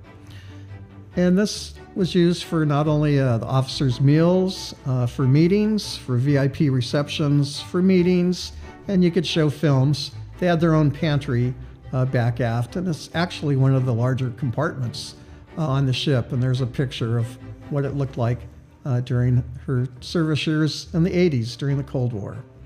Up above you see a saluting battery. There's one port and starboard, and you can see some of the original deck. In World War II and the Korean War, the deck was made by using teak wood, which was too expensive during the 80s, so they had to use Douglas fir. And it doesn't weather, of course, as well as teakwood wood does. The functional reason for having wooden decks is to stop the sun from heating up the hull or the different compartments in the superstructure. We're looking aft now. You can see some of the original holders for the crew life rafts. And there's one of the twin 5-inch guns. That was the secondary battery. Originally, Iowa had 10 twin 5-inch gun mounts. During the 80s, they removed 4 of these, and the ship was left with 6 twin gun mounts. The reason being was they had to had to create room for Harpoon and Tomahawk missile systems, as well as the Phalanx defense Gatling guns to fire against incoming cruise ships. We're looking up to the bottom of the 04 bridge and Iowa's armored conning tower, which is 4 decks ships, or 4 decks high, excuse me. There was an armored conning tower in the 03 for the flag group, the 04 bridge where the helmsman stood, and the 05 level for officers to observe out during combat. This is the captain's import cabin, and it's famous for President Roosevelt staying here, and also they had meetings in this quarters during the trip over to the Cairo and Tehran conferences. The meetings were to finish the plans that were presented to Churchill and Stalin for their approval for the Normandy invasion, the Second Front. So also the ship was famous for installing a bathtub back in the bedroom for President Roosevelt. He had a polio type condition. Now we're going up to the 02 level, passing again one of the secondary 5-inch gun batteries. Looking forward, that's actually the entrance to the Combat Engagement Center. And we can see some of Iowa's service ribbons and also her departmental achievements awards that we copied from her 1980s years of service. There's the back hatch of a 5-inch gun mount. The 5-inch 38 guns were the gun I call that won the Pacific. They were on almost every single warship, probably all the way through the 60s and possibly the 70s in the American Navy, as well as other navies. And we're looking out to our parking lot that we share with the cruise terminal. Here we're at berth 87. You can see one of the captain's gigs on the starboard side.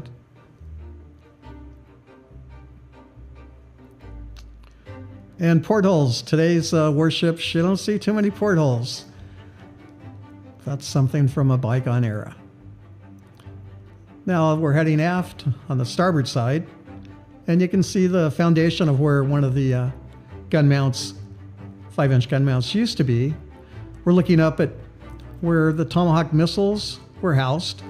There were 8 armored box launchers, and each armored box launcher would hold 4 Tomahawk missiles. Further aft, you have the Harpoon missile system too, and we'll be walking by that a little bit later. The ropes would be stored up here and their holders. And now we're going up. Steep ladders.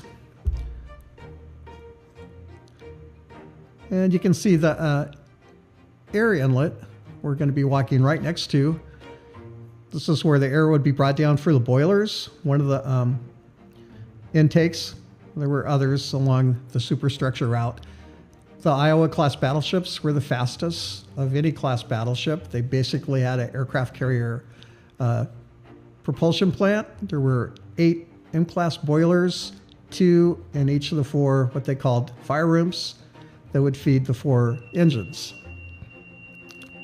And we're looking forward here to both the flag bridge and the regular bridge. Here's our flag locker to the immediate right. And we do fly flags every day. Over on the starboard side, we normally spell out BZ, Bravo Zulu, which means well done, and Navy slang, Iowa. And over on the port side, we have the ship's call sign, radio call sign flags, NEPM, N-E-P-M. You can see the original Douglas fir deck. There's an opening where if you were in combat, the flag signalman could open up that hatch and roll out the flags without exposing themselves to any incoming shells or machine gun fire, etc. This is the flag bridge. Iowa, during her career in World War II and the Korean War, was the flagship, which meant you had a flag admiral on board and perhaps 25 to 30 people that were part of the flag staff.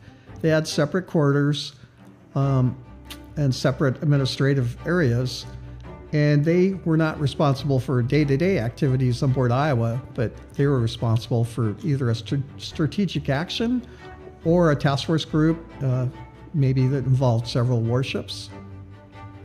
Here's some of your bridge equipment, compasses, and this is where we'd have a 3-star admiral on board. We've had various flag officers that served on board Iowa. Now we're going up from the 03 level. There's 12 levels in the superstructure and about 7 decks in the hull. 42% of Iowa's displacement weight is nothing but armor.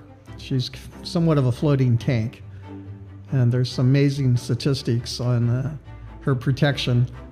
Inside the 04 level is the armored conning tower where the helmsman stands behind 17.5 inches of steel. And there was a book once written, it was called Steel Castles at Sea, and I just thought that was such a wonderfully appropriate description of a battleship. And you can see the armored conning tower in its door. We're passing a kids game for representing our ship's mascot during World War II. His real name was Victory, his nickname was Vicky.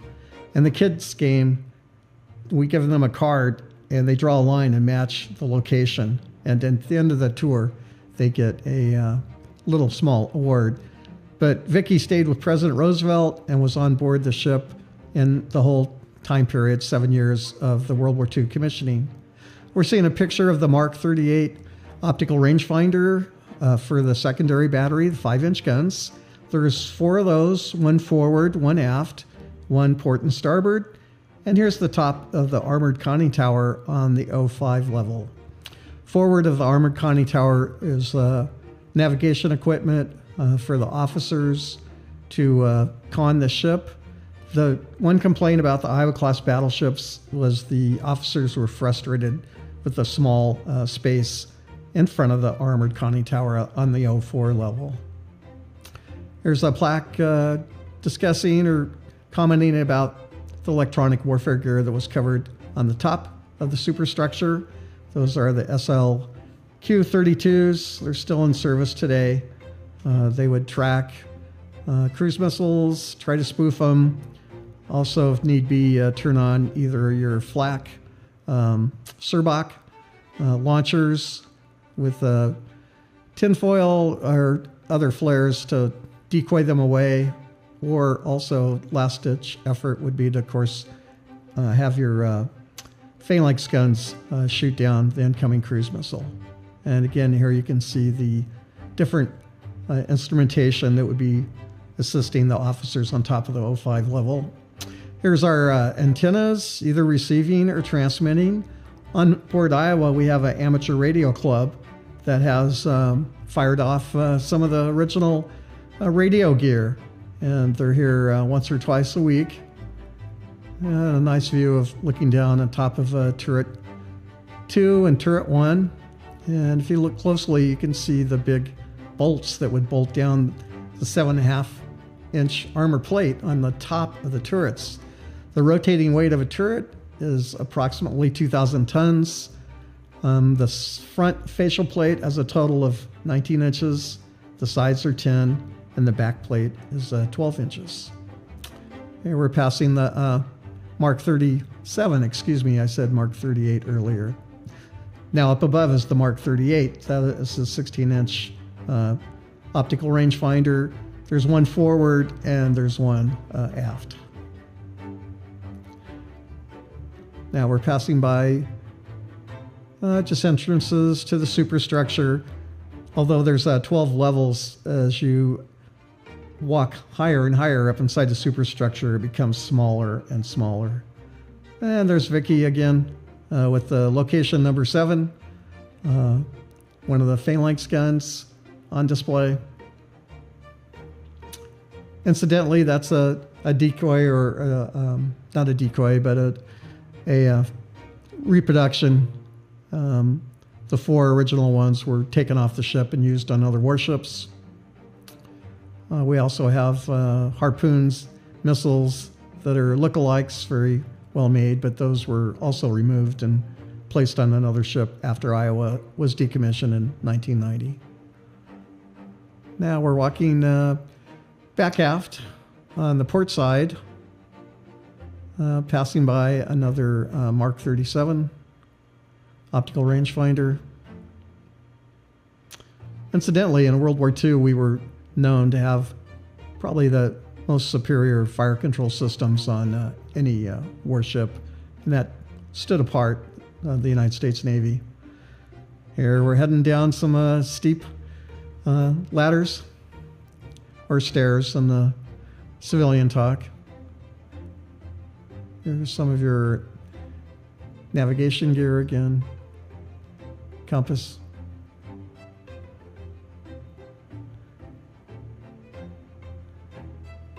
And another air inlet for your boiler rooms.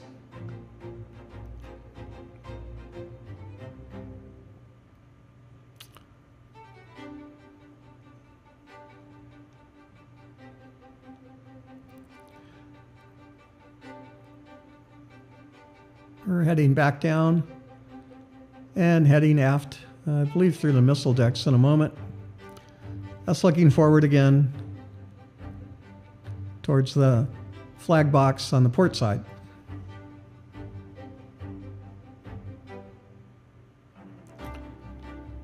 Now these armored box launchers, the original 4 amidships, were removed.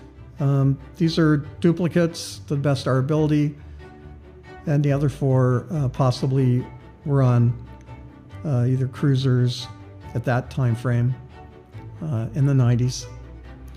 We're looking at the 2 phalanxes and the second funnel back aft. There's some more transmitting antennas. Some of this gear was found below decks when we first acquired the ship in 2011, and we figured out where it belonged and put it back on, almost like building a model kit for you model builders, if you can imagine. But we were delighted to see the things that were left on board the ship in case she would have been called back into service. You can see the blast shields off to your left.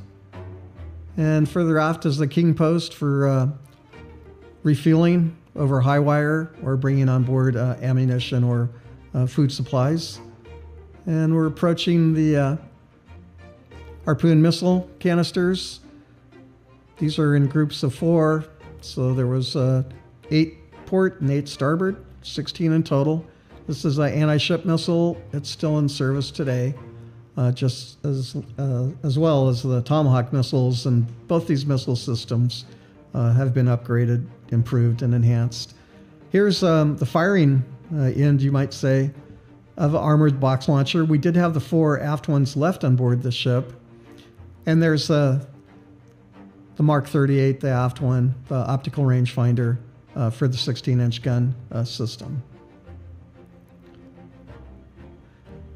Most of Iowa is original, as she was decommissioned in 1990. So it's great to see a battleship or any warship preserved very close to her original, the way she was built. Here's the blast shields for the missile systems, the Tomahawk. Here's the back end. And these are hinged, so they split in half and are raised. The crew is told to get inside because when the missiles fire, there's toxic fumes that are coming out. Here's turret 3 looking aft, and you can see some of the high-line transfer gear on top of turret 3. And we're right above too. The helicopter control station is below us. You can see some of the lights right there. And in the background, that's the Vincent Thomas Bridge that connects San Pedro to Terminal Island. And of course, I'm sure everybody's familiar how busy a harbor both Port of Los Angeles and nearby neighbor Port of Long Beach is for intermodal containers and tankers, etc.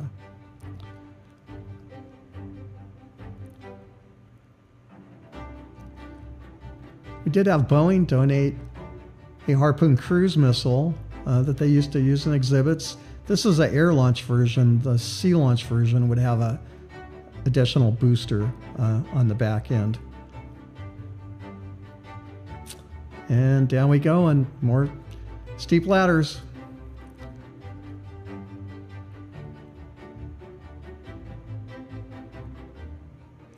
We think our visitors get a real understanding of what it felt like to serve on board one of these warships by keeping so many things original. Part of the winch gear that controlled a boom on the aft port superstructure that would pull down Liberty launch boats and put them in the water. Here's another 5-inch gun mound. Now this particular one, we, for special occasions, fire blanks, and we have a trained crew for that, and we have a special way of loading some powder into powder casing, and that's a delight to visitors, and it echoes remarkably all over the harbor in San Pedro, just using far less than, I think, 20-some% of what it would be normally fired. Now we're heading back down to the main deck on the port side of the ship.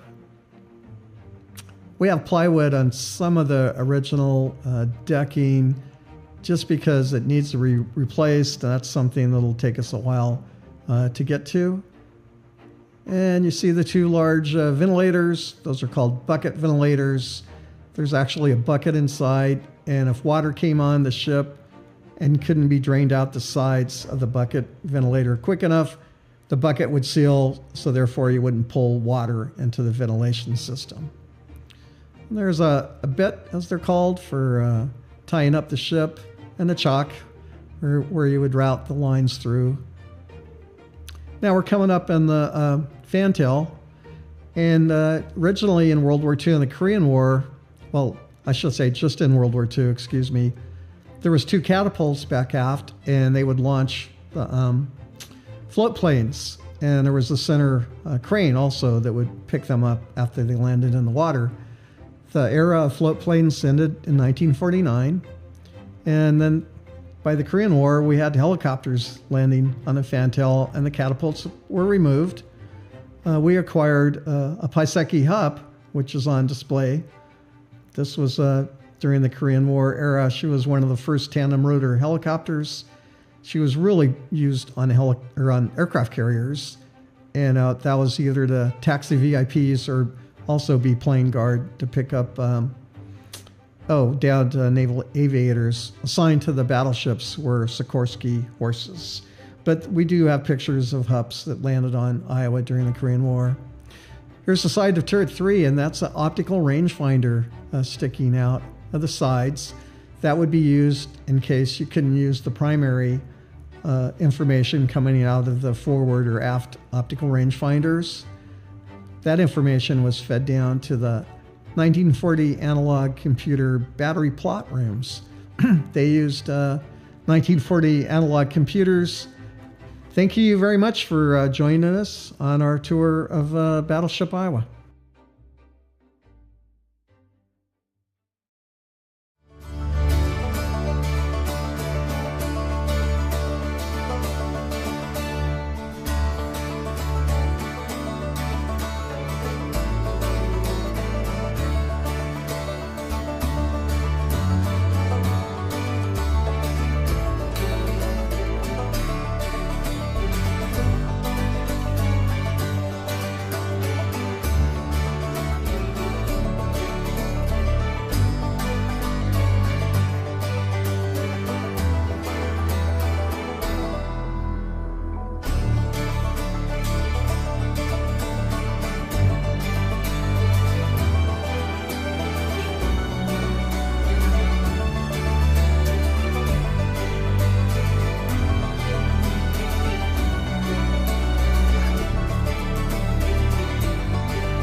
Together, we can ensure that the Surface Navy's history and importance is not lost to future generations. Thank you for helping to preserve this legacy.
Welcome back, ladies and gents. I'm incredibly impressed to see that it's past 11 here.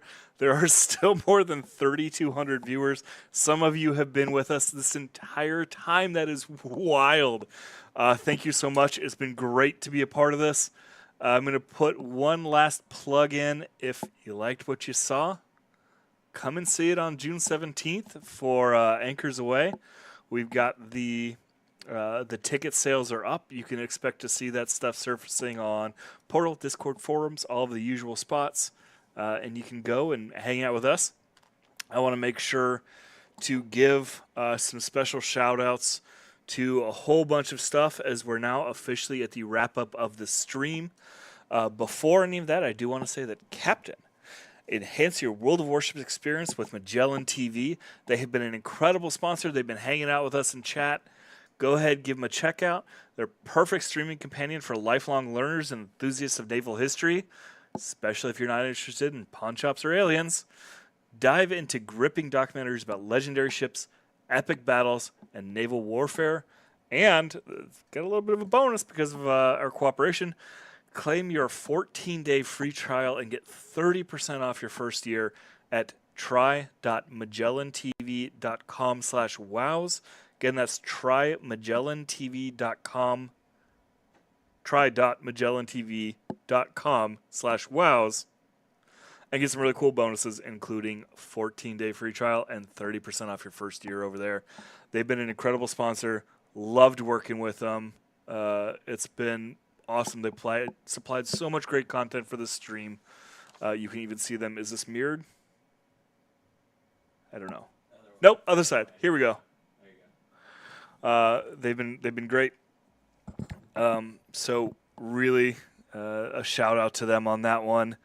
Additionally, all of the museums, man, everything you saw on here was created at the museum level, with the exception, I believe, of like the documentaries. It did such an incredible job. Please go and give them some love. They deserve it. They did such incredible work on this on a timeline that should have been impossible. Please go ahead, give them some love. They are incredible people to work with. They're incredible pieces of history. You're not going to get the oral histories anywhere else. Go ahead, give them some love. And finally, to my fellow World of Warships teammates, you all really did an amazing job putting this together.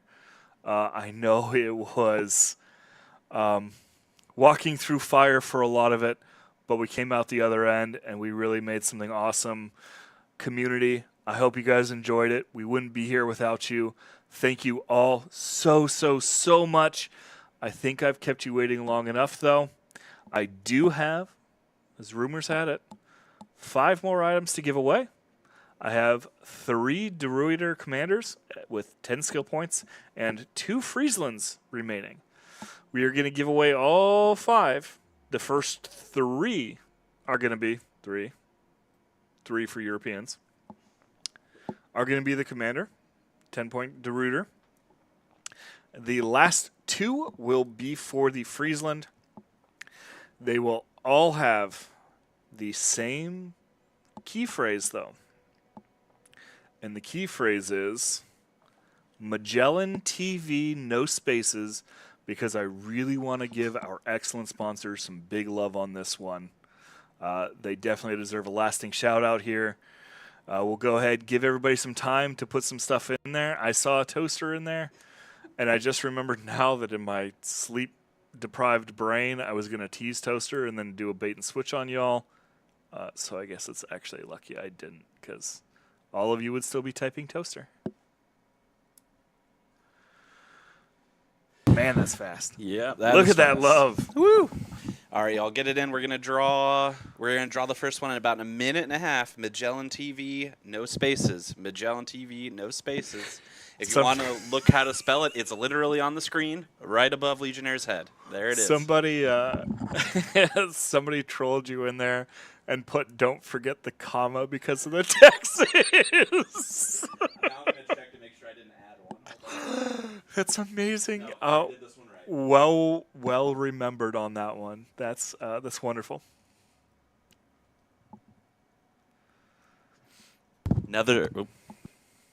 Nope, there we go. Another minute or so, and we will do our first drawings. Another minute or so. Y'all got like a minute, then we're gonna start locking in some toasters. His Majesty's toaster. Oh, that's right. A little something something apparently happened in that Loyalist Island off somewhere. Oh. Magellan TV, no spaces, about 30 more seconds, and then we'll do our drawings. 30 more seconds. Yeah, let's really show Magellan TV some love here. Do what? Dutch cod. Hey! A nice throwback.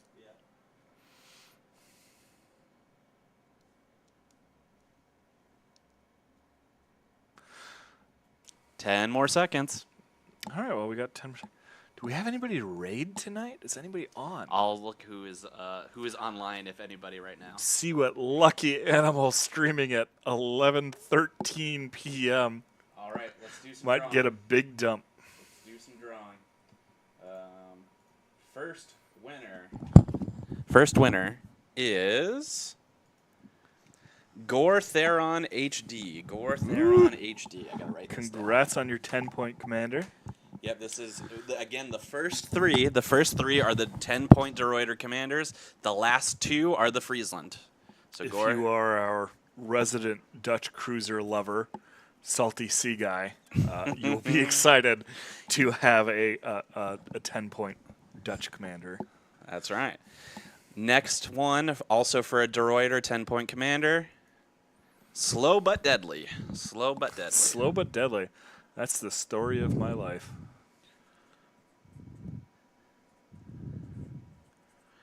Okay, I'm just writing these down. I'm going to send the codes right after I do all of the drawings, so just bear with me for a second.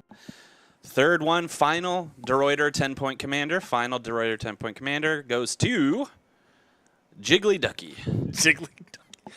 Incredible names. Everybody who's won today, by the way, congratulations for somehow changing your name right before a random winning to some great names. We've had some really good ones. All right, so the final two are for a Friesland. A Friesland each, so two more. Here's for a Friesland. It goes to Neo Exodus 9. Lucky, you get a free Zland. Ha.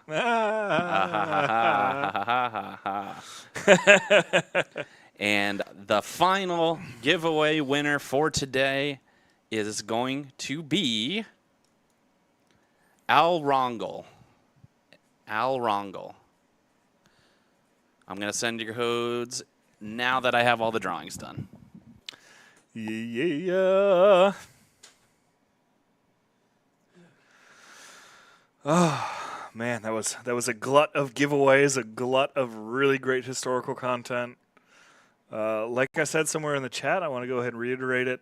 Some of these museums might be posting their videos up on their channels, so do make sure to go and give them some love. If you missed their video and you were sad or you want to go and check it out, the schedule, I believe, is still up on our Poro. You can go and look. We were able to, at the end of the day, accommodate everybody on here. The Iowa was the wild card due to some tech issues that prevented some video transfer stuff early.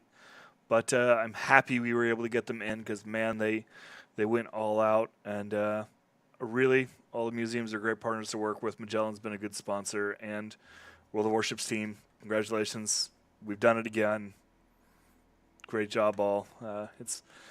It's rough, but I'm proud of everyone.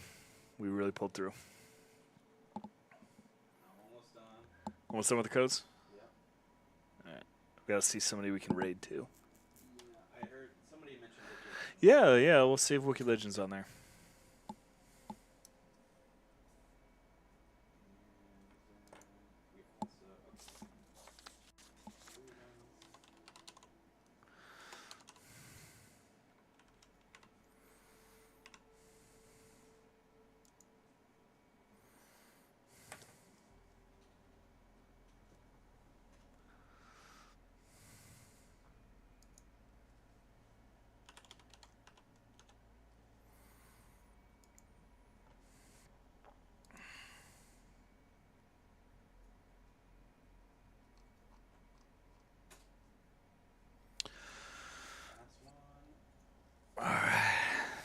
Down to the last one.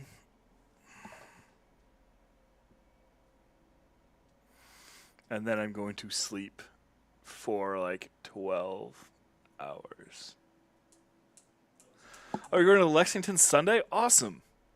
I really enjoyed the Lexington a lot, especially like if you could see it at night. They light it up with blue lights because it's nicknamed the Blue Ghost. Like, it's great. It's really an incredible museum. They do have the Tomcat from Top Gun on there too. So RPG story. That's something for another time. Maybe like sometime around Memorial Day, Veterans Day. Maybe I'll do something special one of these times. But yeah, it looks like Wookiee Legend is streaming. Cool. And all the codes should now be out, by the way. All right. Sent them all from the World of Warships account. All right. So, yep, all the codes are out. Thank you, everybody, again, for making this happen. We're going to go ahead and sign off and raid Wookiee Legend. I would like to send the hashtag not enough toasters. Hashtag not enough toasters, no space for the raid. And let's see if we can just show him some love. Signing off. You have a great one.